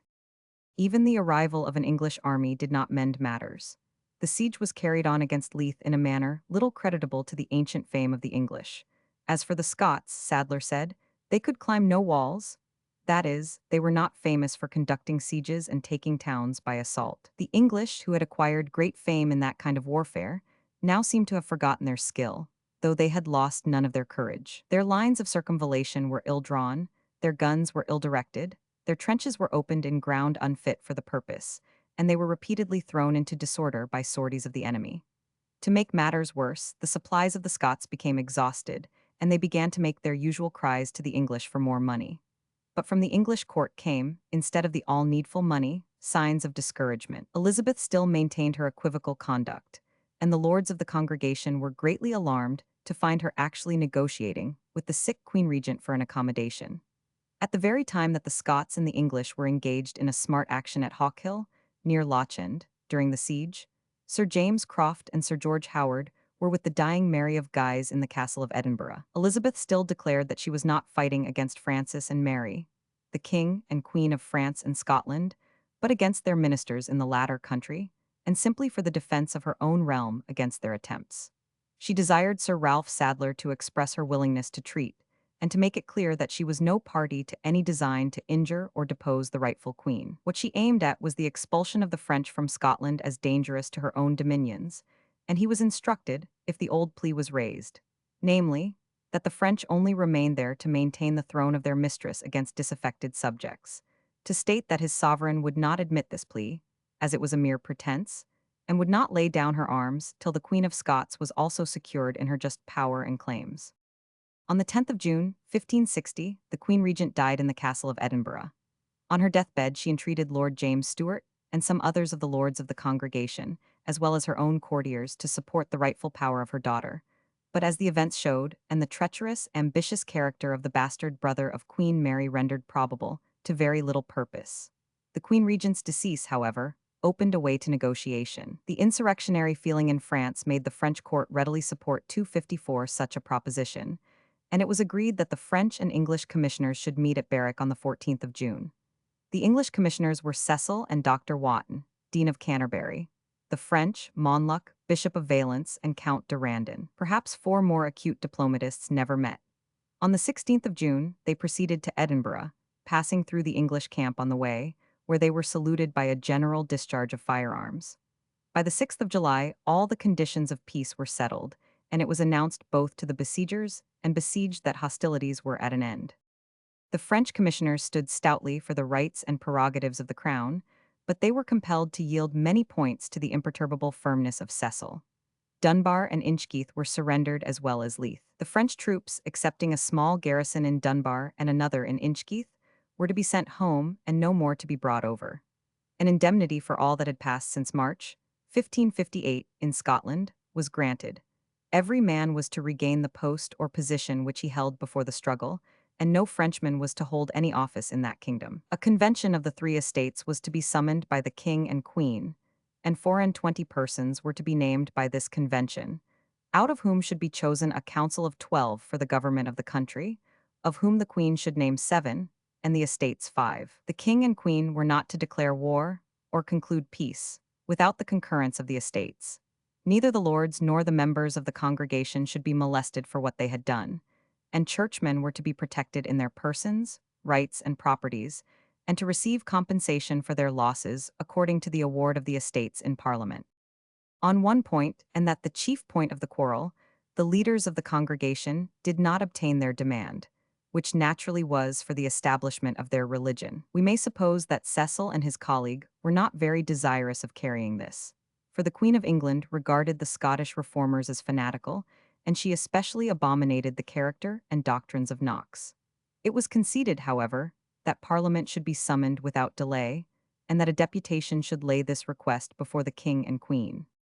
By a second treaty between England and France, it was determined that the right to the crowns of England and Ireland lay in Elizabeth, and that Mary should no longer bear the arms or use the style of these two kingdoms.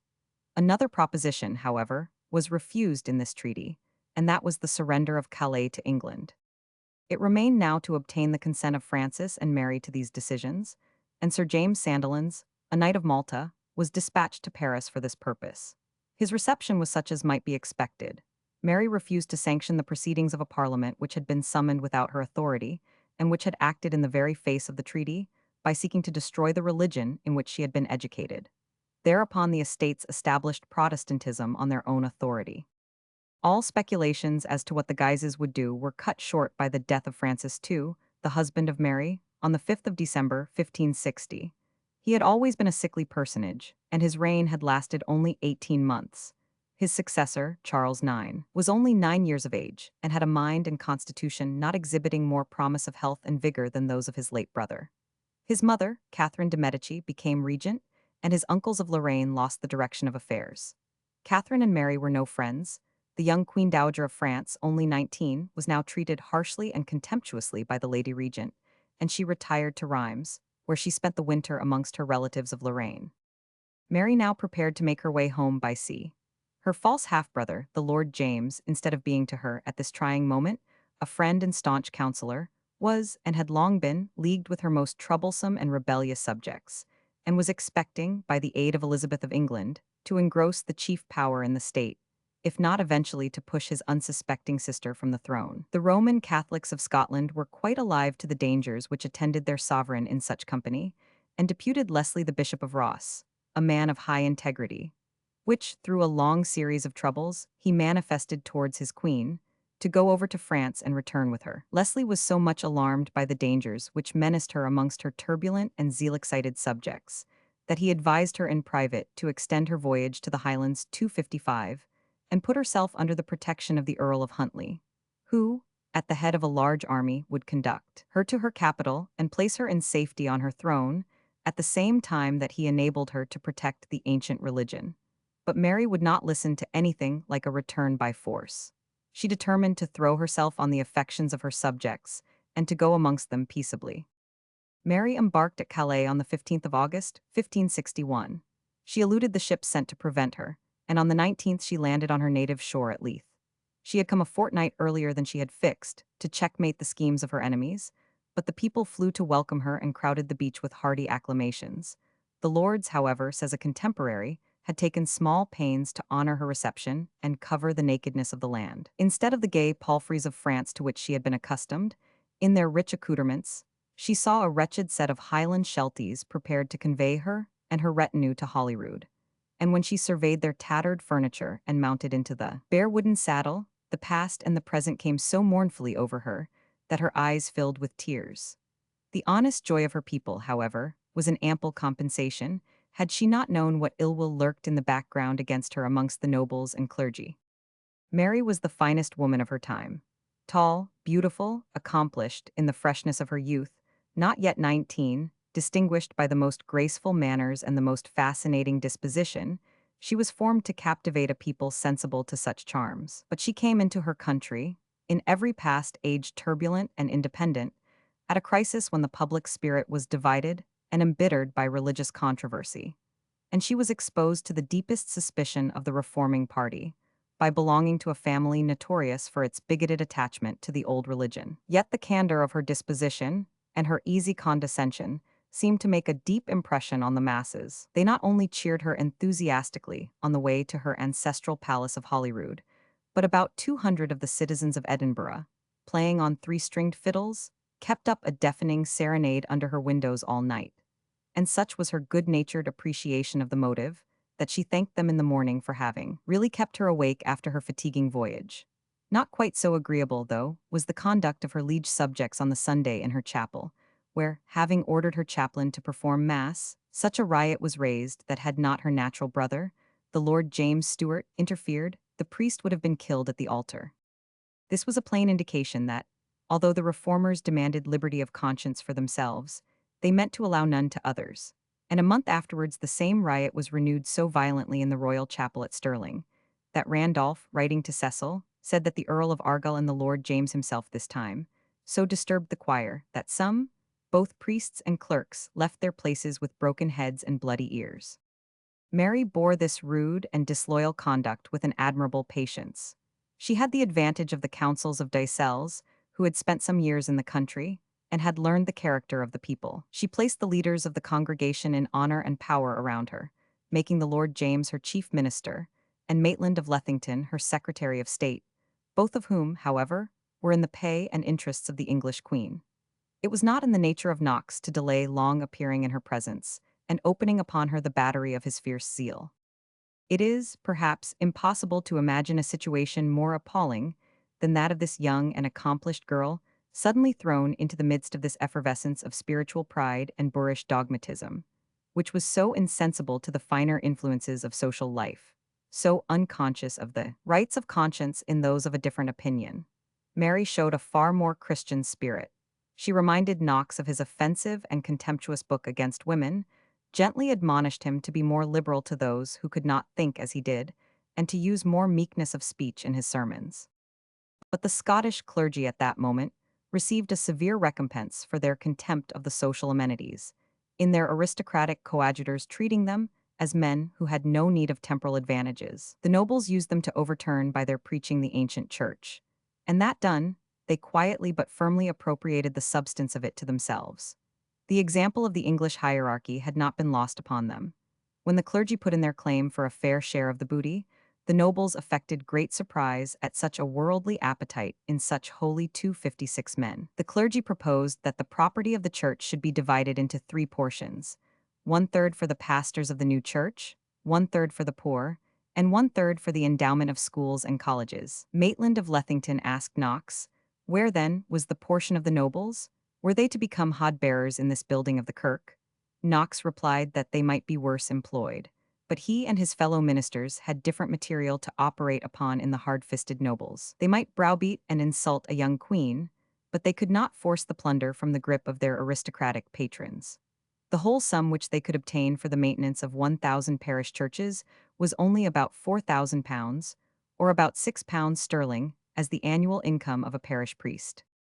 As for the unhappy queen, she was equally vexed by clergy and aristocracy.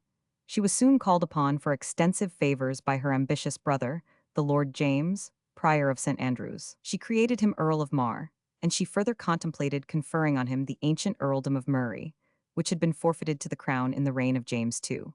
A great part of the property, however, of this earldom had been taken possession of by the Earl of Huntly, the head of the most powerful family in the north. Huntly had offered, if Mary would land in the Highlands, to conduct her to Edinburgh at the head of 20,000 men and enable her to put down the whole body of reformers. Mary had declined this offer as the certain cause of a civil war if accepted. Huntly, therefore, stood aloof from the present government and was especially hostile to the Earl of Mar, who was the leading person in it. Mar determined to break the power of this haughty chief, and thus wrest from him the lands he claimed for his new earldom. Mary was anxious to advance her brother, and did not need much persuasion to sanction this design of Mar. And the son of Huntly, Sir John Gordon, having committed some feudal outrage, was seized and imprisoned for a short term. This punishment was regarded as an indignity by the House of Gordon, and the symptoms of disaffection towards the government were increased. Mary, therefore, took the field with her brother, the Lord James, and marched into the Highlands at the head of her troops. The Earl of Huntly, dismayed at the spirit in the young queen, who appeared to enjoy the excitement and the inconveniences of a campaign, hastened to make overtures of accommodation, and the matter would probably have been soon amicably arranged. But unfortunately, a party of Huntly's vassals refused Mary and her staff entrance into the castle of Inverness, and made a show of holding it against her. They were, however, soon compelled to surrender, and the governor was executed as a traitor. At this time, Sir John Gordon, escaping from his prison, flew to arms, roused the vassals of the clan Gordon far and wide, and his father, seeing no longer any chance of agreement, led his forces into the field. He advanced towards Aberdeen, and met Mar, who had now exchanged that title for the title of Earl of Murray, encamped on the hill of Fair near Corrichie. There Murray, as an excellent soldier, defeated Huntly, who was killed on the field or died soon after.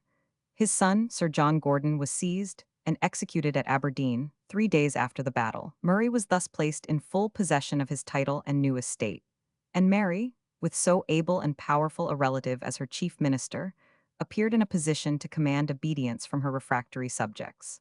But now, a new danger menaced her from the rival Queen of England, who was still bent on seeing Mary so married as to give her no additional power.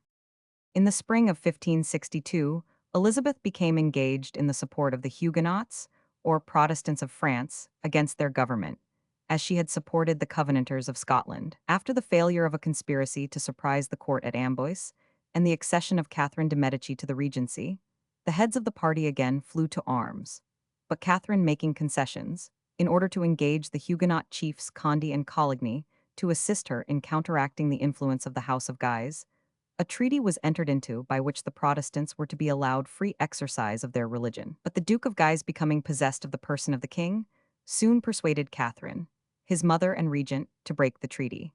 The Huguenots again rose in defense of their lives and principles, and no less than 14 armies were soon on foot in one part or another of France. The Duke of Guise headed the Catholics. The Prince of Condé, Admiral Coligny, Andelot, and others commanded the Huguenots. The Parliament of Paris issued an edict authorizing the papists to massacre the Protestants wherever they found them. The Protestants retaliated with augmented fury, and carnage and violence prevailed throughout the devoted country. The Duke of Guise found himself so hard driven by the Protestants, in whose ranks the very women and children fought fiercely, that he entreated Philip of Spain to come to his aid. Philip gladly engaged in a work so congenial, his own Protestant subjects having had bloody experience of his bigotry, and sent into France 6,000 men, besides money. On this, the Prince of Condé appealed to Elizabeth for support against the common enemies of their religion. To induce her to act promptly in their favor, he offered to put Havre de Grace immediately into her hands. Nowadays, in such a case, the English government would take the public means of endeavoring by negotiation to lead its ally to concede their rights to its subjects.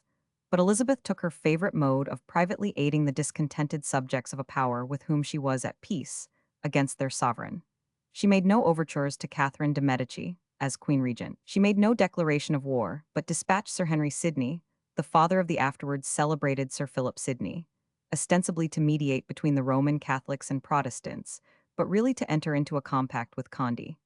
She was to furnish him with 100,000 crowns, and to send over 6,000 men, under Sir Edward Poynings, to take possession of the forts of Havre and Dieppe. From the painting by Sir David Wilkie, R.A., in the National Gallery of British Art. The preaching of John Knox before the Lords of the Congregation, 10th June, 1559. From the painting by Sir David Wilkie, R.A., in the National Gallery of British Art. Mars Work Stirling.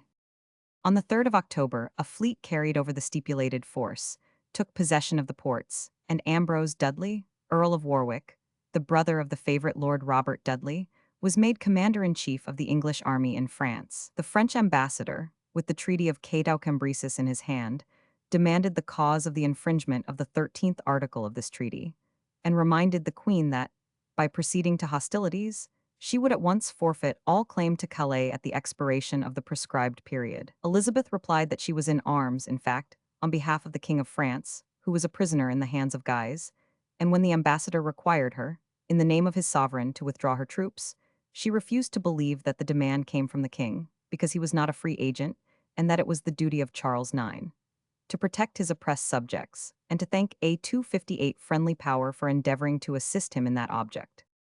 But these sophisms deceived nobody. The nobility of France regarded Guise, who had driven the English out of France by the capture of Calais, as the real defender of the country, and Condé, who had brought them in again by the surrender of Havre and Dieppe, was considered a traitor. Numbers flocked to the standard of Guise and the Queen Regent, who were joined by the King of Navarre. The royal army, with Charles in person, besieged Rouen, to which Poynings, the English commander at Havre, sent a reinforcement. The governor of the city defended it obstinately against this formidable combination, and the Englishmen, mounting a breach which was made, fought till their last man fell. 200 of them thus perished, and the French, rushing in over their dead bodies, pillaged the place for 8 days with every circumstance of atrocity. The fall of Rouen and the massacre of a detachment of her troops was news that no one dared to communicate to Elizabeth. The ministers induced her favorite, Lord Robert Dudley, to undertake the unwelcome task, but even he dared only at first to hint to her that a rumor of defeat was afloat. When at length he disclosed the truth, Elizabeth blamed nobody but herself, confessing that it was her own reluctance to send sufficient force which had caused it all. She determined to send fresh reinforcements, commissioned Count Oldenburg to raise 12,000 men in Germany, and ordered public prayers for 3 days in succession for a blessing on her arms in favor of the gospel. Condé, who had been engaged near Orleans, on the arrival of 6,000 mercenaries from Germany, advanced towards Paris, and at Dreux on the banks of the Jura, where the Duke of Guise achieved a victory over the Huguenots, Condé and Montmorency, a leader of each party, were taken prisoners. And Coligny, who now became the chief Huguenot general, fell back on Orleans and sent pressing entreaties to Elizabeth for the supplies which she was bound by the treaty to furnish. The English queen, never fond of parting with her money, had at this crisis none in her exchequer. But money must be forthcoming, or the cause of Protestantism must fail through her bad faith.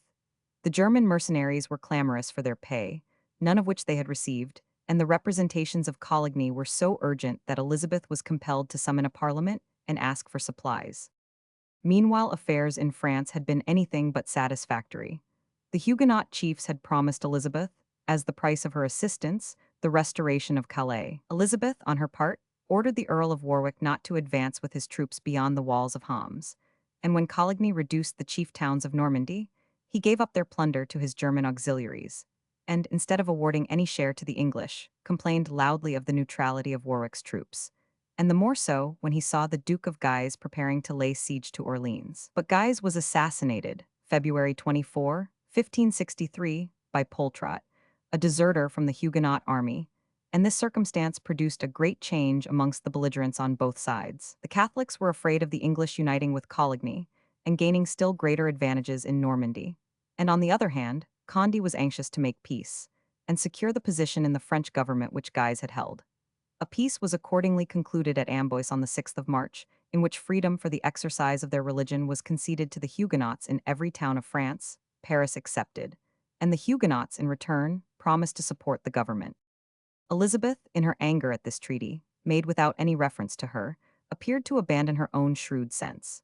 Though the French government offered to renew the Treaty of Cadeau, to restore Calais at the stipulated time, Havre being of course surrendered, and to repay her all the sums advanced to the Huguenots, she refused, and declared that she would maintain Havre against the whole realm of France. But when she saw that the two parties were united to drive the English troops out of France, she thought better of it. She dispatched Throgmorton to act for her in conjunction with Sir Thomas Smith, her ambassador. But Throgmorton arrived too late. The united parties were now pretty secure of the surrender of Havre. And, as Throgmorton's intrigues in France were notorious, to prevent a repetition of them, they seized him on pretense of having no proper credentials, and delayed audience to Sir Thomas Smith from day to day, while they pushed on the siege. To prevent insurrection, or cooperation with the French outside, Warwick had expelled most of the native inhabitants from Havre. He had about 5,000 men with him, and during the siege, Sir Hugh Paulet threw in a reinforcement of about 800 more. Elizabeth had now the 259 mortification of seeing her old allies take the command against her. Montmorency, the constable, had the chief command, and Condé, who had been the principal means of leading her into the war, served under him.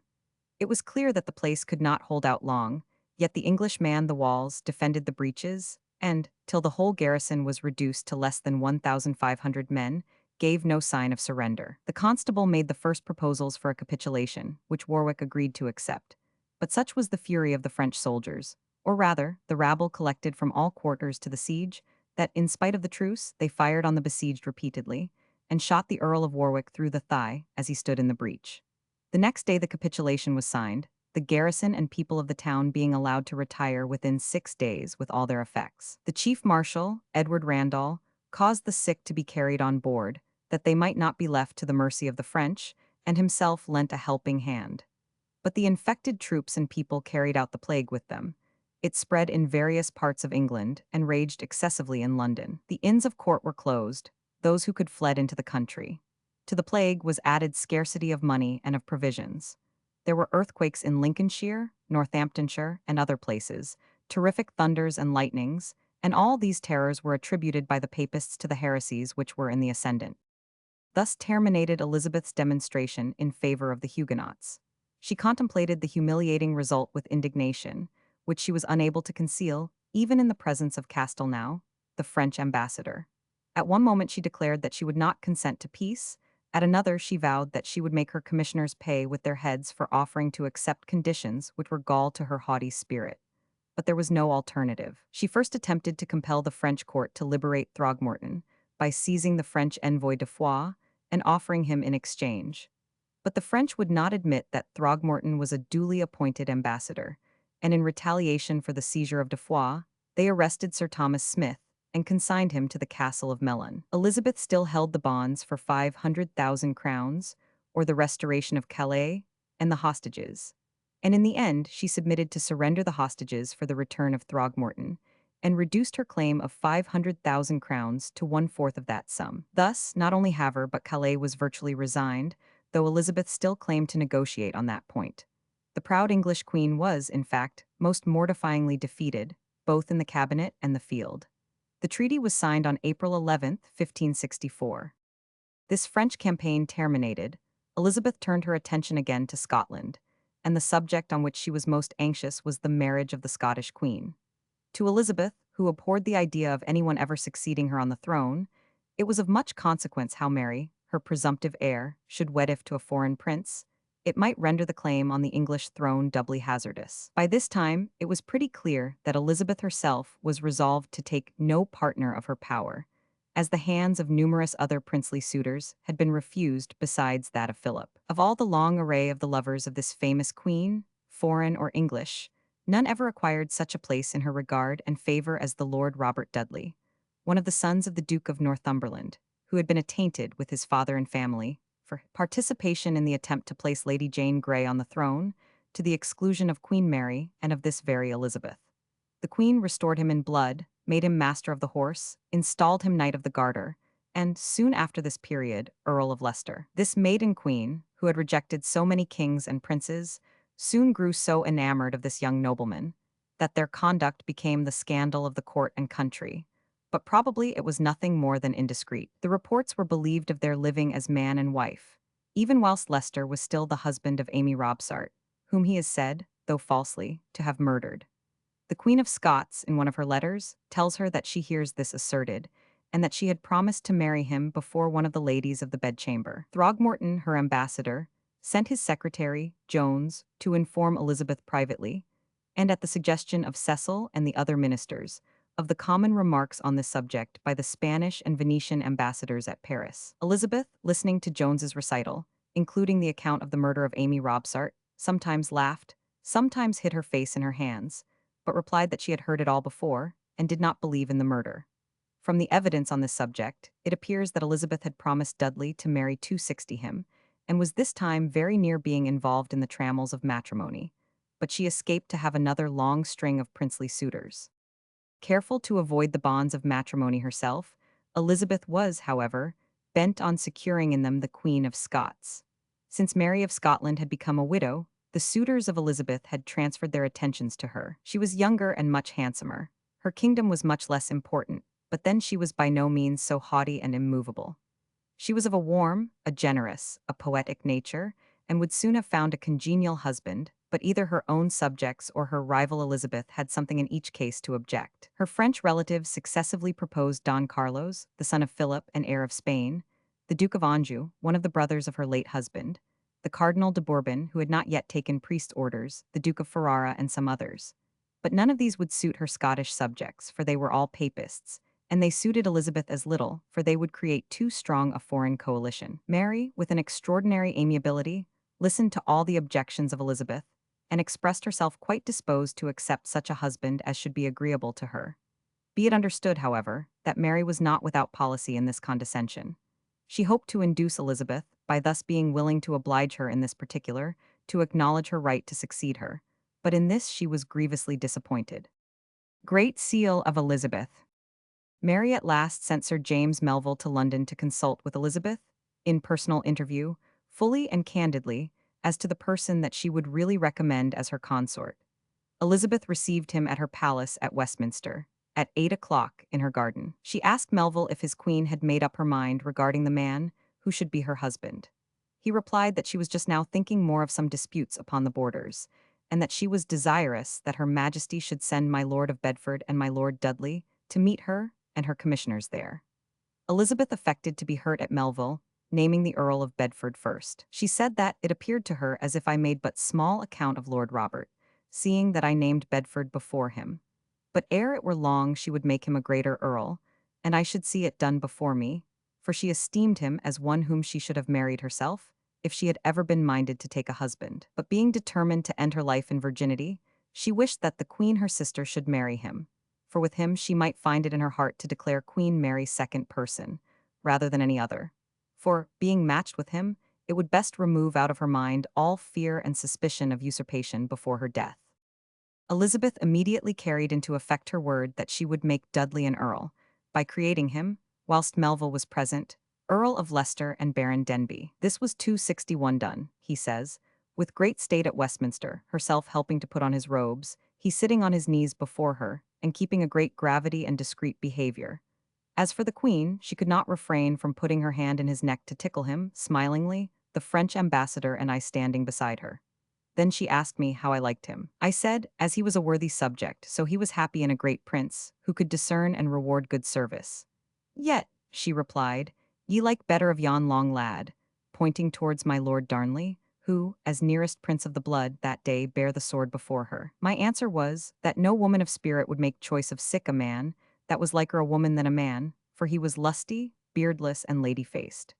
I had no will that she should think I liked him, though I had a secret charge to deal with his mother, Lady Lennox, to purchase leave for him to pass to Scotland. From a contemporary portrait on wood. Mary, Queen of Scots. From a contemporary portrait on wood. Lord Darnley, the long lad, as Elizabeth called him, was the son of that Earl of Lennox who, in the time of Henry VIII, joined with Glencairn, Cassell and others in attempting to betray Scotland to Henry. For these services, and especially for attempting to betray Dumbarton Castle to the English, he was banished and suffered forfeiture of his estates, but received from Henry VIII, as the promised reward for his treason, the hand of the Lady Margaret Douglas, daughter of Margaret, Queen of Scotland and sister of Henry VIII, one of the lewdest and most turbulent women of the age. Thus Darnley was the son of Mary's aunt, the Lady Margaret Douglas, and grandson of Elizabeth's aunt, Margaret Tudor. He was thus near enough to have laid claim to 262 the crown of England, and of Scotland too, in case of the failure of issue by the present queens. His nearness to the thrones of both kingdoms seems to have suggested the idea of marrying him to the Queen of Scots, whereby her claim on the English throne would receive added force. Mary was induced to favor the family, her near relatives. She corresponded with the Countess of Lennox and invited Lennox to return to Scotland, and reversed his attainder. He did not recover the patrimony of Angus, his father, for that was in possession of the powerful Earl of Morton, Chancellor of the kingdom, but Mary promised to make that up to him by other means. Once restored to favor and rank in Scotland, Lennox pushed on the scheme of marrying his son Darnley to the Queen. Melville was commissioned to intercede for his return to Scotland, but Elizabeth, who could not be blind to the danger of Darnley's wedding the Queen of Scots, for a time would not listen to it. We may believe too that Cassell did his best to prevent this, for of all his desires, the most earnest was that of the removal of Leicester from the court, and therefore he used all his eloquence to get Leicester chosen for that honor.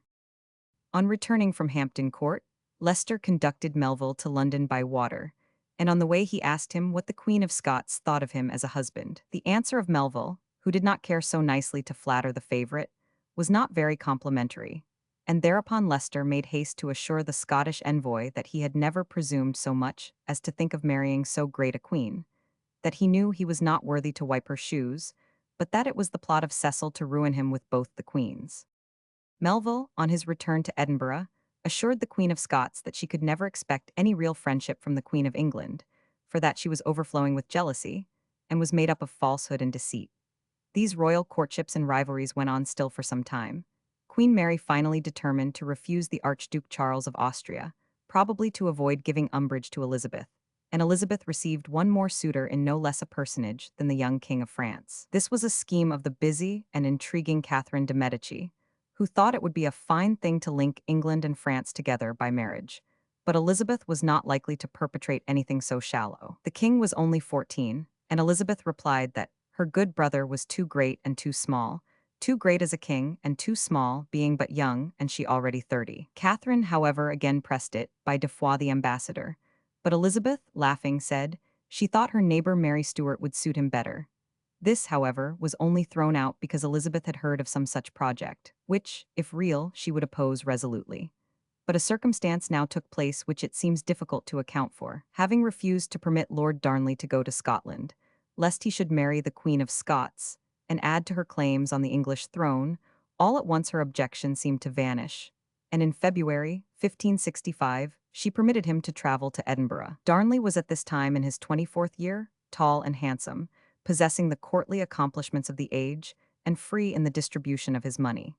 He waited on the young queen at Wemyss Castle, in Fife, and was well received by Mary, who was now about the same age. There appears no doubt but that the marriage had been planned and promoted by the Lennox party, and it is said that Murray encouraged it, thinking that with a young man of Darnley's weak and pleasure-loving character, he could easily retain the power of the state in his hands. Be that as it may, Darnley soon proposed and was rejected, but Elizabeth, contrary to her own intentions, contributed to alter Mary's resolution. Elizabeth, probably apprehensive that Darnley being present might obtain the Queen's goodwill, again sent Randolph to press the marriage with Leicester, on which Mary, bursting into tears, declared that the Queen of England treated her as a child, and immediately favored the pretensions of Darnley.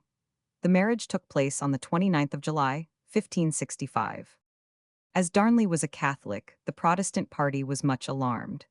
The lords, headed by Murray, assembled at Stirling and entered into a bond to stand by each other. They sent off a messenger to urge speedy aid from Elizabeth, and actively diffused reports that Lennox had plotted to take away the life of Murray. This, both Lennox and Darnley stoutly denied, and the Queen, to leave no obscurity in the case, gave Murray a safe conduct for himself and 80 others, and ordered him to attend in her presence and produce his proofs. She declared that such a thing as enforcement of the religion or consciences of her subjects had never entered her mind, and she called on her loyal subjects to hasten to her defense. This call was promptly and widely responded to, and Mary, finding herself 263 now in security, declared the choice of Darnley as her husband, created him Duke of Albany, and married him openly in the chapel of Holyrood. He was by proclamation declared king during the time of their marriage, and all writs were ordered to run in the joint names of Henry and Mary, King and Queen of Scotland. Elizabeth, meanwhile, had complied with the demands of the Scottish lords, sent off money, appointed Bedford and Shrewsbury her lieutenants in the north, and reinforced the garrison of Berwick with 2,000 men. Finding, however, that the call of Mary on her subjects had brought out such a force around her as would require still more money and men to cope with it, she dispatched Tamworth, a creature of Leicester's, to Scotland to deter Mary by menaces and reproaches. It was too late, and Mary, assuming the attitude of a justly incensed monarch, compelled the ambassador to deliver his charge in writing, and answered it in the same manner, requesting Elizabeth to content herself with the government of her own kingdom, and not to interfere in the concerns of monarchs as independent as herself. When Tamworth took leave, he refused the passport given him bearing the joint names of the king and queen, out of fear of his imperious mistress, for which Mary ordered him to be apprehended on the road by Lord Home as a vagrant, and detained a couple of days, and on Randolph. Remonstrating, she informed him that unless he ceased to intrigue with her subjects, she would treat him the same. This bold rebuff to the meddling Queen of England, and the demonstration of affection on the part of the people, confounded the disaffected lords, and their resistance collapsed. The Queen of Scots, victorious by arms over her enemies, determined to call together a parliament, and there to procure the forfeiture of Murray and his adherents. This threw the rebel lords into the utmost consternation, for, in the then temper of the nation at large, the measure would have been passed, and they would have been stripped of their estates and entirely crushed. To prevent this catastrophe, no time was lost. It was actively spread amongst the people that Mary, having signed the league, it was the intention, through the kings of France and Spain, to put down the Reformation in Scotland. It was represented that David Rizzio, a Milanese who had become Mary's secretary for the French language, was the agent of the League and a pensioner of Rome, and that it was necessary to have him removed. Unfortunately for Rizzio, he had incurred the hatred not only of these Protestant lords, but of Darnley, the Queen's husband. That young man had soon displayed a character which could bring nothing but misery to the Queen. He was a man of shallow intellect, but of violent passions, and, as is usually the case with such persons, of a will as strong as his judgment was weak. He was ambitious of the chief power, and sullenly resentful because it was denied. Mary, who was of a warm and impulsive temperament, in the ardor of her first affection, had promised Darnley the crown matrimonial, which would have invested him with an equal share of the royal authority. But soon unhappily perceiving that she had lavished her regard on a weak, headstrong, and dissipated person, she refused to comply, fully assured of the mischiefs which such power in his hands would produce. Darnley resented this denial violently. He reproached the Queen with her insincerity in most intemperate language, treated her in public with scandalous disrespect, abandoned her society for the lowest and worst company, and threw himself into the hands of his enemies, who soon made him their tool. They persuaded him that Rizzio, who, in his quarrels with the Queen, always took her part, and who, as the keeper of the privy purse, was obliged to resist his extravagant demands upon it, was not only the enemy of the nation, the spy and paid agent of foreign princes, but was the Queen's paramour and the author of the resolve to keep him out of all real power. The scheme took the effect that was desired. Darnley became jealous and furious for revenge. His father, the Earl of Lennox, joined him in his suspicions, and it was resolved to put Rizzio out of the way. Darnley, in his blind fury, sent for Lord Ruthven, imploring him to come to him on a matter of life and death. Ruthven was confined to his bed by a severe illness, yet he consented to engage in the conspiracy for the murder of Rizzio, on condition that Darnley should engage to prevent the meeting of Parliament, and to procure the return of Murray and the rebel chiefs. Darnley was in a mood ready to grant anything for the gratification of his resentment against Rizzio. He agreed to everything. A league was entered into, a new covenant sworn, the objects of which were the murder of Rizzio, the prevention of the assembling of Parliament, and the return of Murray and his adherents. Randolph, the English ambassador, now banished from Scotland for his traitorous collusion with the insurgents, yet had gone no 264 farther than Berwick, where he was made fully acquainted with the plot, and communicated it immediately to Leicester in a letter dated February 13th, 1566, which yet remains. He assured him that the murder of Rizzio would be accomplished within 10 days, that the crown would be torn from Mary's dishonored head, and that matters of a still darker nature were meditated against her person, which he dared not yet allude to. Mary was not without some warnings of what was being prepared, but she could not be made sensible of her danger.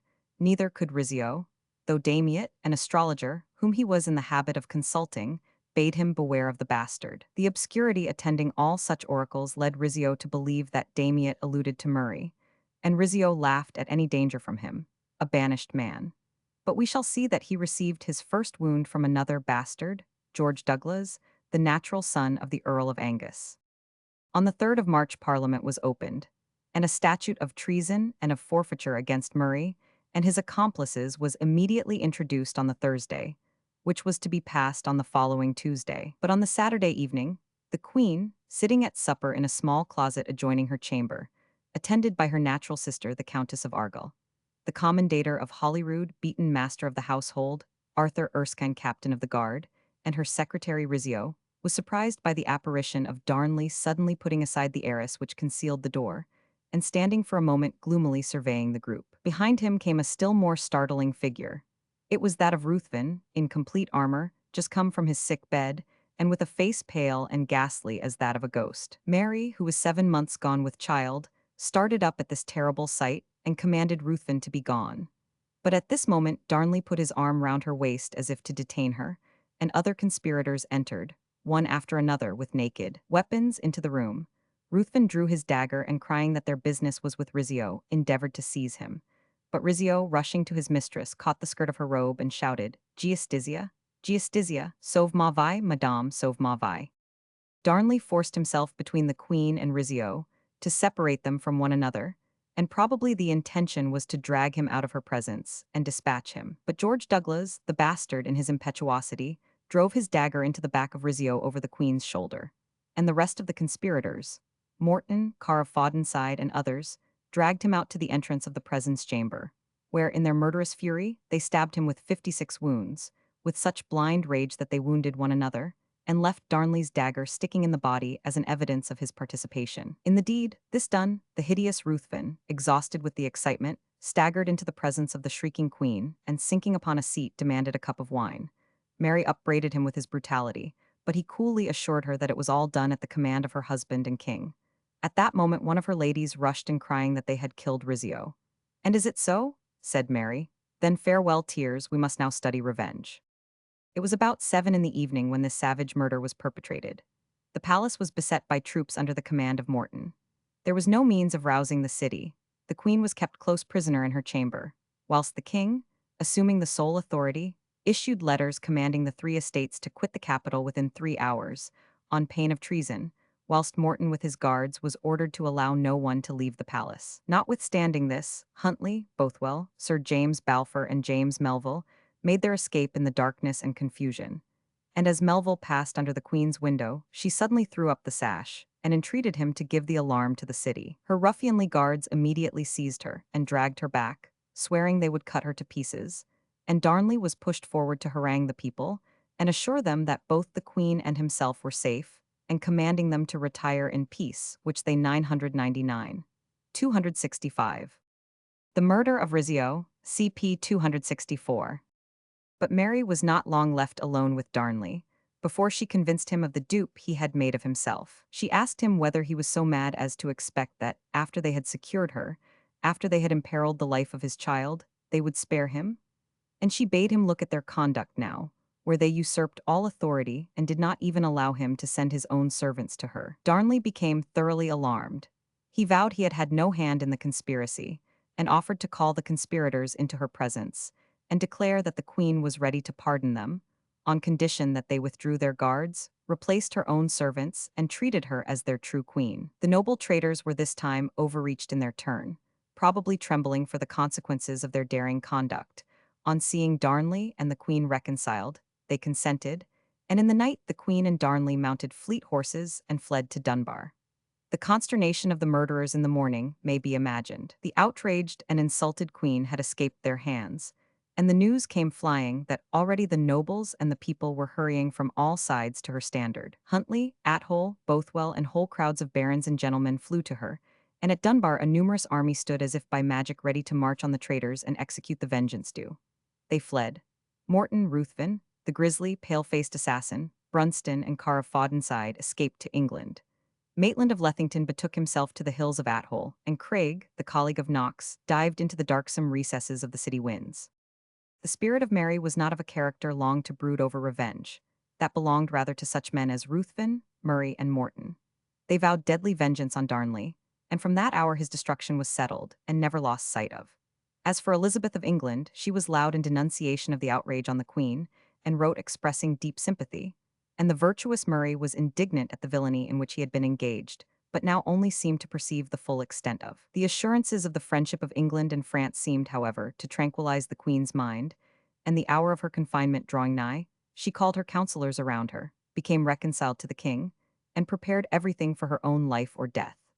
On the 19th of June she was, however, safely delivered in the castle of Edinburgh of a son, who was named James, and Sir James Melville was dispatched to carry the tidings to Elizabeth. The messenger arrived as the English queen was dancing after supper at Greenwich. Cecil, who had seen Sir James, took the opportunity to whisper the news to her in preparation. No sooner did she hear the news than she seemed struck motionless. She ceased, sat down, leaning her cheek on her hand, and when her ladies hastened to ascertain what ailed her, burst out, "The Queen of Scots is mother of a fair son, and I am a barren stock." Her agitation was so visible that the music stopped, and there was general wonder and confusion. There were not wanting spies to carry this to Melville, and, aware of the truth, he was curious to mark the official look which the great dissembler wore the next morning. She was then all smiling and serene, and even received the message, he says, with a merry volt, that is, we suppose, a caper of affected joy. She declared that she was so delighted with the news, that it had quite cured her of a heavy sickness which she had had for 15 days. Melville was too much of a courtier to congratulate her on being able to dance merrily in sickness, but he wanted her to become godmother, which office she accepted cheerfully, by proxy. She expressed quite an ardent desire to go and see her fair sister, but as she could not, she sent the Earl of Bedford, with a fawn of gold for its christening and £1,000. With Bedford and Mr. Carey, son of her kinsman, Lord Hunsdon, she sent a splendid train of knights and gentlemen to attend the christening. The ceremony was performed at Stirling by the Archbishop of St. Andrews, according to the rites of the Romish Church, the kings of France and the Duke of Savoy being godfathers by their ambassadors. The English embassy remained outside the chapel during the service, for they dared not take part in the idolatries of the Mass. They reported that Mary looked very melancholy, and Darnley was not present. It was supposed for fear the officers of Elizabeth should not give him the homage of royalty, for Elizabeth had still refused to acknowledge his title as King of Scotland. The attention of Elizabeth and her ministers was soon attracted to Scotland by the startling events in progress there. The birth of the young prince had only for the moment had the effect of softening the wayward temper of Darnley. It became absolutely necessary for Mary to construct a strong government if she was to enjoy the slightest power or tranquility. Had she known the villainous materials out of which, at best, she must erect such a government, she would have despaired. All the men of talent and influence were more or less tainted by treason, and in the enjoyment of bribery to work her evil. She leaned on Murray as on a brother, and he was at heart a very Judas. He advised her to recall Morton and reinstate Maitland. By his efforts Bothwell and Maitland were reconciled. The lairds of Brunston, Ormiston, Hatton, and Calder, the heads of the church party, were admitted to favour. But the prospect of so many of the traitors, cognizant of his own treason, assembling about the throne, rendered Darnley desperate. He resolved on throwing himself into the arms of the Roman Catholic party, and actually wrote to the Pope 267, blaming the Queen for not taking measures for the restoration of the Mass. His letters were intercepted, and in his indignation, he gave out that he would quit the kingdom. Nothing availed to show Darnley the folly of his proceedings, everything tended rather to aggravate his waywardness. He persisted in his declarations that he would leave the kingdom, yet he never went. He denounced Maitland, Bellenden the justice clerk, and Macgill the clerk register as principal conspirators against Rizzio, and insisted that they should be deprived of office. He opposed the return of Morton, and thus embittered his associates, Murray, Bothwell, Argyll, and Maitland. There was no party, except the Roman Catholics, which did not regard him with suspicion or aversion. The reformers hated him for his intriguing with their enemies. Cecil suspected him of plotting with the Papists of England. The Hamiltons had detested him from the first for coming in between them and the succession. The Queen now became grievously impatient of his intractable stupidity, and deeply deplored her union with the man who had already endangered the life of herself and her child, and now kept the government in a constant state of struggle and uncertainty. Matters were in this state when, in the commencement of October 1566, disturbances on the borders rendered it necessary for the Queen to go thither in person. Her lieutenant, the Earl of Bothwell, in attempting to reduce the borderers to subordination, was severely wounded and left for dead on the field. He was not dead, however, and was conveyed to Hermitage Castle. Mary arrived at Jedburgh on the 7th of October, and the next day opened her court. The trials of the marauders lasted till the 15th, when she rode over to Hermitage, a distance of 20 miles, to visit her wounded lieutenant. This visit excited much observation and remark amongst her subjects, and the events which succeeded have given deep significance to it.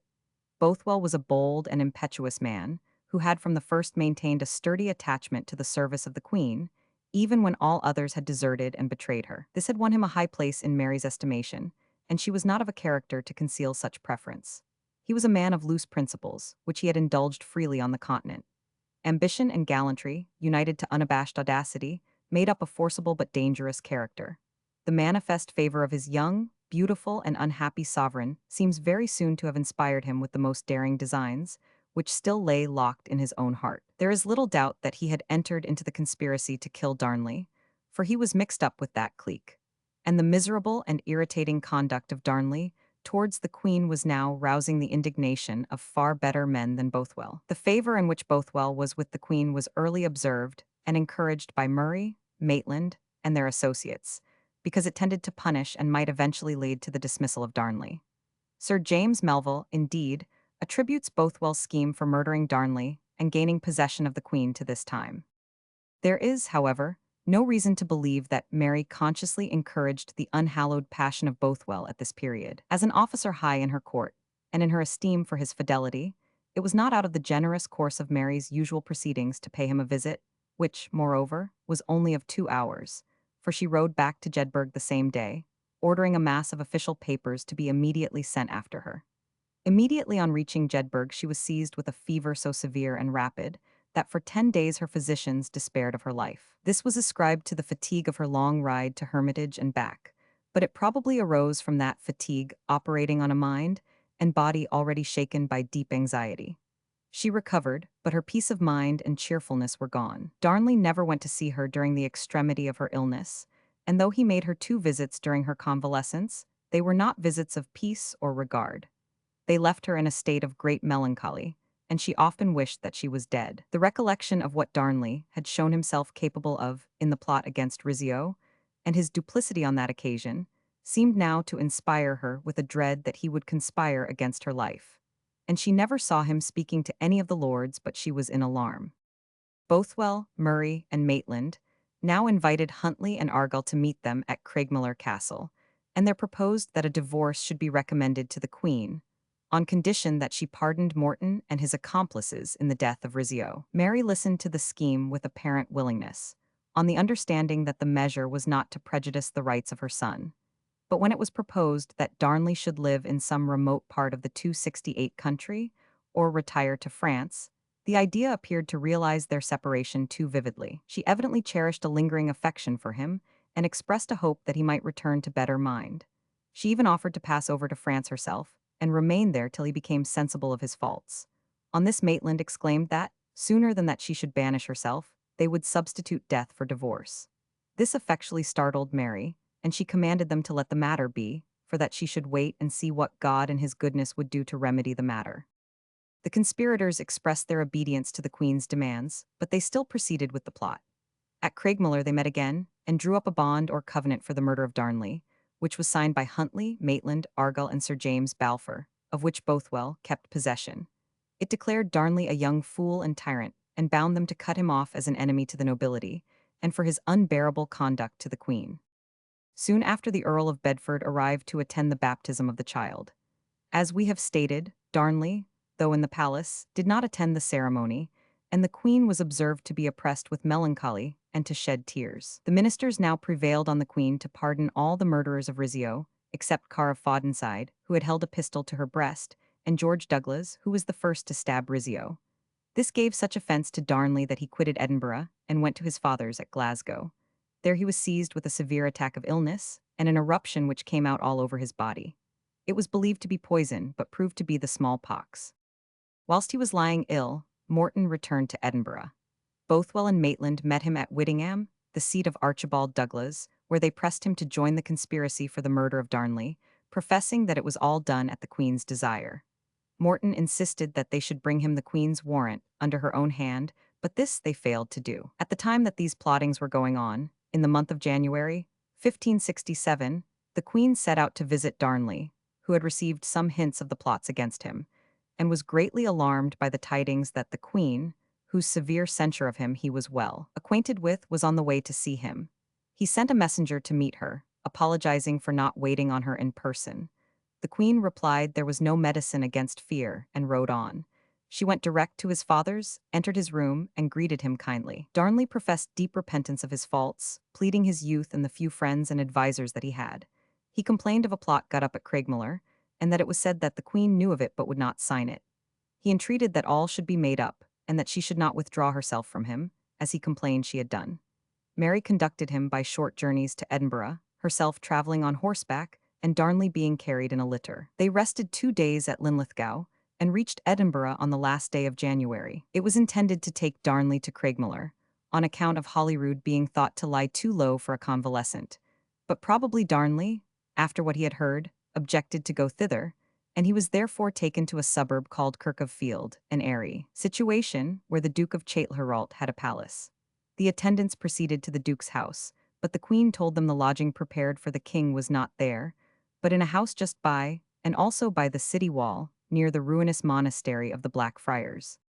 The place appeared a singular one for a king, for it was confined in size and not over well furnished.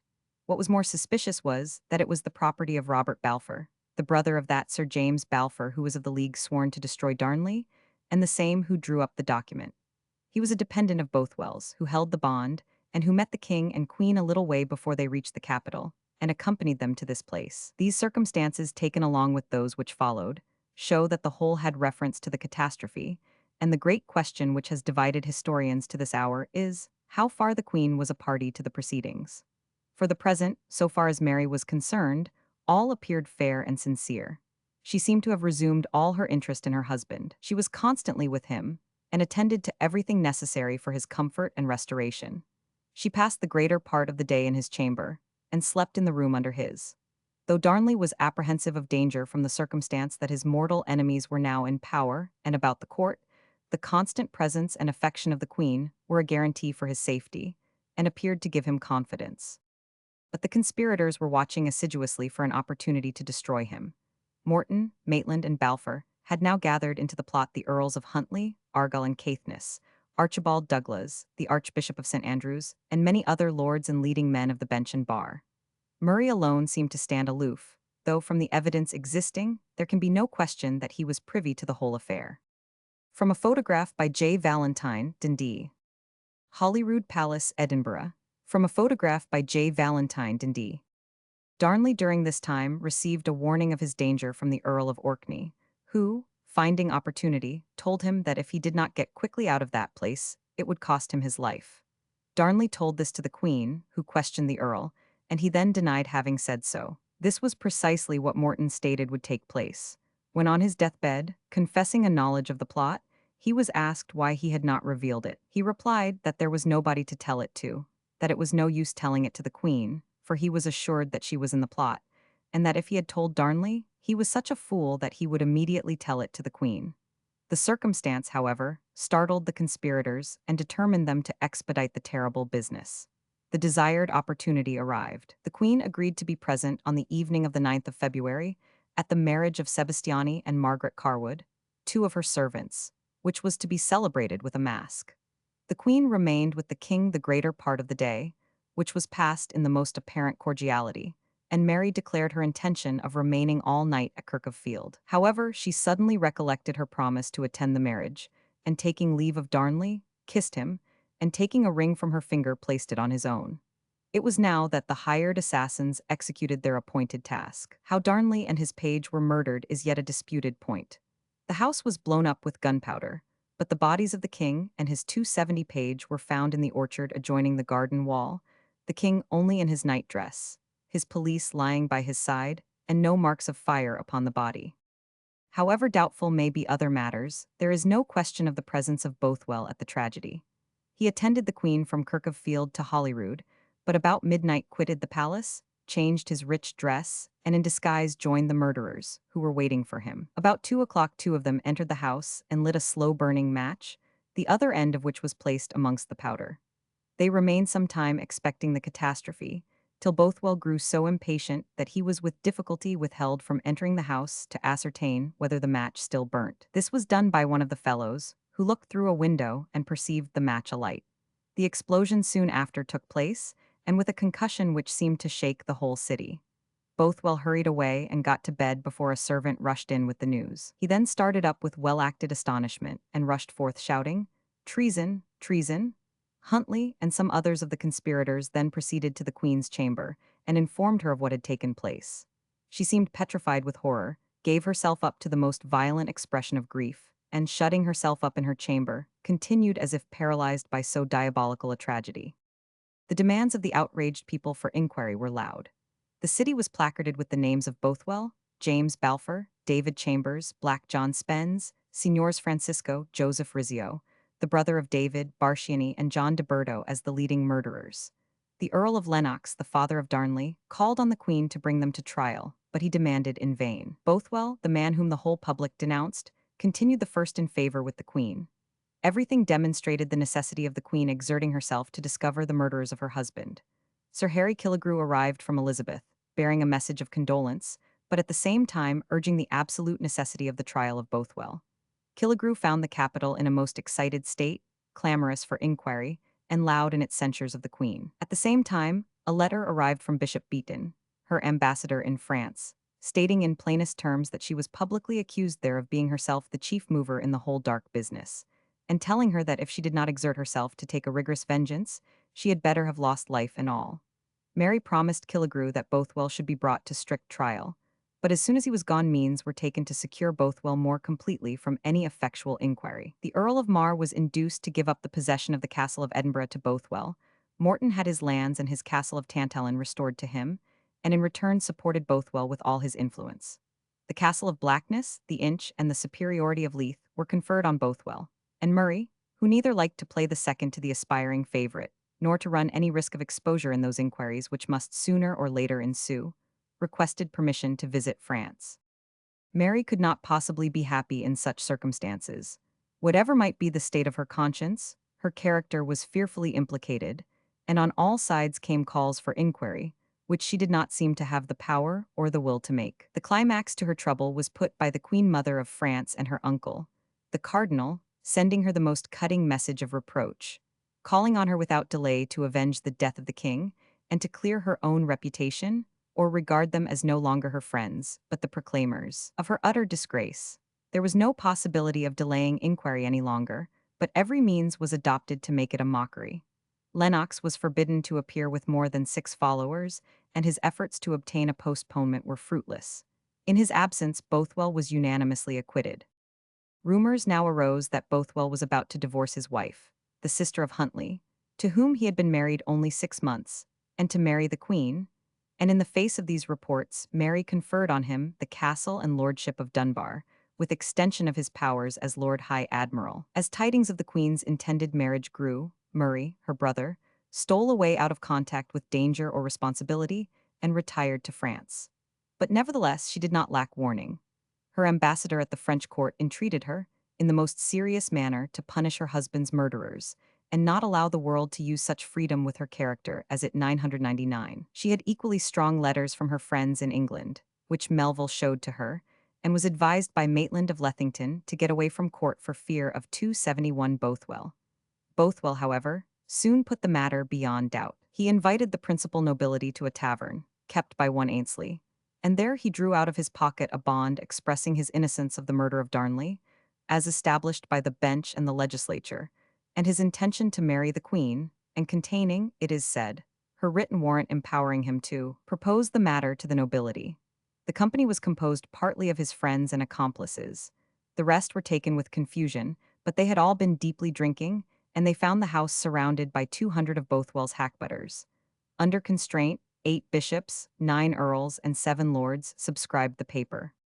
But the daring ambition of the man now roused even his old accomplices to conspire against him, for the safety of the young prince and government. Morton, Argyle, Athole, and Kirkcaldy of Grange were at the head of this plot, and they wrote to Bedford the day after the supper at Ainsley's, saying it was high time that his dangerous career was checked, and engaging by Elizabeth's aid to avenge the murder of the king. Kirkcaldy, who was the scribe, added that the queen had been heard to say that she cared not to lose France, England, and her own country for him, and would go with him to the world's end in a white petticoat before she would leave him. An anonymous letter, but undoubtedly from some of this party, soon followed, declaring that the queen had concerted with Bothwell the seizure of her person. The correctness of this information was immediately proved. On Monday, the 21st of April, the very day foretold, Mary rode to Stirling to visit her son, where the Earl of Mar, entertaining strong suspicions of her intentions, refused to allow her access to him with more than 2 attendants, to her great indignation. On her return, as had been foreseen in the letter quoted, Bothwell met her at the head of 1,000 horse at Almond Bridge, 6 miles from Edinburgh, and according to Melville, who was in the Queen's train taking the Queen's bridle, he boasted that he would marry the Queen, who could or who would not, yea, whether she would herself or not.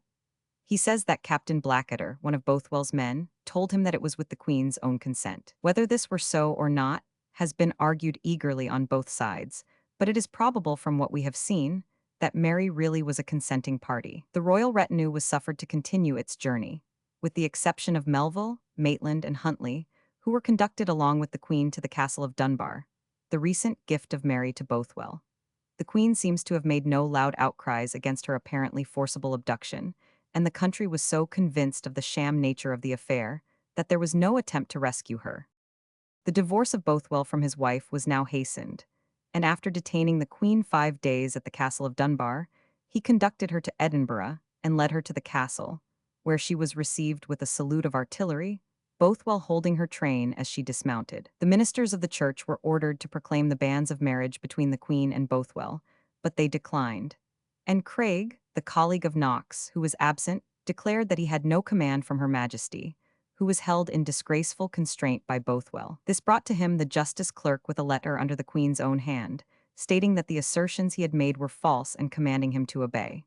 Craig still refused till he had seen the Queen herself, and, before the Privy Council, charged Bothwell with murder, rape, and adultery. No punishment followed so daring a charge, and the preacher, having done his duty, obeyed the royal mandate and published the bans, at the same time exclaiming, "I take heaven and earth to witness that I abhor and detest this marriage, as odious and slanderous to the world, and I would exhort the faithful to pray earnestly that a union against all reason and good conscience may yet be overruled by God to the conform of this unhappy realm."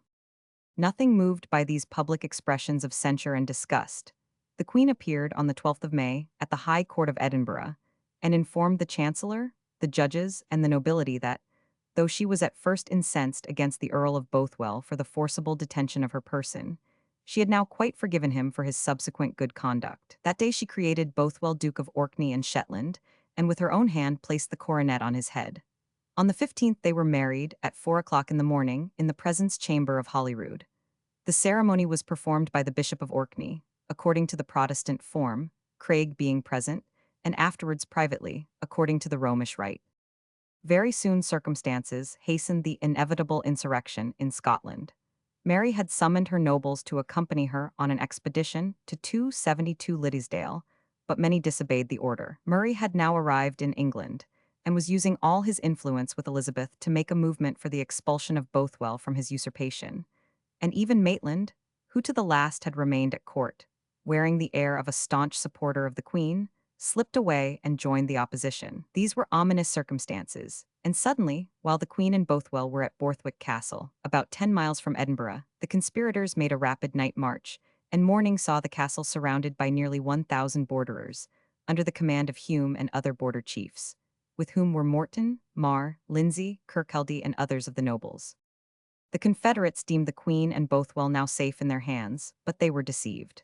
Bothwell escaped through a postern to Haddington, whence he reached Dunbar, and the Queen, also eluding them disguised as a man, rode booted and spurred after him. The Confederates, disappointed of their grand prize, marched on the capital, forced the gates, and entered, proclaiming that they came to revenge the death of the king, and to rescue the Queen from the murderer. There the Earl of Athole and Maitland joined them, and a banner was displayed on which was painted the body of the murdered king lying under a tree, and the young prince kneeling beside it, exclaiming, "Judge and avenge my cause, O Lord." The people flocked to this exciting standard, and the leaders speedily commanded a strong force. Mary and Bothwell, meanwhile, summoned the nobles and people around Dunbar, and the Lord Seton, Yester, and Borthwick appeared in arms, with a body of 2,000 men. Impatient to quell the Confederates at once, they marched to Seton, where Mary issued a proclamation, declaring that all the pretenses of the Confederates were false, that her husband, the Duke, was no murderer but had, as they knew, been fully acquitted. She was under no restraint but freely married to Bothwell, by consent and approbation of these very nobles, nor was her son in any danger, unless it were from them, for he was in their hands. Mary advanced and entrenched herself on Carberry Hill, in the old works which the English had thrown up before the Battle of Pinkie. The Confederates marched out of Edinburgh and confronted the royal army, eager for the battle. De Croc, the French ambassador, now attempted to mediate between the two parties, and carried a message to Morton and Glencairn, offering the Queen's pardon, on condition that they all returned to their allegiance. But Glencairn replied that they were not come there to seek pardon, but rather to give it those who had sinned, and Morton added, "We are not in arms against our Queen, but the Duke of Orkney, the murderer of her husband, and are prepared to yield her our obedience, on condition that she dismisses him from her presence and delivers him up to us." It was clear that these terms must be complied with, or they must fight, and it was soon perceived that the soldiers of the Queen's army began to show symptoms of disaffection. Bothwell, therefore, rode forward and defied anyone who dared to accuse him of the king's murder. His challenge was accepted by James Murray of Tullibardine, the baron who was said to have charged Bothwell with the murder, in a placard affixed to the Tolbooth gate. Bothwell declined to enter the lists with Murray, on the plea that he was not his peer, whereupon Lord Lindsay of the Byres offered himself and was accepted, but at the moment of action, the Queen forbade the fight. By this time, the defection in the Queen's army became so conspicuous that Mary rode among her men to encourage them, assuring them of victory. But her voice had lost its charm, and the soldiers refused to fight in defense of the alleged murderer of the king. Whilst this was passing, it was observed that Kirkcaldy of Grange was wheeling his forces round the hill to turn their flank, and the panic becoming general, the Queen and Bothwell found themselves abandoned by all but about 60 gentlemen and the band of hackbutters. To prevent Kirkcaldy from advancing his troops so as to cut off their retreat towards Dunbar, the Queen demanded a parley, which was granted. Kirkcaldy went forward and assured the Queen that they were all prepared to obey her authority, provided she put away the man who stood by her side stained with the blood of the king.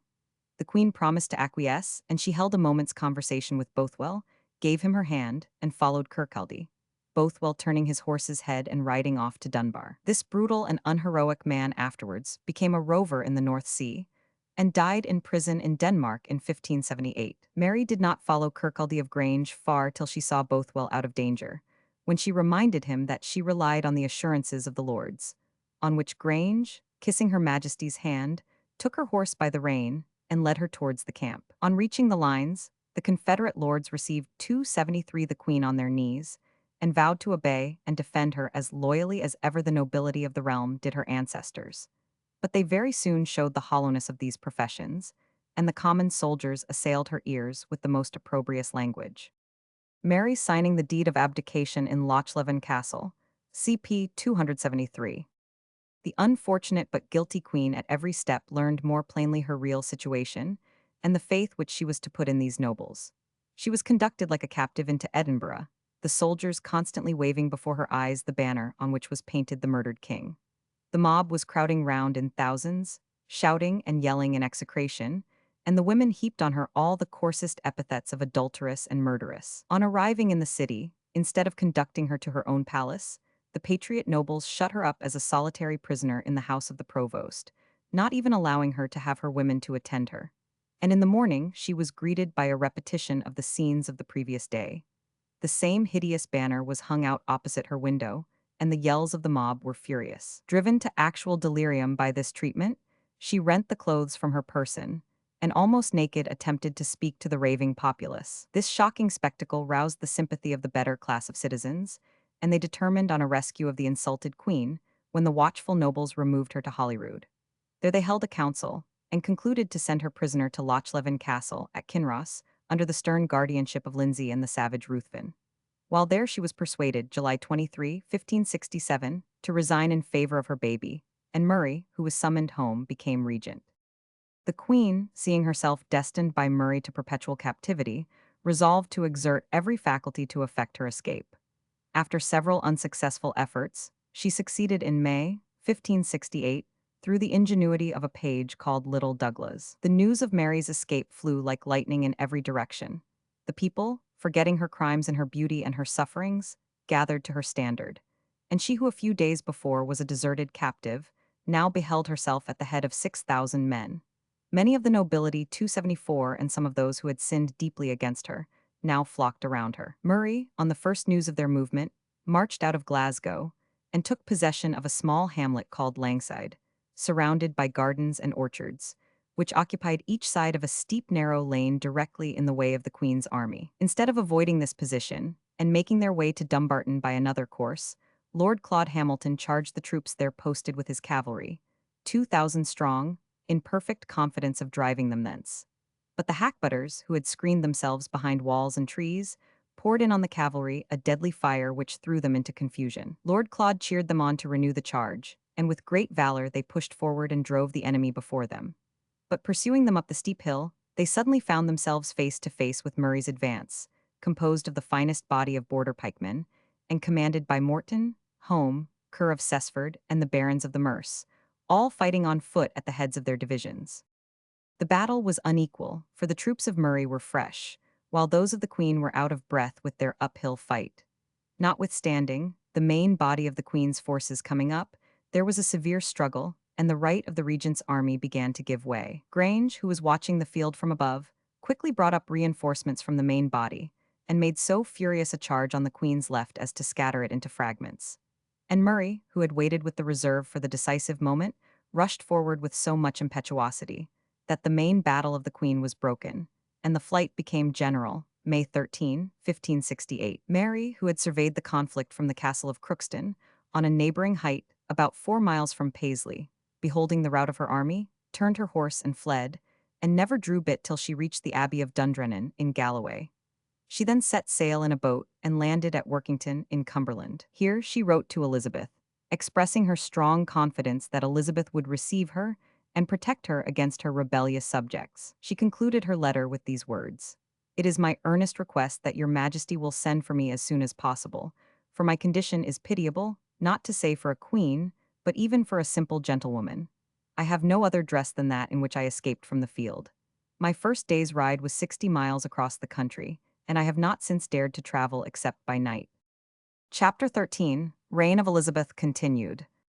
Elizabeth determines to imprison Mary, the conference at York, it is moved to London, the casket letters, Mary is sent southwards, remonstrances of the European sovereigns, affairs in the Netherlands, Alva is sent thither, Elizabeth aids the insurgents, proposed marriage between Mary and Norfolk, the plot is discovered, rising in the north, its suppression, death of the Regent Murray, its consequences in Scotland, religious persecutions, execution of Norfolk, massacre of St. Bartholomew, siege of Edinburgh Castle, war in France, splendid defense of La Rochelle, death of Charles IX.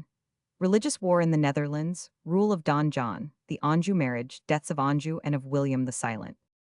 Elizabeth, on reading Mary's letter, felt that she was now entirely in her power, and all her art was exerted to draw her over into the heart of the kingdom, so that she could neither retreat nor escape to France. She took every measure to avoid alarming her. She dispatched letters to the Sheriff of Cumberland, commanding him to treat the Scottish Queen with all honor, but to keep the strictest watch over her, and to prevent any possibility of escape. Nothing was farther from Elizabeth's intentions than to enter on friendly terms with the Queen of Scots. She had never forgiven her the offense of insisting on her claims of succession to the crown of England. She had a personal jealousy of the fame of her superior beauty, and with such a counselor as Cassell, it was certain that a selfish and suspicious policy would prevail. In those days, honor and high principle were of little account. Expediency was the only statesmanship. It was therefore easy for Elizabeth and her ministers to plead the accusations against Mary, the imprudence of her 275 conduct, and her still unabated infatuation for the murderer Bothwell. Mary was a firm papist, Murray was a high-professing Protestant, and to favor him and his party was to be the champion of Protestantism. To let Mary escape to France was not to be thought of, for of all things it was essential to keep asunder the union of French and Scottish interests. It was clear, therefore, that Mary must be detained in England, at least for the present. After she had been sufficiently discredited, she might be allowed to return to Scotland. Elizabeth, after some consideration, determined that Mary's conduct should be submitted to a formal inquiry. When Mary learned that a message was actually on its way to call Murray and his accomplices to England to prefer their charges against her, she protested vehemently against such a proceeding and declared that she would rather die than submit to such indignity.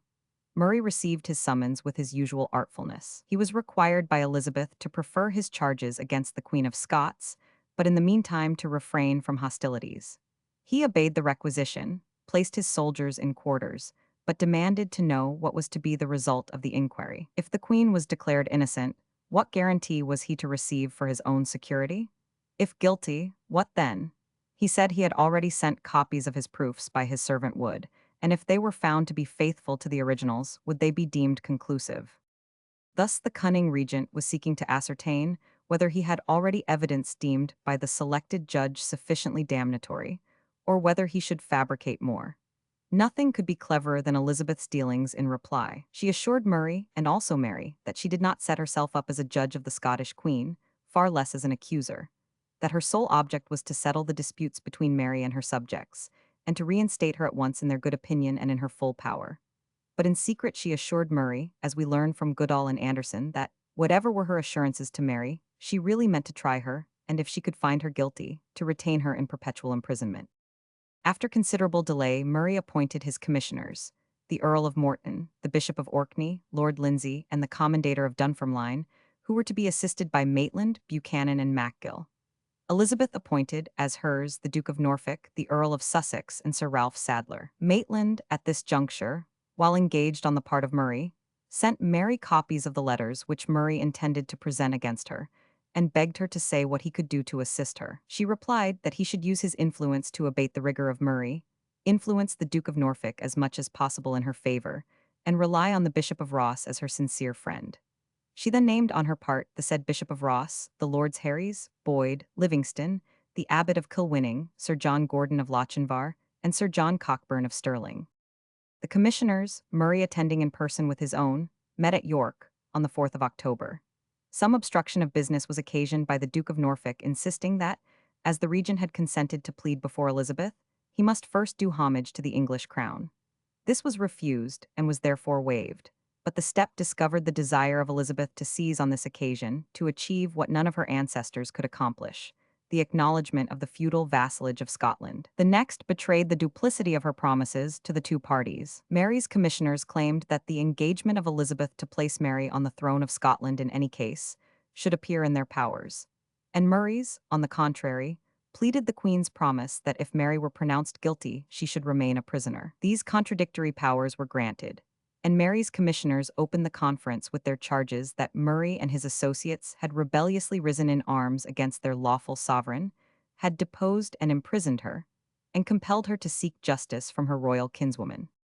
Murray was now called upon to reply, but, instead of openly and boldly stating his reasons for the course he had pursued, and producing and substantiating, as Elizabeth hoped and expected, the charges of her participating in her husband's murder, which he had so long and loudly vaunted, he solicited a private interview with the English commissioners, before whom he stated his defense. In this defense, to the unmitigated astonishment and disappointment of Elizabeth and her ministers, he made no charge against Mary of participation in the murder of Darnley, but reiterated the charges against her of marrying Bothwell and the danger thereby incurred by the prince. Nor was this all.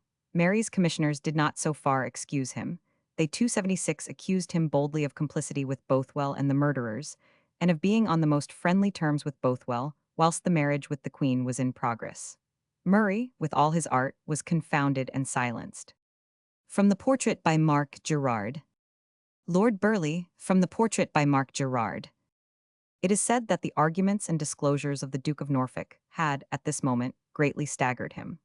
Norfolk had conceived the design of marrying the Queen of Scots, and, in order to deter Murray from pressing the worst charges, intimated to him privately that he was pursuing a dangerous course, for that Elizabeth, it was well known, never meant to decide against Mary. Murray was rendered sufficiently cautious to abstain from the public accusation of the Queen, but he laid privately before Norfolk, Suffolk, and Sadler the alleged contents of the celebrated silver casket, consisting of love letters and sonnets, addressed by Mary to Bothwell, and a contract of marriage in the handwriting of Huntley.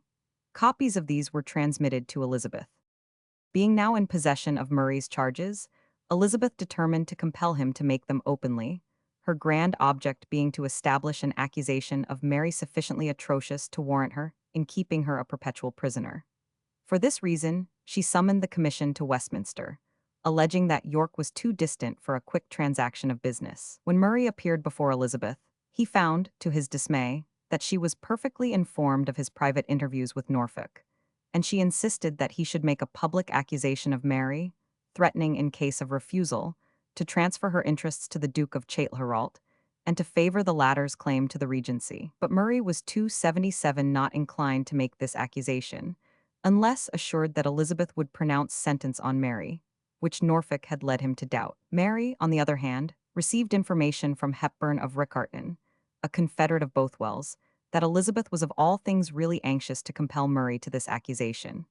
To prevent this, she ordered her commissioners, if any such attempt was made at accusing her, to demand her immediate admission to the presence of Elizabeth, and, if that were refused, to break up the conference. Farthing of Elizabeth. Halfpenny of Elizabeth. Penny of Elizabeth. Tuppence of Elizabeth. These conferences were opened in the Painted Chamber at Westminster, the commissioners of Mary refusing to meet in any judicial court, and, acting on the instruction of their queen, they at once demanded the admission of Mary to Elizabeth's presence, on the reasonable plea that that privilege had been granted to Murray. This was again declined, on the old ground that Mary must first clear herself. And on the retirement of the commissioners, it was demanded of Murray to put in his accusation in writing, Bacon, the Lord Keeper, assuring him that, if Mary were found guilty, she should be either delivered to him or kept safe in England. To this Murray replied that he had prepared his written accusation, but that before he would give it in, he must have an assurance, under the hand of Elizabeth, that she would pronounce judgment. On this Cassell said, "Where is your accusation?" And Murray's secretary, Wood, taking it imprudently from his bosom, replied, "Here it is, and here it must remain till we have the Queen's written assurance." But while he spoke, the paper was snatched from his hand by Bothwell, Bishop of Orkney, who rushed over the table, pursued by Wood, and handed it to the English commissioners. It was received amid roars of laughter, and Cassell, who had now gained his great object, became radiant with exultation. The confusion of the scene was extraordinary. Lord William Howard, a blunt sea officer, shouting aloud in his glee, and Maitland whispering to Murray that he had ruined his cause forever. Half-crown of Elizabeth. Half-sovereign of Elizabeth. But as there was now no going back, the paper was read, and found to contain the broadest and most direct charge against Mary, not only of being an accomplice in the murder of her husband, but even of inciting Bothwell to it, and then marrying the murderer.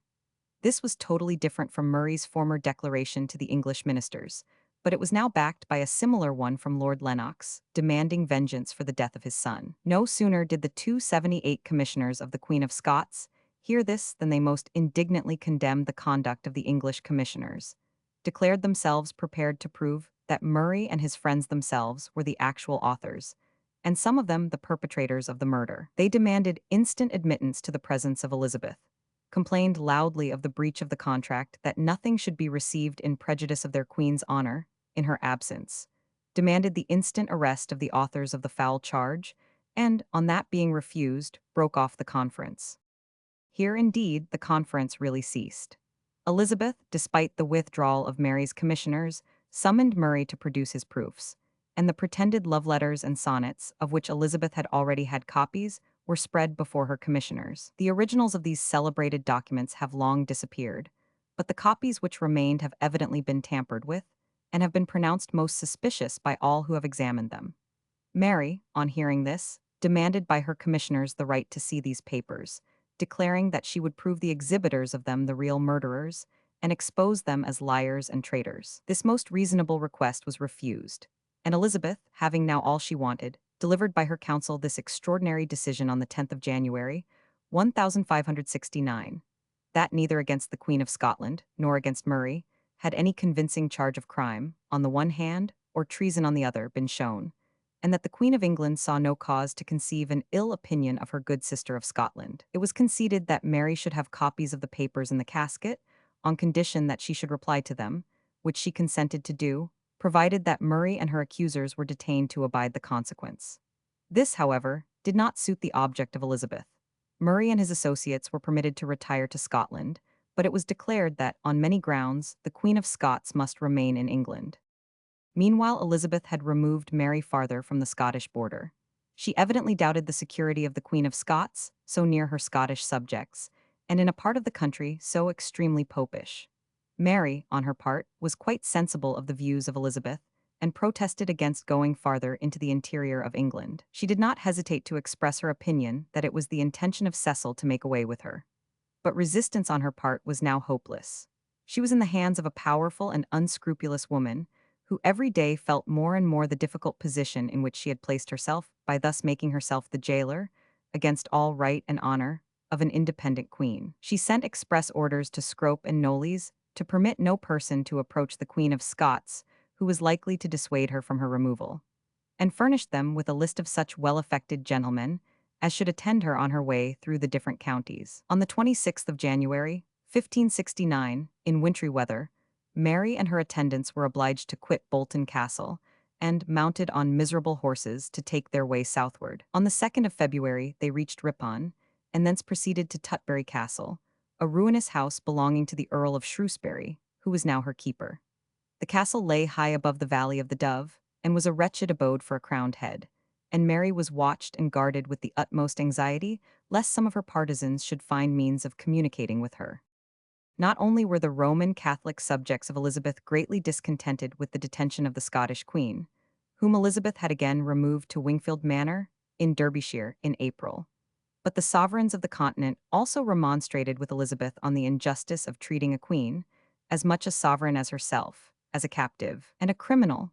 Elizabeth, however, feeling that she had now little to fear from them, replied that they were laboring under a mistake, and that so far from treating the Queen of Scots as a captive, she was giving her refuge and protection against her rebellious subjects, who sought her life and laid the most grievous crimes to her charge. The Duke of Norfolk and the Earls of Arundel and Pembroke, as friends of Mary, were extremely hostile to Cecil, regarding him as the real mover and influencer of the Queen against her. They succeeded in securing the favor of Leicester to their design against him, who ventured to lay their complaints, as the complaints of the country, before Elizabeth, representing the clamor against the measures of Cecil, and the belief that his policy was prejudicial to her reputation and injurious to the interests of the realm, as universal. Elizabeth defended her favorite minister with zeal, but the politic Cecil was struck with a degree of alarm at their combination, which might 279 have eventually proved formidable, had they not stumbled on the scheme of marrying Norfolk to Mary. The results of that scheme, however, we must postpone till we have noticed some anterior affairs. We have seen how Elizabeth assisted the Huguenots in France. In the Netherlands, she was not less active. The commercial natives of these countries had not only grown rich under the mild sway of the Dukes of Burgundy, but they had exercised privileges which did not accord with the bigoted and despotic notions of Philip II. Both Protestants and Romanists murmured at his harsh and arbitrary government. The latter complained that opulent abbeys in the possession of natives were dissolved to form bishoprics for Spaniards. The Protestants groaned under a stern persecution, and every class of subjects beheld with horror and discussed the Spanish Inquisition introduced. Protestants and Papists alike united to put down this odious institution. The League, from including both religious parties, was named the Compromise, and the Prince of Orange and the Counts Egmont and Horn took the lead in it. The Duchess of Parma, who governed the country, gave way before the storm and abolished the Inquisition, which had the effect of separating the Roman Catholics from the Protestants. The latter deemed it necessary, when thus deserted, to conduct their worship with arms in their hands, and the Duchess, alarmed at this hostile attitude, issued a proclamation forbidding all such assemblies. In Antwerp and other cities where the English and German Protestants greatly abounded, No notice was taken of her proclamation, but it was resolved no longer to remain on the defensive, but to carry the war into the enemy's quarters. The people, assembling in April 1567 in vast crowds, proceeded to demolish the images and altars in the churches, and even to pull the churches down. On the Feast of the Assumption, as the priests were carrying an image of the Virgin through the streets, the crowd made terrible menaces against it, and the procession was glad to hasten back to the church from which it had set out. But a few days afterwards, the people rushed to the cathedral, which was filled with rich shrines, treasures, and works of art, and set systematically to work to smash and destroy every image that it contained. Amongst these was a crucifix placed aloft, the work of a famous artist, which they dragged down with ropes and knocked in pieces. The pictures, many of them very valuable, they cut to shreds, and the altars and shrines they tore down and utterly destroyed. From the desecrated cathedral they proceeded to the other churches, where they perpetrated the same ruin, and thence to the convents and monasteries, driving the monks and nuns destitute into the streets. The example of Antwerp was zealously followed in every other province in the Netherlands, except in the Walloons. The iconoclasts were at length interrupted in their work by the Duchess of Parma, who fell upon them near Antwerp, and defeated them with great slaughter. Philip dispatched the notorious Duke of Alva to take vengeance on the turbulent heretics, and overran the Netherlands with his butcheries. The Prince of Orange retired to his province of Nassau, but Horn and Egmont were seized and beheaded on the 5th of June, 1568. The Huguenots in France, alarmed at this success of Alva, and believing that he was appointed to carry into execution the secret League of Bayonne, for compelling the Protestants of France, Spain, and Flanders to give up their religion or their lives, rose under Condé, and attempted to seize the king, Charles IX, at Monceau. Charles, however, was rescued by his Swiss guards, who, surrounding him in a body, beat off the Huguenots and conducted him in safety to Paris. There he was nevertheless a prisoner, till he was released by the defeat of the Huguenots at the Battle of St. Denis, where his principal general, the Constable Montmorency, was killed. Condé had fallen in the Battle of Jarnac, March 15, 1569. Norris, the English ambassador, was accused of giving encouragement and aid to the insurgents, and the king was compelled to make a treaty with his armed subjects. In the spring of 1568, 3,000 of these French Huguenots marched into Flanders to join the Prince of Orange, who had taken the field against Alva. After various successes, the prince, at the close of the campaign, was obliged to retreat across the Rhine.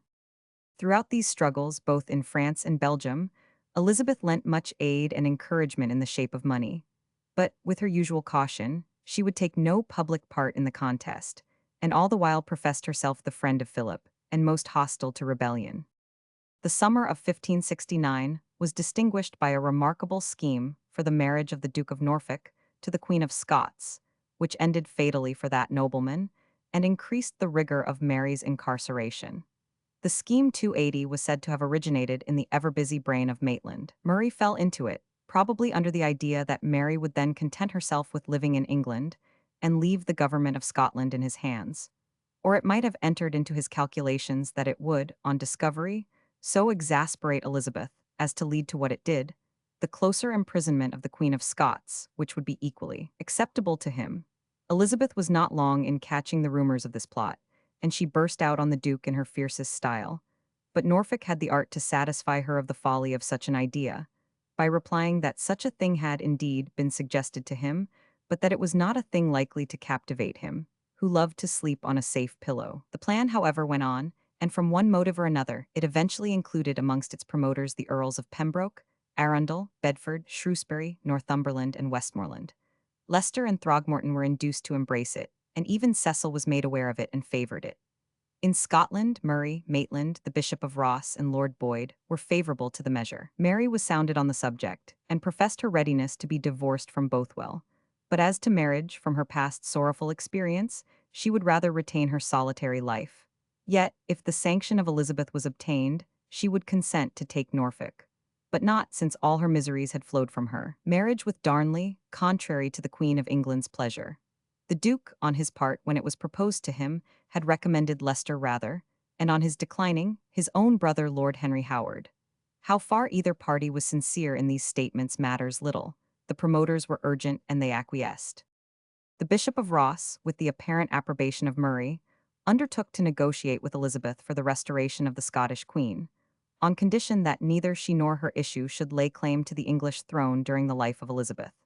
and that Mary should enter into a perpetual league, offensive and defensive, with England, and establish the Reformed religion in Scotland. Elizabeth affected to listen to these proposals, and the matter went so far that, on the assembling of the Scottish Parliament in July 1569, Murray professed to be quite agreeable to the liberation of Mary, but took care to reject the proposals approved of by Elizabeth, and opposed the appointment to examine the Queen's marriage with Bothwell. Maitland at once fathomed the long-concealed deceit of the regent, and dreading his vengeance on those who had committed themselves in the matter, took a hasty flight into the fastnesses of Athole. And now befell what, no doubt, Murray had calculated upon. He dispatched an envoy to the English Queen, bearing full details of the propositions laid before the Scottish Parliament, and the consent received from Bothwell in Denmark to the divorce. The marriage with Norfolk, which was the end and object of all these plottings, had never been communicated to Elizabeth, for though Leicester had promised to impart it to her, he had not ventured to do it. Elizabeth immediately invited Norfolk to dine with her at Farnham, and on rising from table, reminded him, in a very significant tone, of his speech when charged with such a design some time before, saying, "My Lord Duke, beware on what pillow you lay your head." Alarmed at this expression, Norfolk urged Leicester to redeem his promise and speak to the Queen on the subject, and this he did under pretence of being seriously ill, while the Queen was sitting by his bedside. The rage of Elizabeth was unbounded, but on Leicester expressing the deepest regret for his meddling in the matter, she forgave him, but sent for Norfolk and poured out on him her wrath and scorn. Norfolk expressed himself perfectly indifferent to the alliance, though so strongly recommended by his friends, but his words and manner did not deceive the deep-sighted Queen. She continued to regard him with stern looks, and the courtiers immediately avoided him as a dangerous person. Leicester, who had promised him so much, lowered upon him as a public disturber. Norfolk felt it most agreeable to withdraw from court, and his example was followed by his staunch friends Pembroke and Arundel. From Norfolk he wrote to Elizabeth excusing his absence and expressing fears of the acts and slanders of his enemies. Elizabeth immediately commanded him to return to London. Her first information from Murray had been increased by the treachery of that nobleman and of Leicester, who had hastened to reveal to her the secret correspondence of Norfolk with them. His friends advised him to fly, but he did not venture on this, but wrote to Cassell to intercede with the Queen. Cecil assured him there was no danger. The Duke, therefore, proceeded to London, and was instantly arrested and committed to the Tower in October 1569.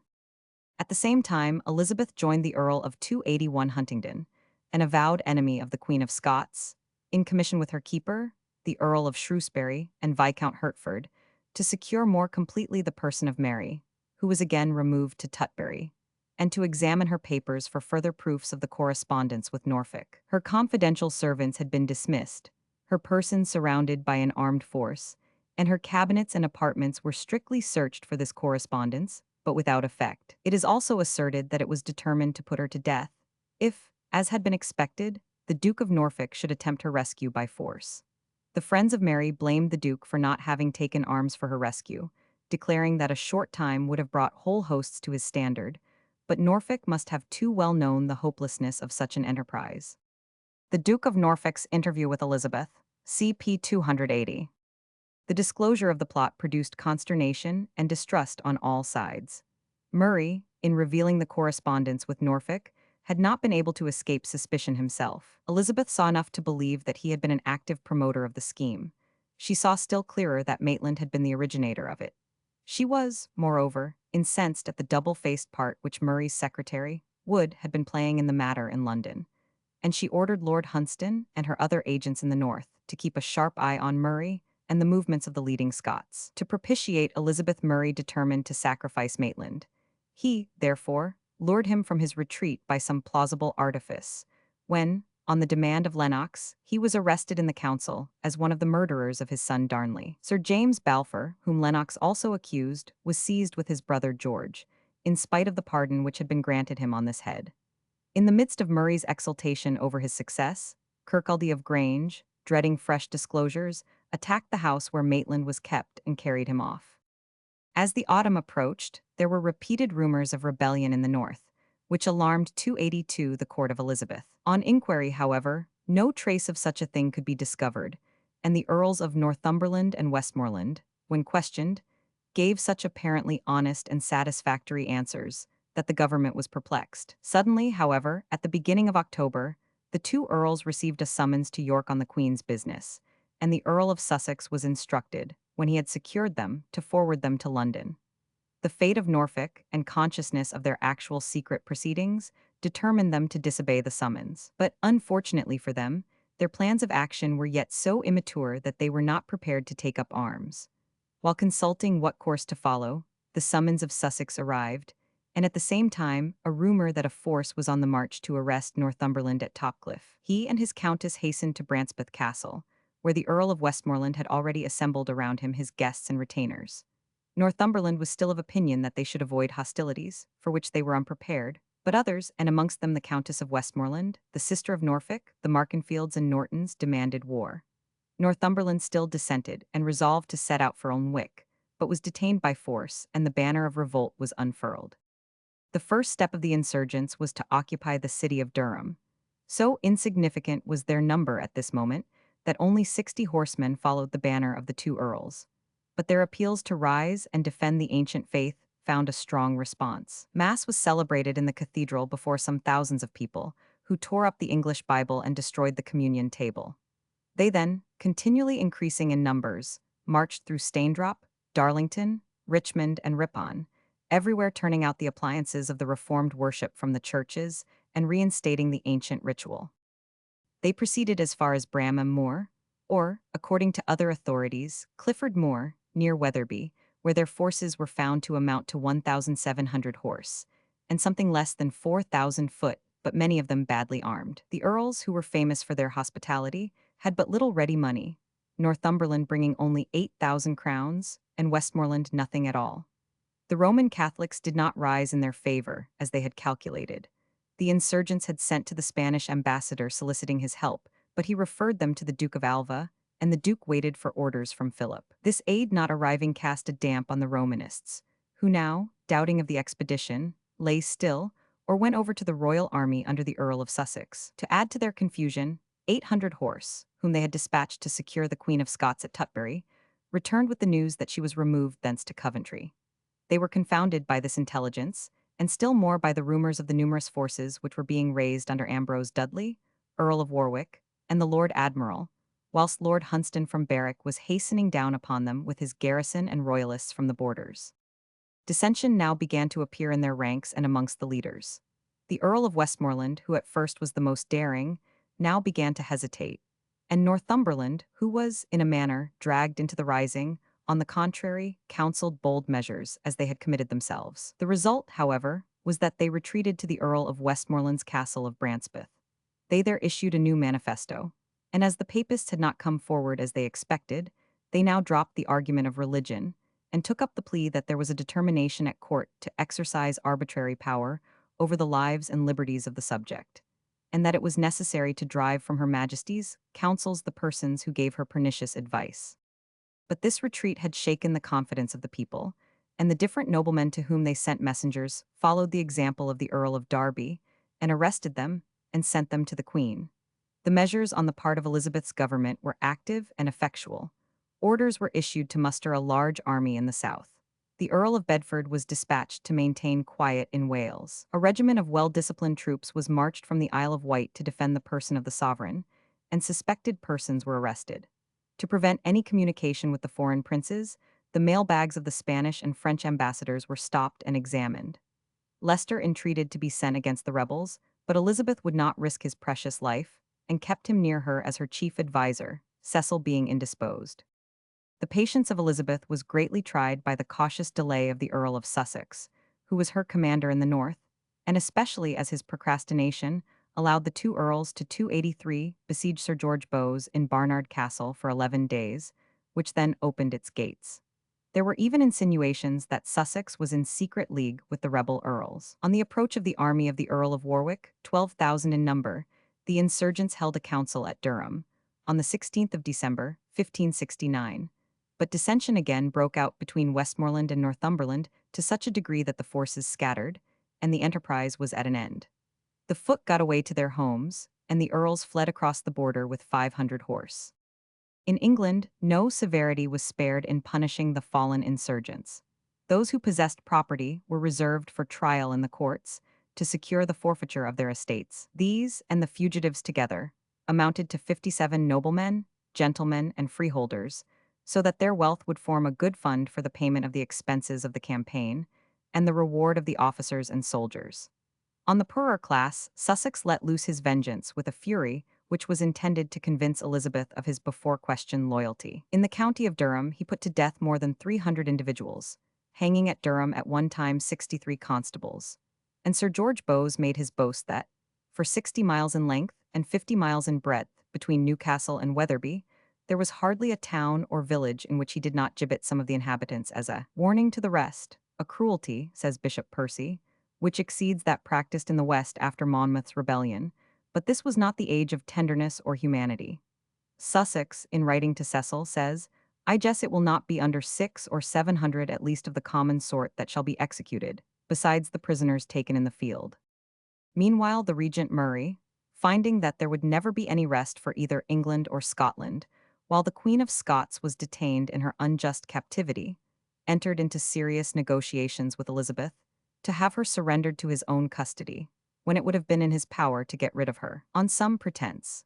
Knox, in no equivocal language, in a letter to Cecil which still remains, had recommended her being put out of the way, telling him, "If he strike not at the root, the branches that appear to be broken will bud again, and this more quickly than man can believe, with greater force than we could wish." On the day on which this letter was dated, Murray dispatched Elphinstone to Elizabeth, to impress upon her the absolute necessity of some immediate and decisive dealing with Mary. He assured her that the faction in her favor both at home and abroad was daily acquiring fresh force, that the Spaniards and the Pope were intriguing with the Romanists of England and Scotland, and that daily succors were expected from France. He demanded that she should, therefore, at once exchange the Queen of Scots for Northumberland, and enable him, by a proper supply of money and arms, to resist their common foes.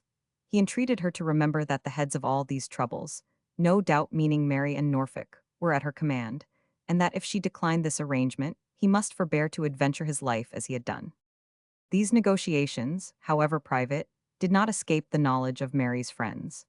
The Bishop of Ross immediately entered a protest before Elizabeth against the scheme, which he declared would be tantamount to signing the death warrant of the Queen of Scots. He induced the ambassadors of France and Spain to enter like protests, but whether they would have been effective remains a mystery, for Elizabeth had dispatched Sir Henry Gates to the regent on the subject, when the news of Murray's end altered the whole position of affairs.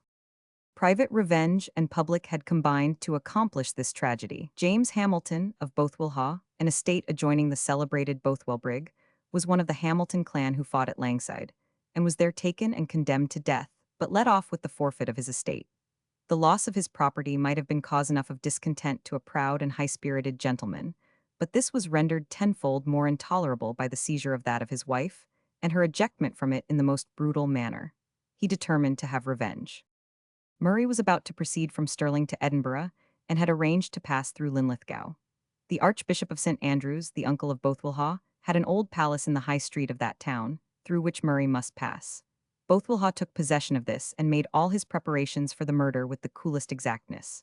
He barricaded the front door, so that no one could, without considerable delay, force their way in to seize him. In the backyard he placed a powerful and swift horse, ready bridled and saddled for flight, and even removed the head of the doorway, so as to admit 280 for him to spring upon his steed, and ride through it without the moment's delay of leading the horse there. He then cut a hole for the barrel of his gun through a panel below a window, in a sort of wooden gallery, from which he could survey the procession. To prevent his booted steps from being heard, he laid a feather bed on the floor, and to prevent the possible casting of a shadow, hung up behind him a black cloth. These preparations being made, he stood ready, with his piece loaded with 4 bullets. From the portrait in the collection at Holyrood Palace. The Regent Murray. From the portrait in the collection at Holyrood Palace. The regent had been duly warned of his danger by a faithful servant named John Hearn, who seems to have had full knowledge of Bothwell's plan and place of ambush, and offered to take the regent where he could seize the assassin on the spot. With that fatal neglect which so often attends such victims, Murray agreed to avoid the public street, but took no means to secure the murderer. The crowd on entering the town became so great that he allowed himself to be densely surrounded, as it were, borne irresistibly along the fatal street. The throng, moreover, compelled him to move slowly, giving his enemy ample time to take aim. As he passed the archbishop's house, Bothwellhaw fired so accurately that he shot him through the body and killed the horse of the person riding next to him, January 23, 1570.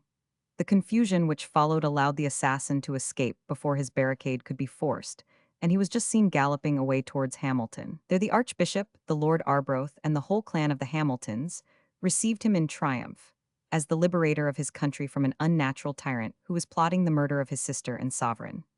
They 285 immediately flew to arms and resolved to march to Edinburgh, liberate the Duke of Chatelherault, and assume the government.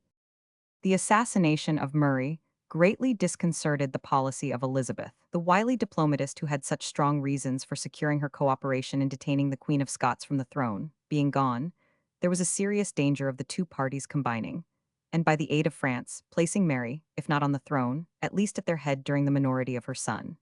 The Hamiltons, Maitland, Herries, Huntley, and Argyll were all on the side of the Queen of Scots, and Morton and his associates were in no condition of themselves to resist them. They were on the march to secure the castles of Dumbarton and Edinburgh. The French were already on the Clyde. The Kerrs and Scots, friends of Mary, had burst across the border, accompanied by the refugee Earl of Westmoreland, and an emissary from the Duke of Alva had arrived, bringing money and promise of substantial help from Philip. It was necessary to sow instant dissension in Scotland, and for this purpose Elizabeth dispatched that subtle intriguer, Sir Thomas Randolph, to that country only 3 days after Murray's death, and resolved to recommend Lennox, whom the Hamiltons hated, as regent. The young king, indeed, was his grandson, and therefore he had a natural claim to that position, if his abilities had been adequate to its responsibilities. High Street, Linlithgow. Fortune seemed to favor Elizabeth. At the very moment that Cecil was recommending these measures, Lord Hunsdon, the governor of Berwick, wrote to inform her that Morton was anxious to secure her support, and that nobleman lost no time in waiting on Sir Henry Gates and Sir William Drury, who had arrived on a mission to Murray just before he was killed. He represented that his party trusted to the Queen of England not to liberate the Queen of Scotland, or the foreigners would soon possess the chief power in Scotland, but to send them Lennox as regent, and assist them as she had assisted Murray, and they would pledge themselves to pursue the same policy. Randolph, on his arrival, promised them the Queen's aid, and encouraged them to refuse any connection with the Hamiltons, who had warned them to acknowledge no authority but that of the Queen. Morton and his friends replied by a proclamation, maintaining the rights of the king, and forbidding anyone, on pain of treason, to hold communication with the Hamiltons. As they 286 wanted a clever head, they liberated Maitland from the castle, and on his declaration of innocence of the murder of Darnley, a notorious untruth, they reinstated him in his old post of secretary and made Morton chancellor. Randolph assured them of Elizabeth's determination to increase the rigor of the imprisonment of the Queen of Scots, and promised them both money and soldiers on condition that they should take care that the young king should not be carried off to France, that they should maintain the Protestant religion, and deliver up Westmoreland and Northumberland. These conditions were readily accepted, and letters were dispatched to hasten the arrival of Lennox. On the Queen's side were now ranged the whole power of the Hamiltons, the Earls of Argyll, Huntley, Athole, Errol, Crawford, and Marshall, Caithness, Cassilies, Sutherland, and Eglinton, the Lords Home, Seaton, Ogilvy, Ross, Borthwick, Oliphant, Yester, and Fleming, Herries, Boyd, Somerville, Intermeath, Forbes, and Grey. But more than all, their strength lay in the military abilities of Kirkcaldy of Grange and the diplomatic abilities of Maitland, who was no sooner at liberty than he went over to them. On the side of the king were Lennox Mar, the governor of his youthful majesty, Glencairn, Buchanan, and the Lords Glamis, Ruthven, Lindsay, Cathcart, Methven, Ochiltree, and Saltown. The friends of Mary, encouraged by promise of support from Spain and France, liberated Chatelherault from the castle of Edinburgh, and compelled Randolph to fly to Berwick. They then addressed a memorial to Elizabeth, calling upon her to put an end to the miseries of Scotland by liberating the Queen. But Elizabeth was in no humor to listen to such requests. She had excited all Mary's friends at home and abroad, and a perpetual succession of intrigues, plots, and menaces of invasion kept her in no enviable condition. The intrigues of Norfolk for obtaining Mary, the successive rebellions in the northern shires, the invasions of the borderers under Buccleuch and Ferniehurst, who had announced the death of Murray before it took place, and the constant rumors of expeditions from France or Spain, wrought her to such a pitch that on pretense of seizing her rebels Northumberland and Westmoreland, she sent the Earl of Sussex into Scotland at the head of 7,000 men, the real object being to take vengeance on the allies of Mary and to devastate the country with fire and sword.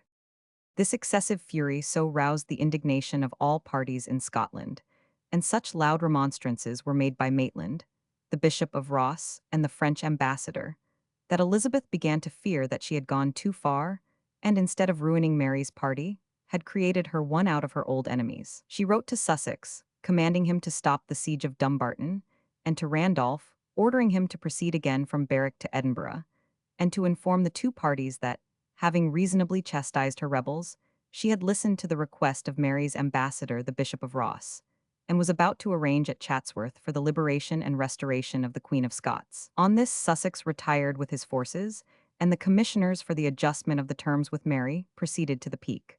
Cecil and Mildmay were then the agents of Elizabeth, the Bishop of Ross that of Mary. The Scottish Queen, who had been removed about 4 months to this palace of the Peak, then one of the houses of the Earl of Shrewsbury, her keeper, during these negotiations, showed herself a complete match for the deep and practical diplomatists of Elizabeth. But of course she was under the necessity of complying with many things which she would never have listened to at liberty. Elizabeth expressed herself quite satisfied. Still the assent of the two parties in Scotland had to be obtained, and that was not at all likely, so that Elizabeth's offer could appear fair, and even liberal, with perfect safety. Morton, the head of the opponents to Mary, advocated the right of subjects to depose their sovereigns where they infringed the rights of the community, a doctrine which was abominable to the ears of Elizabeth, and called forth her unqualified censure. On the other hand, the guarantees to be given by, and on account of the Queen of Scots, were such as never could be settled, from Elizabeth's fears of the resentment of Mary, if once she became free. Thus the discussion was prolonged, till Cecil found a way out of it without the liberation of the Scottish Queen. He represented that if Elizabeth were to marry a French prince, she would almost entirely annihilate any hopes of the English crown and Mary, for if she had issue her claims would be superseded. If she had not, then the French would be directly interested in keeping Elizabeth firm on her throne. The Duke of Anjou was the prince this time proposed, and Elizabeth appeared, as she generally did at first, to listen with pleasure to the proposal. No sooner was this scheme entertained than she caused the commissioners, on the part of the King of Scotland, to be dismissed 287 for the present, on pretense that they were not furnished with sufficient credentials, by which she left herself at liberty to renew the treaty if necessary, or to take no further notice of it if she came to an arrangement with the French prince. Prolonged negotiations with the French court were set on foot, but neither party was sincere, and eventually the marriage project was abandoned, though it was subsequently revived in favor of Anjou's brother Alençon. No sooner had the Scottish commissioners withdrawn than Elizabeth summoned a parliament, in which she proceeded to the enactment of severities against both Romanists and Protestants. Pope Pius V had the folly to cause a bull of excommunication against Elizabeth to be published. This now effete instrument of papal vengeance could only serve to enrage the heretic queen, and to cause her wrath to fall heavily on some zealous unfortunate. The lawyers being amongst those who clung the longest to the old faith, a search was made in the Inns of Court for copies of the offensive paper. One was found in the chambers of a poor student, who, being stretched on the rack to force a confession from him of the party from whom he had received it, to save himself from torture, confessed that it was given to him by John Felton, a gentleman living near Southwark. Felton was seized and confessed to the fact of delivering the bull to the student, and to force a revelation of his accomplices from him he was tortured, but to no purpose. He would confess nothing more. He was committed to the Tower on the 25th of May, and kept till the 4th of August, when he was tried at Guildhall on a charge of high treason, condemned, and executed with the disgusting cruelties of being cut down alive, and then emboweled and quartered in St. Paul's churchyard, before the gates of the palace of the Bishop of London.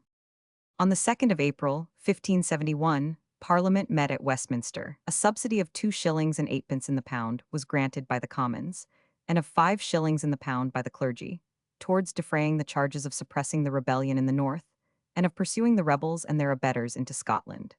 This obtained, a bill was introduced to make it high treason for anyone to claim a right to the succession of the crown during the lifetime of the Queen, or to say that it belonged to any other person than the Queen. A second bill was passed this session, enacting that anyone was guilty of high treason who not merely obtained any bull from, or entered any suit in, the court of Rome, but who was merely absolved by the Pope or by means of any papal instrument. and that all persons should suffer the pains of Pierre who received any Agnus Dei, cross, bead, or picture, which had been blessed by the Pope, or anyone deriving authority from him, and their aiders and abettors the same. All persons whatsoever, of a certain age, were bound to attend the Protestant worship, and receive the sacrament as by law established. And all such as had fled abroad in order to escape this most despotic state of things were ordered to return within 6 months and submit themselves under penalty of suffering the forfeiture of all property or rents from land. This parliament was distinctly Puritan in its temper, and introduced several bills for the reform of religious worship, which were dropped in the House of Lords, or failed to receive the royal assent. The result of the friendship between England and France was that many of the English Catholics turned to Spain, and the dangerous conspiracy was hatched which is known as the Ridolfi Plot. In the month of April, 1571, Charles Bailey, a servant of the Queen of Scots who was coming from Brussels to Dover, was arrested at the latter place, and upon him was discovered a packet of letters, which being written in cipher created suspicion. The Bishop of Ross, Mary's staunch and vigilant friend, who knew very well whence they came, on the first rumor of their seizure, contrived to obtain them from Lord Cobham, in whose hands they were, from a pretended curiosity to read them before they were sent to the council. Having obtained his desire, he dexterously substituted others, and very innocent ones, in their place in a like cipher. But Bailey being sent to the Tower and placed on the rack, at length confessed that he had written the letters from the dictation of Ridolfi, of Brussels, formerly an Italian banker in London, and then had been commissioned by him to convey them to England. He further confessed that they contained assurances from the Duke of Alva of his warm sympathy with the cause of the captive queen, and approved of the plan of a foreign invasion of England, that if his master the King of Spain authorized him, he should be ready to cooperate with 30 and 40. Who these 30 and 40 were Bailey said he did not know, but that all that was explained by a letter enclosed to the Bishop of Ross, who was requested to deliver them to the right persons. One of these persons was immediately believed to be the Duke of Norfolk. When he had been 10 months a prisoner without any matter having been brought against him of more consequence than that of his having desired to marry the Queen of Scots, provided the Queen of England was willing, which was no treason, and had been brought to no trial, he petitioned to be liberated, contending that though he was wrong in not communicating everything fully to the Queen, yet that he had neither committed nor intended any crime, and that his health and circumstances were suffering greatly from his close imprisonment. In consequence, he was removed from the Tower on the 4th of August, 1570, to one of his own houses, under the custody of Sir Henry Neville. He certainly then obtained sufficient variety of prisons, but no more liberty, for he was repeatedly removed from one house to another. He petitioned to be restored to his seat in the council, but was refused, and in August of 1571 circumstances transpired which occasioned his return to the Tower.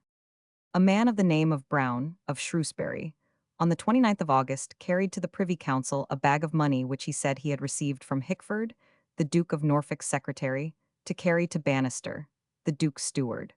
The money on being counted in presence of the council was found to amount to £600. But besides the money there were 2 papers in cipher, and on this suspicious appearance Hickford, the secretary, was at once arrested and ordered to decipher the notes, which then showed that the money was intended to be sent to Lord Harry's in Scotland, to assist in making fresh efforts on behalf of Mary. Here was treason, and the Duke was immediately sent back to the Tower in the custody of Sir Ralph Sadler, Sir Thomas Smith, Sir Henry Neville his old keeper, and Dr. Wilson. The Duke denied all knowledge of it, but Bannister and Barker, another secretary of Norfolk's, being now apprehended, as well as the Bishop of Ross, the rack forced a confession from them. The result was the destruction of the entire conspiracy. The Bishop of Ross, who was immediately arrested, made such revelations that when the Duke of Norfolk, who had hitherto stoutly denied everything laid to his charge, saw the depositions of the Bishop, of Hickford and Barker, he exclaimed that he had been betrayed and ruined by those in whom he put confidence. On comparing the various answers of these men and of the Duke, it would appear that several plans had been in agitation for the liberation of the Queen of Scots, that Norfolk, though he would confess to nothing of the kind, had taken active part in them, that the money lately taken from Hickford had been sent from France for the Scottish friends of Mary. But the most fatal to the Duke was the revelation of the mission of Ridolfi, who had it appeared been sent by him to Alva, to the King of Spain, and to the Pope, or rather by Mary, with the cognizance and approbation of the Duke. From further disclosures, it appeared that the Pope placed a sum of money at the disposal of Mary, and accompanied it by a letter to Norfolk, regretting that he could send him no further aid this year. Thence Ridolfi hastened to Spain, and reaching Madrid on the 3rd of July, 1571, he delivered his letters to Philip. Meanwhile, Philip had received letters from both the Pope and Alva. The Pope urged him to accept the enterprise and rescue England from heresy. The more astute Alva advised him to have nothing to do with it, for he had no faith in the men engaged in it, nor in the soundness of their plans. Philip, however, listened to the scheme, and was so much impressed by it as to determine to undertake the expedition, and to appoint Vitelli its commander. Ridolfi assured the king that he would find plenty ready to cooperate with his forces in England, that he might calculate on an army of 20,000 infantry and 3,000 cavalry, meeting his troops on landing, led on by the Duke of Norfolk, the Earls of Worcester and Southampton, the Lords Montague, Windsor, and Lumley, with many others, that it was intended to dispatch Elizabeth while on a visit to some country house, and also to destroy with her Cassell, Bacon, Leicester, and Northampton. All this Ridolfi wrote to communicate, but the scheme was suddenly scattered to the winds by the discovery of his money and letters. At length the Queen determined to bring Norfolk to the bar. She named the Earl of Shrewsbury High Steward, and he summoned 26 peers, who were in the first place chosen by the ministers, to attend on the 16th of January, 1572, in Westminster Hall. Thither Norfolk was brought by the Lieutenant of the Tower and Sir Peter Carew, and was charged with having compassed and imagined the death of the Queen, and with levying war upon her within the realm, first, by endeavoring to marry the Queen of Scots, and supplying her with money, well knowing that she claimed the crown of England. Second, by sending sums of money to the Earls of 289 Westmoreland and Northumberland, and other persons concerned in the rebellion in the north, enemies to the Queen, and attainted of high treason. Third, by dispatching Ridolfi to the Pope, Alva, and the King of Spain, recommending them to send forces to depose the Queen, and set up the Queen of Scots in her place, he himself marrying the said Queen of Scots. Norfolk was found guilty on the fullest evidence, and the complicity of Mary was also brought to light. Kenilworth Castle. On Saturday, the 8th of February, Elizabeth signed the warrant for Norfolk's execution on the Monday, but late on Sunday night she sent for Cassell, now more commonly called Burleigh, and commanded the execution to be stayed, revoking the warrant, to the great disappointment of the good citizens of London, who had seen all the preparations made for the spectacle. Elizabeth soon after signed a fresh warrant which, as the time of execution approached, she also revoked.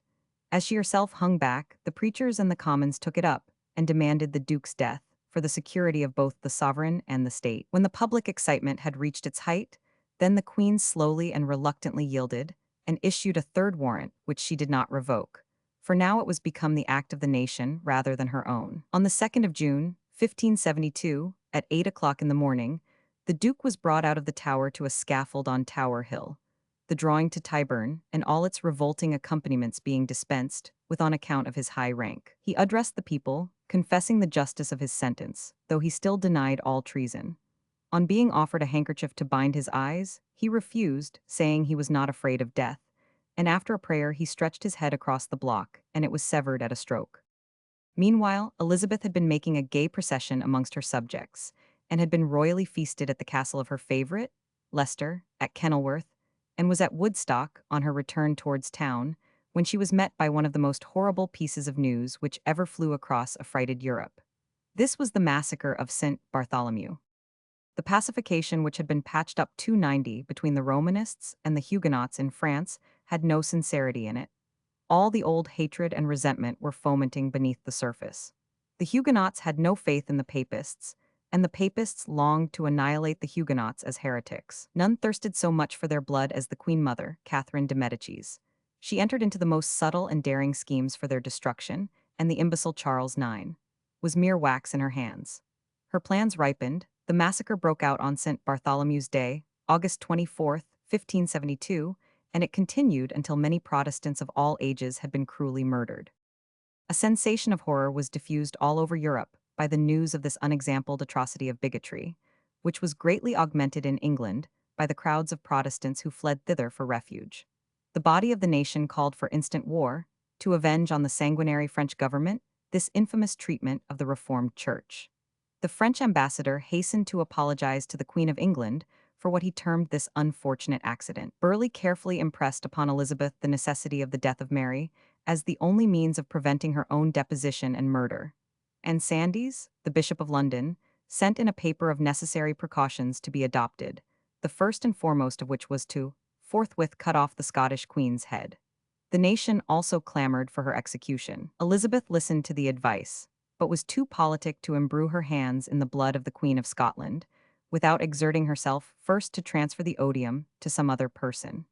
Killigrew was therefore sent down to Scotland to see if the execution of the Queen could not be effected there. His ostensible mission was to arrange, if possible, the terms of an armistice between the adherents of Mary and those of the young king in Scotland, at the head of which parties were Huntly and Morton. But the private and real object was to lead the Protestant lords to the point of removing Mary from the hands of Elizabeth, to receive that she had deserved by order of justice. But before an answer could be received, the regent Mar died suddenly. This occurred on the 28th of October, 1572, and on the 9th of November Morton, by the influence of Elizabeth, was elected regent in his place. Thus Elizabeth had obtained the appointment to be guardian of the young king of the very man who had for many years been in her pay, and was ready to execute any designs demanded by her policy. Both Mary and her son might now be said to be in her hands. No sooner was Morton in power than he managed, with the help of Elizabeth, who had always weighty persuasions at hand, to bring over Mary's chief friends the Hamiltons, and Huntly's people the Gordons, and he demanded the immediate and unconditional surrender of the castle of Edinburgh. Kirkcaldy, Maitland, and Hume, who held it, however, refused to give it up, and thus put them at the mercy of their enemies.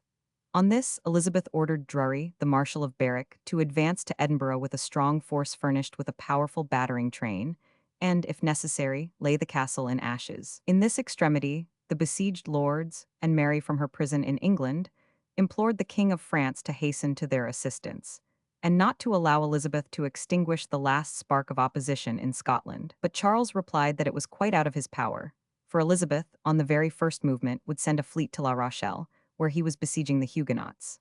The castle was consequently compelled to surrender on the 9th of June, 1573, after a siege of 34 days, and the king's party was for the time being triumphant. Though the French king had refused to assist Mary's party in Scotland in their last extremity, for fear of Elizabeth's affording aid to the Huguenots besieged in La Rochelle by the Duke of Anjou. That did not prevent Elizabeth assisting the Rochellais. She allowed a strong fleet of Englishmen, under the nominal command of the Count de Montgomery, to assemble in Plymouth for their relief, and she promised them further help. To avert this, Charles IX endeavored to flatter Elizabeth into neutrality. He requested her to stand godmother to his infant daughter. The French Protestants, however, were so incensed at Elizabeth's compliance, which they regarded as an act of apostasy, that they attacked the squadron which conveyed the English ambassador, Elizabeth's proxy, seized one of his ships, slew some of his attendants, and put his own life in peril. Charles IX saw in this a favorable opportunity for inducing Elizabeth to cause the Plymouth fleet to disperse. He therefore dispatched an ambassador, before the Queen's anger could cool, requesting her to refuse a promised loan to these audacious Rochellais, and to disperse the hostile fleet at Plymouth. But Elizabeth referred the envoy to her ministers on that point, who assured him that they had no 291 power whatever to impede the sailing of the fleet, for that Englishmen sailed on the plea of traffic wherever they pleased, and if they committed any acts of hostility on friendly powers, they were at the mercy of those powers to seize them and treat them as pirates. Elizabeth was soon, however, punished for this flagrant equivocation. Montgomery sailed in April, but on discovering the strength of the French fleet moored under the forts and batteries of La Rochelle, he was seized with terror and returned to Plymouth without striking a blow. Elizabeth, indignant at his failure, then sent him word that she was highly displeased at his presuming to unfurl the English flag, and forbade his access to any of the English ports. In June 1574, he was taken prisoner in Normandy, and on the 26th of that month he was executed as a traitor in Paris. The bravery of the people of La Rochelle, however, and the election of the Duke of Anjou to the throne of Poland, saved that city. A new pacification was entered into, but the peace of France was again disturbed by a coalition between the heads of the Huguenots and the Marshals Montmorency, de Cassell, and Damfont, the papal leaders called the Politiques. This league was formed to get possession of the king, whose health was now fast failing, remove Catherine and the Duke of Guise from power, and proclaim Alencon as the successor to the crown in the absence of Anjou in Poland. Elizabeth was actively engaged in all these movements, especially in advising Alencon to place himself at the head of affairs. But the watchful genius of Catherine discovered and defeated the plot. Montmorency and Cass were committed to the Bastille, Alencon and the King of Navarre were so closely watched that they were stopped in 5 attempts to escape, and numbers of the inferior actors were put to death. In May 1574, Charles IX of France died a miserable death, full of remorse and horror, worn out with consumption, in the 26th year of his age. By the management of Catherine, the throne was secured by her next son, Anjou, notwithstanding his being absent in Poland. Anjou has ended the French throne under the title of Henry III, detested by all the Protestants for his share in the massacre of St. Bartholomew. In the following year, a new plot was formed between the Protestant council at Malade in Rouergue and the Romanists under Damville, to place Alencon on the throne, a scheme cordially supported by Elizabeth, in favor of her present lover, Alencon. Alencon effected his escape from court in September 1575, and Elizabeth, notwithstanding her recent renewal of the Treaty of Blois, advanced him money to raise him an army of German Protestants. In February 1575, the King of Navarre also escaped, and the two princes called on Elizabeth to declare war in their favor. But the demand was overruled in the council, and Elizabeth offered herself as mediatrix between the king and his brother, Alencon, who was grown jealous of the ascendancy of Navarre. On the 21st of April, a treaty was concluded by which the exercise of the Protestant religion was permitted to a certain extent. The king promised to call an assembly of the states to regulate the affairs of the kingdom, and Alencon succeeded to the appanage of his elder brother, and henceforward was styled Anjou. This settlement of the differences of creeds was of very short duration. The Protestant League of Malade stimulated the Roman Catholics to counterleagues, which entered into obligation under oath to maintain the ascendancy of the ancient faith and to resist all the encroachments of the Protestants. Henry III, who beheld his own authority usurped by these leagues, determined to place himself at the head of a great combined league of the Catholics, which he did in February 1577, the deputies of the assemblies of the states, for the most part, following his example, and annulling the bulk of the privileges lately conceded to the Protestants. The consequence was another religious war, followed by as short-lived a peace, by which the privileges revoked were again restored. But our narrative of the French contests between the two parties has passed ahead of the disturbances in the Netherlands.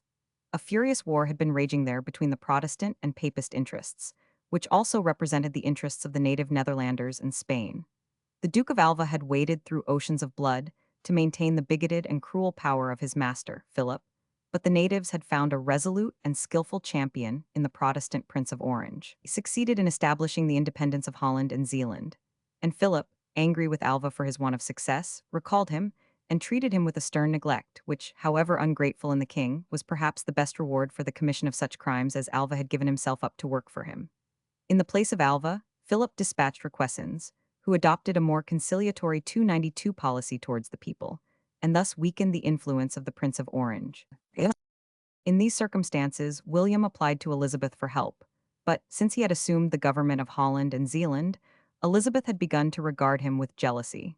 She felt sure that, from his connection with the Protestants of France, he would seek for their assistance, and this once gained would afford a pretext for Henry III. Invading Holland, and the extension of the sway of France into the Netherlands, by no means offered a pleasing prospect to the commerce and tranquility of England. Instead of granting aid to the struggling Protestants of Flanders, she withdrew her forces from Flushing and entered into negotiations with the Spaniards.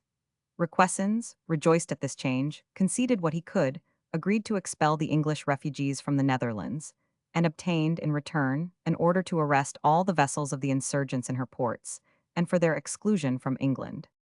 This change of policy greatly mortified the Prince of Orange and the Protestant interests in the Netherlands, but Elizabeth represented it as her object to mediate between them and France.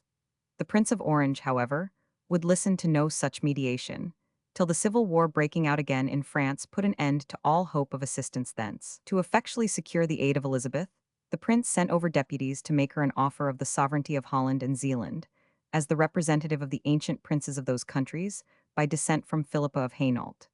This proposal flattered her, but after much discussion and diversity of opinion in her council, it was deemed best to decline it, but she intimated that she would do all in her power to reconcile them to their sovereign, Philip. About a month after this decision, Requesens died, and was succeeded towards the end of the year by Don John of Austria, the bastard brother of Philip, attended by all the reputation of his victory over the Turks at the Great Battle of Lepanto. He was compelled to ratify an accommodation which had just taken place between Holland and Zealand and the Popish states of the Netherlands, which was styled the Pacification of Ghent, and provided that no foreign soldiers should be permitted in the states, and that they should help each other against all opponents. This treaty was known as the Perpetual Edict, but it appeared very likely to be broken immediately. Don John, without a foreign army, found himself impotent to contend with the independent Belgians. He therefore sent for the Spanish army from Italy, and the Prince of Orange also appealed to Elizabeth for men and money to resist this direct violation of the edict. Elizabeth recommended both parties to abide by that contract, but the Prince of Orange, hopeless of any justice or toleration with a Spanish army in the country, threatened to transfer the sovereignty of his estates to a Lenken, Elizabeth's suitor, now Anjou. He moreover dispatched an envoy to communicate a grand design of Don John of Austria against England. He represented that Don John was of a restless and ambitious character, that he had been disappointed of becoming King of Tunis by the commands of Philip, and that he now found that he had conceived a plan for making himself monarch of England and Scotland. This plan had already received the sanction of the Pope, who had engaged to aid him with 6,000 mercenaries on pretense of assisting the Knights of Malta. The prince assured her that the recall of the Spanish army was for the invasion of her realm, that the Pope's reinforcement was to meet them at sea, and together they were to land in England and, aided by the friends of the Queen of Scotland, liberate that princess, who was to marry Don John, and they were to reign as John and Mary, King and Queen of England and Scotland. Elizabeth must have credited the reality of this design, for she agreed to guarantee a loan of £100,000 to the states, and to furnish 1,000 horse and 5,000 foot, on condition that they should not make peace without her approbation, nor allow her rebels to find an asylum amongst them. This was not a defense of her own country, but an invasion of her ally Philip's, and she was obliged to assure him that she had no hostile intention, but to compel the observance of the pacification of Ghent, and to defend her own territory against the designs of his brother, Don John. Philip affected to hope that her mediation might be successful, but probably trusted to the talents of Don John and the army from Italy to subdue the insurgent people, in spite of the English aid. The Netherlanders, notwithstanding the money which they had raised on Elizabeth's guarantee, wanted yet more, and they put into her hands the jewels and plate which Matthias of Austria, the brother of the Emperor Rudolph and nominal governor of the states, had pledged to them. On this pledge Elizabeth advanced them £50,000. Animated by this supply, the Dutch proceeded to attack 293 the army of Don John, but were defeated in the Great Battle of Gembloux, an overthrow which spread consternation throughout the Netherlands. Once more they appealed to Elizabeth, to the Protestant princes of Germany, and to the Duke of Anjou. After the picture by P.H. Calderon, R.A. The house of the English ambassador during the massacre of St. Bartholomew. After the picture by P.H. Calderon, R.A. Casimir, brother of the Elector Palatine, marched across the Rhine with 12,000 men, paid with English gold, and Anjou also advanced at the head of 10,000. The Protestant followers of Casimir, however, seemed to act rather as invading an enemy's country than as come to succor friends 294, and the people, wherever they came, declared that they had better remain under Philip than under such allies. The Prince of Orange, despairing of being able to resist such commanders as Don John and Farnese, Duke of Parma, formed a confederation of the northern states alone, afterwards known as the United Provinces. And Don John dying, not, it has been said, without a suspicion of having been poisoned, on the 1st of October, 1578, the Duke of Parma won over the Walloon states to Philip by promising to observe the Perpetual Edict and replacing the foreign army by native troops. However, the contest in the Netherlands went on. On March 15, 1580, Philip published a ban, offering 25,000 crowns for the head of the Prince of Orange, and Anjou, on the other hand, prosecuted his claim to the Netherlands. Elizabeth, who probably was now looking for a plausible excuse for dismissing Anjou, professed to doubt how far, if he succeeded in making himself master of those provinces, she could keep her engagement to marry him, as it would, probably, be dangerous to the trade and independence of England. And, moreover, if she did marry Anjou, would not such a marriage be as hateful to her subjects as that of Mary with Philip?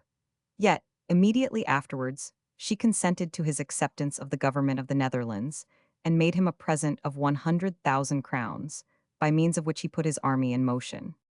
In April 1581, In consequence of this return of regard for Anjou, a distinguished embassy was sent over from France and was received by the nobles and the authorities of the city of London with great eclat. The ambassadors persuaded themselves that this time success would attend them, but they were much astonished to find that the queen had now discovered a new objection to the match, that it would involve her in a war with Philip, who had lately become additionally formidable by the acquisition of Portugal, and proposed to enter, instead of marriage, into a league, offensive and defensive, with France. By the perseverance of the ambassadors, however, these scruples were also overcome, and the marriage was definitively settled to take place in 6 weeks, provided that the League of Perpetual Amity were signed within that time. The 6 weeks having expired, and Elizabeth still continuing undetermined, Anjou, who had crossed the frontier with 16,000 men and expelled the Prince of Parma from Cambrai, hastened over to settle matters with his wavering mistress. Elizabeth received him with every demonstration of affection, and probably would have married him had it not been for the public indignation. She let her vengeance fall on the author of a pamphlet called The Gaping Gulf, showing the dangers of this marriage. The author was one John Stubbs, a student of Lincoln's Inn.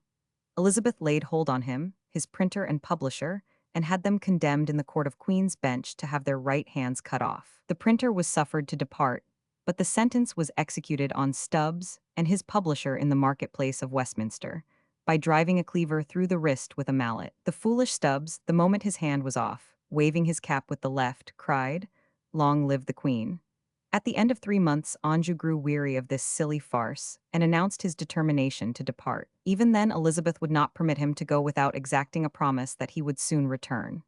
She stormed, she raved, she called the States of the Netherlands, which summoned him to his duties there, des Coquins, and accompanied the Duke to Canterbury, where she parted from him weeping like a girl. On his arrival in the Netherlands, Anjou found plenty of employment in contending with the genius and the forces of the Prince of Parma. He found also that the real authority in the country was centered in the Prince of Orange, and resolving to make himself the actual master of it, he laid a plan of seizing all the chief towns in the States on the same day. But this extraordinary scheme failed. The Dutch, resenting the attempt, attacked his troops on all sides, and soon compelled him to fly back to France, where he terminated his existence at Château-Thierry on the 10th of June, 1584, not without suggestion of foul play.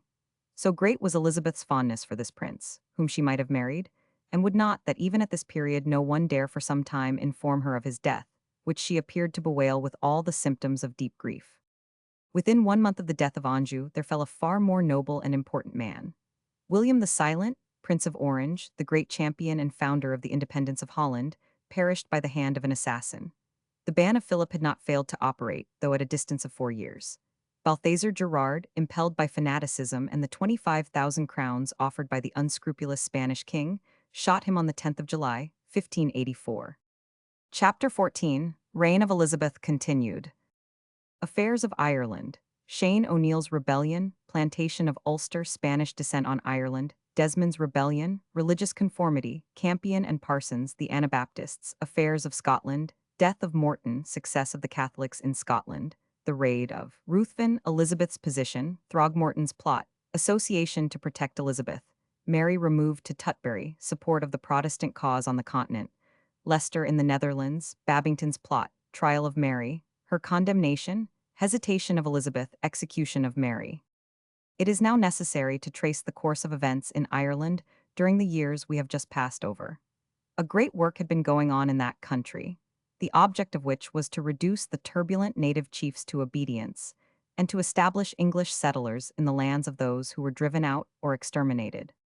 The most distinguished of those chiefs was Shane O'Neill, the Earl of Tyrone. Henry VIII had granted the succession to Matthew, an illegitimate son of the old earls, but Shane, the eldest legitimate son, would not submit to this arrangement. He was supported in his claims by the people, and vindicated his rights.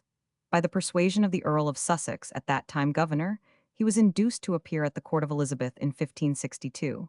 He laid his claims before her, and excited a great sensation by appearing in his native costume, attended by a guard armed with battle-axes and clad in saffron-colored vests. Elizabeth did not grant all his requests, but expressed herself highly pleased with his presence, and made him great promises. But Shane was too sensitive and independent in his feelings and ideas to be a very orderly subject. Frequently he did essential service as the ally of the English government, but more frequently was compelled to seek vengeance for injuries and encroachments. In 1565, 3 years after his appearance at the English court, he was driven into open rebellion, and after a severe struggle was compelled to seek refuge in the wilds of Ulster amongst the Scots. There, at the instigation of Piers, an English officer, he was assassinated. 1567, his estates were confiscated, with those of all his followers, comprising one half of Ulster, and the name and dignity of O'Neill were abolished forever. That which was done in Ulster had to be done in every other province of Ireland. Whenever insurrection broke out and was suppressed, the lands were forfeited to the crown.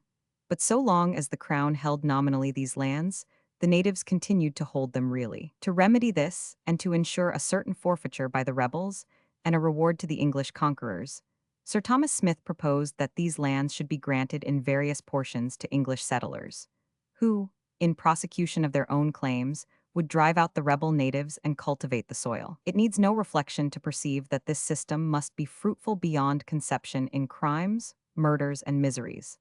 Lands were granted to a bastard son of the projectors and to numerous other adventurers.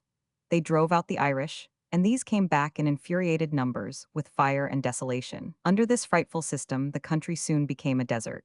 To put an end to these sanguinary scenes, Walter de Vereux, Earl of Essex, represented that it needed only a sufficient force on the part of the English. He offered to bring under subjection and to colonize the district of Clandeboy in Ulster. His proposals were that the Queen and himself should furnish equal shares of the charge, and the colony, being organized, should be divided equally between them. The courtiers who had envied him his favor with Elizabeth pretended to promote his design till he had embarked all his fortune in it, when they threw all possible obstacles in his way. Through these hindrances, it was late in the summer of 1573 before he arrived in Ireland, and then only to find that the Lord Deputy Fitzwilliam questioned his powers, and on proceeding to the lands of Clandeboy, Phelim O'Neill and his adherents contended with him for its possession fort by fort. He maintained his ground, however, through the winter, though grievously suffering from the bad quality of the provisions furnished by the Queen's contractors, and from the ill-armed condition of his troops. For the evils which mowed down our army in the Crimea were among the most ancient evils of the English government. Essex is said to have invited Phelim O'Neill to a banquet, and there assassinated him and his 296 attendants, but this did not mend his position. The lords Dacre and Rich and many gentlemen abandoned the enterprise and returned home. Though deserted and unable to conquer his own allotted territory, he assisted the Lord Deputy to suppress the rebels in other parts of the island. He returned to England in 1575 and was appointed Earl Marshal of Ireland, but with no adequate force, and ultimately died September 22, 1576, at Dublin. After the death of Essex, the system of planting Ireland, as it was called, still went on. The destruction of the O'Neills all the other clans regarded as only preliminary to their own. They therefore appealed to the kings of Spain and France for assistance, and on their declaring themselves unable, from their own dangers and insurrections at home, to assist them, they implored the protection of the Pope, Gregory XIII. His Holiness launched a bull at the heretic Queen, declaring Ireland forfeited, as previous bulls had declared England and Wales forfeited. Under his encouragement, two adventurers, Thomas Stukely and James Fitzmaurice, set out to proclaim the bull and to carry the arms of His Holiness all over Ireland. Stukely, however, having obtained a ship of war, 600 soldiers, and 3,000 stand of arms, carried them to the service of the King of Portugal, and died fighting in his wars against the Moors. Fitzmaurice, a brother of the Earl of Desmond, and a deadly enemy of the English invaders, was more faithful, and after suffering shipwreck on the coast of Galicia, landed at Smerwick in Kerry in June 1579. He had with him, however, only 80 Spanish soldiers and a few Irish and English refugees, and his expedition proved an utter failure, for the inhabitants had no faith in so insignificant a knot of adventurers. Fitzmaurice being killed in a private quarrel, his followers fled into the territories of his brother, the Earl of Desmond. The Earl of Desmond professed himself a loyal subject, but he was suspected of favoring the insurgents, and the English marched into his domains and plundered them. Another detachment from the Pope, however, landed at Smerwick, the port which Fitzmaurice had made. It consisted of several hundred men, having a large sum of money and 5,000 stand of arms, under the command of San Giuseppe, an Italian. Lord Grey de Wilton, the new Lord Deputy, had recently suffered a defeat in the Vale of Glandaclough, but he managed to besiege this foreign force in their newly erected fort, while Admiral Winter blockaded them on the seaside. After 3 days' resistance, the handful of Italians and Spaniards put out a flag of truce and offered to surrender on condition that their lives were spared. Foreign writers all assert that this was granted them, but Sir Richard Bingham, who was present, says that they surrendered one night at the pleasure of the Lord Deputy, to have mercy or not, as he willed. Sir Walter Raleigh and Spencer, the poet, were in Grey's army, and their conduct reflects no honor upon them. Sir Walter entered the fort to receive their arms, and then ordered them all to be massacred, 1580, and this proceeding Spencer endeavors to vindicate. He was Lord Grey's secretary, and while he styles him a most gentle, affable, loving, and temperate lord, he gives this account of his act. The enemy begged that they might be allowed to depart with their lives and arms according to the law of nations. He asked to see their commission from the Pope or the King of Spain. They had none, they were the allies of the Irish. But the Irish, replied Grey, are traitors, and you must suffer as traitors. I will make no terms with you, you may submit or not. They yielded, craving only mercy, which it not being thought good to show them, for danger of them, if being saved, they should afterwards join the Irish, who were much emboldened by those foreign successes, and also put in hope of more ere long. There was no other way but to make that short end of them as was made. This was a fatal precedent to the French and Spaniards, against whom our own countrymen were fighting in the very same manner by the orders of Elizabeth, in France, in the Netherlands, and in South America. And whilst we denounce the savage slaughter of English adventurers in the transatlantic lands of Spain, wherever they were found without mercy or quarter, we are bound to remember that we thus set the Spaniards the example, and furnished them with warrant. After this butchery, Grey and his myrmidons combined to chase Desmond from spot to spot in his mountain fastnesses. 3 years later, 1583, a party of the English, attracted by a light, entered a hut, where they found a venerable old man lying on the hearth before the fire, quite alone. On their demanding who he was, he replied, the Earl of Desmond, when Kelly of Moriarty instantly struck off his head, which he sent as a grateful present to Elizabeth, by whom it was fixed on London Bridge. With Desmond fell for some time the resistance of the hunted 297 natives in Ireland. From the forfeited lands of these immolated Irish, Sir Walter Raleigh received 42,000 acres, other gentlemen from 5,000 to 18,000, and Spencer the poet 3,000, and a castle of the unfortunate Desmonds, Kilcolman, which the exasperated natives burnt over his head, and with it one of his children. Spencer's concern in this bloody affair proved, in fact, his ruin. Murder of the Earl of Desmond, CP 296. Returning to England, we find that Elizabeth during this period had been persecuting every form of Christianity which did not agree with her own. There were three parties against whom she felt herself aggrieved: the Puritans, the Papists, and the Anabaptists, and she set to work resolutely to squeeze them into the mold of her orthodoxy, or to crush them. Many of the Puritans who had imbibed the sternest spirit of Geneva had got into the pulpits of the state church, and refused to wear the robes, to perform the rites, or to preach the exact doctrines as prescribed by law. If they did not accord with that church, they certainly had no business there, and had no right to complain that Elizabeth turned them out. The time to complain was when she had expelled them, and they set up a church of their own, which she would not allow.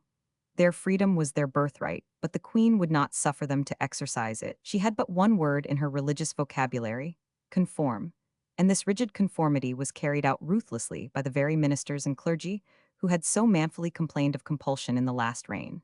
They purged one diocese after another by expelling Puritan clergy.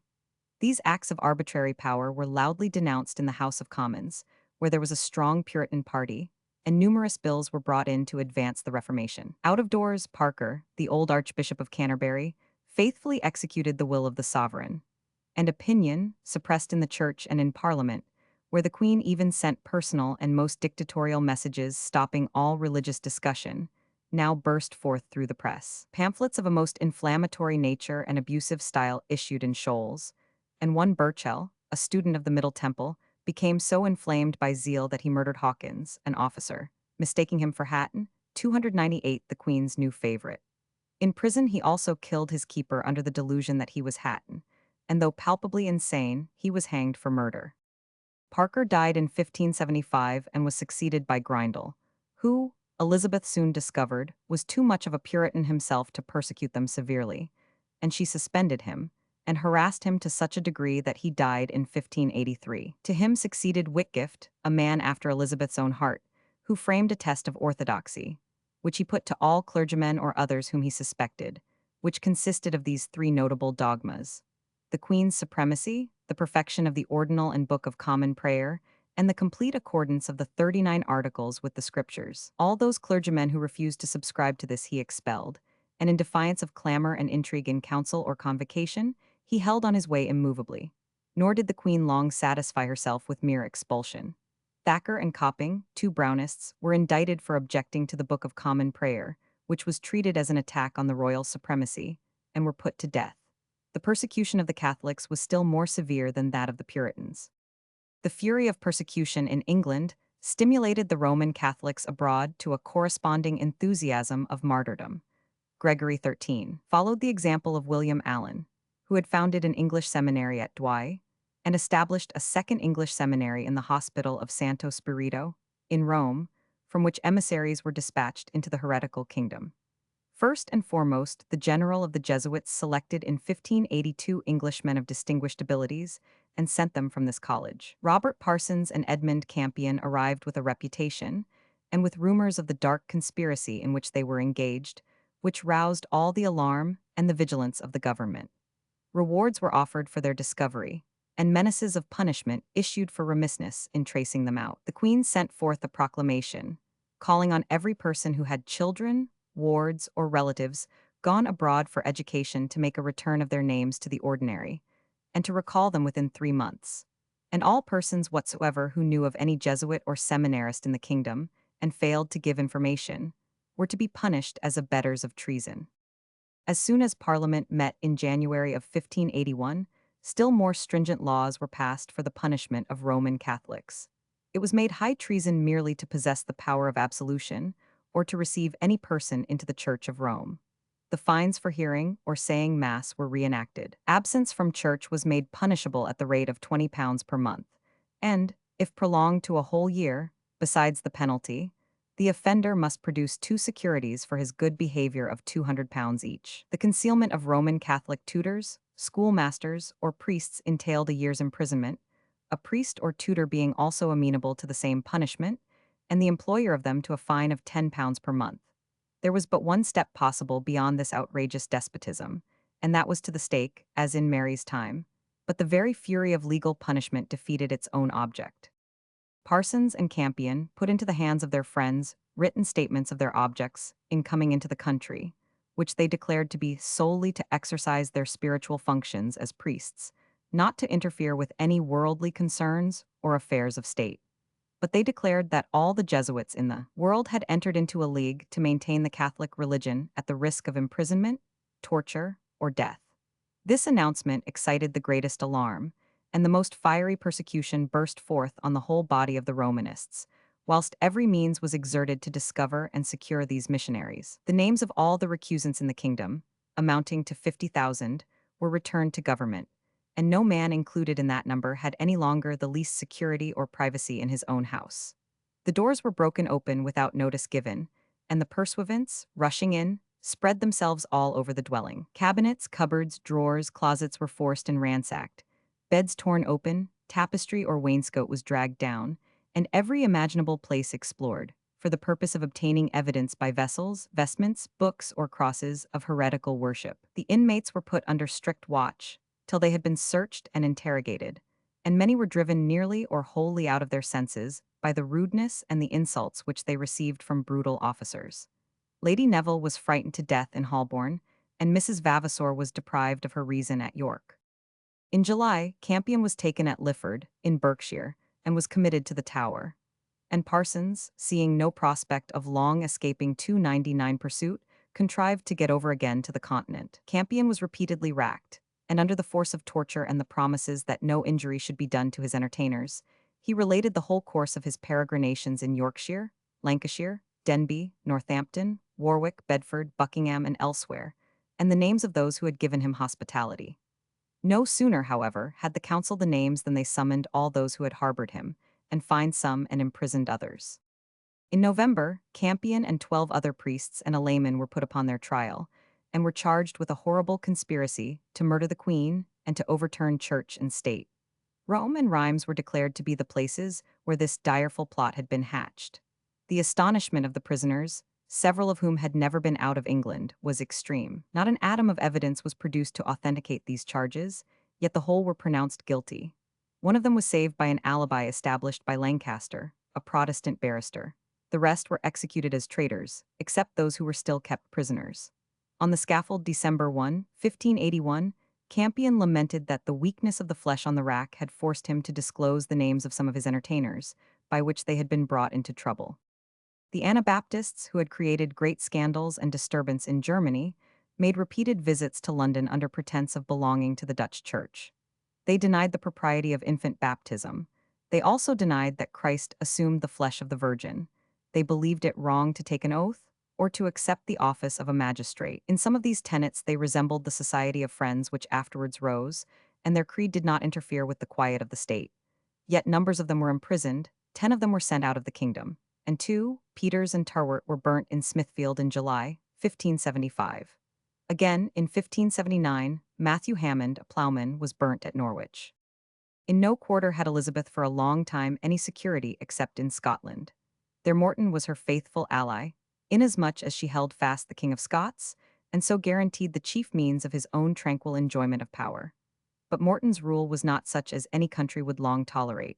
He was essentially a base and selfish man, and his severity and rapacity alienated the public from him more and more. He debased the coin, multiplied forfeitures to enrich himself, appropriated the estates of the church, and at the same time was so subservient to Elizabeth that the national pride resented it. In 1578, Athol and Argyll made their way to the presence of the young king, who was now approaching 13 years of age, and assured him that it was now quite time that he freed himself from the tutelage of Morton and ruled the country himself.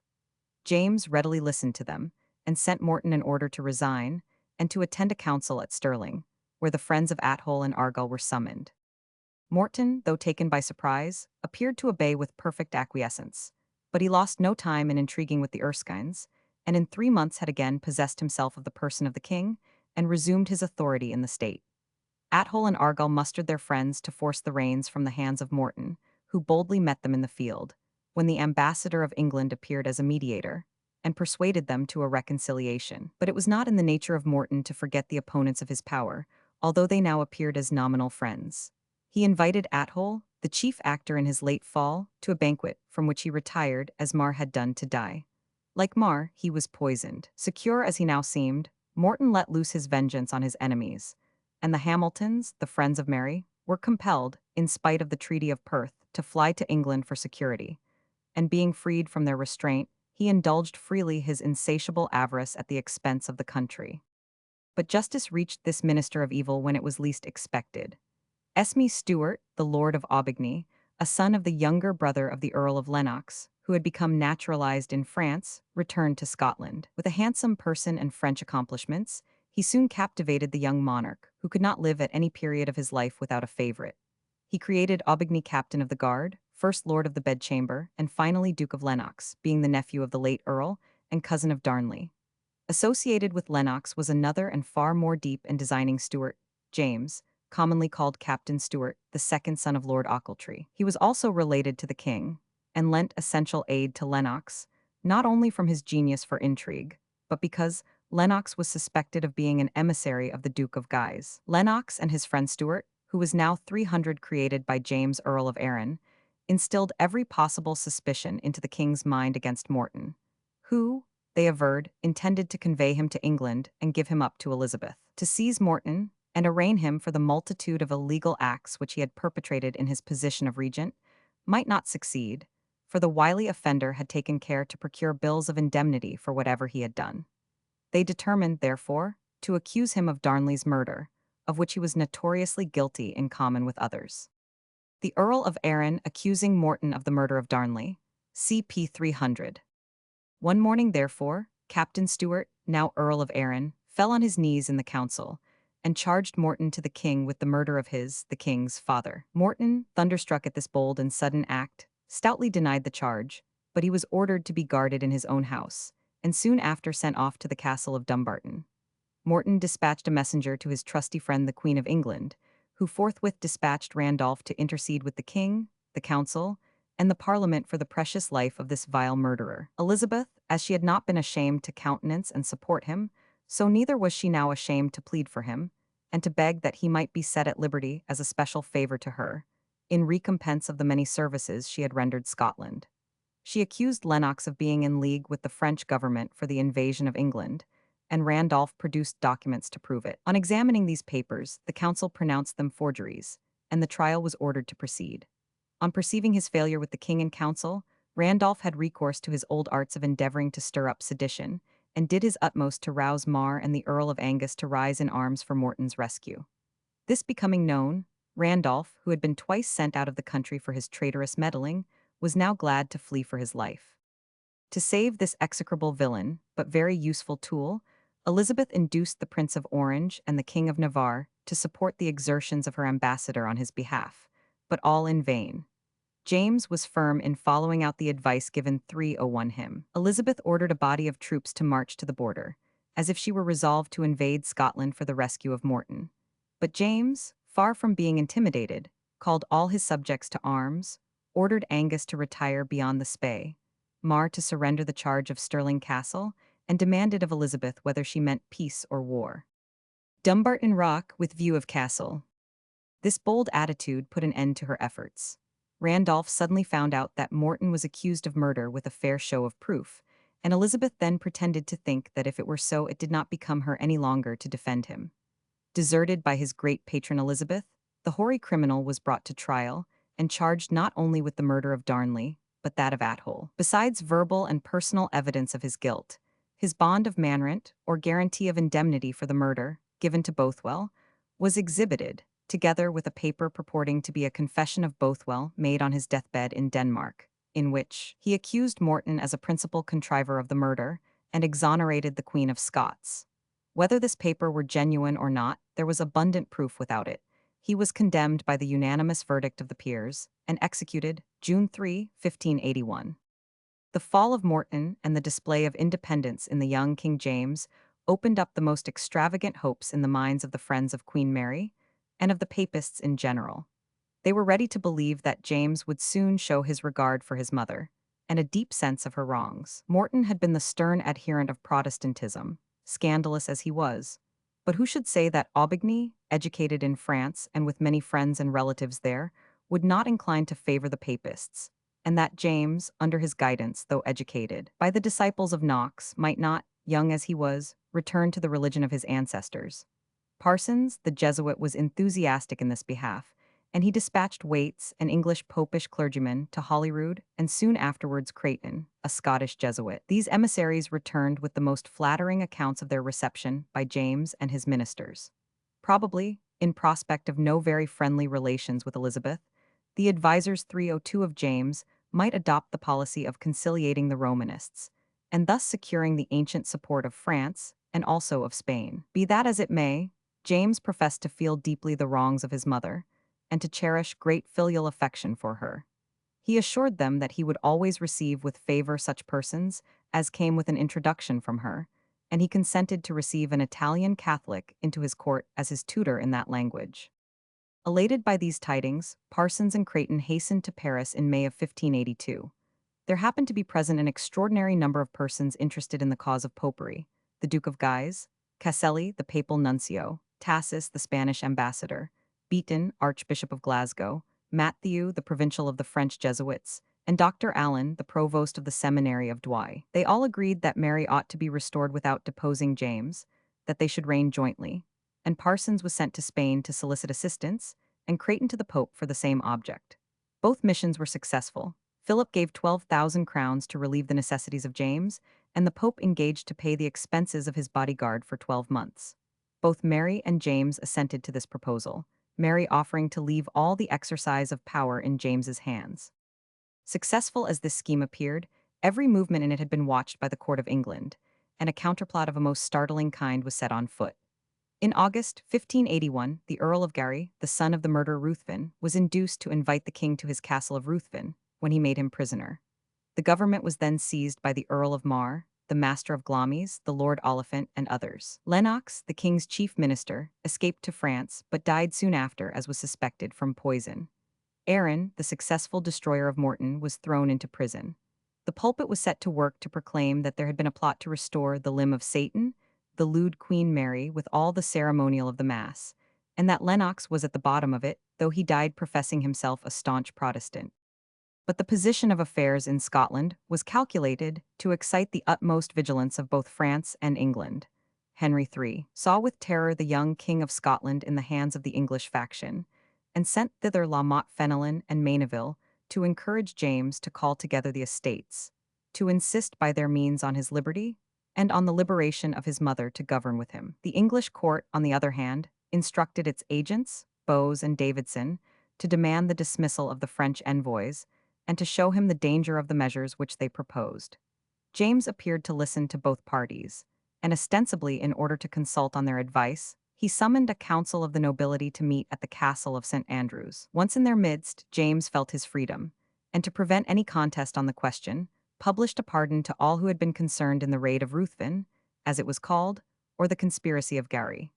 This bold stroke of the young king so took the English court by surprise that Walsingham was sent, notwithstanding his age and important duties at home, to the Scottish court. Walsingham must have been amazed at the small success which attended his mission, for James received him with little consideration, appeared to regard his communications with indifference, and dismissed him with a paltry present on his departure. Elizabeth could not help complaining of the palpable slight to her ambassador, and the friends of Queen Mary drew fresh hope from the circumstance. But little solid hope could be entertained of Mary's enfranchisement by anyone who considered the real situation of affairs. The King of France was far from sincere in his wish for her release. So long as she was in the hands of Elizabeth, he was secure from any further meddling of Elizabeth in the internal affairs of France. At any moment he could alarm her by rumors of designs to set the Scottish queen free, at the same time that James, as a young man, was open to influence from France against England. For these reasons, a fresh conference in Paris on Mary's behalf came to nothing. The Duke of Guise, Cassell, the Archbishop of Glasgow, and Matthew met again, this time with the addition of Morgan, a Welsh gentleman, one of the commissioners of her dower in France. They proposed that Guise should land in the south of England with an army, while James should simultaneously enter it at the north. James at once assented to the project. But Mary, who knew very well that her life would be sacrificed at once if there were a formidable attempt at her rescue, resorted to the hopeless course of endeavoring to persuade Elizabeth to treat with France for her release on safe terms. Elizabeth appeared to listen, but the rumors of the invasion speedily caused her to abandon any such negotiation, on the 303 plea that, once at liberty, Mary could not be trusted. Revenge might induce her to ally herself with France and Spain, to the great peril of England. No situation in the world could be conceived more miserable than that of Elizabeth. The captive queen had become to her a source of perpetual alarms, alarm of invasion from France and from Scotland, alarm at insurrections among the papists, whom persecutions kept in a state of the deepest disaffection. For 2 years the prisons had been crowded with Catholics, and the scaffolds drenched with their blood. They had been persecuted and insulted till they must have been more than mortal to have felt no desire for revenge. Therefore the country swarmed with spies and informers, and Walsingham, as a skillful unraveler of plots, was kept hard at work to trace, by his secret emissaries, every concealed movement of sedition. Both at home and abroad he had a host of agents under a multitude of disguises. The Jesuits never had a more expert and fearless general, nor a more varied army of informers. They presented themselves in the shape of traveling noblemen, of physicians, of students in popish seminaries.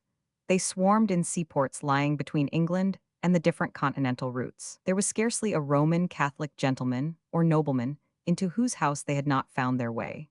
To those whom they suspected of a leaning towards the Queen of Scots, they professed to be confidential agents of her or of her adherents, and presented forged letters by which they might entrap the unwary into compromising answers. At length the chief of the conspirators was brought to justice in the person of Thomas Throgmorton, the son of Sir John Throgmorton, Chief Justice of Chester. Walsingham intercepted letters, and by his spies made his way into every abode and company. He received from his trusty emissaries the information that Charles Paget, one of the commissioners of the Queen of Scots' dower, Morgan, just mentioned, being the other, had landed on the coast of Sussex under the name of Mope. A letter of Morgan's was also intercepted, and from something in its contents the 2 sons of Sir John Throgmorton, Thomas and George, were immediately arrested and committed to the Tower. The Earl of Northumberland, with his son the Earl of Arundel, His countess, uncle, and brothers were summoned before the Privy Council and repeatedly questioned. The Lord Paget, brother of Charles Paget and Charles Arundel, escaped to the continent, but sent a declaration that they had fled, not from any sense of guilt, but from the utter hopelessness of acquittal where Leicester had any influence.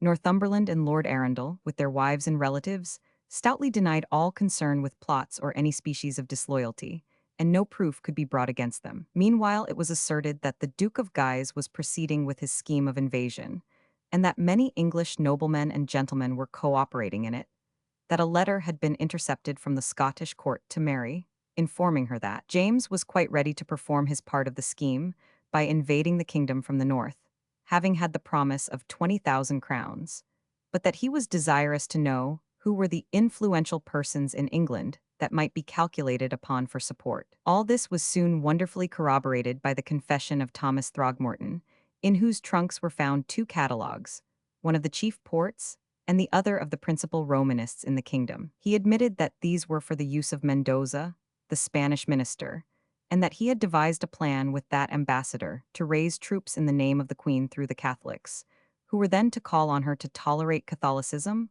or to depose her. This was a strong case indeed against the prisoners and the fugitives, and Burleigh, with Throgmorton's confession in his hand, charged the Spanish ambassador with his breach of all the laws of nations and of his office.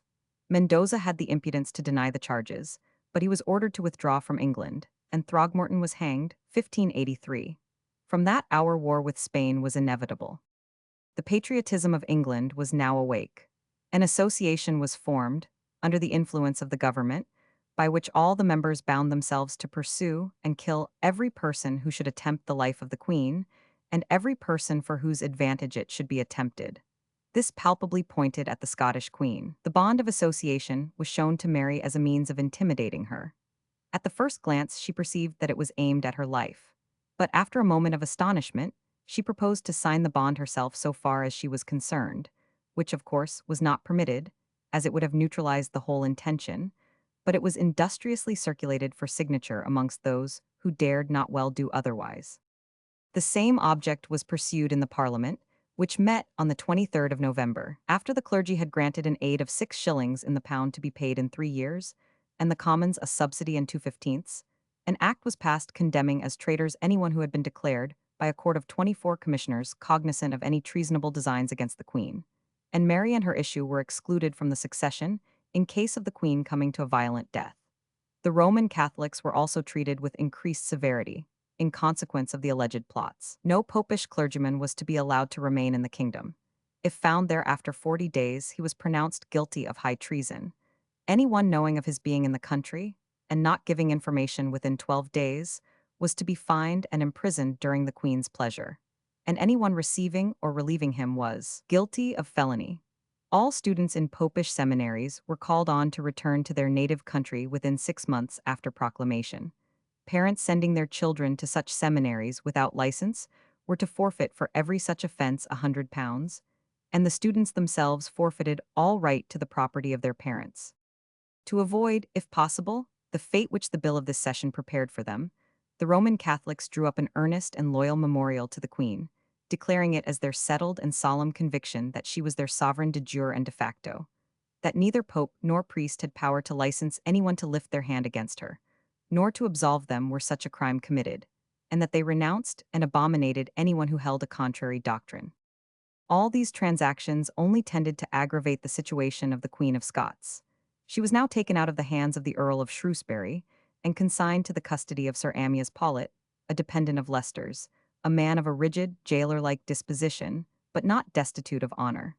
She was removed from Sheffield Park to the ruinous stronghold of Tutbury. Finding that all appeals to Elizabeth and all protestations of her innocence of any participation in, and even ignorance of, the plots charged on different persons were alike disregarded, she turned to her son, but only to receive from that quarter a disregard still harder to bear. James coldly announced to her that he had nothing to do with her concerns, nor she with his. He was now, in fact, in the pay of Elizabeth.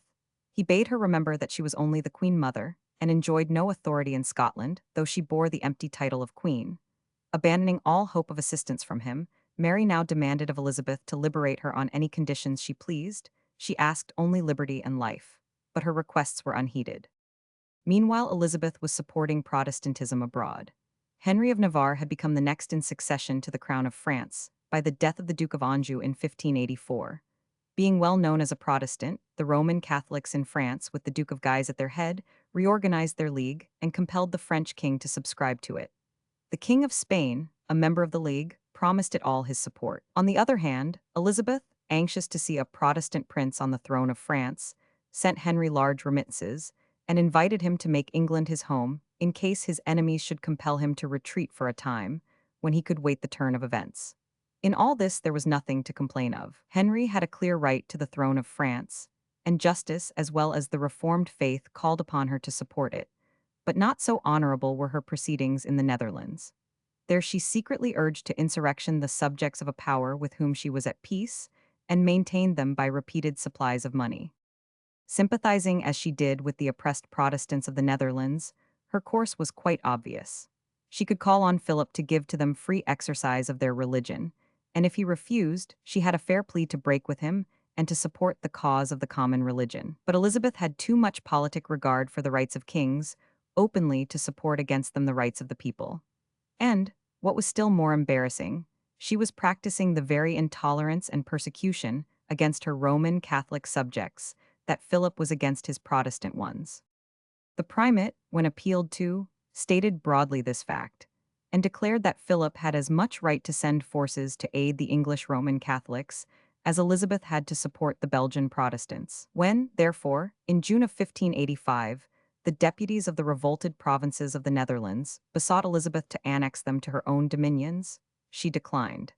But in September she signed a treaty with them, engaging 305 to send them 6,000 men, and received in pledge of their payment the towns of Brielle and Flushing and the strong fortress of Ramekins. This was making war on Philip without any declaration of it, but she still persisted that she was not assisting the Flemings to throw off their allegiance to their lawful prince, but was only helping them to recover undoubted privileges of which they had been deprived. From the portrait in the possession of the Marquis of Salisbury. The Earl of Leicester. From the portrait in the possession of the Marquis of Salisbury. But the fact was that Elizabeth had long been warring on Spain, and it was the fault of Spain that it had not declared open war in return. In 1570, she had sent out the celebrated Admiral Drake to scour the coasts of the West Indies and South America, on the plea that Spain had no right to shut up the ports of those countries, and to exclude all other flags from those seas. Under her commission, Drake and other captains had ravaged the settlements of Spain in the New World, had plundered Cartagena, St. Diego, and St. Domingo, and almost every town on the coasts of Chile and Peru. They had intercepted the Spanish galleons, or treasure vessels, and carried off immense booty of silver and other precious articles. But as Drake had received special marks of royal favor, the Queen had dined on board his vessel, the Golden Hind, when it lay at Diptford, and had knighted him 1581 for his services. And as there was no declaration of war, all these were clear cases of piracy. But Philip was too much engaged at home to defend these transatlantic possessions from the daring sea captains of Elizabeth, and if he did declare war, he at once sanctioned her interference 306 both in the Spanish seas and in the Netherlands. To conduct her campaign in the Netherlands, Elizabeth had appointed the Earl of Leicester. The way in which he conducted himself there was not calculated to increase his reputation for honesty or military talent. No sooner did he arrive than, without consulting the Queen, he induced the states to nominate him Governor-General of the United Provinces, with the title of Excellency, and with supreme power over the army, the state, and the executive. In fact, his ambition rested with nothing short of being a king, with nothing but possessing all the title and authority enjoyed by the Duke of Anjou. When this news reached Elizabeth, she flew into a terrible rage, charged him with presumption and vanity, with contempt of her authority, and swore great oaths that she would have no more courts under her abeyance than one. Desired him to remember the dust from which she had raised him, and let him know if he were not obedient to her every word, she would beat him to the ground as quickly as she had raised him. The unfortunate states, who thought they were gratifying the Queen of England when they were honoring her favorite, were confounded at this discovery. But Leicester, as if he really thought that he could render himself independent of his royal patroness, remained lofty, insolent, and silent. Trusting to the position into which he had thus stepped, he left it to the ministers at home to pacify the Queen. He had so long ruled her that he appeared to think he could still do as he pleased. The great Burleigh and the cunning Walsingham were at their wits' end to satisfy Elizabeth. the only letter which they got from Leicester being one to Hatton, so insolent and arrogant that they dared not present it till they had remodeled it. Meanwhile, Elizabeth continued to write to the new Captain General the most bitter reproaches and menaces, and to heap upon his friends fierce epithets which could not reach him and produced no effect on him. With all the airs of a great monarch, Leicester progressed from one city to another, receiving solemn deputations and giving grand entertainments in return. In the field his conduct was as contemptible as in the government. He had an accomplished general, Alexander Farnese, the Prince of Parma, to contend with, and never did an English general present so pitiable a spectacle in a campaign as did Leicester. His great object appeared to be to avoid a battle, and the only conflict which he engaged in, which has left a name, is the attack upon Zutphen on September 22, 1586, because there fell the gallant and gifted Sir Philip Sidney, in the 32nd year of his age. As autumn approached, Leicester marched back his forces to the Hague, and was greatly disgusted and astonished to be called to account by what he pleased to name an assembly of shopkeepers and artisans. Not the less loudly, however, did the merchants and shopkeepers of the Netherlands upbraid him with the utter failure of the campaign, with the waste of their money, the violation of their privileges, the ruin of their trade, and the extorting of the people's money in a manner equally arbitrary and irritating. In a fit of ineffable disgust, he broke up the assembly. The assembly continued to sit. He next resorted to entreaties and promises. It regarded these as little. He announced his intention of returning to England, and in his absence, nominated one of his staff to exercise the supreme government. The assembly insisted on his resigning that charge to them. He complied, yet by a private deed, reserved it to himself. And thus did this proud, empty, inefficient upstart dishonor the queen who had raised him, the country which had tolerated him, and which had long impatiently witnessed his arrogance and his abuse of the queen's favor. At length, on the approach of winter, he obeyed the call of his sovereign and returned home.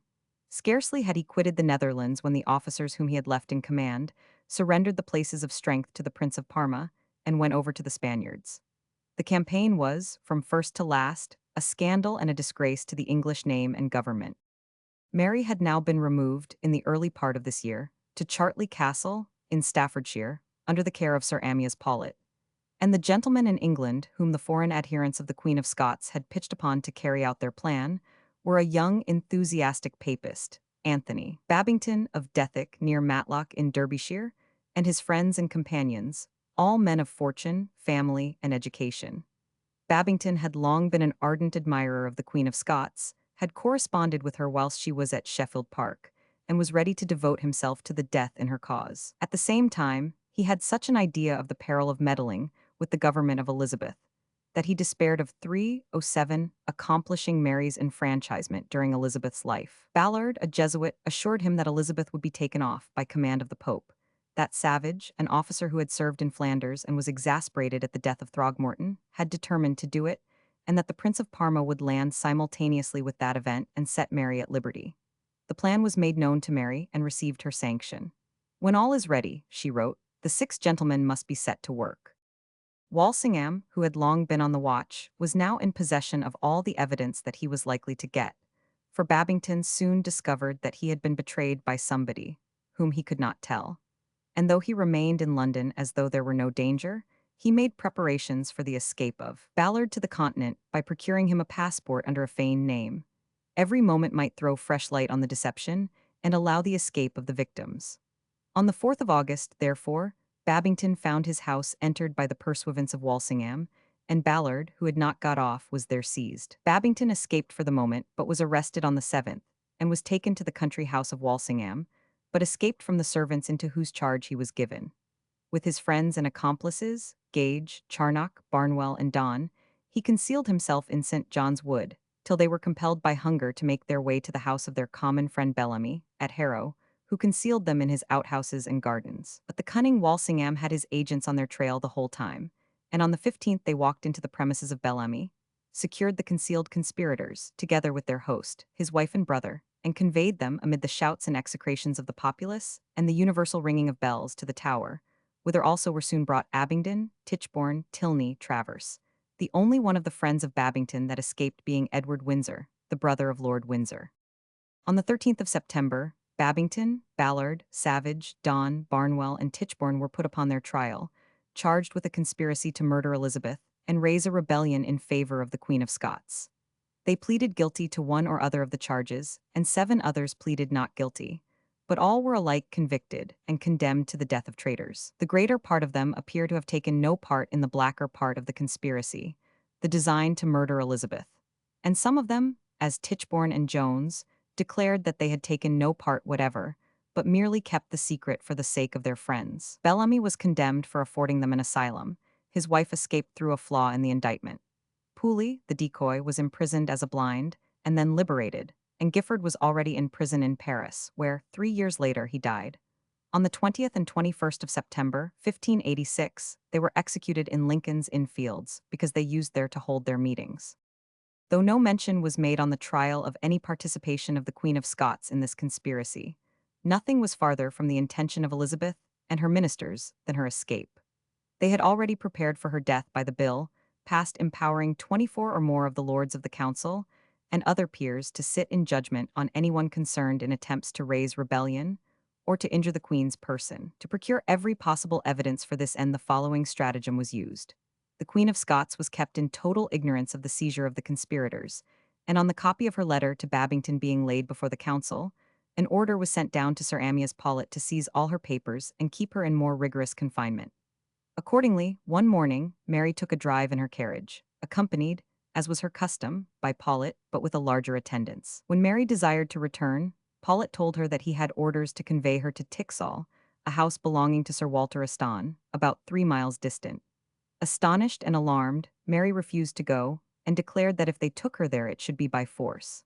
She must have suspected the design of searching her cabinets during her absence, but in spite of her protestations and her tears, she was compelled to proceed. There she was confined to 2 rooms only, was guarded in the strictest manner, and debarred the use of pen, ink, and paper.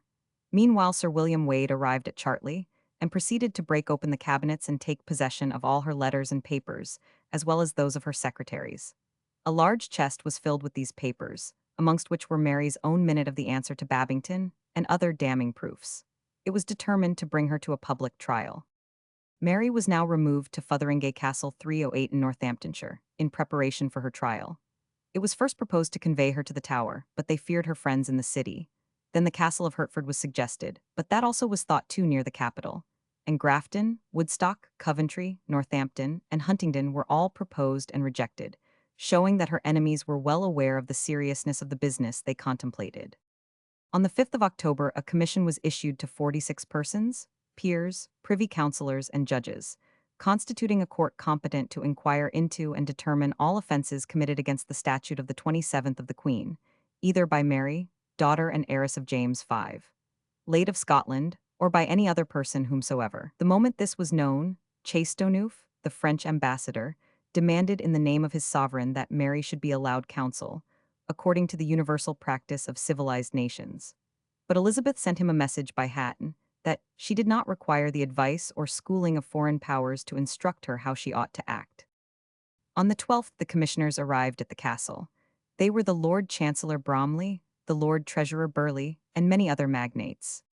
On the 14th, the court assembled in the great hall of Fotheringay, at the upper end of which was placed a chair of state with a canopy, as for the Queen of England, and below it, at some distance, a chair without a canopy, for the Queen of Scots. The Chancellor, Bromley, opened the court by informing Mary that the Queen of England, having heard that she had conspired against her state and person, had deputed them to inquire into the fact. Upon this, Mary, who had at first refused to plead at all, entered her solemn protest against their authority, declaring that she had come as a friendly sovereign to seek aid from her cousin, the Queen of England, and had been unjustly detained by her as a prisoner. On that ground, she denied their authority to try her. It was permitted to record her protest, together with the Chancellor's reply. The charges against her were 2. First, that she had conspired with traitors and foreigners to invade the realm, and secondly, to compass the death of the Queen. As to the first charge, Mary pleaded guilty to it and justified it. They grounded this charge on a host of letters intercepted or found in her cabinets, to and from Mendoza, Paget, Morgan, and others. From these it appeared that she had sanctioned an invasion on her behalf, had offered to raise her friends to support it, and had requested that those in Scotland should make themselves master of the person of her son, and prevent any aid from being sent to the government of England.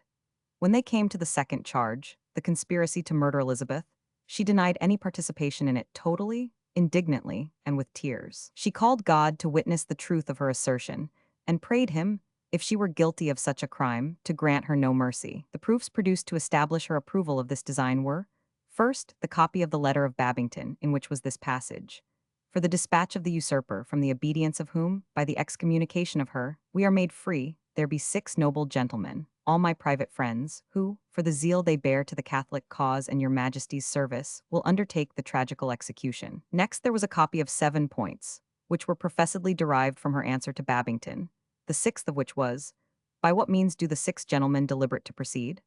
After these came the confessions of Mary's secretaries, and, finally, reported admissions in her letters to her foreign correspondents of having received these intimations of their intention to assassinate the Queen, and of having given them cautions and instructions on this point. Mary at first denied any correspondence with Babington, but she soon saw enough to convince her that they had the correspondence in their possession, and admitted having written the note of the 18th, but not any such answer to Babington on the 17th of July, as they asserted. She demanded the production of the original letters, and the production of her secretaries Now and Curl face to face with her, for that Now was timid and simple, and Curl so accustomed to obey Now, that he would not do otherwise. But she was sure that in her presence they would not venture to speak falsely. But neither of these things, no doubt for the strongest of reasons, was consented to. As to her letters, she said it was not the first time that they had been garbled and interpolated. It was easy for one man to imitate the writing and ciphers of another, and she greatly feared that Walsingham had done it in this instance, to practice against the lives of both herself and her son. In fact, her defense was most ingenious but quite unconvincing. Trial of Mary Queen of Scots in Fotheringay Castle, CP 308. On this, the commissioners adjourned their sitting to the 15th of October, and from Fotheringay to the Star Chamber at Westminster. There the secretaries were re-examined, and finally the commissioners unanimously signed Mary's condemnation, the sentence running as follows: "For that since the conclusion of the session of Parliament, namely, since the 1st day of June, in the 27th year of her Majesty's reign and before the date of the commission, divers matters have been compassed and imagined within this realm of England by Anthony Babington and others, with the privity of the said Mary, pretending a title to the crown of this realm of England, tending to the hurt, death, and destruction of the royal person of Our Lady the Queen, and also for that the aforesaid Mary, pretending a title to the crown, hath herself compassed and imagined within this realm divers matters tending to the hurt, death, and destruction to the royal person of our sovereign Lady the Queen, contrary to the form of the statute in the commission aforesaid specified. Now and Curl were declared abettors, so that it was a sentence of death to all the 3. To this, a provision was added that the sentence should in no way derogate from the right or dignity of her son, James, King of Scotland." On the 29th of October, that is, 4 days after the passing of this sentence, Elizabeth assembled her parliament. She had summoned it for the 15th, anticipating quicker work at Fotheringay, but prorogued it to this date. The proceedings of the trial were laid before each house, and both Lords and Commons petitioned Elizabeth to enforce the execution of the Queen of Scots without delay. Serjeant Puckering, the Speaker of the Commons, in communicating the prayer of the House, reminded Elizabeth of the wrath of God against persons who neglected to execute his judgments, as in the case of Saul, who had spared Agag, and Ahab, who had spared Benhadad. Elizabeth replied with perfect serenity that she was unwilling to shed the blood of that wicked woman, the Queen of Scots, though she had so often sought her life, for the preservation of which she expressed her deep gratitude to Almighty God. She wished that she and Mary were 2 milkmaids, with pails upon their arms, and then she would forgive her all her wrongs. As for her own life, she had no desire on her own account to preserve it. She had nothing left worth living for, but for her people she could endure much. Still, the call of her council, her parliament, and her people to execute justice on her own kinswoman had brought her into a great strait and struggle of mind. But then, she said, she would confide to them a secret: that certain persons had sworn an oath within these few days to take her life or be hanged themselves. She had written proof of this, and she must, therefore, remind them of their own oath of association for the defense of her person. She thought it requisite, she said, with earnest prayer to beseech the divine majesty so to illuminate her understanding, and to inspire her with his grace, that she might see clearly to do and determine that which would serve to the establishment of his church, the preservation of their estates, and the prosperity of the commonwealth. She sent a message to the 2 houses, expressing the great conflict which she had had in her own mind, and begging to know whether they could not devise some means of sparing the life of her relative. Both houses, on the 25th, returned answer that this was impossible. To this declaration of Parliament, she returned to them one of her enigmatical answers. If I should say that I meant not to grant your petition, by my faith, I should say unto you more perhaps than I mean. And if I should say that I mean to grant it, I should tell you more than it is fit for you to know. Thus I must deliver to you an answer answerless.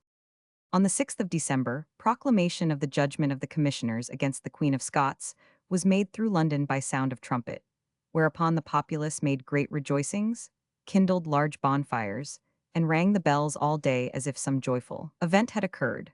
They were so fully persuaded that the Queen of Scots was at the bottom of all the alleged and real plots for the overturn of the government, the bringing in of the King of Spain, and the Roman Catholic religion, that their exultation was boundless.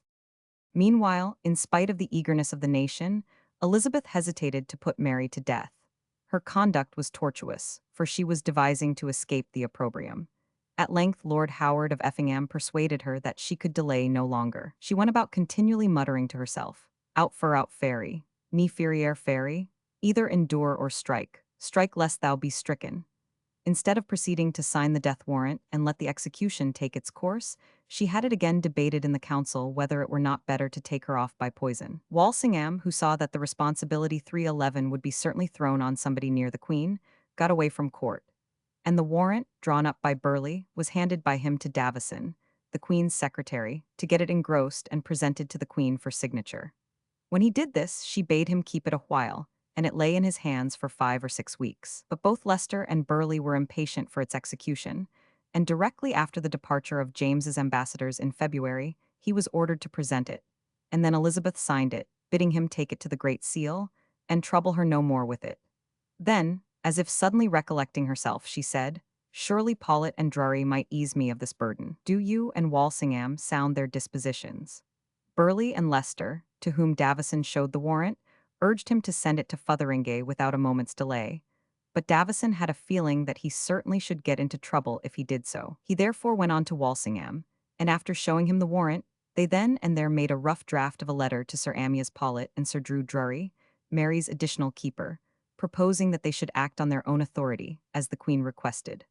While Walsingham made a fair copy, Davison went to the Lord Chancellor and got the Great Seal affixed to the warrant. Davison the next day had confirmation doubly strong that Elizabeth was watching to entrap him in the matter. She asked him if the warrant had passed the Great Seal. He said it had, on which she immediately said, "Why such haste?"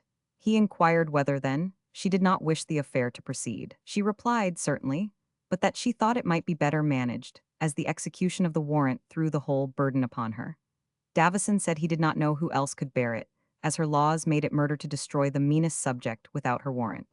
At this, her patience appeared exhausted, and she uttered a wish that she had but 2 such subjects as Morton and Archibald Douglas. Davison was terrified at the gulf on the edge of which he saw himself standing, with the Queen ready and longing to drag him in. He went to Hatton, and told him that though he had her orders to send off the warrant to Fotheringay at once, he would not do it of himself. They therefore went together to Burleigh, who coincided with them in the demand for caution. He therefore summoned the council the next morning, and it was there unanimously agreed, as the Queen had discharged her duty, to do theirs, and to proceed on joint responsibility. The warrant was therefore issued. On the 7th of February, the order for Mary's death reached Fotheringay. The Earl of Shrewsbury, who had guarded her so many years, as Earl Marshal, had now the painful office of carrying into effect her execution. There had been for some time a growing feeling at Fotheringay that the last day of Mary was at hand, for there had been a remarkable coming and going of strangers. When Shrewsbury was announced, his office proclaimed the fatal secret. The Scottish Queen rose from her bed and was dressed to receive him, having seated herself at a small table with her servants disposed around her. The Earl of Shrewsbury entered, followed by the Earls of Kent, Cumberland, and Derby, as well as by the sheriff and several gentlemen of the county. Beale, the clerk of the council, read the order for the execution, to which Mary listened with the utmost apparent equanimity. When it was finished, she crossed herself, bade them welcome, and assured them that she had long waited for the day which had now arrived.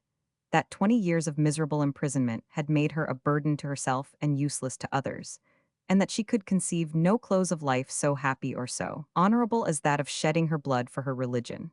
She recited her injuries and the frauds and perjuries of her enemies, and then laying her hand on the testament upon her table, called God to witness that she had never imagined, much less attempted, anything against the life of the Queen of England. A long conversation followed, and Mary asked whether the foreign powers had made no efforts in her behalf, and whether her only son had forgotten her. And finally, when she was to suffer. The Earl of Shrewsbury replied with much emotion, "Tomorrow morning at 8 o'clock." Mary received this announcement with a calm dignity which awed and even affected the beholders. And on the scaffold, which was erected in the Hall of Fotheringay, she played her part with the same perfection of acting, posing as a religious martyr and wholly ignoring the political crimes of which she had been guilty. February 8, 1587. The Earl of Shrewsbury sent his son with the intelligence of the execution of Mary, which reached court the next day. Burleigh, who received the letter, immediately sent for Davison and several of the Privy Council, and it was resolved to keep the fact from the Queen for a short time. But such a fact, though it might be officially, could not be otherwise concealed. The 312 news flew abroad, and the Protestant population gave the reins to their joy by the ringing of bells and kindling of bonfires. Elizabeth neither could nor did remain ignorant of the cause of this noisy exultation. She inquired why the bells rang so merrily, and was told, says Davison, for the execution of the Queen of Scots. But she took no notice of it, having not been officially informed. Far from displaying any emotion of any kind, she took her usual airing, and on her return appeared to be enjoying herself in the company of Don Antonio, the pretender to the crown of Portugal. But in the morning, being then officially informed, she flew into very well-acted paroxysms of rage and grief. She declared that she had never contemplated or sanctioned such a thing, that Davison had betrayed her, whom she had charged not to let the warrant go out of his hands, and that the whole Privy Council had acted most unjustifiably. Mary Queen of Scots receiving intimation of her doom, CP 311. Davison, who fondly hoped that he had secured himself under the shield of the Privy Council, made his appearance at court. But the councillors, who saw there must be a victim, advised him to keep out of sight for a few days, and the consequence was that his amiable friends of the council most likely made him their scapegoat, for he was immediately arrested and committed to the Tower. But the ministers themselves did not escape their share of the storm. For 4 days the matter was before the council, and they received the severest and most unmeasured upbraidings from their royal mistress, the burden being naturally thrown on poor Davison, who was actually dismissed from the public service and condemned to pay a large fine. By permission, from the painting in the City of Manchester Art Gallery. By permission, from the painting in the City of Manchester Art Gallery. The Invincible Armada, 1588. By Albert Goodwin, RWS. Chapter 15, Reign of Elizabeth concluded. State of Europe on the death of Mary. Preparations of Philip of Spain. Exploits of English sailors. Drake singes the King of Spain's beard. Preparations against the Armada. Loyalty of the Roman Catholics. Arrival of the Armada in the Channel. Its disastrous course and complete destruction. Elizabeth at Tilbury. Death of Leicester. Persecution of the Puritans and Catholics. Renewed expeditions. Against Spain, accession of Henry of Navarre to the French throne. He is helped by Elizabeth. Essex takes Cadiz. His quarrels with the Cecils. His second expedition and rupture with the Queen. Troubles in Ireland. Essex appointed Lord Deputy. His failure. The Essex Rising. Execution of Essex, Mouch in Ireland. The debate on monopolies. Victory of Mouch. Weakness of Elizabeth. Her last illness and death. Among all these equivocations, Elizabeth displayed her usual ability, and prevented the only thing which she feared, a coalition between Scotland, France, and Spain, to avenge the death of the Scottish Queen. James of Scotland was readily checked, being of a pusillanimous character, and fonder of money than of the life and honor of his mother. Henry III of France, as Elizabeth well knew, was too much beset by difficulties to be formidable. His course was now fast running to a close. Civil war was raging in his kingdom, and we may here anticipate a little to take a view of his end. His feud with the Guises grew to such a pitch that, to rid himself of them, he determined to assassinate their leaders, the Duke and Cardinal, the cousins of the late Queen of Scots. For this purpose, near the close of 1588, he assembled a body of assassins in the Castle of Blois, where he privately distributed daggers to 45 of them. The Duke of Guise was invited to the fatal feast, and murdered at the very door of the king's chamber, December 23. The next day his brother, the cardinal, was also slain. But this infamous action only procured the destruction of Henry himself. The papists, exasperated by the murder of their chiefs, were infuriated. The pope excommunicated the king, and the clergy absolved the people from their oath of allegiance. And on August 2, 1589, Henry was assassinated by a fanatic monk of the name of Jacques Clement whilst besieging his own capital. But not so readily was Philip of Spain disposed of. He was crafty and powerful, and remembered the conduct of Elizabeth, who, from the very commencement of her reign, while professing friendship and high regard for him, had done all in her power to strip him of the Netherlands. She had supported his insurgent subjects with both money and troops. And at this time, her favorite, Leicester, at the head of an army, was enjoying the rule of the revolted territory called the United Provinces, as Governor General. Not only in Europe, but in the new regions of South America, she carried on the same system of invasion and plunder by some of the greatest naval captains of the age, all still without any declaration of war. Besides, Mary had left to him her claim on the English throne, and Philip had accepted it, thereby alienating the King of Scotland. Philip did not hesitate to denounce Elizabeth as a murderer, and excited amongst his subjects a most intense hatred of her, both as a heretic and a woman oppressive and unjust, and stained with kindred and regal blood. In vain did she attempt to mollify his resentment by recalling Leicester from the Netherlands and alluring a native prince, the Prince of Orange, to take his place. She opened, through Burleigh, negotiations with Spain, and sent a private mission to the Prince of Parma in the Netherlands. There was a great suspicion in the minds of the Dutch and Flemings that she meant to give up the cause of Protestantism there, and to sell the cautionary towns which she held to Spain. But fortunately for them, Philip was too much incensed to listen to her overtures, and had now made up his mind to the daring project of invading England. News of actual preparations for this purpose on a vast scale convinced Elizabeth that pacification was hopeless, and she resumed her predatory measures against Spain and its colonies.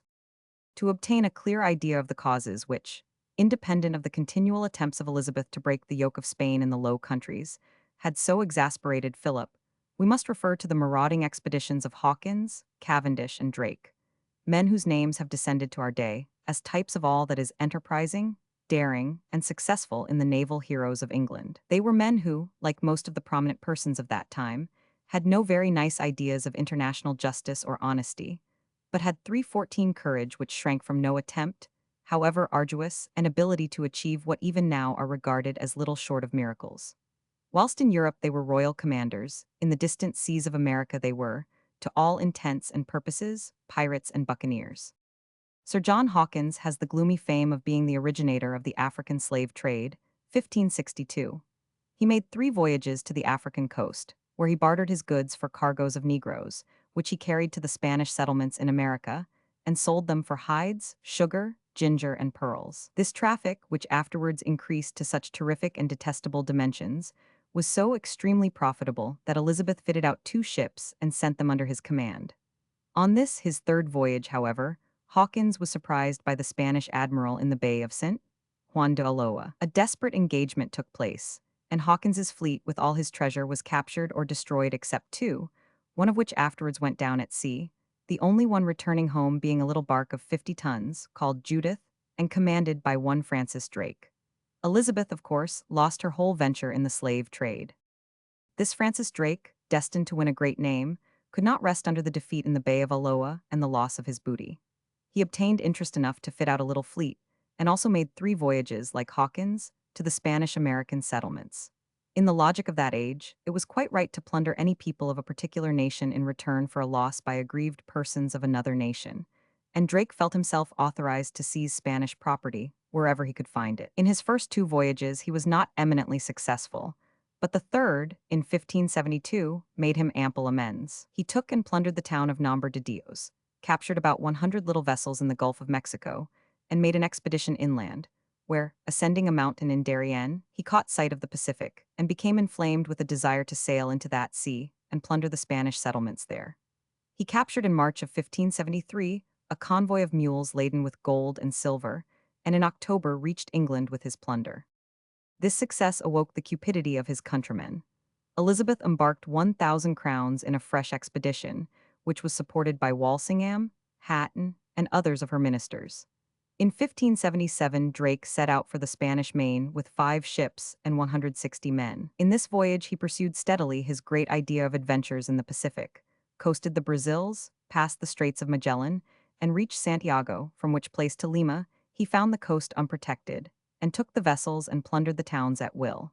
Among his prizes was a Spanish merchantman of great value, which he captured in the spring of 1579. By this time, however, the Spaniards had sent out a squadron to meet and intercept him at the straits. And Drake, becoming aware of it, took the daring resolution of sailing to the Moluccas and so home by the Cape of Good Hope. The hardihood of this determination we can scarcely at this day realize, for it implied the circumnavigation of the globe, which had never yet been accomplished, Magellan himself having perished on his voyage at the Philippines. Drake, however, reached Plymouth safely, on the 3rd of November, 1580, after a voyage of 3 years. The dangers and hardships which he had endured in this unprecedented exploit may be conceived from the fact that only one of his 5 vessels reached home with him, but that vessel contained a treasure of £800,000. Elizabeth was in a great strait. The wealth which Drake had brought, and of which she expected an ample share, was too agreeable a thing to allow her to quarrel with the acquirer. But the ravages which he had committed on a power not openly at war with her were too flagrant to be acknowledged. For 4 months, therefore, Drake remained without any public acknowledgement of his services, further than his ship being placed in the dock at Plymouth, as a trophy of his bold circumnavigation of the globe. At length the Queen consented to be present at a banquet which Drake gave on board, and she there broke from her duplicity by knighting him on the spot, 1581. A tithe of the enormous amount of money was distributed as prize among the officers and men. The Spanish ambassador, who had laid claim to the whole as stolen property, was appeased by a considerable sum, and the huge remainder was shared by the Queen, her favorites, and the fortunate commander. It was not long before Sir Francis Drake was placed in commission and sent out as the Queen's own admiral against Spain. In 1585 he sailed for the West Indies with a fleet of 21 ships, where he burnt down the town of St. Ago, ravaged Carthagena and St. Domingo, and committed other mischief. The following year Thomas Cavendish followed in Drake's track, with 3 ships which he had built out of the wreck of 315 his fortune, and reaching the Spanish Main, committed many depredations. In 1587, he secured the freight of gold and silver of a large Manila merchantman, and returned home by the new route which Drake had pointed out. These terrible chastisements of the Spanish colonies had embittered the mind of Philip and his subjects even beyond the warfare of the Netherlands, and he was now steadily preparing that mighty force and that host of vessels by which he vowed to prostrate the power of the heretic queen, and reduce the British islands to the Spanish yoke and to the yoke of the papal church. Elizabeth, having endeavored in vain to arrange a peace, buckled on the armor of her spirit and determined to meet the danger with a fearless front. She dispatched Drake with a fleet of 30 vessels to examine the Spanish harbors where these means of invasion were preparing, and to destroy all that he could come at. No task could have delighted him more. On the 18th of April, 1587, he entered the roads of Cadiz, and discovering upwards of 80 vessels, attacked, sank, and destroyed them all. He then sailed out again, and running along the coast as far as Cape St. Vincent, demolished above 100 vessels, and besides other injuries, battered down 4 forts. This Drake called singeing the King of Spain's beard. In the Tagus he encountered the Grand Admiral of Spain, Santa Cruz, but could not bring him to an engagement, owing to the orders which the admiral had received. But he captured in his very teeth the St. Philip, one of the finest ships of Spain, and laden with the richest merchandise. Santa Cruz took it so much to heart that he was not permitted to engage Drake, that he is said to have died shortly afterwards of sheer mortification. When Drake returned from this expedition, he was received by the public with acclamation.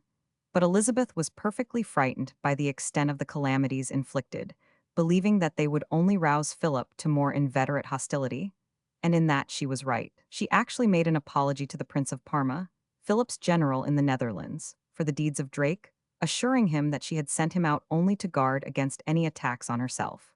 Farnese replied that he could well believe anything of a man bred as Drake had been in piracy, and professed still to be ready to make peace. But Philip was in no pacific mood. He was now eagerly employed in forwarding his huge preparations, and the name of the Spanish Armada began to sound familiarly in England. He prevailed on the Pope to issue a new bull of excommunication against Elizabeth, and to advance him large sums of money for this holy enterprise, which was to restore these rich but recreant islands to the Holy See. He collected his best vessels into the Spanish ports, and went on industriously building others in all the ports of Spain, Portugal, and those portions of the Netherlands now belonging to him. He collected all the vessels that his Sicilian and Neapolitan subjects could furnish, and hired others from Genoa and Venice. In Flanders, he prepared an immense shoal of flat-bottomed boats to carry over an army of 30,000 men to the coasts of England, under the command of the Prince of Parma. The time appeared to have arrived which was to avenge all the injuries and insults which, during 20 years, the English queen had heaped upon him. She had, in the first place, refused his hand. She had year after year incited and encouraged his subjects in the Netherlands to rebel against his rule. She had supplied them first secretly, then openly, with money. She had hired mercenary troops against him, and finally sent the Earl of Leicester to assume the position of a viceroy for herself. While this state of intolerable interference on land had been growing, she had sent out men to attack and plunder his colonies, intercept his treasure ships, and chase from the high seas the merchant vessels of his nation. All this time she had been with an iron hand crushing the church which he believed the only true one, and had ended by putting to death a queen who was regarded as the champion of that church in Britain. We are apt, in thinking of the Spanish Armada and the attempt of Philip to invade this kingdom, to overlook these provocations, which were certainly sufficient to rouse any monarch to such an enterprise. While carrying matters with so high a hand, Elizabeth's parsimony had prevented her from making those preparations for defense which such an enemy dictated. In November 1587, the danger had grown so palpable that a great council of war was summoned to take into consideration the grand plan of defense, and the mode of mustering an adequate force both at land and at sea. It was well known that the dockyards of Antwerp, Newport, Gravelines, and Dunkirk had long been alive with the building of boats, and that the forest of Wees had been felled to supply material. Farnese, reputed one of the ablest generals in Europe, had at his command 316, besides the forces necessary to garrison the Spanish Netherlands, 30,000 infantry and 1,800 cavalry, whilst the Spanish fleet consisted of 135 men of war, prepared to carry over 8,000 seamen and 19,000 soldiers. Both in Spain and in the Netherlands, the enthusiasm of volunteers for the service had been wonderful. Not only the members of the noblest families had enrolled themselves, but the fame of this expedition, which was to be a second conquest of England, yielding far more riches and glory than that of William of Normandy, had drawn adventurers from every corner of Europe. What had England to oppose to all this force and animating spirit of anticipation? It was discovered that the whole navy of England amounted to only 36 sail. As to the army, it did not amount to 20,000 men, and those chiefly raw recruits, the order for the muster of the main body of the forces even having been issued only in June. Courage Elizabeth undoubtedly possessed in an eminent degree, but such was her parsimony, that though the army which was to serve under Leicester was ordered to assemble in June, that which, under Lord Hunsdon, was to follow particularly the movements of the Queen, did not receive orders for enrollment till August. What was to be done with such raw recruits against the disciplined and tried troops of Parma, and his military experience? It was the same as regarded the sailors to man the fleet. In the autumn of 1586, she ordered a levy of 5,000 seamen, but in January she thought more of the expense than the danger, and insisted on 2,000 of them being disbanded. The rumors of growing danger, however, enabled the council to dissuade her from this impolitic measure, and even obtain an increase to 7,000. In the War Council held in November 1587, Sir Walter Raleigh earnestly advocated what his quick genius had seen at a glance, that the defense of the country must depend on the navy. The enemy must not be suffered to land. At sea, even then, England was a match for almost any amount of force, and never did she possess admirals who had more of that daring and indomitable character which has for ages distinguished the seamen of Great Britain. Sir Walter Raleigh prevailed, and at once was seen that burst of enthusiasm which, on all occasions when Britain has been menaced with invasion, has flamed from end to end of the country. Merchantmen offered their vessels, the people fitted them out at their own expense, and very soon, instead of 36 ships of war, there were 191, of various sizes and characters, with not 7,000, but 17,400 sailors on board of them. To the 36 government ships of war were added 18 volunteer vessels of heavy burden, 43 hired vessels, and 53 coasters. The Triumph was a ship of 1,100 tons. There was another of 1,000, one of 900, two of 800 each, three of 600, five of 500, five of 400, six of 300, six of 250, 20 of 200, besides numbers of smaller size, the total amount of tonnage being 31,985. But the main strength, after all, was in the character of the men who commanded and animated this fleet. Supreme in command was the Lord Admiral, Howard of Effingham, a man of undaunted courage, of firm and independent resolution, and very popular with the sailors. Under him served the Earl of Cumberland, and the Lords Henry Seymour, Thomas Howard, and Edmund Sheffield as volunteers. And the want of experience in these aristocrats was amply overbalanced by the staunch men whose fame was worldwide. Drake, who was lieutenant of the fleet, Hawkins, Frobisher, and others of those marine heroes who had made themselves a terror to the remotest shores of the earth. The neighboring Protestant states, who were naturally called on to aid in this struggle, which was not so much for the conquest of England as for the annihilation of the Reformed Church, were Scotland and the Netherlands. But James of Scotland was the worst possible subject to depend on in such an emergency, and no assistance could be secured from him. Very different was the conduct of the Dutch. Though Leicester had wasted their wealth in useless campaigns, abused their confidence, abridged their privileges, encumbered their trade, and insulted their honor. Though Elizabeth had appeared quite ready to sell them to Spain, and in their distress had called upon them to raise £100,000 to pay for fresh soldiers, or declared she would abandon them. Yet knowing that it was not Elizabeth or the worthless Leicester they had to support, but the very existence of that faith for which they had fought so long and so bravely. And for their country, which, if England fell, must fall inevitably too, they at once came roundly in, says Stowe, with 80 sail, brave ships of war, firm and full of spleen, not so much in England's aid as in just occasion for their own defense, foreseeing the greatness of the danger that must ensue if the Spaniards should chance to win 317 the day and get the mastery over them. They engaged to block up the mouth of the Scheldt with 10 ships of war, and sent the others to unite with the English fleet. That fleet was dispersed to watch as much as possible all points of approach, for rumors confounded the people by naming a variety of places on which the descent was to be made. Lord Howard put the division of the fleet immediately under his command in 3 squadrons on the western coast. Drake was stationed in the direction of Ushant. Hawkins, a regular adventurer, who had not long ago offered his services to Philip and had been rejected now, thirsting for revenge on him, cruised between the Land's End and the Scilly Isles. Lord Henry Seymour scoured the coast of Flanders, blockading the Spanish ports to prevent the passage of the Prince of Parma's army, and other commanders sailed to and fro in the Channel. Sir Francis Drake. On land, there was at first a haunting fear of the Roman Catholics. Their oppression had been of a character which was not thought likely to nourish patriotism, and the very invasion was professedly for their relief and revenge. But the moment that the common country was menaced with danger, they forgot all but the common interest.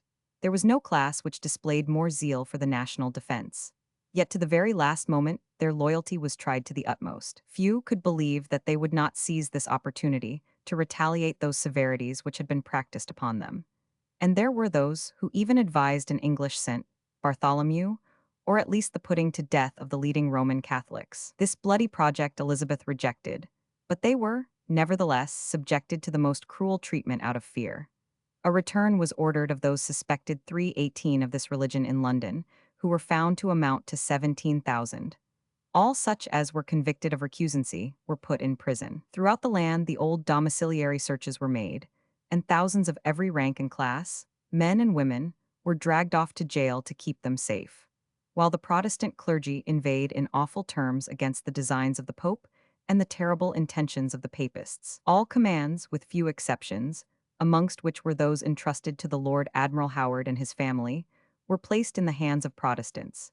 Yet this did not prevent the Papists from offering their services, and gentlemen of family and fortune from serving in the ranks, or as sailors at sea. The peers armed their tenants and servants, and placed them at the disposal of the Queen, and gentlemen fitted out vessels and put Protestants into command of them. The ministers themselves, in the famous letter to Mendoza, which they published in almost every language of Europe, confessed that they could see no difference between the Romanists and the Protestants in their enthusiasm for the defense of the country. They mentioned the Viscount Montague, his son, and grandson, appearing before the Queen with 200 horse which they had raised to defend her person, and add that the very prisoners for their religion in Ely signed a memorial to her, declaring that they were ready to fight to the death for her against all her enemies, whether they were pope, priests, kings, or any power whatever.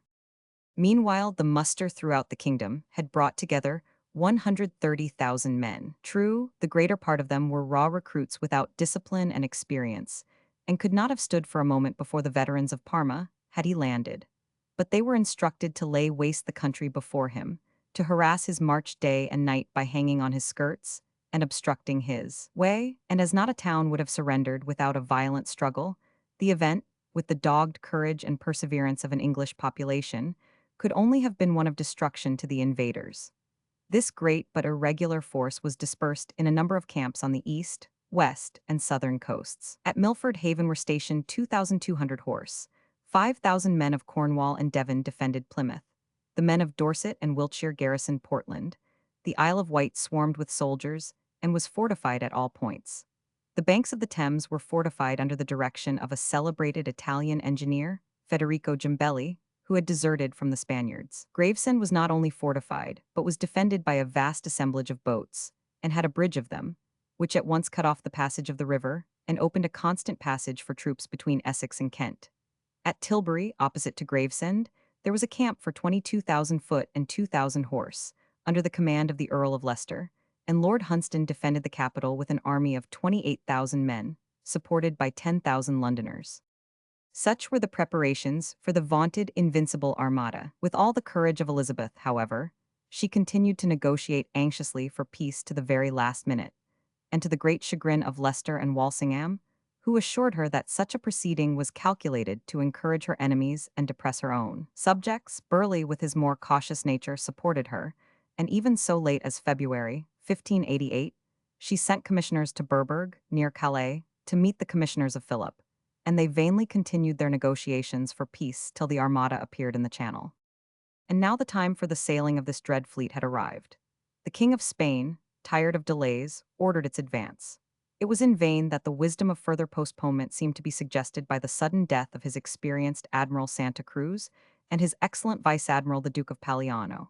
He immediately gave the command to the Duke of Medina Sidonia, a man wholly without such experience, and the second command to Martinez de Recaldes, a good seaman. In vain, the Prince of Parma entreated that he might reduce Flushing before he carried such a force out of the country, and Sir William Stanley, who had deserted to Spain from the Netherlands army, recommended the occupation of Ireland before the descent on England. The Pope had delivered his bull for the deposition of Elizabeth, had collected the money which he promised to advance, had made Dr. Allen a cardinal, and appointed his legate in England to confer on Philip the investiture of the kingdom. The fleet was at anchor in the Tagus, and he commanded it to put forth. This famous armada consisted of 130 vessels of different sizes. There were 45 galleons and larger vessels of from 500 to 1,000 tons each. 25 were pink-built ships, and 13 were frigates. It carried 2,680 pieces of artillery, 319 and 19,295 troops, exclusive of the crews which worked the vessels, of whom 2,000 were volunteers of the highest families in Spain. The English fleet outnumbered the Armada by about 60 vessels, but its entire tonnage did not amount to half that of the Armada. On May the 30th, 1588, this formidable and long-prepared fleet issued from the Tagus. The spectacle was of such grandeur that no one could behold it without the strongest emotions and the most flattering expectations of success. But these were of very brief duration, one of those tempests which in every age, since the Norman conquest, as if indicating the steady purpose of Providence, have assailed and scattered the fleets of England's enemies, burst on the Armada off Cape Finisterre, scattered its vessels along the coast of Galicia, ran 3 large ships aground, dismasted and shattered 8 others, and compelled the proud fleet to seek shelter in Corunna and other ports along the coast. The damage to the ships was so considerable that it occasioned the admiral a delay of 3 weeks at Corunna. No sooner was this news announced in London than Elizabeth, amid her most warlike movements never forgetting the expense, immediately ordered the Lord Admiral to dismantle 4 of his largest ships, as if the danger were over.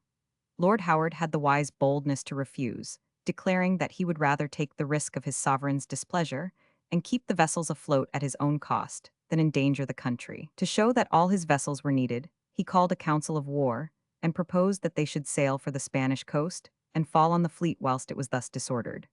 At sea they saw and gave chase to 14 Spanish ships. The wind veered and became at once favorable to his return and also to the sailing of the Armada. He turned back to Plymouth, lest some of the Spanish vessels should have reached his unprotected station before him. The event proved that his caution was not vain.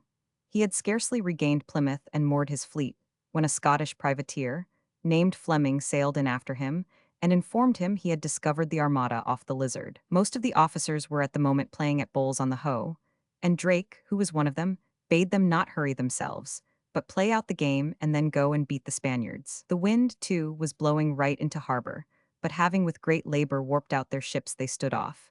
And the next day, being the 20th of July, they saw the Spanish fleet bearing down full upon them. It was drawn up in the form of a crescent, the horns of which were 7 miles apart, and a nobler or more imposing sight was never seen on the ocean. Lord Howard deemed it hazardous to measure strength with ships of such superior size and weight of metal, and he was soon relieved from the necessity, for the Duke of Medina, on perceiving the English fleet, called a council of his officers, who were impatient to attack and destroy the enemy at once, and showed them his instructions, which bound them strictly to avoid all chance of damage to his vessels by a conflict before he had effected the main object of seeing the Flemish army landed on the English coast. The Grand Armada, therefore, swept on in stately magnificence up the Channel, the great galasses, with their huge hulks, their lofty prows, and their slow, imposing motion, making a brave show. To the experienced eyes of the English sailors, however, this immediately communicated encouragement, for they saw at once that they were not calculated, like their own nimbler vessels, to tack and obey the helm promptly. And now began, as it were, a strange chase of the mighty armada by the lesser fleet. The Duke of Medina pressed on with all sail to reach Dunkirk, and make a junction with the fleet of flat-bottomed boats of the Prince of Parma, which were to carry over the army. But some of his vessels soon fell behind, and in spite of his signaling for them to come up, they could not do so before the nimbler English vessels were upon them and fired into them with right good will. The Disdain, a pinnace commanded by Jonas Bradbury, was the first to engage, and was speedily seconded by the Lord Admiral himself, who attacked a great galleon, and Drake in the Revenge, Hawkins in the Victory, and Frobisher in the Triumph, closed in with the others. Recaldez, the rear admiral, was in this affray, and encouraged his men bravely. But it was soon found that the Spaniards, though so much more gigantic in size, had no chance with the more manageable English ships. Their heavy artillery, from their uncommon height, fired over the enemy's heads and did little mischief, whilst the undaunted English tacked about and hit them first in one place and then in another. Drake justified his fame by boarding a great galleon, the mast of which was shot away, and taking her with 55,000 ducats on board. The Duke of Medina was compelled to heave to, till the jeopardized squadron 320 could come up. But night set in, and there was seen another of the galleons blazing on the water, having, it was said, been purposely set on fire by a Flemish gunner, whom the captain had accused of cowardice or treachery. In the confusion, the neighboring vessels ran foul of each other, there being a heavy sea, and a third vessel was separated from the fleet and captured near the French coast. From a photograph by W. Heath's Plymouth. The Hoe Plymouths. From a photograph by W. Heath's Plymouth. Lord Howard on the 23rd again came up with the armada off Portland. He was now reinforced by 40 fresh sail, and had on board this accession Sir Walter Raleigh. The weather was still adverse to the advance of the Spaniards, and the English kept them well engaged by pouring in ever and anon a broadside, and then dropping out of range. Sometimes, the wind lulling, they were compelled to stand the full fire of the great ships, and in one of these encounters Frobisher was surrounded in the Triumph, and had to sustain an unequal combat for 2 hours. By direction of the admiral, however, a number of vessels moved to his rescue, and reserving their fire till they were close in with the enemy, they poured such a broadside into the Spaniards as turned the scale. Many of the Spanish ships were completely disabled in this day's fight, and a Venetian argosy and several transports remained in possession of the English. The next day the English fleet could not renew the action, for they had burnt all their powder, and the time to prevent the junction of Medina with Parma was totally lost. The next, the 25th, having in the meantime procured a fresh supply of ammunition from shore, the admiral renewed the fight off the Isle of Wight, where Hawkins took a large Portuguese galleon, and the Duke of Medina's ship had its mainmast shot away, and was much shattered. But in the midst of the engagement, the powder of the English again failed, and they were obliged to draw off. Fortunately, the Spanish admiral also found that he had expended his heavy shot, and sent to the Prince of Parma to hold himself in readiness and send him back some shot. On the 26th, the armada held on its way with a fair breeze up the Channel, and Howard, who had received fresh ammunition, besides continual reinforcements of small vessels and men from the ports as they passed, directly pursued. In the Straits of Dover he expected to be joined by a strong squadron under Lord Henry Seymour and Sir Thomas Winter, and therefore he reserved his fire.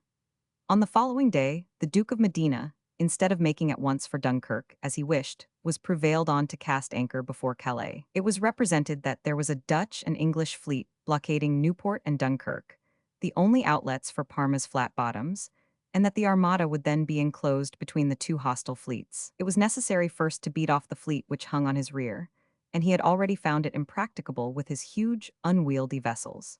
He therefore dispatched a messenger to the Prince of Parma overland, urging him to send him a squadron of flyboats to beat off the English ships, and to be ready embarked that he might land in England under his fire as soon as he could come up. From the painting by Mr. Seymour Lucas, R.A., by permission of Mr. Arthur Lucas, publisher. The Armada in sight, CP 319. From the painting by Mr. Seymour Lucas, R.A., by permission of Mr. Arthur Lucas, publisher. But Parma sent the discouraging news that it was impossible for him to move, or even to transport his troops, till the Grand Fleet came up to his assistance. 14,000 troops, he informed him, had been embarked at Newport, and the other division at Dunkirk had been held in readiness for the word of command, in expectation of the arrival of the fleet. But having been so long delayed, their provisions were exhausted. The boats, which had been built in a hurry with green wood, had warped and become unseaworthy, and with the hot weather fever had broken out among his troops. Were he, however, otherwise able to stir, there lay a force of Dutch and English vessels at anchor large enough to send every boat to the bottom. Under these circumstances, there was nothing for it but to make for Dunkirk, force the blockades at the mouth of the Scheldt, and effect the junction with Parma. But now the expected junction of Winter and Lord Henry Seymour had taken place with the Lord Admiral's squadron, and the Spaniards found themselves closely hemmed in by 140 English sail, crowded with sailors and soldiers eager for the fray, and there was clearly no avoiding a general engagement. This being inevitable, the Spaniards placed their great ships in front, anchored the lesser between them and the shore, and awaited the next morning for the decisive battle. But such captains as Drake and Hawkins saw too well the strong position of the Armada to trust to their fighting, and they determined to throw the enemy into confusion by stratagem.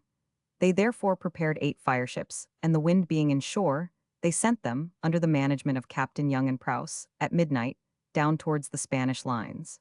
The brave officers effected their hazardous duty, and took to their boats. Presently there was a wild cry as the 8 vessels in full blaze, and sending forth explosion after explosion, bore right down upon the Spaniards. Remembering the terrible fireships which the Dutch had formerly sent amongst them, the sailors shouted, "The fire of Antwerp, the fire of Antwerp," and every vessel was put in motion to escape in the darkness as best it might. The confusion became terrible, and the ships were continually running foul of each other. One of the largest galasses had her rudder carried away by coming in contact with her neighbor, and, floating at the mercy of the waves, was stranded. When the fireships had exhausted themselves, the Duke of Medina fired again to recall his scattered vessels. But few heard it, flying madly as they were in fear and confusion, and the dawn found them scattered along the coast from Ostend to Calais. A more horrible night no unfortunate creatures ever passed, for a tempest had set in, a furious gale blowing from the southwest, the rain falling in torrents, and the pitchy gloom being lit up only by the glare of lightning. A loud cannonade in the direction of Gravelines announced that the hostile fleets were engaged there, and it became the signal for the fugitives to draw together. But all along the coast the active English commanders were ready to receive them, and Drake, Hawkins, Raleigh, Frobisher, Seymour, and Cumberland vied in their endeavors to win the highest distinction. Terrible scenes were presented at the different stranded galasses. One was boarded off Calais after a desperate engagement. Its crew and troops were cut to pieces or pushed overboard, and 50,000 ducats were taken out of her. Another galleon sank under the English fire. A third, the San Mateo, was compelled to surrender, and another, dismantled and in miserable plight, drifted on shore at Flushing and was seized by the sailors. Some of the battered vessels foundered at sea, and the Duke, calling a council, proposed to return home. This was vehemently opposed by many officers and the seamen, who had fought furiously and now cried for revenge. But the admiral said that it was impossible long to hold out against such an enemy, and gave the order to make for Spain. But how? The English now swarmed in the narrow seas, and the issue of the desperate conflict which must attend the attempt the whole way was too clear. The only means of escape, he believed, was to sail northward, round Scotland and Ireland. Such a voyage, through tempestuous seas and along dangerous coasts, to men little, if at all, acquainted with them, was so charged with peril and hardships that nothing but absolute necessity could have forced them to attempt it.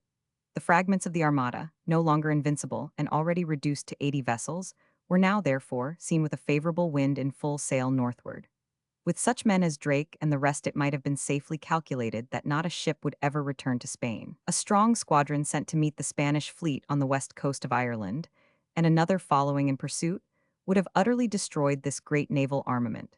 But here again the parsimony of Elizabeth, and the strange want of providence in her government, became apparent. Instead of pursuing, the English fleet returned to port on the 8th of August, for want of powder and shot, and, as if satisfied with getting rid of the enemy, no measures whatever were taken to intercept the fugitive fleet. If, says Sir William Monson, we had been so happy as to have followed their course, as it was both thought and discoursed of, we had been absolutely victorious over this great and formidable navy, for they were brought to that necessity that they would willingly have yielded, as divers of them confessed that were shipwrecked on the coast of Ireland. From the painting by Seymour Lucas, R.A. The Surrender, an Incident of the Spanish Armada. Don Pedro de Valdez, commander of the Andalusian squadron of the Spanish Armada, delivering up his sword to Sir Francis Drake. From the painting by Seymour Lucas, R.A. This gross piece of misgovernment occasioned much disappointment amongst the brave seamen, both officers and men, a few ships only being able to follow the Spaniards as far as the Frith of Forth. Walsingham, in a letter to the Lord Chancellor at the time, said, "I am sorry the Lord Admiral was forced to leave the prosecution of the enemy through the want he sustains. Our half-doings doth breed dishonor, and leaveth the disease uncured. But the winds and waves did for the English what they themselves had left undone. A terrible tempest assailed the flying armada to the north of Scotland, and scattered its unhappy ships amongst the iron-bound islands of the Orkneys and Hebrides. To save themselves, the Spaniards threw overboard their horses, mules, artillery, and baggage, and in many instances to no purpose. On many a wild spot of the shores of the Western Isles, and those of Scotland and Ireland, you are still told, here was stranded one of the great ships of the Invincible Armada. Innumerable summer tourists hear this at Tobermory, in the Isle of Mull, and the hosts of visitors to the Giant's Causeway are shown the terrible cliffs of Port Nosbagna, whose very name commemorates the awful catastrophe which occurred there. More than 30 of these vessels were stranded on the Irish coast, others went down at sea, every soul on board perishing, and others were driven to Norway and stranded there. Never was there so fearful a destruction, and well might the triumphant Protestants exult in the idea that the wrath of an avenging deity was let loose against this devoted navy. No mercy was shown to the wretched sufferers in general who escaped to land. In Ireland, the fear of their joining, the natives made the government scandalously cruel. Instead of taking those prisoners who came on shore, they cut them down in cold blood, and upwards of 200 are said to have been thus mercilessly butchered. Some of the scattered vessels were compelled to fight their way back down the English Channel, and were the prey of the English, the Dutch, and of French Huguenots, who had equipped a number of privateers to have a share in the destruction and plunder of their hated enemies. The Duke of Medina eventually reached the port of St. Andero in September, with the loss of more than half his fleet, and of 10,000 men, those who survived looking more like ghosts than human beings. Philip, though he must have been deeply mortified by this signal failure of his costly and ambitious enterprise, was too proud to show it. He received the news without a change of countenance, and thanked God that his kingdom was so strong and flourishing that it could well bear such a loss. He gave 50,000 crowns to relieve the sufferers, forbade any public mourning, assigning the mishap, not to the English but the weather, and wrote to the Prince of Parma, whom the English government had tempted at this crisis to throw off his allegiance and make himself master of the Catholic provinces of the Netherlands, as the Prince of Orange had done of the Protestant ones, to thank him for his readiness to have carried out his design, and to assure him of his unshaken favor. In following the fate of the Spanish fleet, and the bravery and address of England's naval commanders, we have left unnoticed the less striking proceedings of the army on shore. The chief camp at Tilbury, which would have come first into conflict with the Spanish army had it effected a 324 landing, was put under the command of Leicester, a man who had been tried in the Netherlands, and found wanting in every qualification of a general. There, a few days after the defeat of the Armada, Elizabeth held a grand review. Leicester and the new stripling favorite, Essex, led her bridal reign, whilst she is said to have delivered this fine speech. My loving people, we have been persuaded by some that are careful of our safety, to take heed how we commit ourselves to armed multitudes for fear of treachery. But I assure you I do not desire to live to distrust my faithful and loving people. Let tyrants fear. I have always so behaved myself that, under God, I have placed my chiefest strength and safeguard in the loyal hearts and goodwill of my subjects. And therefore I am come amongst you at this time not as for my recreation and sport, but being resolved in the midst and heat of the battle to live or die amongst you all, to lay down for my God, for my kingdom, and for my people, my honor and my blood, even in the dust. I know that I have but the body of a weak and feeble woman, but I have the heart of a king, and a king of England too, and think foul scorn that Parma, or Spain, or any prince of Europe should dare to invade the borders of my realm, to which, rather than any dishonor should grow by me, I myself will take up arms. I myself will be your general, the judge and rewarder of every one of your virtues in the field. I already know by your forwardness that you have deserved rewards and crowns, and we do assure you, on the word of a prince, they shall be duly paid to you. In the meantime my lieutenant general shall be in my stead, than whom never prince commanded a more noble or more worthy subject. Nor will I suffer myself to doubt that, by your obedience to my general, by your concord in the camp, and your valor in the field, we shall shortly have a famous victory over those enemies of my God, of my kingdom, and my people. On Lord Howard, as admiral of the fleet, rewards and favors were conferred, but neither he nor the other heroes of his immortal contest at sea received a tithe of the honor of Leicester, who had done nothing but write a love letter to the Queen from Tilbury camp. Nothing that she had done or could do appeared adequate to his incomprehensible merits. She determined to create a new and most invidious office in his favor, and the warrant for his creation of Lord Lieutenant of England and Ireland lay ready for the royal signature, when the remonstrances of Burleigh and Hatton delayed, and the sudden death of the favorite put an end to it. In 10 days after the Queen's visit to the camp, he had disbanded the army and was on his way to his castle of Kenilworth, when he was seized with sickness at Cornbury Park, in Oxfordshire, and died on the 4th of September of a fever. His enemies declared he had been poisoned and invented the following story. He had discovered or suspected a criminal connection between his wife, the Countess of Essex, and Sir Christopher Blount. He had attempted to assassinate Blount, but failed, and his countess, profiting by his own instructions in getting rid of her former husband, administered the fatal dose. This and other stories against Leicester are now discredited. The first use which Elizabeth made of her victory was to take vengeance on the papists, not because they had done anything disloyal, but because they were of the same religion as the detested Spaniards. All their demonstrations of devotion to the cause of their country and their queen during the attempted invasion went for nothing. A commission was appointed to try those already in prison, and 6 priests, 4 laymen, and a lady of the name of Ward, for having harbored priests, other 4 laymen, for having been reconciled to the Roman Catholic Church, and 15 persons charged with being connected with them, in all 30 individuals, were, within a period of 3 months, condemned as traitors and executed with all the disemboweling and other atrocities attending that sentence. Their only crime was the practice of their religion or the succoring their clergymen. Elizabeth, however, treated their proceedings as political offenses, and her efforts to dragoon the nation into conformity continued the greater part of her life, old age alone appearing to abate her virulence, as it dimmed her faculties and subdued her spirits. 61 Roman Catholic clergymen, 47 laymen, and 2 ladies suffered death for their religion. The fines for recusancy were levied with the utmost rigor, £20 per lunar month being the legal sum, so that many gentlemen were fleeced of their entire income. Besides this, they were liable to a year's imprisonment and a fine of 100 marks every time they heard Mass. The search for concealed priests was carried on with great avidity, because it gave occasion for plunder, and on conviction of such concealment, forfeiture of the whole of their property followed, with ample gleaning to the informers. The poorer 325 recusants were for some time imprisoned, but the prisons becoming full, officers were sent through the country, visiting all villages and remote places, and extorting what they could. After Titian, Philip II after Titian. As Elizabeth grew in years, she more and more resembled her father, and persecuted the Puritans as zealously as the Papists, and for similar reasons.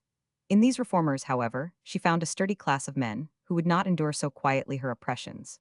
Hume blames the nonconformists for not setting up separate congregations of their own, but he forgot the £20 a month, which would have been levied on every individual that could pay, and the imprisonments and harassing of others. Where, however, the nonconformists could not preach, they printed. Books and pamphlets flew in all directions, and there was set up a sort of ambulatory press, which was conveyed from place to place, till at length it was hunted down and destroyed near Manchester. In 1590, Sir Richard Knightley, Hooles of Coventry, and Wigmore and his wife of Warwick were fined in the Star Chamber as promulgators of a book called Martin Marprelate. The first £2,000, the second 1,000 marks, the third 500, the fourth 100, and to be imprisoned during the Queen's pleasure. In 1591, Udal, a nonconformist minister, was condemned to death for publishing a book called A Demonstration of Discipline, but died in prison. Mr. Cartwright, Fellow of Trinity College, Cambridge, for pointing out defects in the system of the Church, was deprived of his fellowship, expelled the university, and in 1590 one was summoned before the ecclesiastical commission with some of his friends and committed to prison because they would not answer interrogatories on oath. A 326 practice clearly contrary to law. In 1593, Barrow, Greenwood, and Penry, independent ministers or Brownists, were put to death for writing said to reflect on the Queen, but no suppression produced the desired effect. In the spring of 1589, Parliament and Convocation assembled, and Elizabeth laid before them a statement of the heavy expenses incurred in beating off the Spaniards. She had already levied a forced loan, to which the recusants had been made to contribute heavily, and she now received most liberal grants from both Parliament and Convocation. Having given this freely, the House of Commons prayed the Queen to send out a strong force and take vengeance on the Spaniards for their attack on this country. Elizabeth was perfectly agreeable that they should punish Philip to their heart's content, but not out of the supplies they had granted. She said there were great demands on her exchequer, that she could only furnish ships and soldiers, and they must pay the cost. The proposal of retaliation was so much to the taste of the public that an association was formed under the auspices of Drake and Norris, and very soon they had a fleet of 100 sail at Plymouth, carrying 21,000 men. Elizabeth had long been patronizing Don Antonio, Prior of Crato, an illegitimate branch of the royal family of Portugal. This pretender was now sent out in this fleet in royal state, and the expedition was directed to land in Portugal and call on the people to throw off the Spanish yoke and restore their government under a native, and, as Elizabeth boldly asserted, legitimate prince. If the Portuguese would not receive Don Antonio, the fleet was then to scour the roads of Spain and inflict on the territory of Philip all the damage possible. The fascination of this expedition under so renowned a commander as Drake seized on the fancy of a young noble who had now become Elizabeth's prime favorite, the Earl of Essex. This was the son of the Countess of Essex, whom Leicester had secretly married, much to Elizabeth's indignation, in 1578. Leicester introduced the young earl to Elizabeth, who, for a time, hated him on account of his mother. For the Queen, in spite of her numerous quarrels with Leicester, was never able to free herself wholly from her early attachment to him. However, some time before Leicester's death, the graces and lively disposition of the young earl had made a strong impression on her heart or head, and she lavished blandishments on the handsome boy in public, even in the face of the camp at Tilbury, which must have been eminently ludicrous. After Leicester's death, he was installed as the chief favorite, and she could scarcely bear him out of her sight. Her consternation was great when she found that he had slyly eloped and had set off after the fleet bound for Spain. Drake made first for Corunna, where he seized a number of merchantmen and ships of war, made himself master of the suburbs or marine part of the town, with large stores of oil and wine, but failed to take the town itself, though he succeeded in making a breach in the wall at the cost of many lives.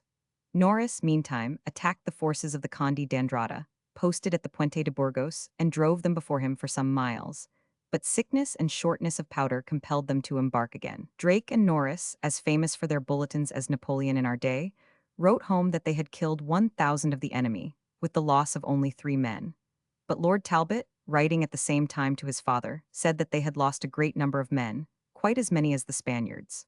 From Corunna they coasted to Penish, about 30 miles north of Lisbon. At Penish the young Earl of Essex, who kept out at sea till the commanders could say in their dispatches that they had heard nothing of him, was the first to spring on shore and showed great gallantry. They quickly took the castle, and the fleet then proceeded along the shore to the Tagus, while the army marched by land to Lisbon through Torres Vedras and St. Sebastian. The garrison in Lisbon was but weak, and Essex knocked at the gates, and summoned the commander to surrender. But the Spaniards had taken the precaution to lay waste the neighborhood and destroy all the provisions, or carry them into the city, so that famine, fever, and want of powder soon compelled the English to retire. They found that their pretender, Don Antonio, was everywhere treated as a pretender. Not a man would own him, and they marched to Cascais, which they found already plundered by Drake and his squadron. They there embarked for England, but were soon dispersed by a storm, and reached Plymouth in straggling disorder, one of the sections of the fleet having, before leaving Spain, plundered the town of Vigo. It was found that out of their 21,000 men, they had lost one half. Out of the 1,100 gentlemen who accompanied the expedition, one-third had perished. Elizabeth secretly grumbled at the expense and 327 loss, but publicly boasted of the chastisement she had given to Philip. On the death of Henry III of France by assassination, as we have previously related, Henry of Navarre, a lineal descendant of St. Louis, by his youngest son Robert, Count of Clermont, assumed the crown as Henry IV. But Henry's known Protestantism placed him in extreme difficulty, even with those who had hitherto supported himself or the late king. The papist followers of that monarch insisted that he should sign an engagement to maintain their worship, and that to the exclusion of every other, except in the places in which the Protestant form was already established. They bound Henry to hunt out and punish the murderers of the late king, to give no offices in the state, in cities or corporations, except to papists, and to permit the nobles of the Roman Catholic League to defend to the Pope their proceedings. But by conceding these conditions, he mortally offended the Protestants, who had hitherto faithfully adhered to him, and who refused any longer to fight under the banners of a prince who had thus, as they deemed it, abandoned their cause. 9 regiments deserted his standard, whilst a regiment of papists on the other side, not sufficiently satisfied with the concessions thus dearly purchased, also marched out of his camp. Such was the extent of the disaffection, that instead of being able to take Paris, he was compelled to raise the siege and retreat into Normandy. Thither the Duke of Mayenne, the leader of the Guise party, and his fanatic rabble pursued him, but Henry, advantageously encamping his little army, which did not amount to a fourth of the enemy, on a slope opposite to the castle and village of Arques, a few miles from Dieppe, defeated his assailants with great slaughter. The battle was fought on the 21st of September, 1589, and the spot is now marked by a lofty column. On the heels of this victory came a most timely aid from Elizabeth of England, of £20,000 in gold and 4,000 troops under Lord Willoughby. Henry now retraced his steps to Paris, where he made himself master of the suburbs on the left bank of the Seine, and continued to act on the offensive during the remainder of the year. At the commencement of 1591, the English army was dismissed, having suffered heavy losses and displayed marked bravery. But they only returned home for Henry to solicit fresh assistance. The Spaniards and the Duke of Mercer put in claims for the province of Brittany and united their forces to obtain it. Elizabeth, who professed to desire the Protestant ascendancy in France, sorely rued the expense of supporting that interest, and her old and cunning minister Burleigh threw his weight into the scale of parsimony, because he delighted to see France depressed. But now that the hated Spaniards had actually landed in that country over against her very coasts, she was roused to do something. She advanced a fresh loan and sent over a small reinforcement of 3,000 men. Essex was impatient to have the command of this force, but the Queen, listening to Burleigh, gave it to Sir John Norris, and Essex quitted the court in a pet. Fresh forces were, however, solicited, and Essex, to his great delight, received the appointment. In August he landed at Dieppe, and finding Henry engaged in the distant Champagne, he pitched his tent at Arques, near the scene of Henry's triumph, and remained there for 2 months doing nothing, but knighting his officers to keep them contented. His whole force consisted only of 300 horse, 300 gentlemen volunteers, and 3,000 infantry. On the king's arrival, the siege of Rouen was begun, where the English army suffered terrible hardships, and in the spring of 1592, the siege having been raised on the approach of the Prince of Parma, Essex left his troops with Sir Roger Williams, having lost his brother, Walter Devereux, in the campaign. This unsatisfactory state of things in France continued till the midsummer of 1593.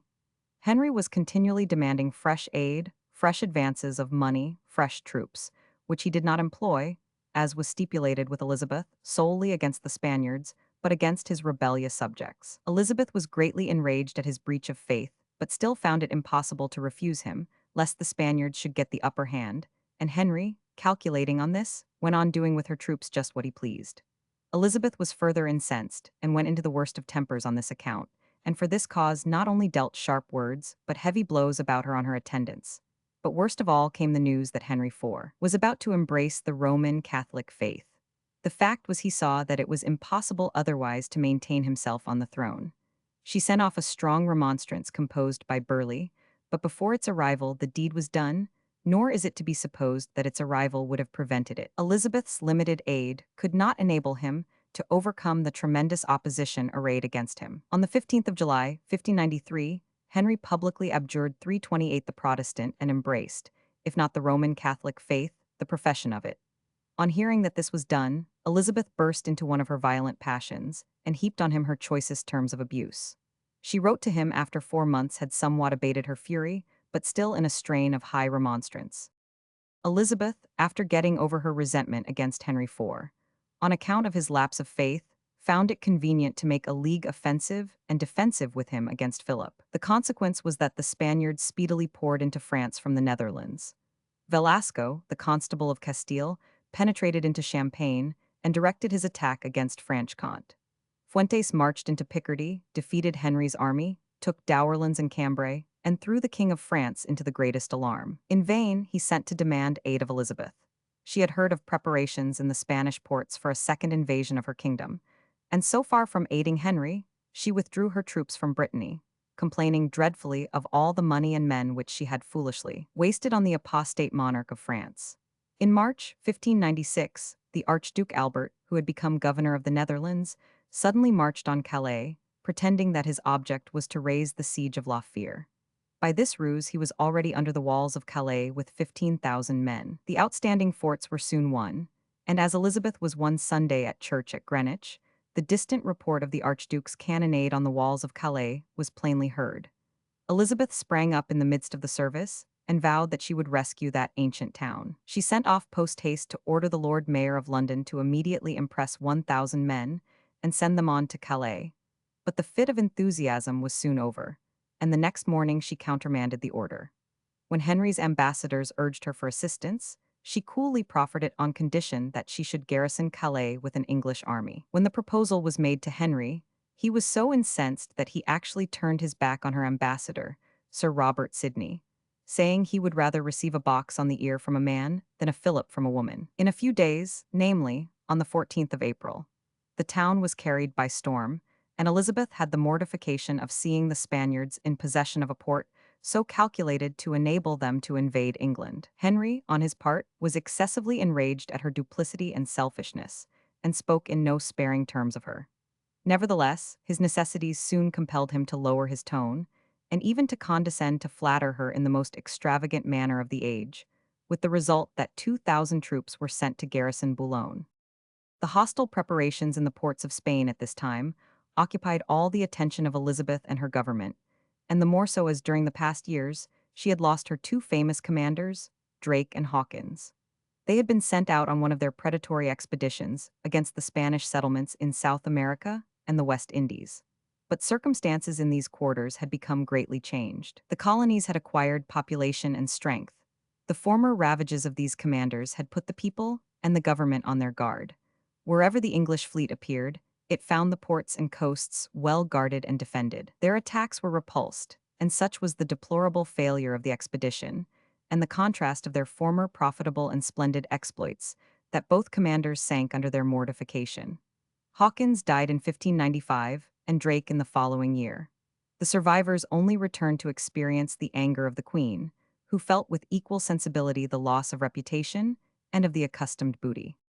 The Lord Howard of Effingham, the brave High Admiral who had so successfully commanded the fleet against the Armada, recommended at this crisis that the English government should adopt the advice which he had given on the former occasion, to anticipate the intentions of Spain, and attack and destroy the menacing fleet ere it left the port. In this council he was ardently seconded by Essex, who loved above all things an expedition of a bold and romantic character, and the more so, because it was directly opposed to the cold and cautious policy of his enemies, the Cecils. He prevailed, and a fleet of 130 sail was fitted out to carry over an army of 14,000 land forces. The fleet was confided to the command of Lord Howard, the army to Essex. But to put some check on his fiery enthusiasm, he was required to take, on all great occasions, the advice of a council of war consisting of the Lord Admiral, Lord Thomas Howard, Sir Walter Raleigh, Sir Francis Vere, Sir George Carew, and Sir Coniers Clifford. On the 1st of June, 1596, the fleet issued from Plymouth, and being joined by 22 ships from Holland, it amounted to 150 sail, carrying 14,000 men. On the 20th the fleet cast anchor at the mouth of the harbor of Cadiz, and there discovered 15 men of war and about 329 merchantmen. The next morning a fierce battle took place, which lasted from 7 in the morning till 1 o'clock at noon. The English sailed right into the harbor, despite the fire from the ships and forts, and the Spaniards, finding the contest going against them, attempted to run their vessels ashore and burn them. The galleons got out to sea, while the merchantmen, having reached Puerto Real, discharged their cargo and were burnt by order of the Duke of Medina. Two large ships with an argosy were taken, and much booty fell to the captors. The Earl of Essex displayed the utmost gallantry. Instead of remaining with the army, he went on board and fought in the thick of the danger.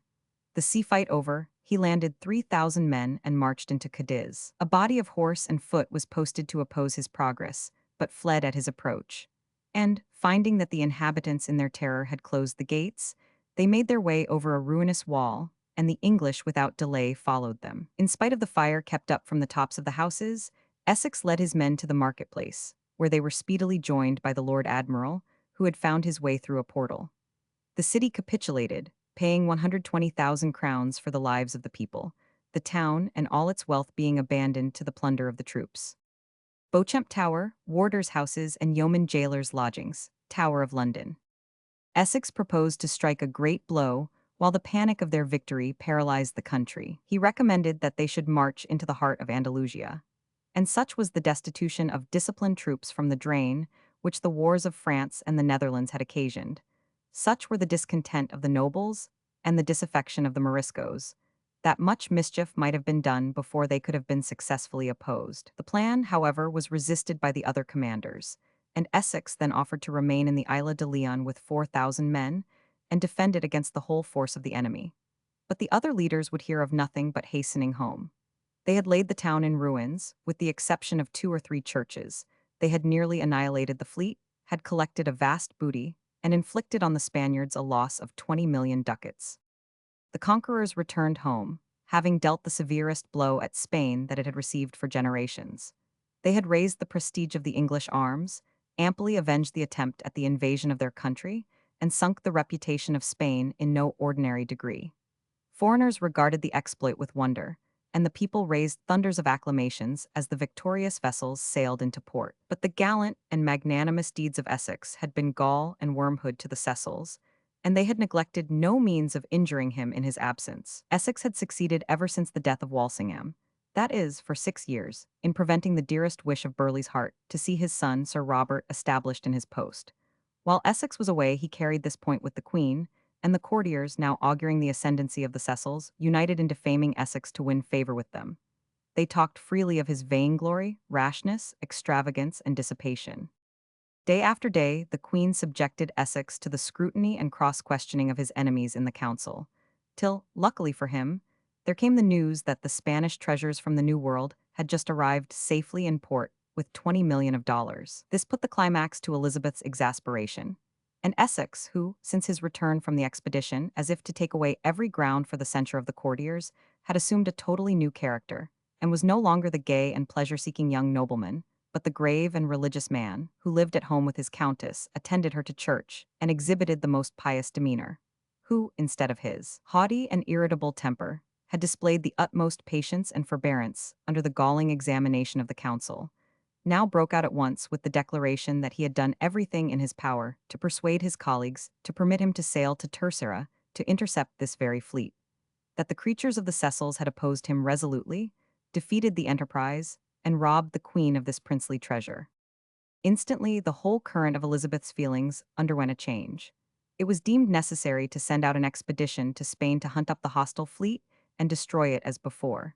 Essex stood undoubted in the Queen's confidence, and she gave him the command of the fleet for this purpose, with Lord Thomas Howard and Sir Walter Raleigh under him.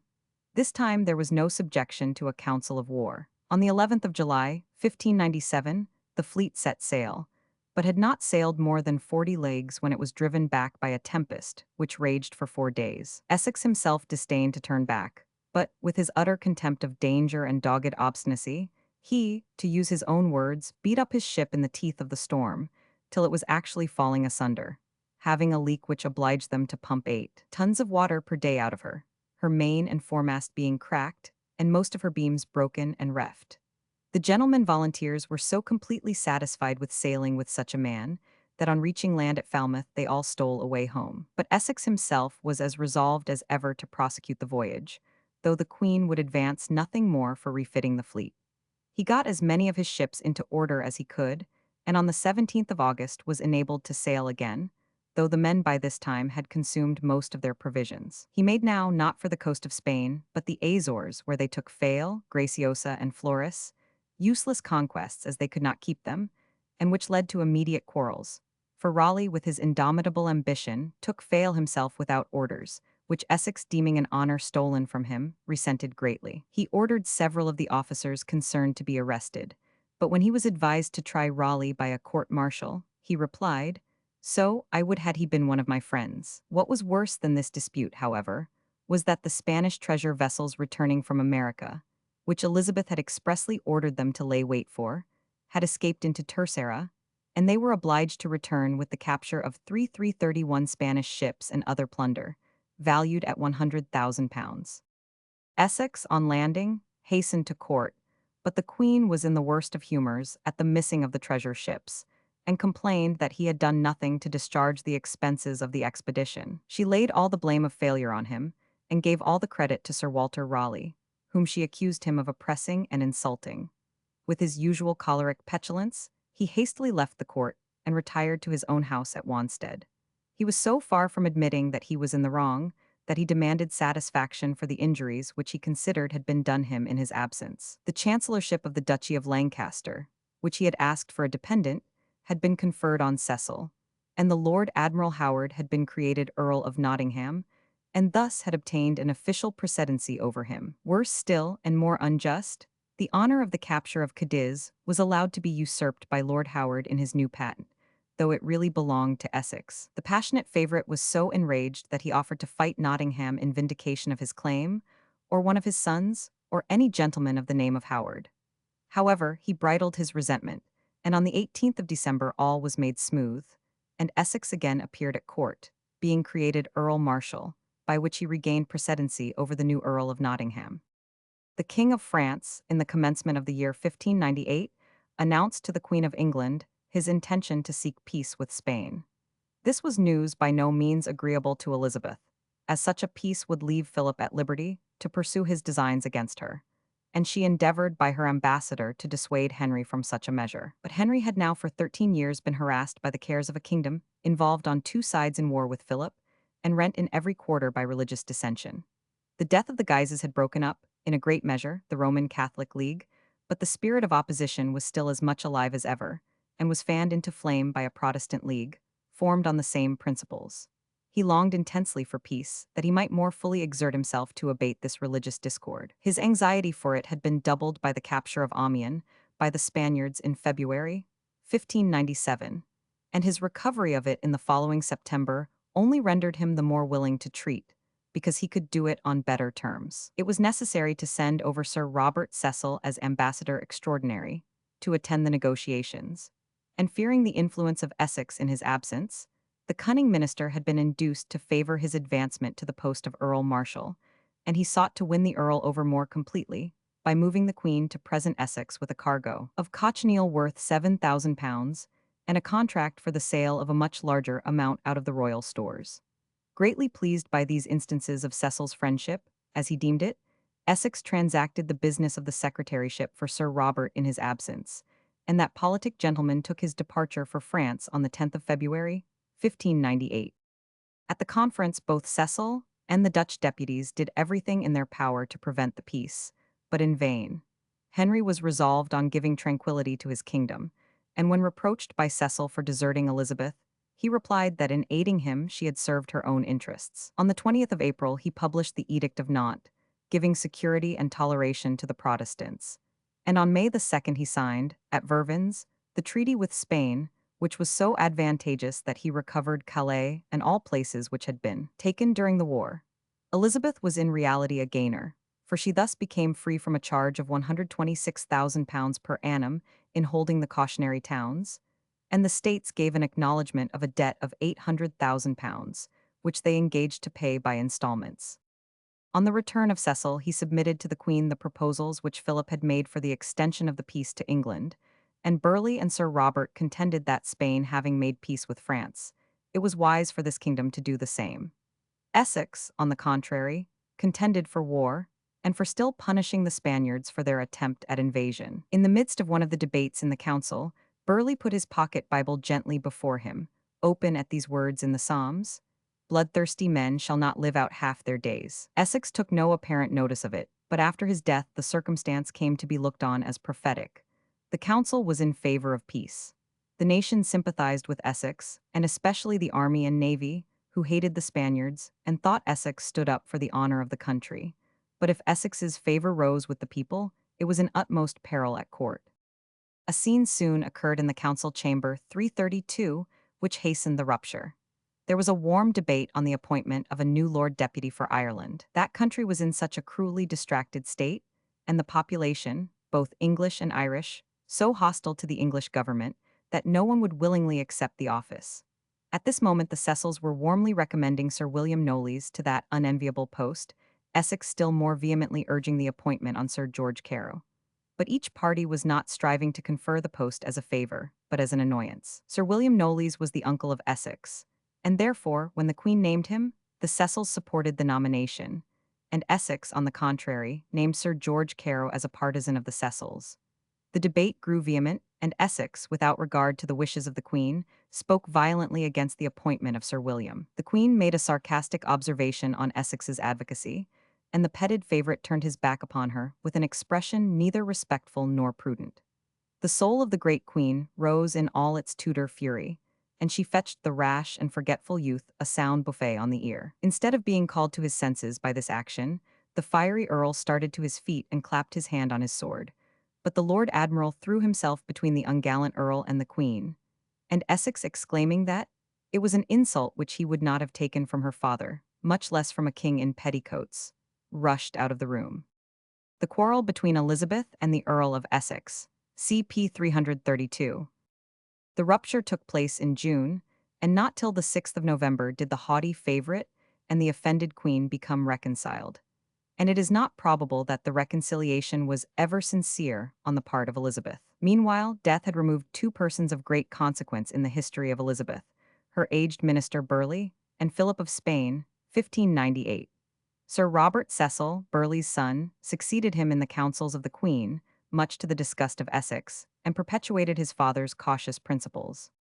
Ireland was now at such a pitch of confusion that the English government was at its wits' end about it, and no one liked to undertake its viceroyalty. It was come to such a pass that it was 333 even worse than when Walsingham wished it 24 hours under water. The Lord Grey, though eulogized by Spenser, had left it with the character of a cruel and rapacious tyrant. Sir John Perrot, reputed to be an illegitimate brother of Elizabeth, succeeded him, and dispensed justice with a stern hand. He was as ready to punish the English for their excesses as to do justice to the Irish under their wrongs, and the enmity of his own domineering and avaricious countrymen became much more effective than the respect of the natives.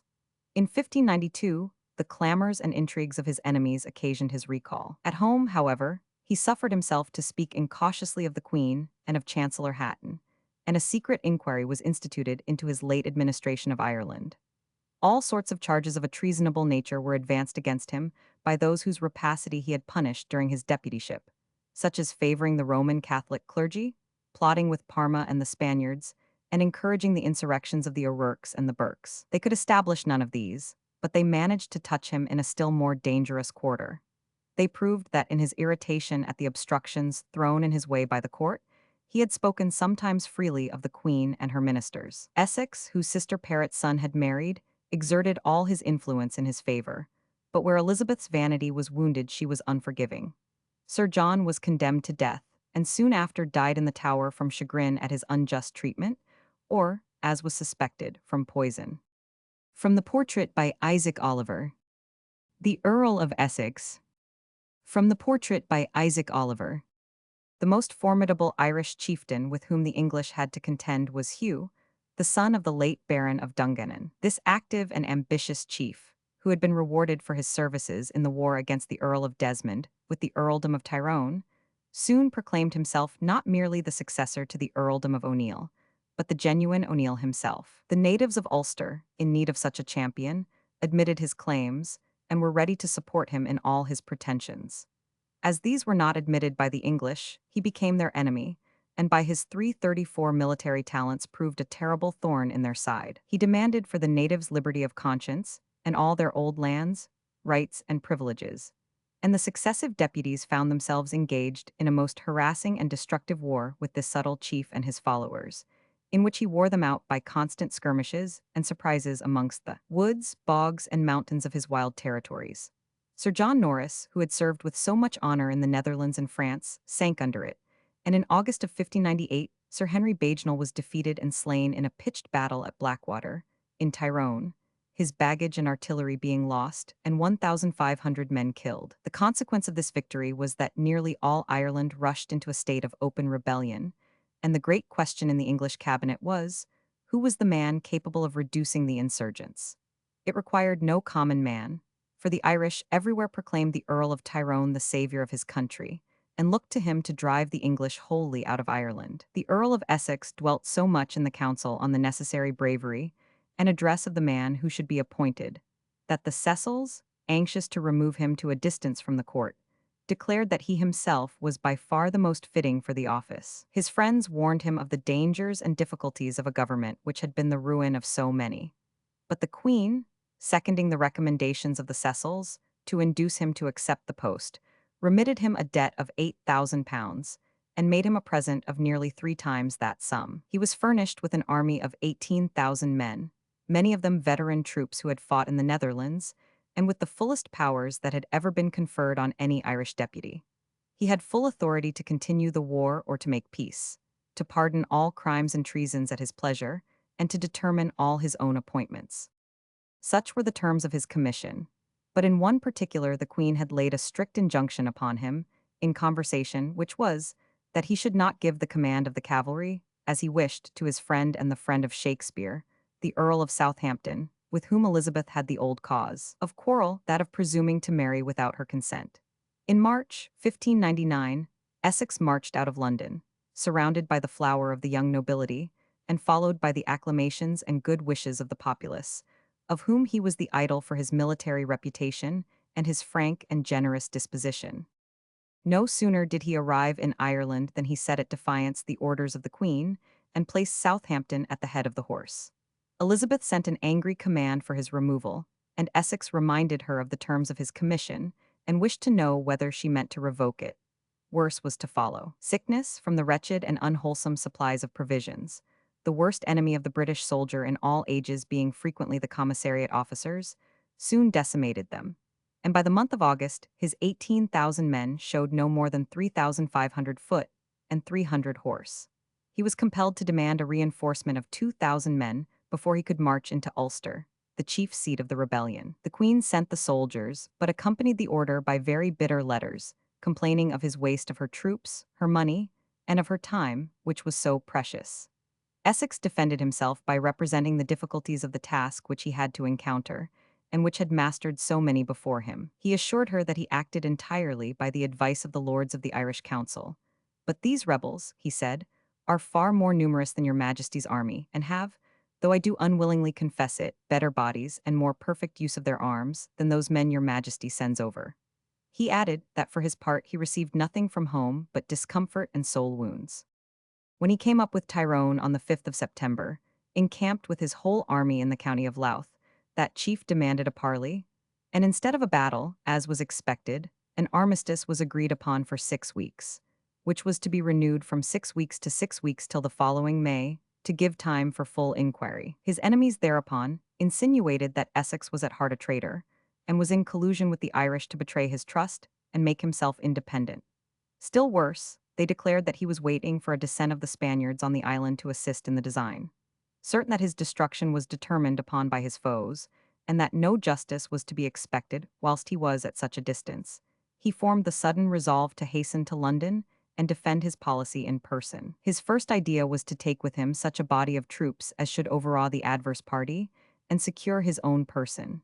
But Sir Christopher Blount, who had now married the mother of Essex, convinced him of the fatality of such a proceeding. He departed, therefore, with a small attendance, and arriving in London on the 28th of September, 1599, and finding the 335 Queen was at Nonsuch, he lost no time in hastening thither, to prevent anyone from prejudicing her against him. But he found that, quick as he had been, his enemies had been quicker, and that one of the most hostile of them, Lord Grey of Wilton, was on the way at full speed. Essex knew what the effect would be if Cecil got the news before his arrival, that he had left his government contrary to the positive order of the Queen, and if time were allowed to excite the Queen's resentment, he would undoubtedly be arrested the moment of his arrival. For this reason, he rode like a madman, through mud and mire, but hate traveled faster, and Grey had been closeted a good quarter of an hour with Cecil when he reached the palace. Without pausing to alter his dress, Essex rushed into the Queen's privy chamber, and not finding her there, did not hesitate to rush into her bedchamber, though it was only 10 o'clock in the morning.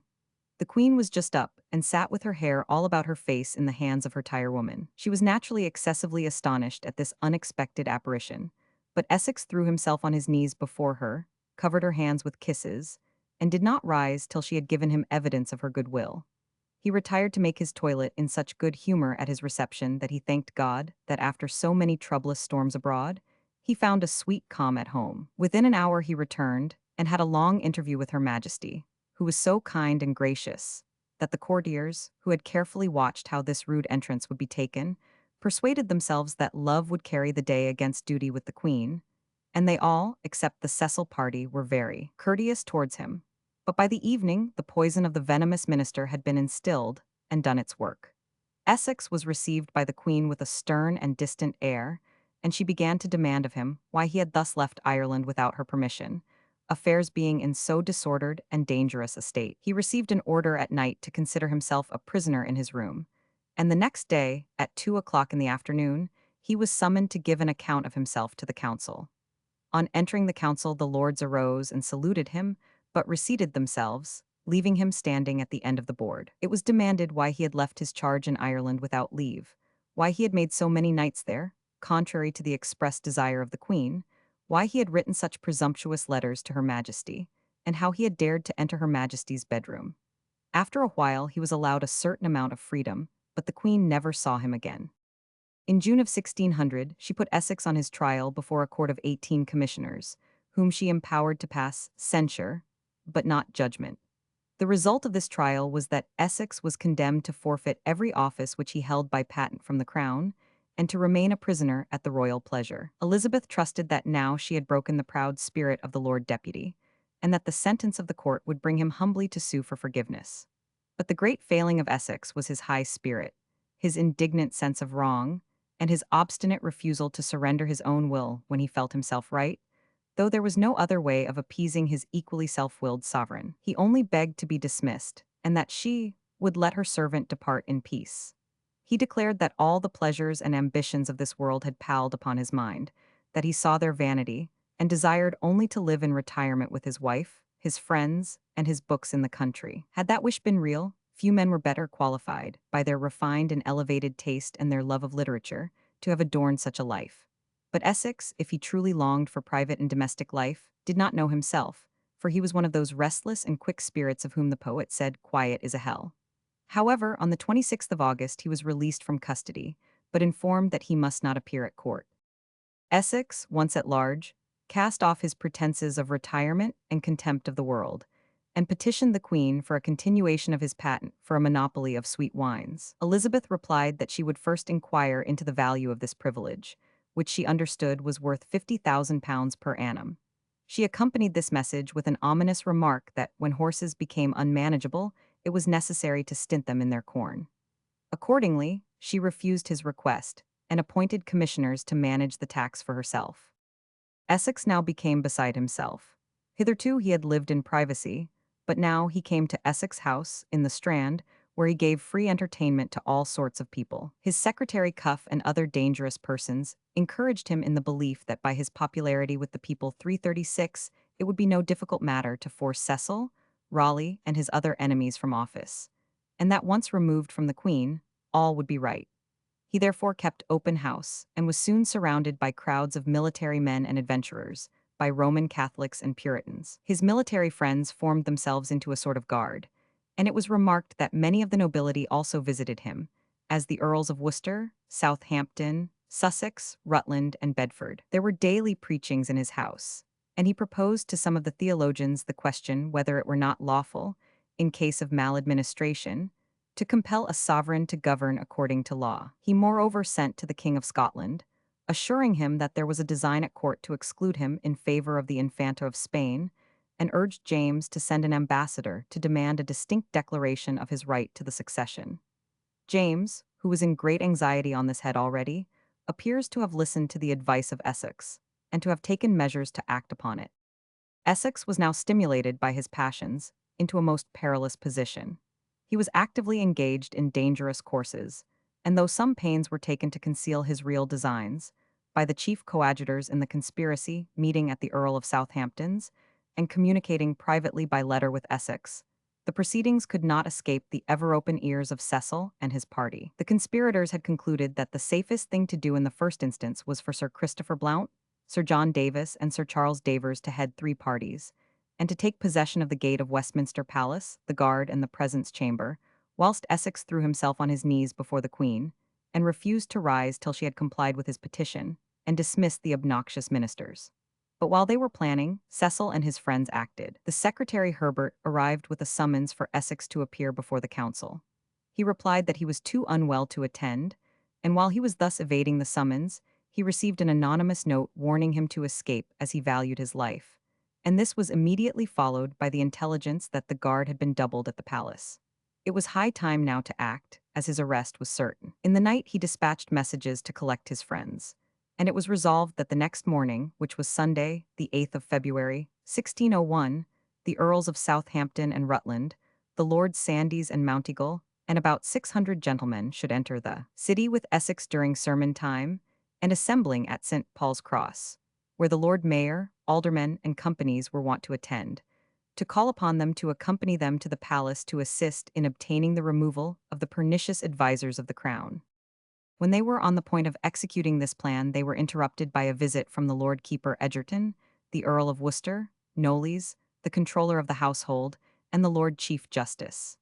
Essex ordered them to be admitted through the wicket, but without any of their attendants except the purse-bearer. When the officers of the crown found themselves in the midst of an armed company, Egerton demanded what was the meaning of it, on which Essex replied in a loud and excited tone, "There is a plot laid for my life. Letters have been counterfeited in my name. Men have been hired to murder me in my bed. We are met to defend our lives, since my enemies cannot be satisfied without sucking my blood." "If such be the case," said the Lord Chief Justice Popham, "let it be proved. We will relate it fairly, and the Queen will do impartial justice." "Impartial justice?" said the Earl of Southampton. "Then why is it not done on Lord Grey?" Grey had attacked Southampton in the Strand with a number of followers on account of an old grudge, Southampton having only a footboy with him, whose hand was struck off, and Southampton himself was in great danger, till a number of people with clubs came to his help. Popham replied that Grey was imprisoned for the offence, and Egerton desired Essex to explain his grievances in private, when there was a cry of, "They abuse you, my lord. They are undoing you. You lose your time." Egerton put on his cap and commanded every man, in the Queen's name, to lay down his arms and depart. The crowd outside continued to shout, "Kill them, keep them for hostages, throw the Great Seal out of the window." The Queen's officers, being shown into a back room guarded by musketeers, Essex begged them to have patience for half an hour, and locking the door upon them, left them. Sir John Davis, Sir Gilly Merrick, Francis Tresham, and Owen Salisbury were left in charge of them 337. Lord Grey and his followers attacking the Earl of Southampton, CP 336. Then Essex, rushing into the street, drew his sword, and followed by Southampton, Rutland, Sandys, Mounteagle, and most of the knights and gentlemen, he made for the city. They were joined on the way by the Earl of Bedford and Lord Cromwell, with 200 others. At Ludgate the guard suffered them to pass, Essex declaring that he was endeavoring to save his life from Raleigh, Cobham, and their accomplices. To their great disappointment, they found nobody at St. Paul's Cross, the Queen having warned the corporation to keep away, and to see that the people remained within their houses. Essex rode along shouting, "For the Queen, my mistress, a plot is laid for my life," and called upon the citizens to come and follow him. He had relied on his popularity with the masses, but he now found himself miserably deceived. The common people shouted, "God bless your honor," but no man joined him. He returned crestfallen to his house, but it was presently surrounded by a military force with a battering train, and not a soul rose in his defense. The case was hopeless, and about 10 o'clock at night Essex and Southampton held a parley from the top of the house with Sir Robert Sidney, and surrendered on promise of a fair trial. They were conveyed for the night to Lambeth Palace. The next day Essex and Southampton were committed to the Tower, and the other prisoners to different jails in London and Westminster. Essex was tried, and on the whole fairly, for his technical guilt was obvious, and, after the 338 usual hesitation on the part of Elizabeth, suffered the penalty of the law on the 25th of February, 1601. Southampton was imprisoned for life. Lord Mountjoy, the friend of Essex, though advanced to the deputyship of Ireland in his room, knew that Elizabeth had become aware of his offer to attempt a release of Essex from his confinement before his last rash outbreak, and he was prepared to escape to the Continent on the first symptom of an attempt to arrest him. But to his agreeable surprise, he received a very gracious letter from Elizabeth, in which she stated that the defection and death of Essex had caused her deep grief. But his, Mountjoy's, loyalty and success in Ireland had been a comfort to her. This had been done at the suggestion of Cassell, who represented to her that Mountjoy's loyalty might be secured by not seeming to doubt it, and it was a great consequence to have so able a general in Ireland, as the Spaniards were now meditating a descent on the coast of that island. Indeed, in September, 4,000 Spaniards landed at Cassell, under Don Juan d'Aguilar, fortified the town, and called on the people to join them against the heretic and excommunicated Queen of England, their oppressor. Whilst Mountjoy marched his forces to Cassell and shut up the Spaniards in their own lines, Elizabeth summoned her last parliament. She opened it in person on the 27th of October, 1601, but she was now so enfeebled that she was actually sinking under the weight of the robes of state, when the nobleman who stood nearest to her caught her in his arms and supported her. Notwithstanding this exhibition of her weakness, her determined will enabled her to rally and to go through the ceremony. The session was a very stormy one. The great object of calling it together was to obtain money. Money the House of Commons expressed its willingness to grant, but at the same time called for the abolition of a number of monopolies which were sapping the very vitals of the nation. These monopolies were patents granted to her courtiers for the exclusive sale of some article of commerce. It was a custom which had commenced in the 17th year of her reign, and by the greediness of her favorites had grown into a monstrous abuse. Scarcely a man about her but had one or more of these monopolies in his hand, by which the price of all sorts of the necessities of life was doubled, or more than doubled. Sometimes the patentee exercised the monopoly himself, sometimes he farmed it out to others, whose only object was to screw as much as possible out of it. The members for counties and boroughs had been repeatedly called on by their constituents to demand the abolition of these detestable abuses, but they had always been silenced by ministers, on the ground that the Queen would highly resent any interference with her prerogatives. On the 18th of November, a motion to put an end to these monopolies was made, which received the regular ministerial answer, with the addition that it was useless to endeavor to tie the royal hands, because, even if it were done by both houses, the Queen could loose them at her pleasure. Cassell said that the Speaker was very much to blame to admit of such a motion at the commencement of a session, knowing that it was contrary to the royal command. But nothing daunted, the members of the Commons replied that they had found, however useless it was to petition for the removal of these grievances, that the remedy lay in their own hands, and the patentees were such bloodsuckers of the Commonwealth, that the people would no longer bear the burden of them. When the list of the monopolies was read over, a member asked if bread were not amongst them. The House appeared amazed at the question. "Nay," said he, "if no remedy be found for these, bread will be there before next Parliament." Bacon and Cassell still talked loudly of prerogative, but the House went on with so much resolution that the favourites began to tremble, and Raleigh, who had monopolies of tar and various other commodities, saw such a storm brewing that he offered to give them all up. For 4 days the debate continued with such an agitation as had not been witnessed through the whole reign, and Cassell found it necessary to give way, and the monopolies were withdrawn. On the 25th the Queen sent for the Speaker, and in the presence of the Council, addressed him in a truly noble speech, saying that she had rather her heart and hand should perish than that either heart or hand should allow such privileges to monopolists as might injure her people. While these events had been taking place in Parliament, Mountjoy had defeated the Queen's enemies in Ireland. He had united his forces with those of the President of Munster, and kept the Spaniards shut up in Cassell.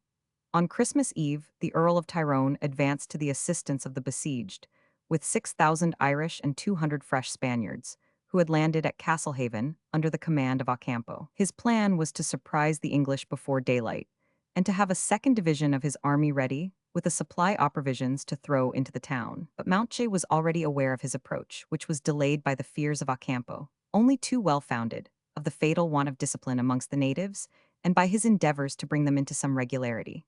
Montjay surprised these wild hordes as they were crossing a stream and thoroughly routed them. The Spaniards, left on the field alone, surrendered, and Tyrone retreated northwards with the remnant of his army.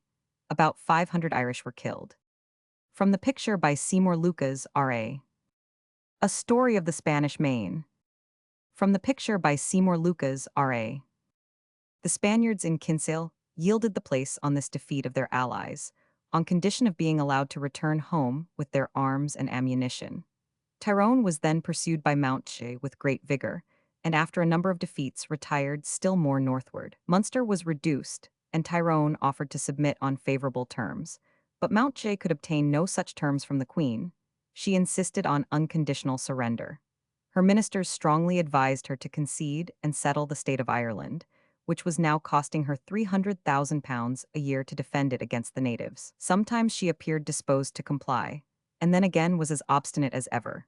And matters remained in this position till 1603, when Montjay, hearing that the Queen was not likely to live long, agreed to receive Tyrone's submission, to grant him and his followers a full pardon, and restore the whole of his territories, with some few exceptions.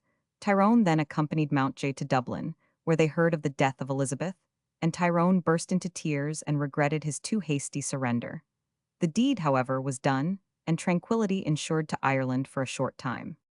The last warlike demonstration of the reign of Elizabeth was an expedition to the coast of Spain to prevent the passage of fresh fleets to Ireland. Admirals Leveson and Monson proceeded thither with a fleet, but tempted by a carrack of immense value in the harbor of Sesimbria, they seized it and returned home. This desertion of their duty to satisfy their greed of prize money would, in Elizabeth's days of vigor, have cost the commanders dearly.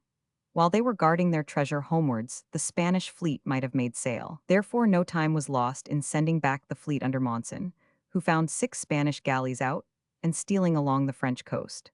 Before he could pursue them, they were met by a squadron of Dutch and English ships, and after some hard fighting, 3 of them were sunk, and 3 escaped into slies. The reign of Queen Elizabeth was now drawing to a close. She was approaching her 70th year, and till lately had still listened to the voice of flattery, as if she were yet in the glory of her youth. But nature had begun to give her stern warnings, and the failing of her strength brought deep melancholy. At one time she affected an unnatural gaiety.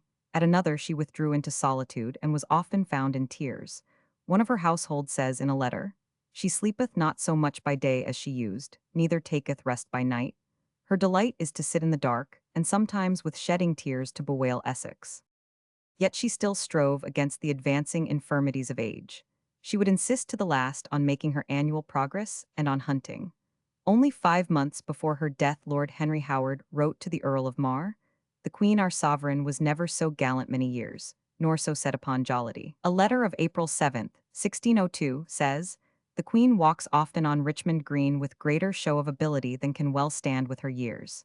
Mr. Secretary sways all of importance, albeit of late much absent from the court and about London, but not omitting in his absence daily to present her majesty with some jewel or toy that may be acceptable. The other of the council or nobility estrange themselves from court by all occasions, so as, besides the master of the horse, vice-chamberlain and controller, few of account appear there." When Cassell was present, it required all his art to conceal his correspondence with the King of Scotland. One day, a packet was delivered to him from James in the Queen's presence. She ordered him instantly to open it and show its contents to her. It was a critical moment, and none but a long-practiced diplomatist could have escaped the exposure which it would probably occasion. But recollecting her excessive dislike of bad smells and terror of contagion, he observed as he was cutting the string that it had a strange, an evil smell, and hinted that it might have been in contact with infected persons or goods. Elizabeth immediately ordered the cunning minister to take it away and have it purified, and no doubt he did purify it of any dangerous contents before displaying them to her majesty. Meanwhile, not only Cassell and Howard, but another clique was busy paying court to James. These were Raleigh, Cobham, and the Earl of Northumberland. They met at Durham House and kept up a warm correspondence with James, but they were as zealously counteracted by Cecil 340 and Howard, who warned James of all things not to trust to them. Howard declaring that as for Raleigh and Cobham, hell did never spew up such a couple when it cast up Cerberus and Phlegethon. Elizabeth's Promenade on Richmond Green, CP 339. While these self-seeking courtiers were thus anxiously laboring to stand first with the heir, Elizabeth was sinking fast into a most pitiable condition. She was weighed down by a complication of complaints, and her mind was affrighted by strange specters. When the Lord Admiral urged her to go to bed, she said, "No, no, there were spirits there that troubled her," and added that, if he were in the habit of seeing such things in his bed as she did in hers, he would not try to persuade her to go there. Cecil, hearing this, asked if Her Majesty had seen any spirits. At this, she cast one of her old lightning flashes at him, and said, "I shall not answer you such a question." Cecil then said she must go to bed to content the people. "Must," she said, smiling scornfully. "Must is a word not to be used to princes."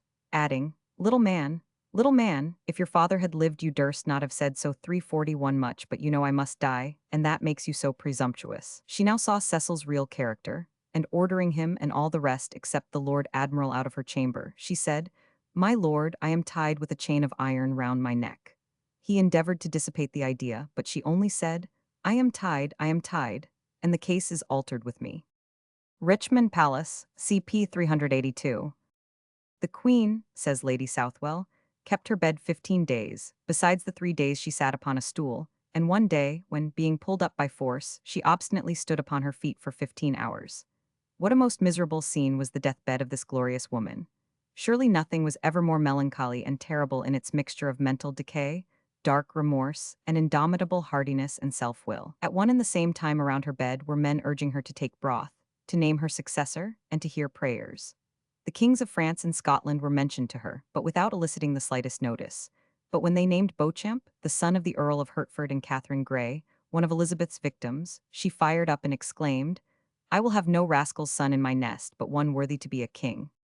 At length they persuaded her to listen to prayer by the Archbishop of Canterbury, and when he had once begun, she appeared unwilling to let him leave off.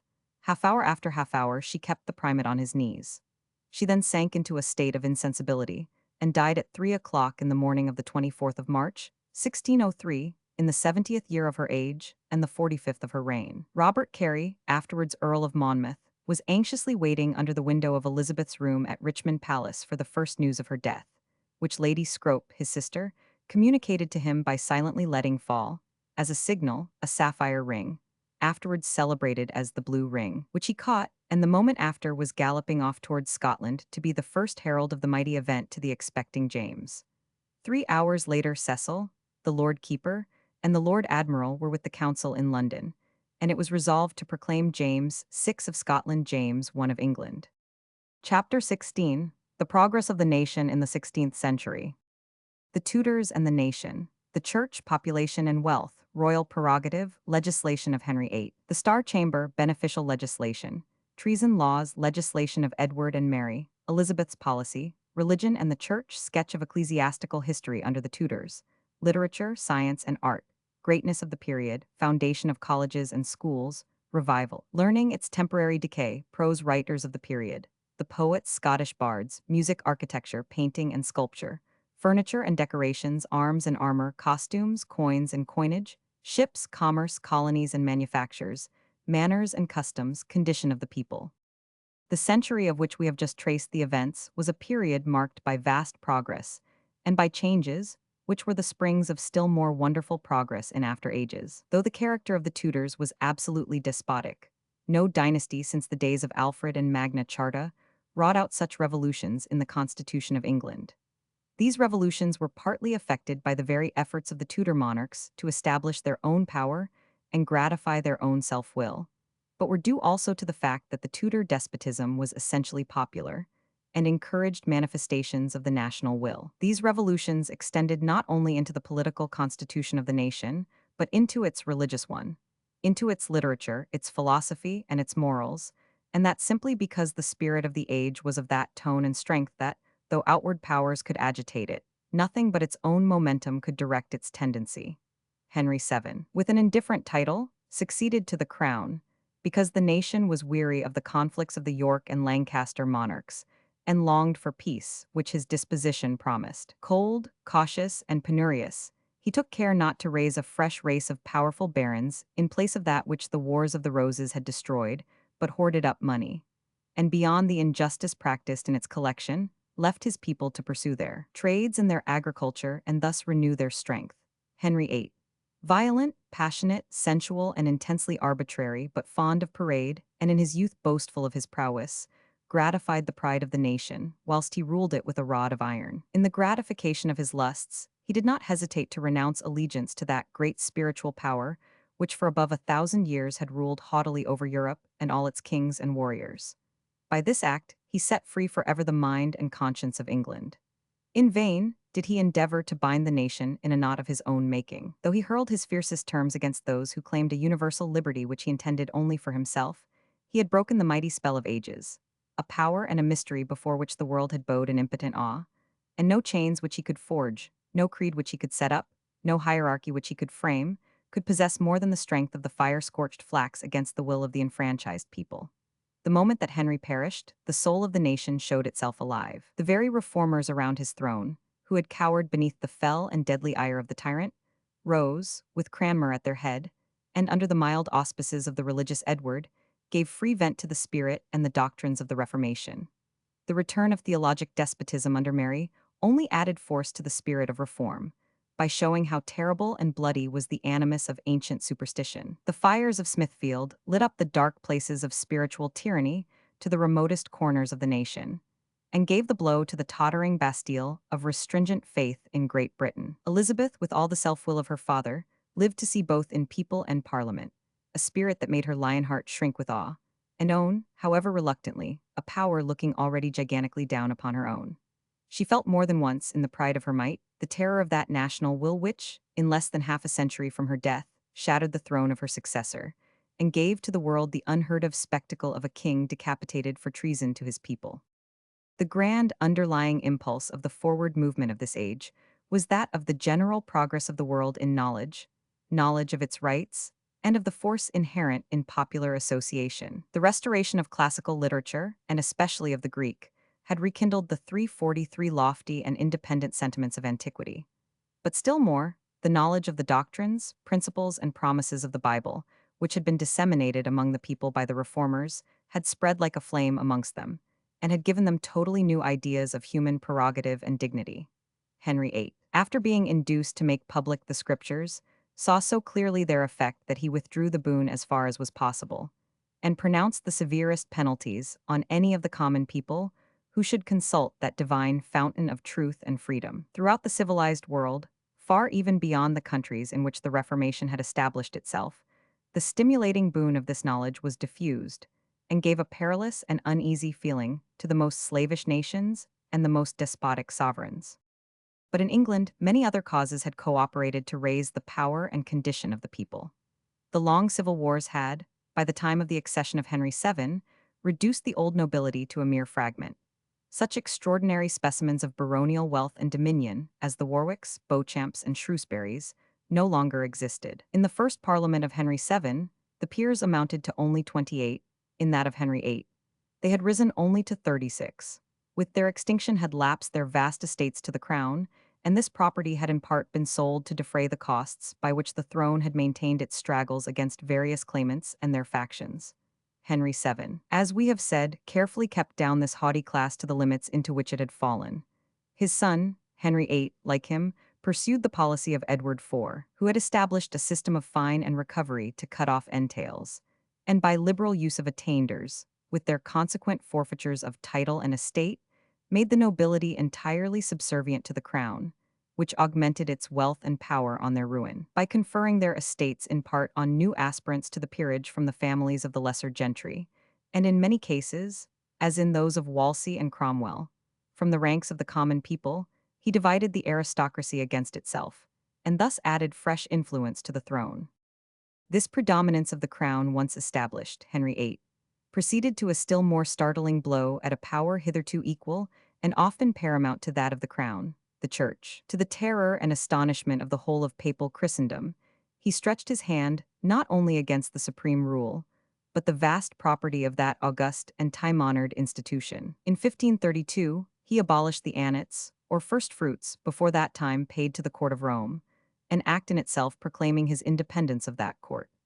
In the following year, he declared by Act of Parliament that his subjects might discuss the claims and condemn the acts and opinions of the Pope without incurring any charge of heresy. Another year, and he caused himself to be proclaimed, supreme head of the church in his own realms, and prohibited not only all payments to the pope, but all appeals to or recognition of his authority. In 1535, the very next year, he confiscated the property of the lesser monasteries, and this course, once begun, never stopped, till he had made himself master of all the vast domains of the monasteries, the collegiate churches, hospitals, and houses of the Order of the Knights of St. John of Jerusalem, the bulk of which he appropriated to his own use, turning adrift 150,000 monks, priests, and nuns into the world. So daring a sweep of ecclesiastical property, power, and privilege never was made by any other man or in any other era of the world, and nothing could have emboldened even this impious and lawless monarch to so astounding a deed, but the clear consciousness that the spirit of the age was with him. By this unexampled stroke, Henry made himself master of 644 convents, 90 colleges, 2,374 chantries and free chapels, and 110 hospitals, the whole of which property, with trifling exception, was speedily conveyed to the vast swarm of hungry upstarts, the Russells, the Browns, the Seymours, and the like, who rapidly bloomed into aristocratic greatness, and constituted an impregnable barrier against any restoration of this affluent but corrupt ecclesiastical princedom. These new men, in their turn, were compelled to subdivide a portion, more or less, among their followers to establish their own position, and other large areas of lands were sold in minor amounts to the successful merchants and traders, so that by this means there grew up again a new power in the country, that of small but sturdy freeholders, who, at once independent of the crown and the aristocracy, soon made their might felt in the community, and added to the House of Commons that popular infusion of authoritative life which speedily electrified the government by its tone, and prostrated it by its measures. That a large number of such men of substance, whose wealth was the produce of industry, existed 344 at the period, is an indication that the nation had grown rich by trade and had also advanced in population. When we talk of the England and other countries of Europe of former ages, we are scarcely aware of what extremely different countries they were, both in regard to the cultivation of their lands, the arts, aspects, and habits of their cities, their general knowledge, their polish of speech, and their amount of population. It will scarcely be credited that at the close of the Wars of the Roses, the whole population of England and Wales did not exceed 2,500,000, far less than the present population of London. But in 1575, that is, in the 17th year of Elizabeth, the men fit to bear arms alone amounted to 1,172,674, and the entire population to not less than 5,000,000. Harrison, in his Description of England at this time, says that some do grudge at the great increase of people in these days, thinking a necessary herd of cattle far better than a superfluous augmentation of mankind. They laid, he says, the cause upon God, as though he were in fault for sending such increase of people, or want of wars that should consume them, affirming that the land was never so full. So little did they comprehend that the multitude of people, properly employed, were the strength and wealth of the nation. But we shall have occasion to notice that, with this wealth and strength, there also existed much poverty, owing to the derangements of society in the days of Henry VIII, and to the great tendency to leave the land in pasture, to supply the growth of wool necessary, for the large demand for the Netherlands, and the rapidly increasing one at home, where the manufacture of both coarse and fine cloths had been growing from the time that Edward III, at the instigation of his Queen Philippa of Hainault, invited the weavers of fine woolens over from that country. Still, the rise in the value of all kinds of articles of life, including wages, during the whole of this period, is a proof of the enlarged demand for skilled workmen, and the capacity to pay much more than formerly, which could only be the case with augmented means in the bulk of the population. At various times, as in 1496 and 1514, acts were passed with the vain object of keeping down wages, attempts which, though they show little progress in political economy, prove with equal clearness that employers were more numerous than they had been in proportion to labor. In 1500, the wages of a master mason were 6d a day. In 1575, they were doubled, and in 1590 they had reached ones 2d. The wages of common laborers had risen from 6d a day to 10d. In 1511, the salary of a domestic priest was 3 6 pounds, 8d. A year, in 1545, it had risen to 4 pounds 14s, 6d. In 1544, the wages of sailors were advanced from 5s per month in the Royal Navy to 6s, 8d, and all other trades and professions exhibited the similar advance of payment. This, of course, was the result of the like advance in the prices of provisions, rents, and clothing. Another proof that the people had become not only more numerous, but more luxurious, and therefore demanded better diet and accommodation. Wheat, the staple of the people's food, had advanced from 3s, 4d, a quarter in 1485 to 17s, in 1589 to 2 poundses, in 1596 and 17 poundses, in 1599. It is true the price of wheat varied a great deal in this period, but except in a very few seasons it never approached the low price of the previous century, and in 1587, a year of scarcity, it rose to 4 poundses. In 1500, a dozen pigeons were 4d. In 1541, they were 10d. In 1590, they were 1s, and in 1597, a year of scarcity, 4s, 3d. In 1500, 100 eggs could be had for 6d. In 1541, they were 1s, 2d, and in 1597, they were 3s. A good fat goose in 1500 was only 4d, but in 1541, it was 8d. In 1589 it was 1s. 2d, a fat sheep in 1500 was 1s. 8d. In 1549 from 2s, 4d, to 4s, and in 1597 the dear year it could not be had under 14s. 6d. In 1500 an ox could be purchased for 11s or 12s. In 1541 its price had advanced from 1 pound to 2 pounds. In 1597 a single stone of beef was 2s, and a whole fat ox upwards of 5 pounds. In Stafford's Dialogue, published in 1581, all the speakers agree in respect to this advance of prices in their time. I am fain, says the capper, to give my journeyman twopence in a day more than I was wont to do, and yet they say they cannot sufficiently live thereon. Such of us, says the knight, as do abide in the country, still cannot, with 200 pounds a year, keep that house that we might have done with 200 marks but 16 years past. Cannot you, neighbor, he adds, addressing the farmer, remember that within these 30 years I could in this town buy the best pig or goose that I could lay my hand on for 4d, which now costeth 12d. A good capon for 3d, or 4d, a chicken for 1d, a hen for 2d, which now costeth me double and triple the money? It is likewise in greater ware, as in beef and mutton. I have seen a cap for 13d, as good as I can get now for 2s, 6d. Of cloth ye have heard how the price is risen. Now a pair of shoes costs 12d, yet in my time I have bought a 345 better for 6d. Now I can get never a horse shoed under 10d, or 12d, when I have also seen the common price was 6d. This steady advance of prices of all articles is a sufficient test of the progress of the nation in general wealth, and in notions of comfort and style of living. For though undoubtedly a vast mass of pauperism existed during this period, no people could go on paying higher and higher rates for everything, who had not the means of doing so. A poor nation might have suffered distress or scarcity, but could not have raised the means of living to such a degree as is here shown, if they had not had the money to purchase on such a scale. Town and country folk of Elizabeth's reign. But we have abundant other evidence, with some degree of detail, of the progress of wealth in the splendor maintained by the court, in the cost of dress, jewelry, horses, and household establishments, in the amount of taxation and revenue, in the extent of shipping and foreign commerce, and in the rank and influence which the nation had assumed in Europe. We now proceed to notice these tokens of advance. The Tudors were a race who had the highest possible idea of their power and prerogative. Under Henry VIII, especially the sentiment of Louis XIV, of France was thoroughly realized, though the phrase was not yet coined. Elle est, c'est moi, I am the state. If he did not actually annihilate the Constitution, he reduced it to a mockery and a mere machine, which moved only at his will. Yet in truth, paralyzed as the nation appeared then under the terror of the axe and the gallows, its spirit only waited. It was never extinguished, and under his successors it showed itself again unmistakably. It has been asserted that the people in the time of Henry VIII were most cowardly, for that he had no means of maintaining his arbitrary course against them, as he had no standing army. But this is not altogether true, for though he had no actual standing army, he had such authority over the minds of both aristocracy and people, that, as we have seen on all occasions in which the people revolted, chiefly on account of religion, and when they were instigated and supported by the Roman Catholic nobles, he speedily mustered 346 sufficient forces to put them down.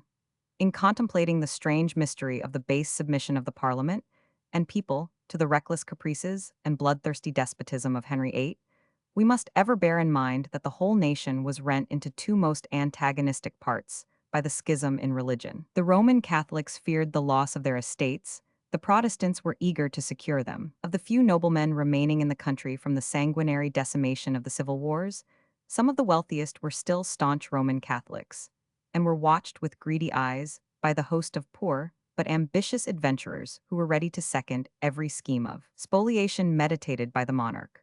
When the ancient church was going to the ground, with all its proud establishments and enormous estates, the nobles who belonged to it felt the very earth shaking under their feet and saw no means of safety but in the most implicit obedience. On the other hand, the numerous swarm of courtiers, whose only law was the word of the prince, and their only real creed the belief in plunder and in the acquisition of the lands of nobles, prelates, abbots, and chantries, as the reward of subservience, were ever ready to rush to arms or to the execution of the most fierce and unconstitutional orders of the king. No mercy was shown by the members of families to one another, where the terror of the monarch and the hope of his favor intervened. And at that day, when the country swarmed with vagabonds, who had no home and no ties, who had been increasing ever since the abolition of villanage, there was no difficulty in mustering numbers of soldiers, where there was the chance of liberal pay and more liberal plunder.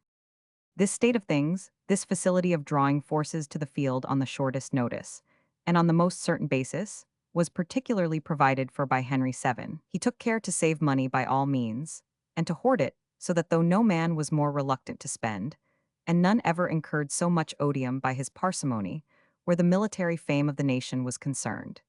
Yet he gained at least the reputation of ample means, and the credit for a disposition to punish promptly and severely any disloyalty or adverse claims on his crown. He moreover passed two statutes for the purpose of bringing his nobles and dependents rapidly to his standard on any emergency.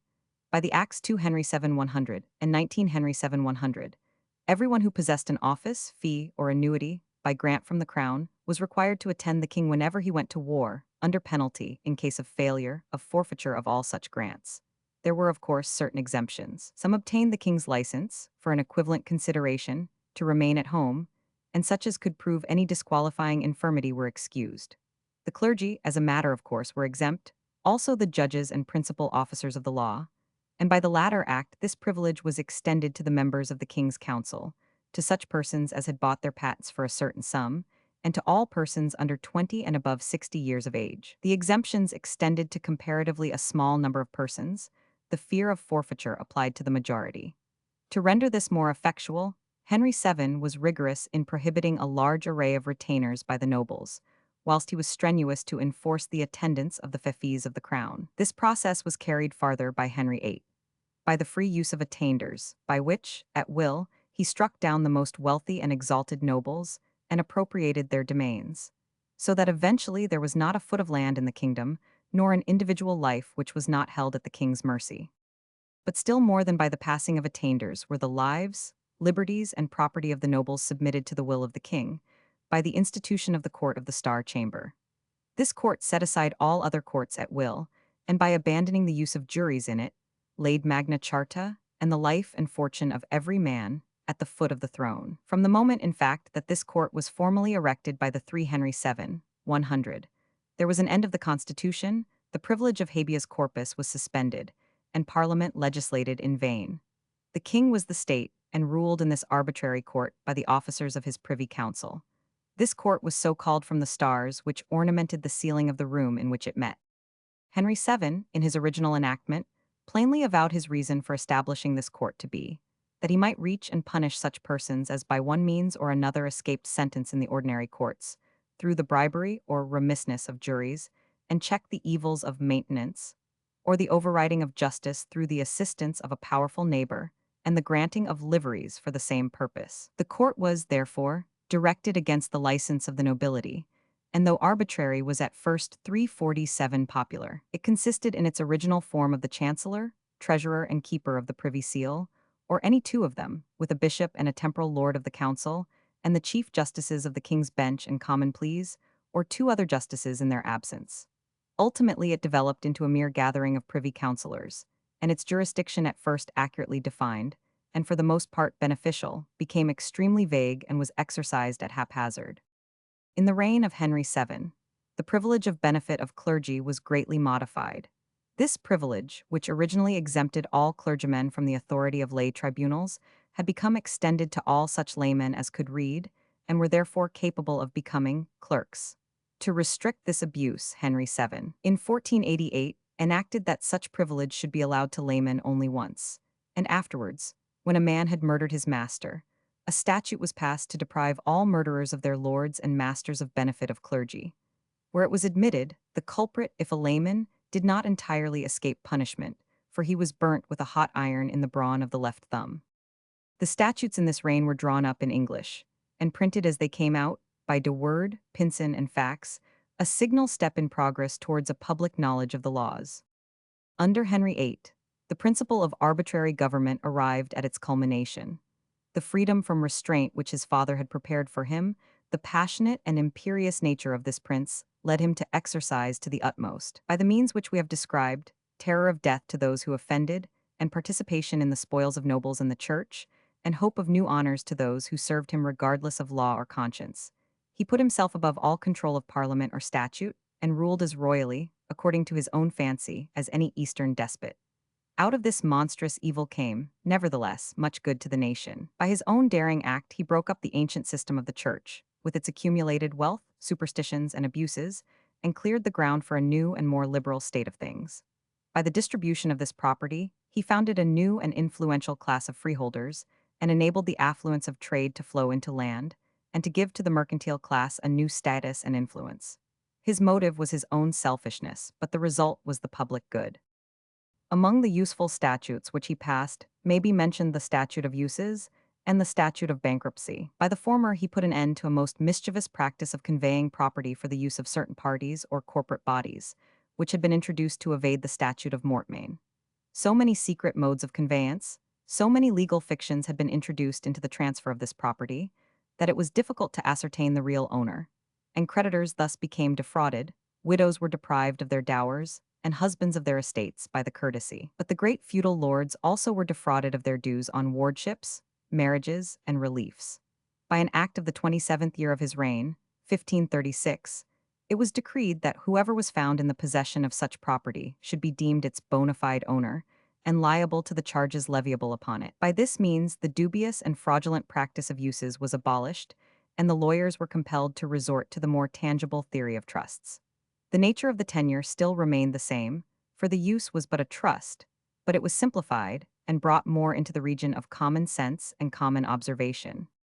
By the preamble to the Statute of Bankruptcy, we find that the progress of commerce had led to frauds. Men, by means of credit, got the property of others into their hands and absconded with it.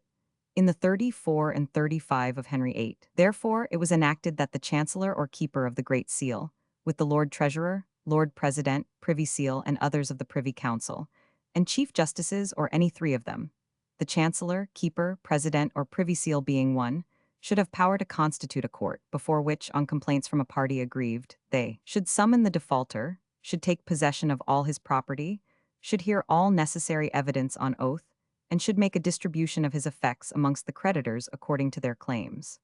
Persons concealing effects of the offender were to forfeit double their value, and claimants making fraudulent claims were to forfeit double the amount demanded. This was the first outline and foundation of our court and law of bankruptcy, the main principles of which are still in force, but considerably modified by the greater development of the action of trade and a spirit of increased enlightenment and humanity. The bankrupt is no longer treated necessarily as a criminal, but as one who has suffered from misfortune, and where he is innocent of dishonest conduct, is discharged from such 348 obligations as he has no means of fulfilling, and the way opened for future enterprise. But the laws of Henry were rarely so rational or innocent as these. We have seen, in tracing the events of his reign, that, to stop the mouths of his subjects regarding his many criminal deeds, the cruel calumnies on and divorces of his wives, followed by their execution, and the perpetration of fresh marriages equally revolting, he was continually creating new species of treasons, and loading the statute book with the most atrocious specimens of legislation which ever disgraced the annals of any nation, Christian or pagan. The first of these extraordinary enactments was the Statute 25 Henry VIII, 100, passed on the occasion of his divorce of Catherine of Aragon and his marriage of Anne Boleyn. In this he declared that anyone who dared to write, print, or circulate anything to the prejudice of this marriage, or the Queen herself, or the issue of such marriage, should be guilty of high treason. The same was to be the fate of anyone who endeavored to dispute this alliance by advocating the validity of the former marriage with Catherine, and every one was to take an oath to obey this act fully. And if any refused to take such oath, they were to be also guilty of misprision of treason. As, however, the tyrant could not prevent people from thinking and speaking their minds in private, next session he got from his pliant parliament a fresh act, forbidding all persons to speak or even think a slander against the king. For if they thought, they could have the oath put to them, and must either deny their very thought or be found guilty of treason. But by the 28th year of his reign, the fickle despot had cut off the head of this very queen, against whom nobody had on any account been allowed to whisper the slightest fault, on peril of their lives. 1536. The marriage with her, as well as that with Catherine, was declared void, and never to have been otherwise. The issue of both was pronounced illegitimate, and the same penalties were enacted against everyone who called in question the tyrant's marriage with Jane Seymour. Thus, on every occasion that this royal sensualist thought fit to destroy or divorce a wife and marry another, did he compel the whole of his subjects to swear and forswear at his pleasure. In a statute of the 31st of his reign, 100, he clearly enunciated that doctrine of divine right which the Stuarts, his successors, upheld to their perdition. It is worthy of note, too, that by abolishing the authority of the Pope to serve his own selfish ends, he let loose the human mind from its long thraldom, and prepared the way, a necessary sequence, for that political rebellion which was certain to be assumed by a people who had once triumphed in a religious one. Thus was political freedom the consequence of this lawless monarch's attempt to crush it, as much as the Reformation was that of his rejection of the papacy for the gratification of his passions. It is needless to follow Henry VIII through the still repeated progress of those contradictory oaths as he slew or wedded fresh wives. It was the same in the divorce of Anne of Cleves, on the decapitation of Catherine Howard. But growing perfectly frantic with wrath and shame on finding himself married to an unchaste woman whom he had proclaimed an angel, he went a step farther and denounced the terrors of high treason against any woman who should dare to marry him if she had been incontinent before marriage, and against all such persons as should know of this and should not warn the king in time. When to these hideous statutes we add that of 31 Henry VIII, 100, which abolished all diversity of opinions, and that of 34 and 35 Henry VIII, 100, for the advancement of true religion and abolishment of the contrary, we have exhibited the most perfect example of what a man may become by the intoxication of unlimited power. Besides particular laws, Henry VIII erected two new courts of justice, the Court of the Steward of the Marshalsea, for the trial of all treasons, murders, manslaughters, and blows by which blood was shed in any of the palaces or houses of the king during his residence there, and the Court of the President and Council of the North. This latter court was established in the 31st year of his reign to try the rioters who had risen against his suppression of the lesser monasteries. But it included all the powers vested in the king's own council, and not only decided such civil cases as were brought before it, but was armed with authority by secret instructions from the crown to inquire into presumed illegalities and to bring before it alleged offenders against the prerogatives of the king. Such oppressive use was made of it by Strafford in the time of Charles I, that it was abolished in the 16th year of that monarch's reign. State trial in Westminster Hall in the time of Elizabeth. To the honor of Edward VI and his counselors, all these arbitrary acts of his father were repealed by him. The law of treason was restored to its state under the statute of 25 Edward III, religion was again set free, and proclamations by the king and council were declared to have no longer the force of acts of parliament. A few years, however, introduced Queen Mary and a reversal of the state religion and all its laws. That dreadful persecution which we have narrated, and which is one of the darkest spots in the history of the world, was carried on to force the human mind into its former thraldom. And an attempt was made by the Spanish power, which was then introduced to restore arbitrary rule by a singular suggestion. Charles V presented, through his ambassador, a book to the Queen, in which the principle was laid down that, as she was the first queen regnant, none of the limitations which had been set to the prerogative of her ancestors, the kings of England, applied to her, but to kings only, and that by consequence she was free and absolute. This book Mary showed to Gardiner, and asked his opinion of it, which was that it was a pernicious book, and could work her no good. Thereupon Mary threw the book into the fire, and Gardiner, on the plea of defining and establishing her authority, brought in an act which, giving her the same powers as the kings before her possessed, consequently restrained her within the same limits. Mary confirmed the act of her late brother, confining the law of treason to the statute of the 25th of Edward III, nor does she seem to have created fresh treasons, except in one instance, making it treasonable to counterfeit not merely the coin of the realm, but also such coins as circulated there by royal consent. On the accession of Elizabeth, the Reformed religion was once more restored, and, like her father, she was not only declared supreme head of the church, but she assumed all his claims of supreme authority in the state. She frequently told her parliament that it existed entirely by her will and pleasure, and when the members entered on matters disagreeable to her, she snubbed them in language which sounds oddly enough in these days of high parliamentary privilege. By the very first statute passed in her reign, she proceeded to set up a new court, ignored everything like Magna Charta and the right of jury, making her own will the entire law, and placing every subject with his life and property at her mercy.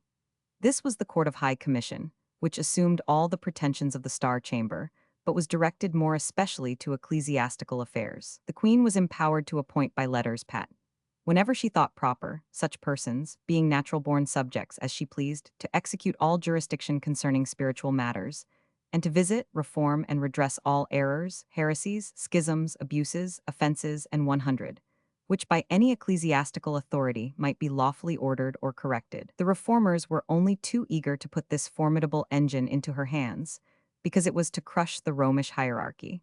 But they did not reflect that it could on occasion be employed against themselves, as Laud and Strafford afterwards demonstrated to their children. This inquisitorial court was armed with authority to employ torture to effect the necessary confessions, and its jurisdiction was extended to the punishment of breaches of the marriage vow, and all misdemeanors and disorders in that state. It was, therefore, sanctioned in forcing its operations into the very bosom of social and domestic life. Elizabeth, indeed, was fully as arrogant and despotic as her father, and nothing but her lion-like resolution, her choice of able and unscrupulous ministers, and the cunning of her government, could have enabled her to maintain her sway so successfully as she 999. The homage due to her sex, no doubt, also contributed essentially to this result. Yet not all these circumstances could prevent her from perceiving that her power was silently and even rapidly waning before that of the people. She frequently had to tell persons that they dared not have done or said certain things in her father's time. She had repeatedly to concede the point to the pertinacity of her parliament, especially so when, towards the end of her reign, the House of Commons called so boldly upon her to abolish the monstrous list of monopolies which had been granted to her favorites, commencing from the 17th year of her reign. Amongst these monopolies were those for the exclusive sale of salt, currants, iron, powder, cards, calfskins, felts, poldevy, a kind of canvas, auction bones, train oil, lifts of cloth, potash, aniseed, vinegar, sea coal, steel, aquavit, brushes, pots, bottles, saltpeter, lead, accidences, or books of the rudiments of Latin grammar, oil, calamine stone, oil of blubber, glasses, paper, starch, tin, sulfur, new drapery, dried pilchards, the exportation of iron, ham, beer, and leather, the importation of Spanish wool and Irish linen. Such an astonishing list, in fact, that when it was read over in the Commons in 1601, but 2 years before her death, a member in amazement asked, as already stated, whether bread was not of the number. These grants had been obtained from her by her 351 courtiers through the weak side of the woman. But in the expenses of her government, considering the aid she had to render to her Protestant allies in Scotland, France, and the Netherlands, and the enemies she had to contend with, necessitating costly armaments and navies, her administration shows most favorably. She would never incur debt but paid off that incurred by her predecessors, Edward and Mary. Instead of debasing the coin, like her father, she increased its purity, and the annual outlay of her government averaged only about £65,000 per annum. In fact, the more we recede from the personal history of Elizabeth and approach her great political measures, the more we perceive the true evidences of her glory. She was courageous, beyond the power of a world in arms to terrify her. She was moderate in her demands on her subjects, though vain in her person and showy in her court, shrewd in her choice of ministers, though weak in her indulgence of favorites. She was ambitious of the reputation of her country, and she rendered to the laboring people their birthright in the land, which her father had stripped them of in leveling the monastic institutions by enacting the law, the celebrated statute of the 43rd of her reign, 1601, on which yet rests the whole fabric of parochial right to support in age and destitution. In nothing did she display her sagacity so much as in her repeated declaration that money in her subjects' purse was as good as in her own exchequer. It was better, for there it would be growing tenfold in the ordinary augmentation of traffic, ready to yield the state proportionate interest on any real emergency.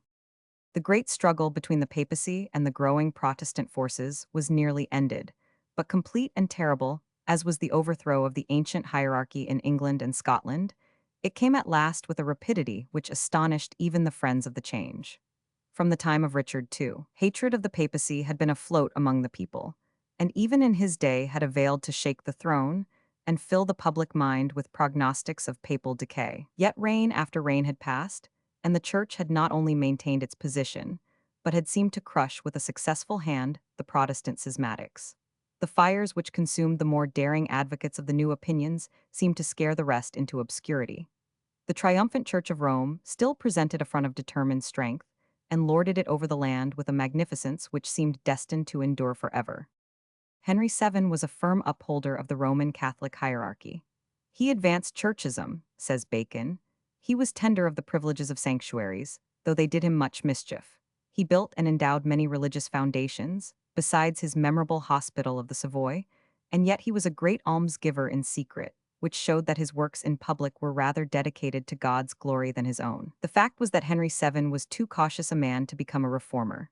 He was too fond of money to risk its loss by the most distant chance of an unsuccessful enterprise, and he was too recently placed on the throne of a vanquished dynasty to venture on so bold a measure of ecclesiastical revolution had he been thus inclined, which he was far enough from being. On the contrary, his ministers were almost all great and able churchmen. Cardinals Berchier and Morton, Archbishops Dean and Warham, were the accomplished churchmen who conducted the governmental affairs of Henry. And when the public outcry against the worldly and dissolute lives of the clergy, both secular and regular, became too loud to be disregarded, these clerical ministers of the king endeavored with one hand to reduce the corruption by advice and remonstrance, and to check the progress of heresy by the stake and faggot. Henry VII permitted this mode of extinguishing opinion by destroying the entertainers of it. In the 9th year of his reign, Joan Boughton was burnt in Smithfield, and this autodafy was followed by that of William Tilsworth at Amersham, whose daughter was compelled to set fire to the pile which destroyed her father, and that of Lawrence Guest at Salisbury. In addition to the victims of these odious crimes, many persons were burnt in the cheek, imprisoned, and otherwise cruelly treated. These atrocities, so far from diminishing the heresy, only excited the abhorrence of the people and weakened their attachment to the Church. Henry VIII continued the persecuting practices of his father with unabated rigor. In his earlier days, he appeared determined to do honor to the Church beyond most of his predecessors. He raised up and created in Cardinal Wolsey such a colossus of ecclesiastical pomp and greatness as the world had rarely seen. In 1513, Wolsey was made Bishop of Tournai, in France. In 1514, Bishop of Lincoln and Archbishop of York. In 1515, the King's Almoner, Cardinal and Lord High 352 Chancellor of the Kingdom. In 1518, he became the Pope's Legate Latter and Bishop of Bath and Wells. In 1521, he was made Abbot of St. Albans. In 1523, Bishop of Durham, in exchange for the bishopric of Bath and Wells, and in 1529, Bishop of Winchester, in exchange for that of Durham. Besides these dignities, he had pensions from the King of France, the Emperor of Germany, the Pope, and other princes. The whole power of the kingdom was in his hands. For Henry, so far from being jealous of his greatness, only felt himself the greater for having a servant who in pride and splendor rivaled the greatest monarchs. The state which Wolsey kept would lead us to infer that the Church had reached a higher pitch of power and grandeur than ever in this country. His palaces were more gorgeous, and filled with more evidences of enormous wealth than those of kings. His retinue of servants and attendants, many of the latter being nobles or the sons of nobles, was inconceivable. It was only at Hampton Court that the whole train of his servants and the crowd of his visitors, including the nobility and ambassadors of foreign courts, could be suitably lodged and entertained. For a long course of years, the whole government of England was in his hands. The king did nothing without him, and as Prime Minister and Lord Chancellor of England, Archbishop of York, and Chief Judge in the Court of Star Chamber, there was no man or his estate that was not in his power. His revenues from 100 sources were immense, and such was the magnificence of his position and influence that he might well forget himself and utter the famous words of unparalleled egotism, ego et rex mus. Who could have deemed that the papal church was near its end as the state religion of England, whilst the king thus honored its dignitaries? The very greatness of Wolsey hastened the fall of the church as well as of himself.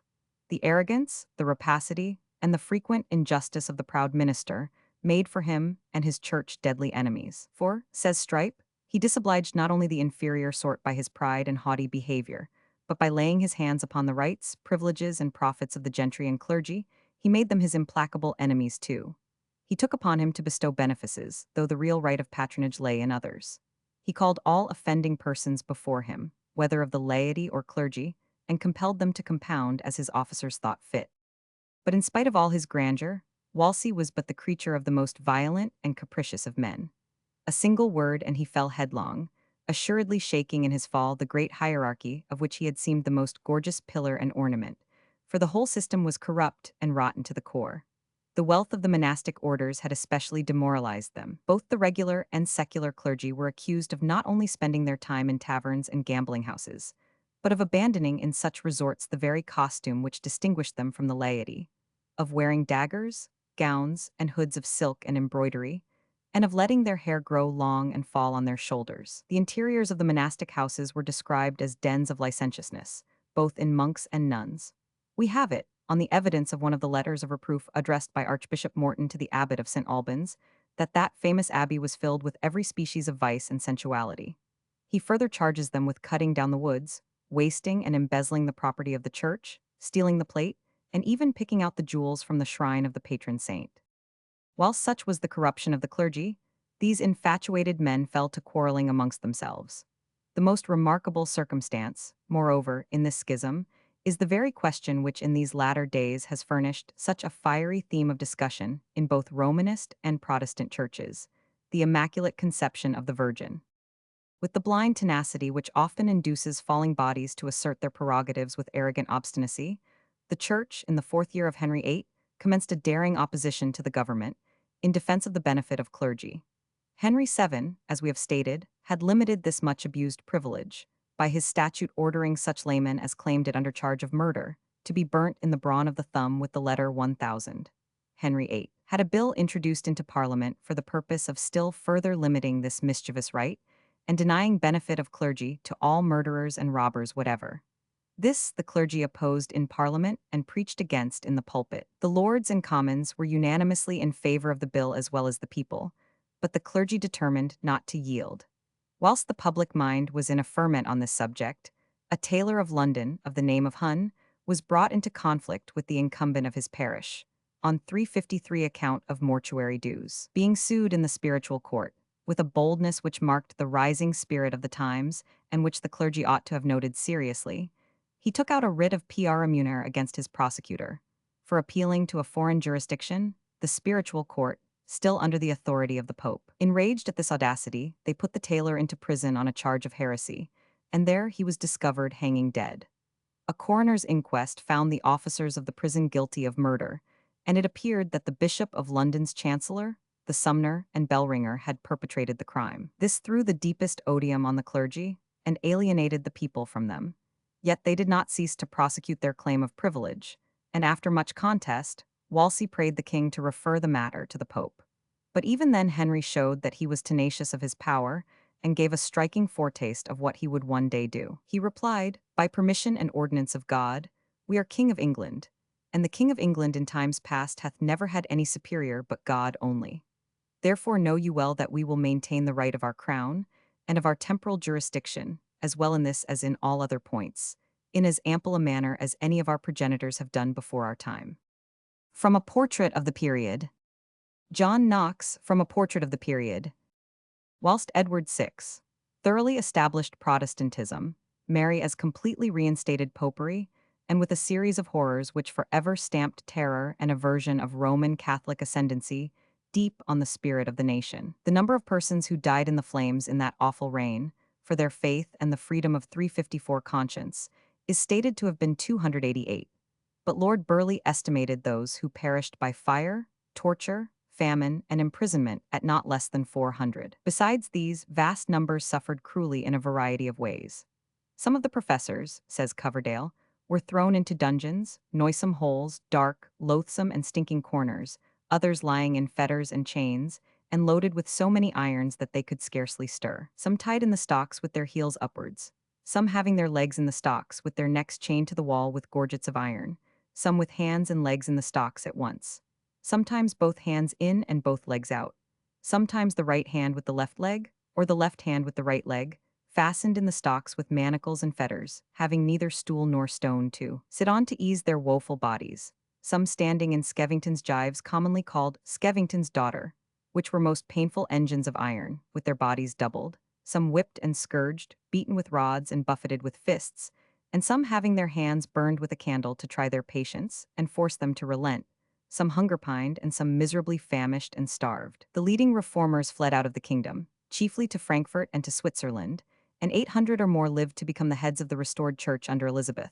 Amongst these were Poynott, Bishop of Winchester; Grindal, afterwards Bishop of London and finally Primate of England; Sandys, afterwards Archbishop of York; Ball, Bishop of Ossory; Pilkington, afterwards Bishop of Durham; Bentham, afterwards Bishop of Lichfield; Scory, Bishop of Chichester and afterwards of Hereford; Young, afterwards Archbishop of York; Cox, afterwards of Ely; Jewel, afterwards of Salisbury; Coverdale, the translator of the Bible, Bishop of Exeter; Horne, Dean of Durham; Knox, the Apostle of Scotland; and Fox, the martyrologist.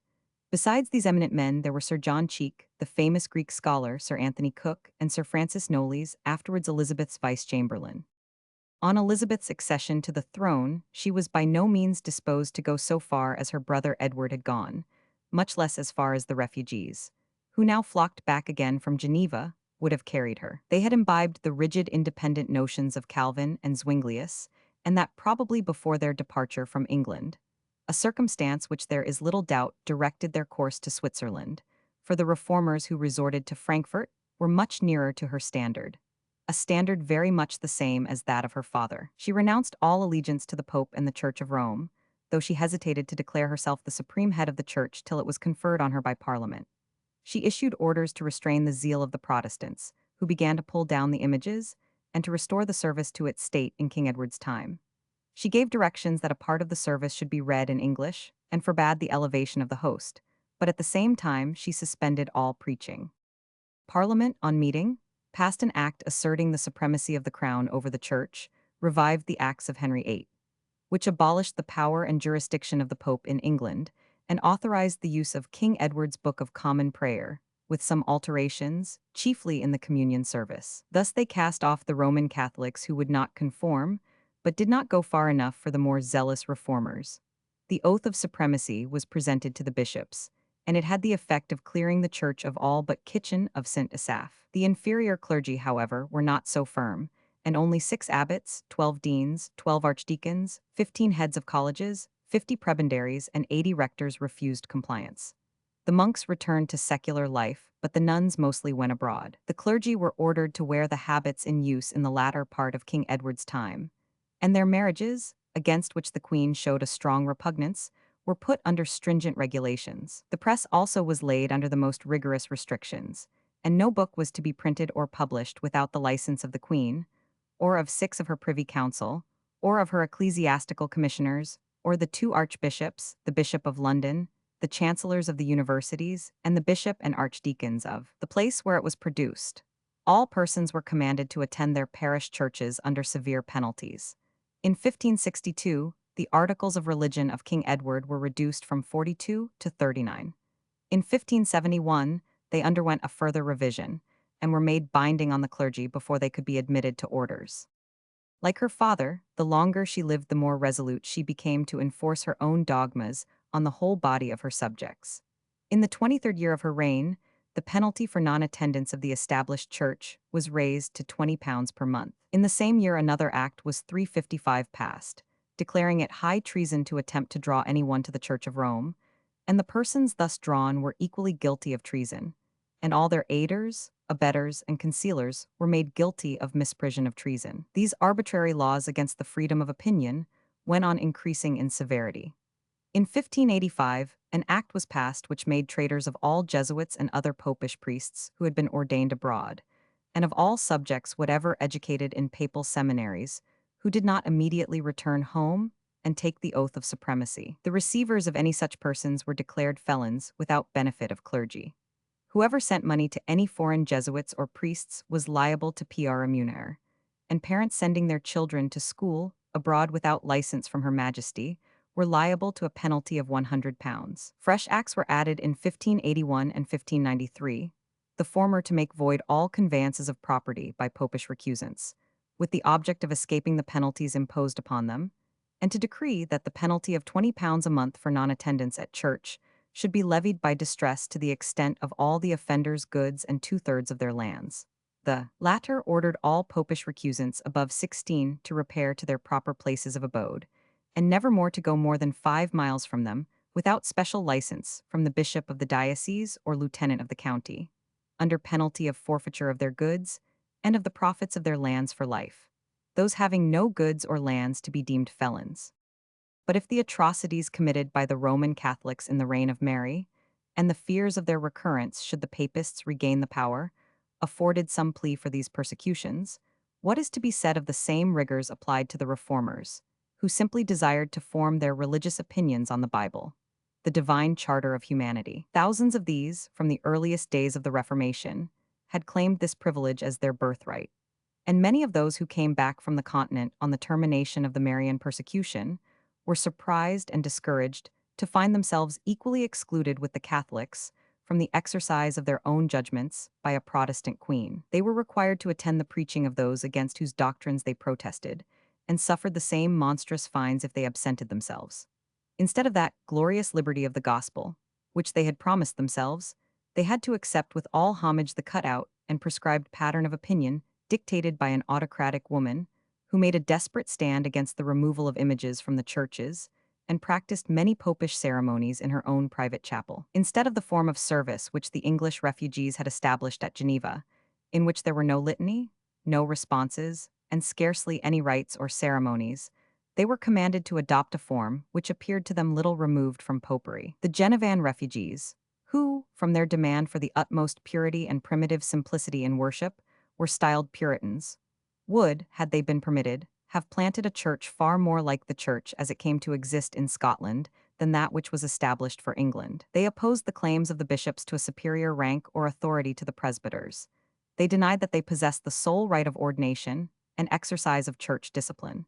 They objected to the titles and dignities which had been copied by the Anglican Church from the Roman, of archdeacons, deans, canons, prebendaries, to the jurisdiction of spiritual courts, to an indiscriminate admission of all persons to the communion, to many parts of the liturgy, and of the offices of marriage and burial, including the use of the ring in marriage. They repudiated set forms of prayers, and the use of godfathers and godmothers, the rite of confirmation, the observance of Lent and holidays, the cathedral worship, the use of the organ, the retention of the reading of apocryphal books in church, pluralities, non-residence, the presentation to livings by the crown, or any other patron, or by any mode but the free election of the people.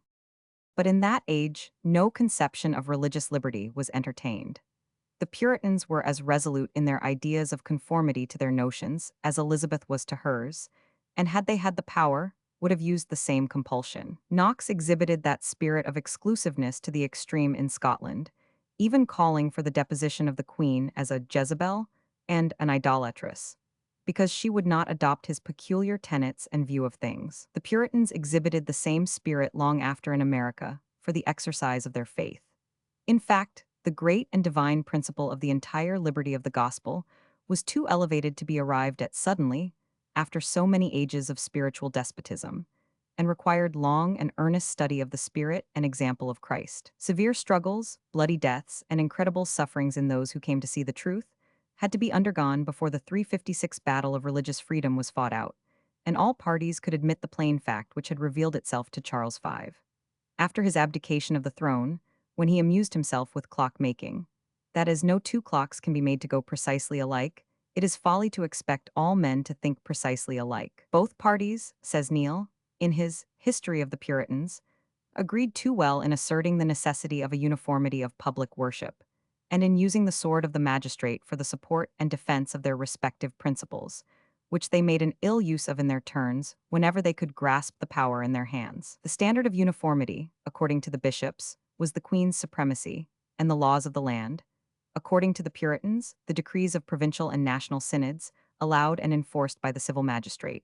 But neither party were for admitting that liberty of conscience and freedom of profession, which is every man's right as far as is consistent with the peace of the civil government he lives under.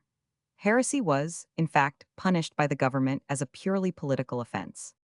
Elizabeth, having the power, compelled all those clergymen who conformed sufficiently to accept livings and bishoprics, not only to conform, but more or less to persecute their brethren. Even men like Parker and Grindal, naturally averse from compulsion, were obliged to do her bidding, till Grindal rebelled and was set aside. But their places were supplied by Sandys, who had himself fled from popish compulsion, and by Whitgift, who rigorously enforced the laws. Sandys actually sentenced the Anabaptists, who, in 1575, were burnt at the stake by order of the Queen, for to this pass it came. Hammond, a ploughman, being burnt at Norwich in 1579, and Kett, a member of one of the universities, in the same place, 10 years afterwards, under Elizabeth. Such was the state of the Protestant Church at the termination of the period we are now reviewing. The Queen discouraged preaching and instruction of the people, allowing many bishoprics, prebends, and livings to be vacant, and receiving their incomes.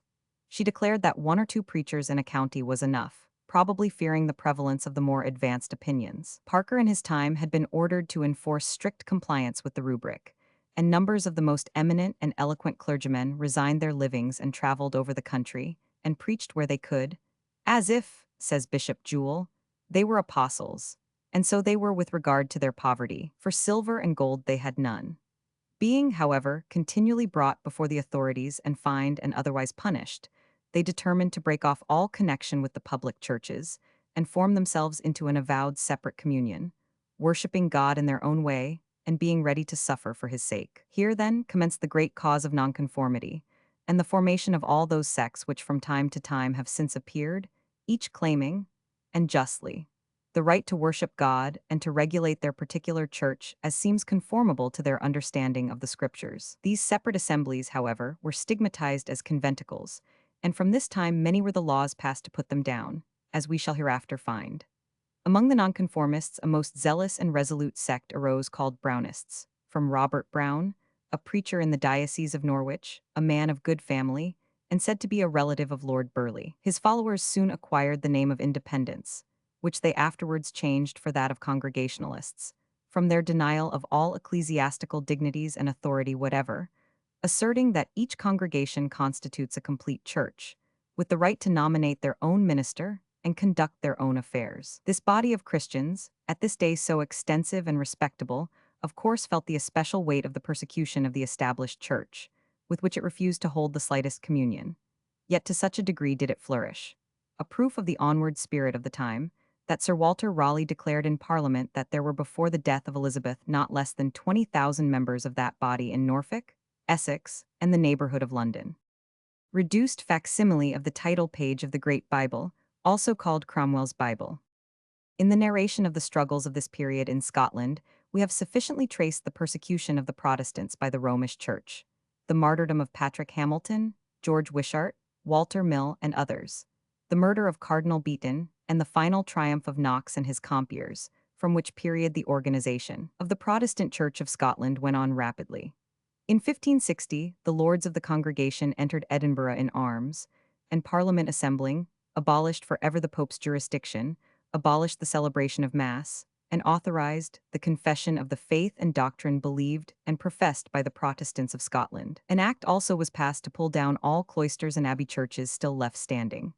And the Church, not waiting for any further enactment of the Parliament or Crown, went on exercising its own proper functions as an independent church, governed not by the state, but by presbyteries, synods, and general assemblies. In 1580, the General Assembly, after having at various times diminished the power and rank of bishops, declared that episcopacy was unscriptural and unlawful, a dictum which the Parliament fully ratified in 1592, establishing the Presbyterian Church as the national one, with General Assembly, provincial synods, presbyteries, and kirk sessions. In 1597, the Parliament admitted certain representatives of the clergy to seats in it, to which the General Assembly assented at its next meeting, and thus was completed the system of church government in Scotland at that time. The 16th century produced as great a revolution in literature and science as in religion.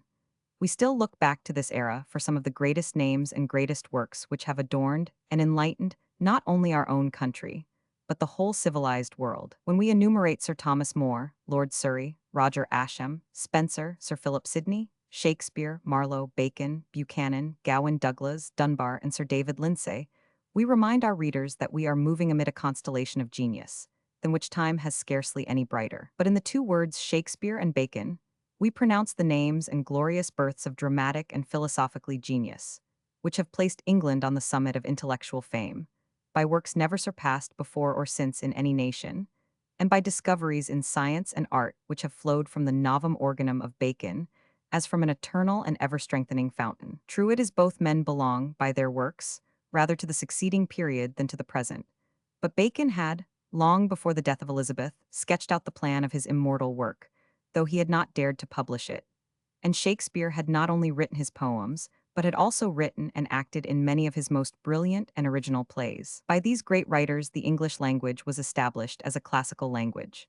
And though it has since extended and connected itself with the progress of knowledge and most astonishing and varied discoveries, we can produce no purer, no stronger, nor more eloquent specimens of it than from the pages of Shakespeare, which continue to be read and listened to on our stage, the genuine speech of Englishmen, somewhat quaint occasionally, but always musical to the ear, familiar to the sense, and animating to the spirit. The violent changes and spoliations of the Reformation did not check the foundation of new colleges and seminaries of learning. The fountains, under a more liberal order of things, cert to produce noble results. Even Henry VIII, in his wholesale destruction of endowed property, and though college property was included in the acts which he procured from his obsequious parliament, for the most part spared the resources of education. His reign was distinguished by the foundation, in Oxford, of Brasenose College in 1509 by Sir William Smith, Bishop of Lincoln, and Sir Richard Sutton of Prestbury in Cheshire. Old Richard Fox, Bishop of Winchester, who had been Prime Minister of Henry VII, and still was of the council of his son, in 1516 founded Corpus Christi, the only exception to Henry VIII. His patronage of the colleges occurred in those founded by Wolsey, his Cardinal College at Oxford, and his college at Ipswich, which both fell with him. In 1545, Henry himself founded Christ Church instead of that of Wolsey, which he then dissolved. In 1554, Trinity College was founded on the basis of Durham College by Sir Thomas Pope. In 1555, Sir Thomas White, alderman and merchant tailor of London, founded St. John's College on the site of Bernard College. These were in the reign of Queen Mary. In Elizabeth's time rose Jesus College in 1571 from funds furnished by Dr. Hugh Price and augmented by the Queen herself.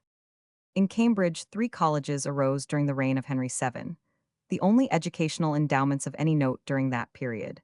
In 1496, John Alcock, Bishop of Ely, founded Jesus College. In 1505, Margaret, Countess of Richmond, mother of Henry VII, founded Christ's College, and also in 1511, very shortly before her son's death, St. John's College. In 1519, Edward Stafford, Duke of Buckingham, commenced the College of Magdalene, but as he was executed for high treason in 1521, Lord Audley, the Lord Chancellor, completed it. Henry VIII founded Trinity College in 1546, and at the same time 4 new professorships in the university, namely, for theology, law, Greek, and Hebrew. Henry was proud of his learning, and had the good sense to support, with all the imperative force of his character, the new study of Greek, when it was 359 violently assailed by the church and professors. Dr. Caius founded the college named after him, and popularly pronounced Keys, on the basis of the old Hall of Gonville in 1558, the only extension of Cambridge University under Queen Mary. Sir Walter Mildmay founded Emmanuel College in 1584, and in 1598 Sidney Sussex College was founded by Lady Frances Sidney, widow of Ratcliffe, Earl of Sussex. The universities of Scotland were greatly extended during this period. That of Aberdeen was founded in 1494 under the name of King's College, James IV, having procured a bull for that purpose from Pope Alexander VI, though the bishop was the main benefactor. In 1593, Marischal College, in the same university, was erected by George, Earl Marischal. At St. Andrews, the College of St. Leonard's was established in 1512 by Archbishop Stewart and John Hepburn, prior of the Metropolitan Church. This was afterwards united with that of St. Salvator, founded in 1456, and together bore the name of the United College.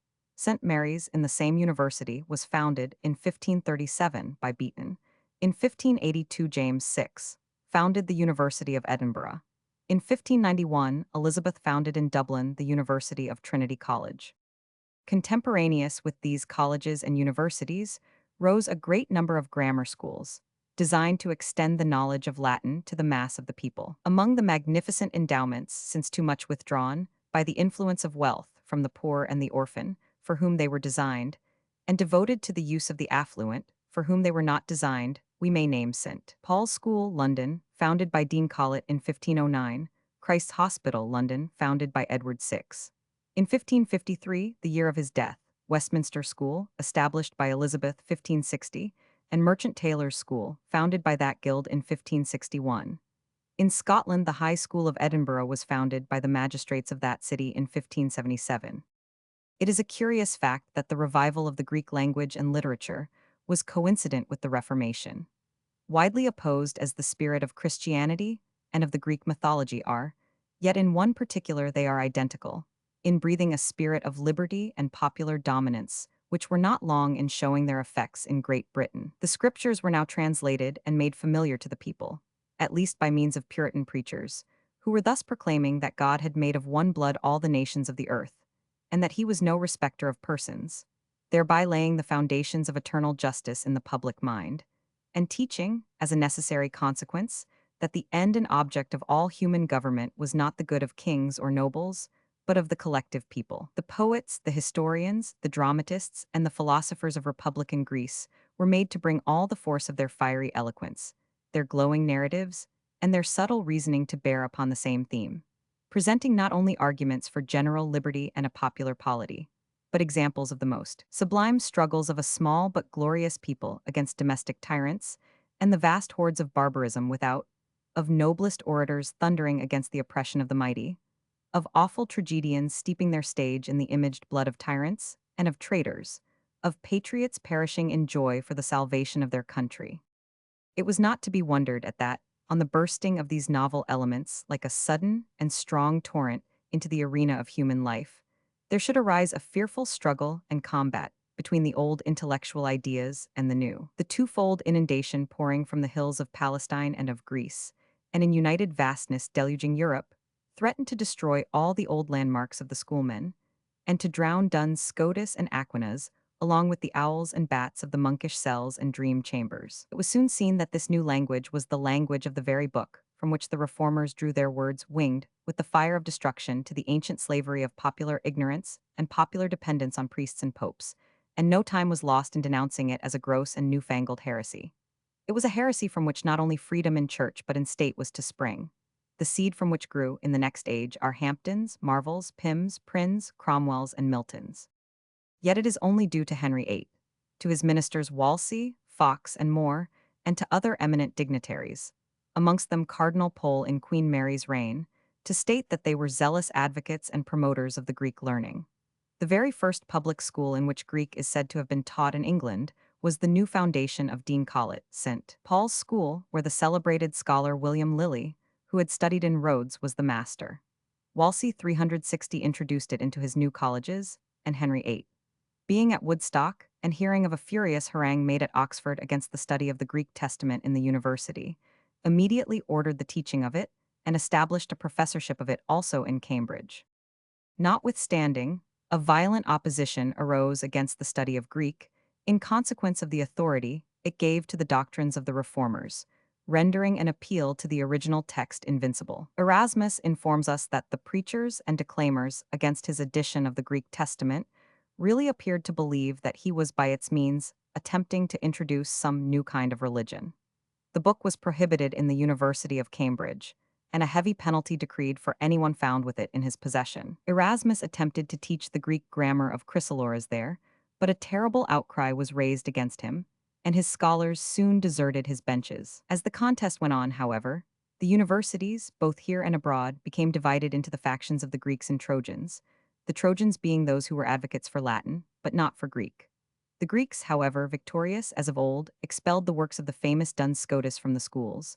They were torn up and trodden underfoot, and the king sent down a commission which altogether abolished the study of this old scholastic philosophy, which had had so long and absolute a reign. Yet the new knowledge appears for some time after the first excitement to have made less progress in the schools than at court and amongst the aristocracy. On the surface, therefore, the age appeared a very learned one. All the chief churchmen on both sides of the question in the reigns of Henry VIII and Edward VI, Wolsey, Fox, Gardiner, Cranmer, Ridley, Tunstall, Cardinal Pole, were men of great acquirements. Henry was a fine scholar, and, despite his harsh treatment of his wives and children, gave to the latter educations perhaps superior to those of any princes or princesses of the time. Edward was steeped in learning, to the injury of his overtaxed constitution. Mary and Elizabeth were both accomplished linguists, speaking Latin, French, and Spanish fluently, and Elizabeth adding to these Greek and Italian, with a smattering of Dutch and German. Mary was studiously instructed in the originals of the scriptures and made a translation of the Latin paraphrase of St. John by Erasmus, which was printed and read as part of the church service, till it was ordered to be burnt by herself in her own reign with other heretical books. She was deeply read in the Fathers and in the works of Plato, Cicero, Seneca, Plutarch, and selected portions of Horace, Lucan, and Livy. Elizabeth was a poetess of no mean pretensions, and besides her knowledge of the classical and modern languages, read by preference immense quantities of history. Roger Ascham, the teacher of Lady Jane Grey, said that numberless honorable ladies of the time surpassed the daughters of Sir Thomas More, but that none could compete with the Princess Elizabeth, that she spoke and wrote Greek and Latin beautifully, that he had read with her the whole of Cicero and great part of Livy, that she devoted her mornings to the New Testament in Greek, select orations of Isocrates, and the tragedies of Sophocles, whilst she drew religious knowledge from St. Cyprian and the commonplaces of Melanchthon, that she was skillful in music but did not greatly delight in it. With such examples, no wonder that there were such learned ladies at court as Lady Jane Grey, Lady Tyrwhitt, Mary Countess of Arundel, Joanna Lady Lumley, and her sister Mary the Duchess of Norfolk, all learned in Greek and Latin, and authoresses of translations from them. The two daughters of Sir Thomas More, and the three daughters of the learned Sir Anthony Cook, one of them the wife of the all-powerful statesman Burleigh, another the mother of the illustrious Francis Bacon, and the third, Lady Killigrew, a famous Hebrew scholar, as well as profound in Latin and Greek. It is extraordinary that learning, which had been so ardently taken up by these accomplished women, should have languished in the schools and amongst the people. Yet such was the fact, and is explained by the violent and continual changes which were taking place in church and state. A great part of the reign of Henry VIII was engrossed by the conflict with the court of Rome regarding his divorce from Catherine, and then by his stupendous onslaught on the monastic and cathedral property. As no man at the universities could tell where promotion was to come from in the church under a king who equally took vengeance on Romanist and Protestant who dared to differ from him, and as it was equally uncertain whether, in some new fit of anger or caprice, he might not suppress the colleges as he had suppressed monasteries, ministers, and chantries, it is not surprising to hear Latimer exclaim, "It would pity a man's heart to hear 361 what I hear of the state of Cambridge. There be few that study divinity, but so many as of necessity must furnish the college." Christ's Hospital, London, 1899. Under Edward VI, things became far worse. Then it was a scramble amongst his courtiers who should get the most of the property devoted to religion or learning. Bishoprics, good livings, the rest of the monastic lands, which yet remained with the crown, did not suffice. These cormorants clutched at the university resources. They appropriated exhibitions and pensions, and, says Warton, in his History of English Poetry, Ascham, in a letter to the Marquis of Northampton, dated 1550, laments the ruin of grammar schools throughout England and predicts the speedy extinction of the universities from this growing calamity. At Oxford, the schools were neglected by the professors and pupils and allotted to the lowest purposes. Academical degrees were abrogated as anti-Christian. Reformation was soon turned into fanaticism. Absurd refinements concerning the inutility of human learning were superadded to the just and rational purgation of Christianity from the papal corruption. He adds that the government visitors of the university totally stripped the public library, established by Humphrey, Duke of Gloucester, of all its books and manuscripts. And Latimer, in one of his sermons about that time, declared his belief that there were then 10,000 fewer students than there had been 20 years before. Classical literature did not fare better during the persecuting reign of Mary, though Cardinal Pole was a warm friend of the introduction of Greek, notwithstanding the use made of it by the Protestants. When he urged Sir Thomas Pope to establish a professorship of that language in his new College of Trinity, Sir Thomas replied, "I fear the times will not bear it now. I remember, when I was a young scholar at Eton, the Greek tongue was growing apace, the study of which is now a late much decayed. Nor was it likely when Elizabeth discouraged preaching even, saying that one or two preachers in a county was enough, that classical studies would be much encouraged. In fact, nothing could be lower than the condition into which both learning and preaching had fallen in Elizabeth's church. The 362 Bishop of Bangor stated that he had but 2 preachers in all his diocese. Numbers of churches stood vacant, according to Neale, where there was no preaching, nor even reading of the homilies for months together. and in many parishes there could be found no one to baptize the living or bury the dead. In others, unlearned mechanics, and even the gardeners of those who had secured the clerical glebes and income, performed the only service that there was. But no doubt this afforded good scope to the Puritans, who had now the Bible in English, Cranmer's, Coverdale's, and Parker's, or the Bishop's Bible. And these zealous men, despite the crushing penalties, would find constant opportunities of diffusing their knowledge. In Oxford, there were only 3 divines in 1563 who were considered able to preach a sermon, and these 3 were Puritans. The knowledge of the classics was fallen so low that all that Archbishop Parker required of the holders of his 3 new scholarships in Cambridge, in 1567, was that they should be well instructed in grammar and be able to make a verse. The classical qualifications in the 2 universities were below contempt. It is a satisfaction to turn from this humiliating state of things to the great lights of genius and learning which were burning brightly amid this thick darkness. Here there meets us the illustrious constellation of names of Moore, Ascham, Putnam, Sidney, Hooker, Bacon, Barclay, Skelton, Sackville, Haywood, Surrey, Wyatt, Spencer, Shakespeare, Marlowe, and others. Names which cast a luster over this period, and in whose blaze all its faults and failings are forgotten. Of the prose writers, Sir Thomas More, b. 1480-500, is one of the earliest and most famous. He was equally remarkable for the suavity of his manners, his wit, his independence of character, and the eloquence and originality of his writings. We have seen how he served and was served by Henry VIII. Erasmus, who stayed some time at his house, says, "With him you might imagine yourself in the Academy of Plato." But I should do injustice to his house by comparing it to the Academy of Plato, where numbers and geometrical figures, and sometimes moral virtues, were the subjects of discussion. It would be more just to call it a school and an exercise of Christian religion. All its inhabitants, male and female, applied their leisure to liberal studies and profitable reading, although piety was their first care. No wrangling, no angry word was heard in it, no one was idle. Everyone did his duty with alacrity, and not without a temperate cheerfulness. More's chief work is his Utopia, and it may be pronounced the first enunciation of a system of socialism since the apostolic age. It may surprise many, but More, in fact, was the forerunner of Proudhon and Fourier. His Utopia describes an island in which a commonwealth is established completely on socialistic principles. No one is allowed to possess separate property, because such possession produces an unequal division of the necessaries of life, demoralizing those who become inordinately rich, and, in a different direction, depraving and degrading those who are obliged to labor incessantly. What is remarkable, More in his imaginary commonwealth admits the fullest toleration of religious belief, though he fell so far in practice as to join in the persecutions of his time. His principles were too noble for his practice. Yet with this one flaw, he was one of the most admirable men who ever lived. His Utopia was written by him in Latin, but was translated into English in 1551, afterwards by Bishop Burnet, and in 1808 by Arthur Cayley. In addition to this, he wrote a life of Richard III, and various compositions in Latin and English, besides a number of letters which have been published in his collected works. As a specimen of the prose style and state of the language in the early part of the reign of Henry VIII, we may quote a short passage from a letter to his second wife, Alice Middleton, in 1528, on hearing that his house at Chelsea was burnt down. "Mistress Alice, in my most hearty wise I recommend me to you, and whereas I am informed by my son Heron of the loss of our barns, and of our neighbors also, with all the corn that was therein, albeit saving God's pleasure. It is grit pity of so much good corn lost, yet sith it hath liked him to send us such a chance, we must and are bounden, not only to be content, but also to be glad of his visitation.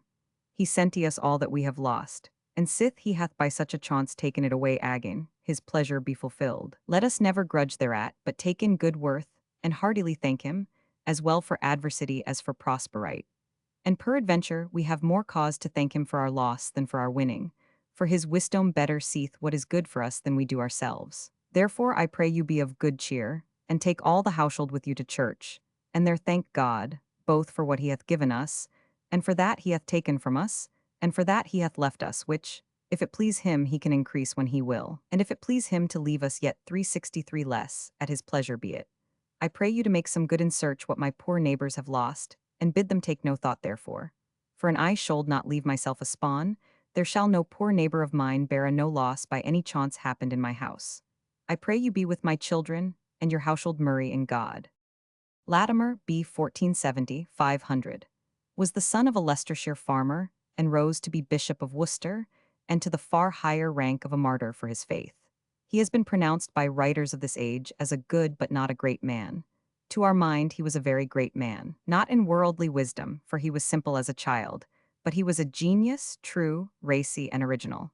He was made, as his sermons show, for a preacher to the people rather than to princes, though to them he bore a bold and unblenching testimony. But to the people he was a prophet and an awakener. He had been amongst them. He knew their deepest feelings, their most secret thoughts, their language, and their desires, and he addressed them from the pulpit with the loving and picturesque familiarity which he used at their firesides. There is occasionally much rudeness in his discourses, his images are often bizarre, his allusions grotesque. But there is a life that kindles, there is a poetry that warms, a spirit that arouses, a bold, aggressive truth which must have made his hearers look into their souls and think. We take a short passage from a sermon preached before Edward VI. In 1549, 21 years after the composition of More just given, and yet how much more old-fashioned is the language. After telling the king that so plain was his preaching that it had been called seditious, and that his friends, with tears in their eyes, assured him he would get into the Tower, he says, "There be more of mine opinion than one. I thought I was not alone. I have now gotten one fellow more, a companion of Sedidian, and wot ye who is my fellow? Saith the prophet. I spake but of a little preedy Shylenge, but he speaketh to Hierusalem after another sort, and was so bold to meddle with their coin, Isaiah 1. Thou proud, thou covetous, thou haughty sight of Hierusalem, argentum tuum versum est in scorium, thy silver is turned into what? Into testiers, scorium into dross. Ah, seditious wretch, what had he to do with the mint? Why should not he have left that matter to some master of policy to reprove?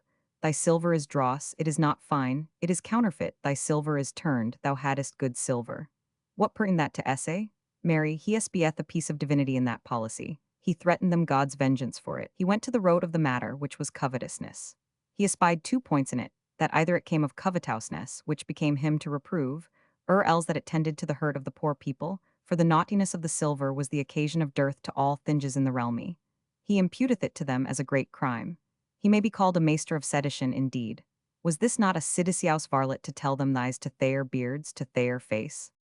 Amongst writers of this age who tended to purify and perfect the language were Sir Thomas Wilson and Puttenham, who wrote The Art of English Poesy, which was published in 1582.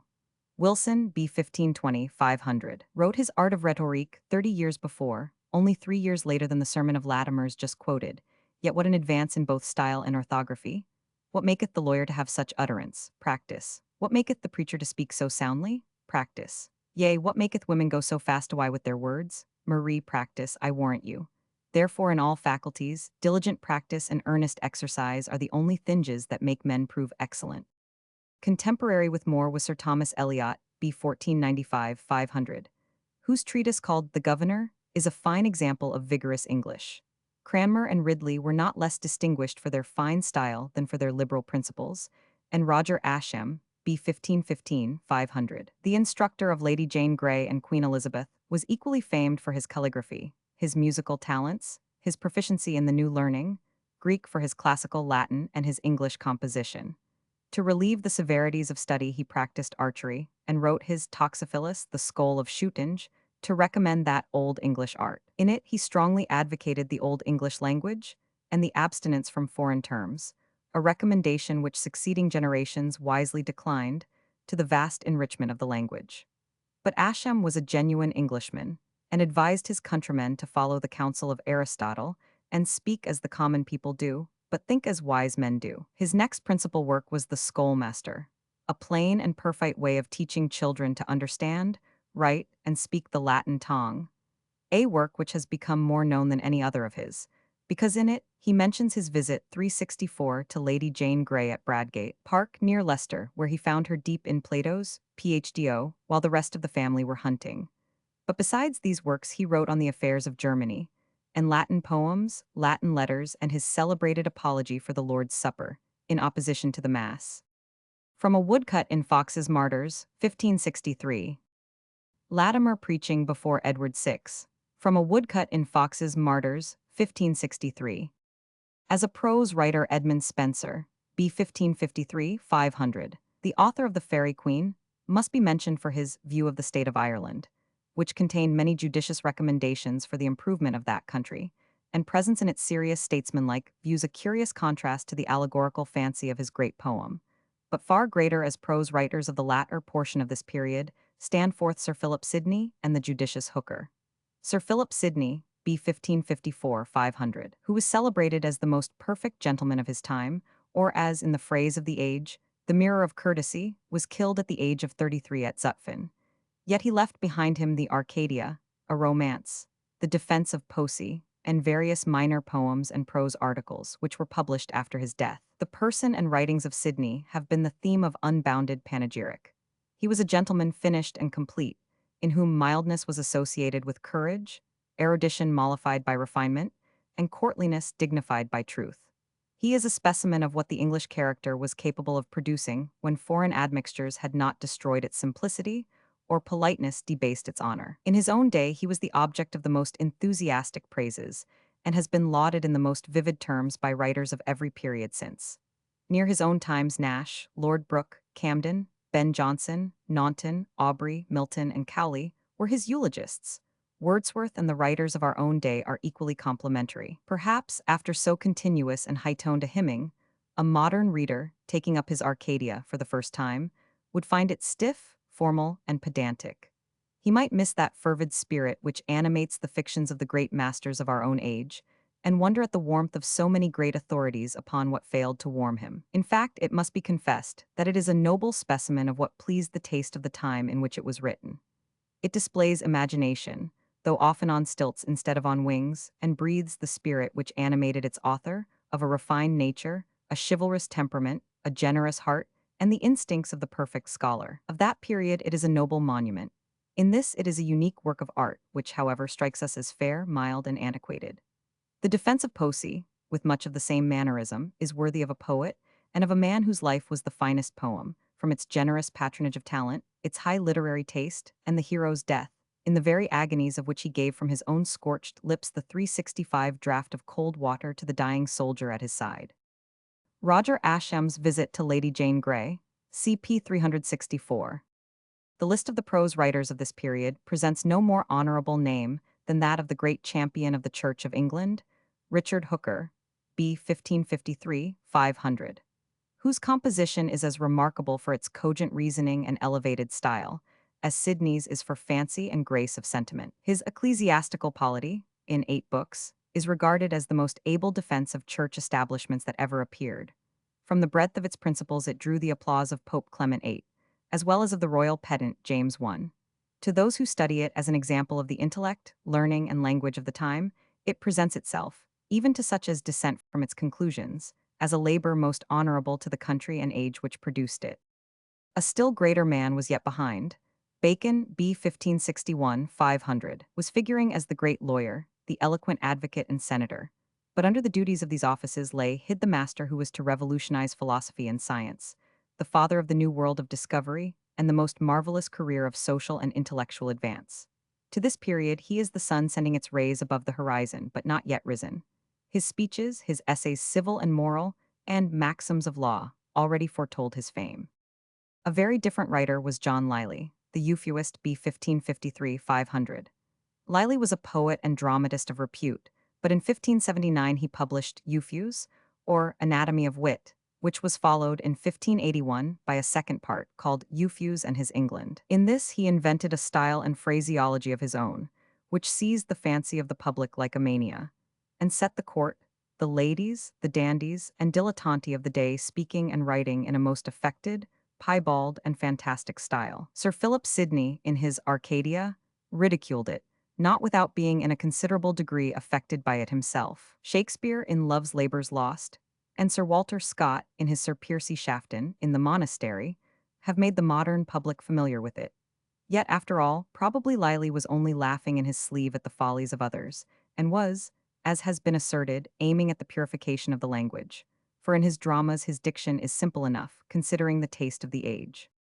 Among the rising writers was also Sir Walter Raleigh, but his literary reputation belongs rather to the age that was coming. On the whole, the period from the reign of Henry VII to the end of that of Elizabeth was a period more kindred to our own than any which had gone before it. It produced prose writers whose minds still hold communion with and influence those of today.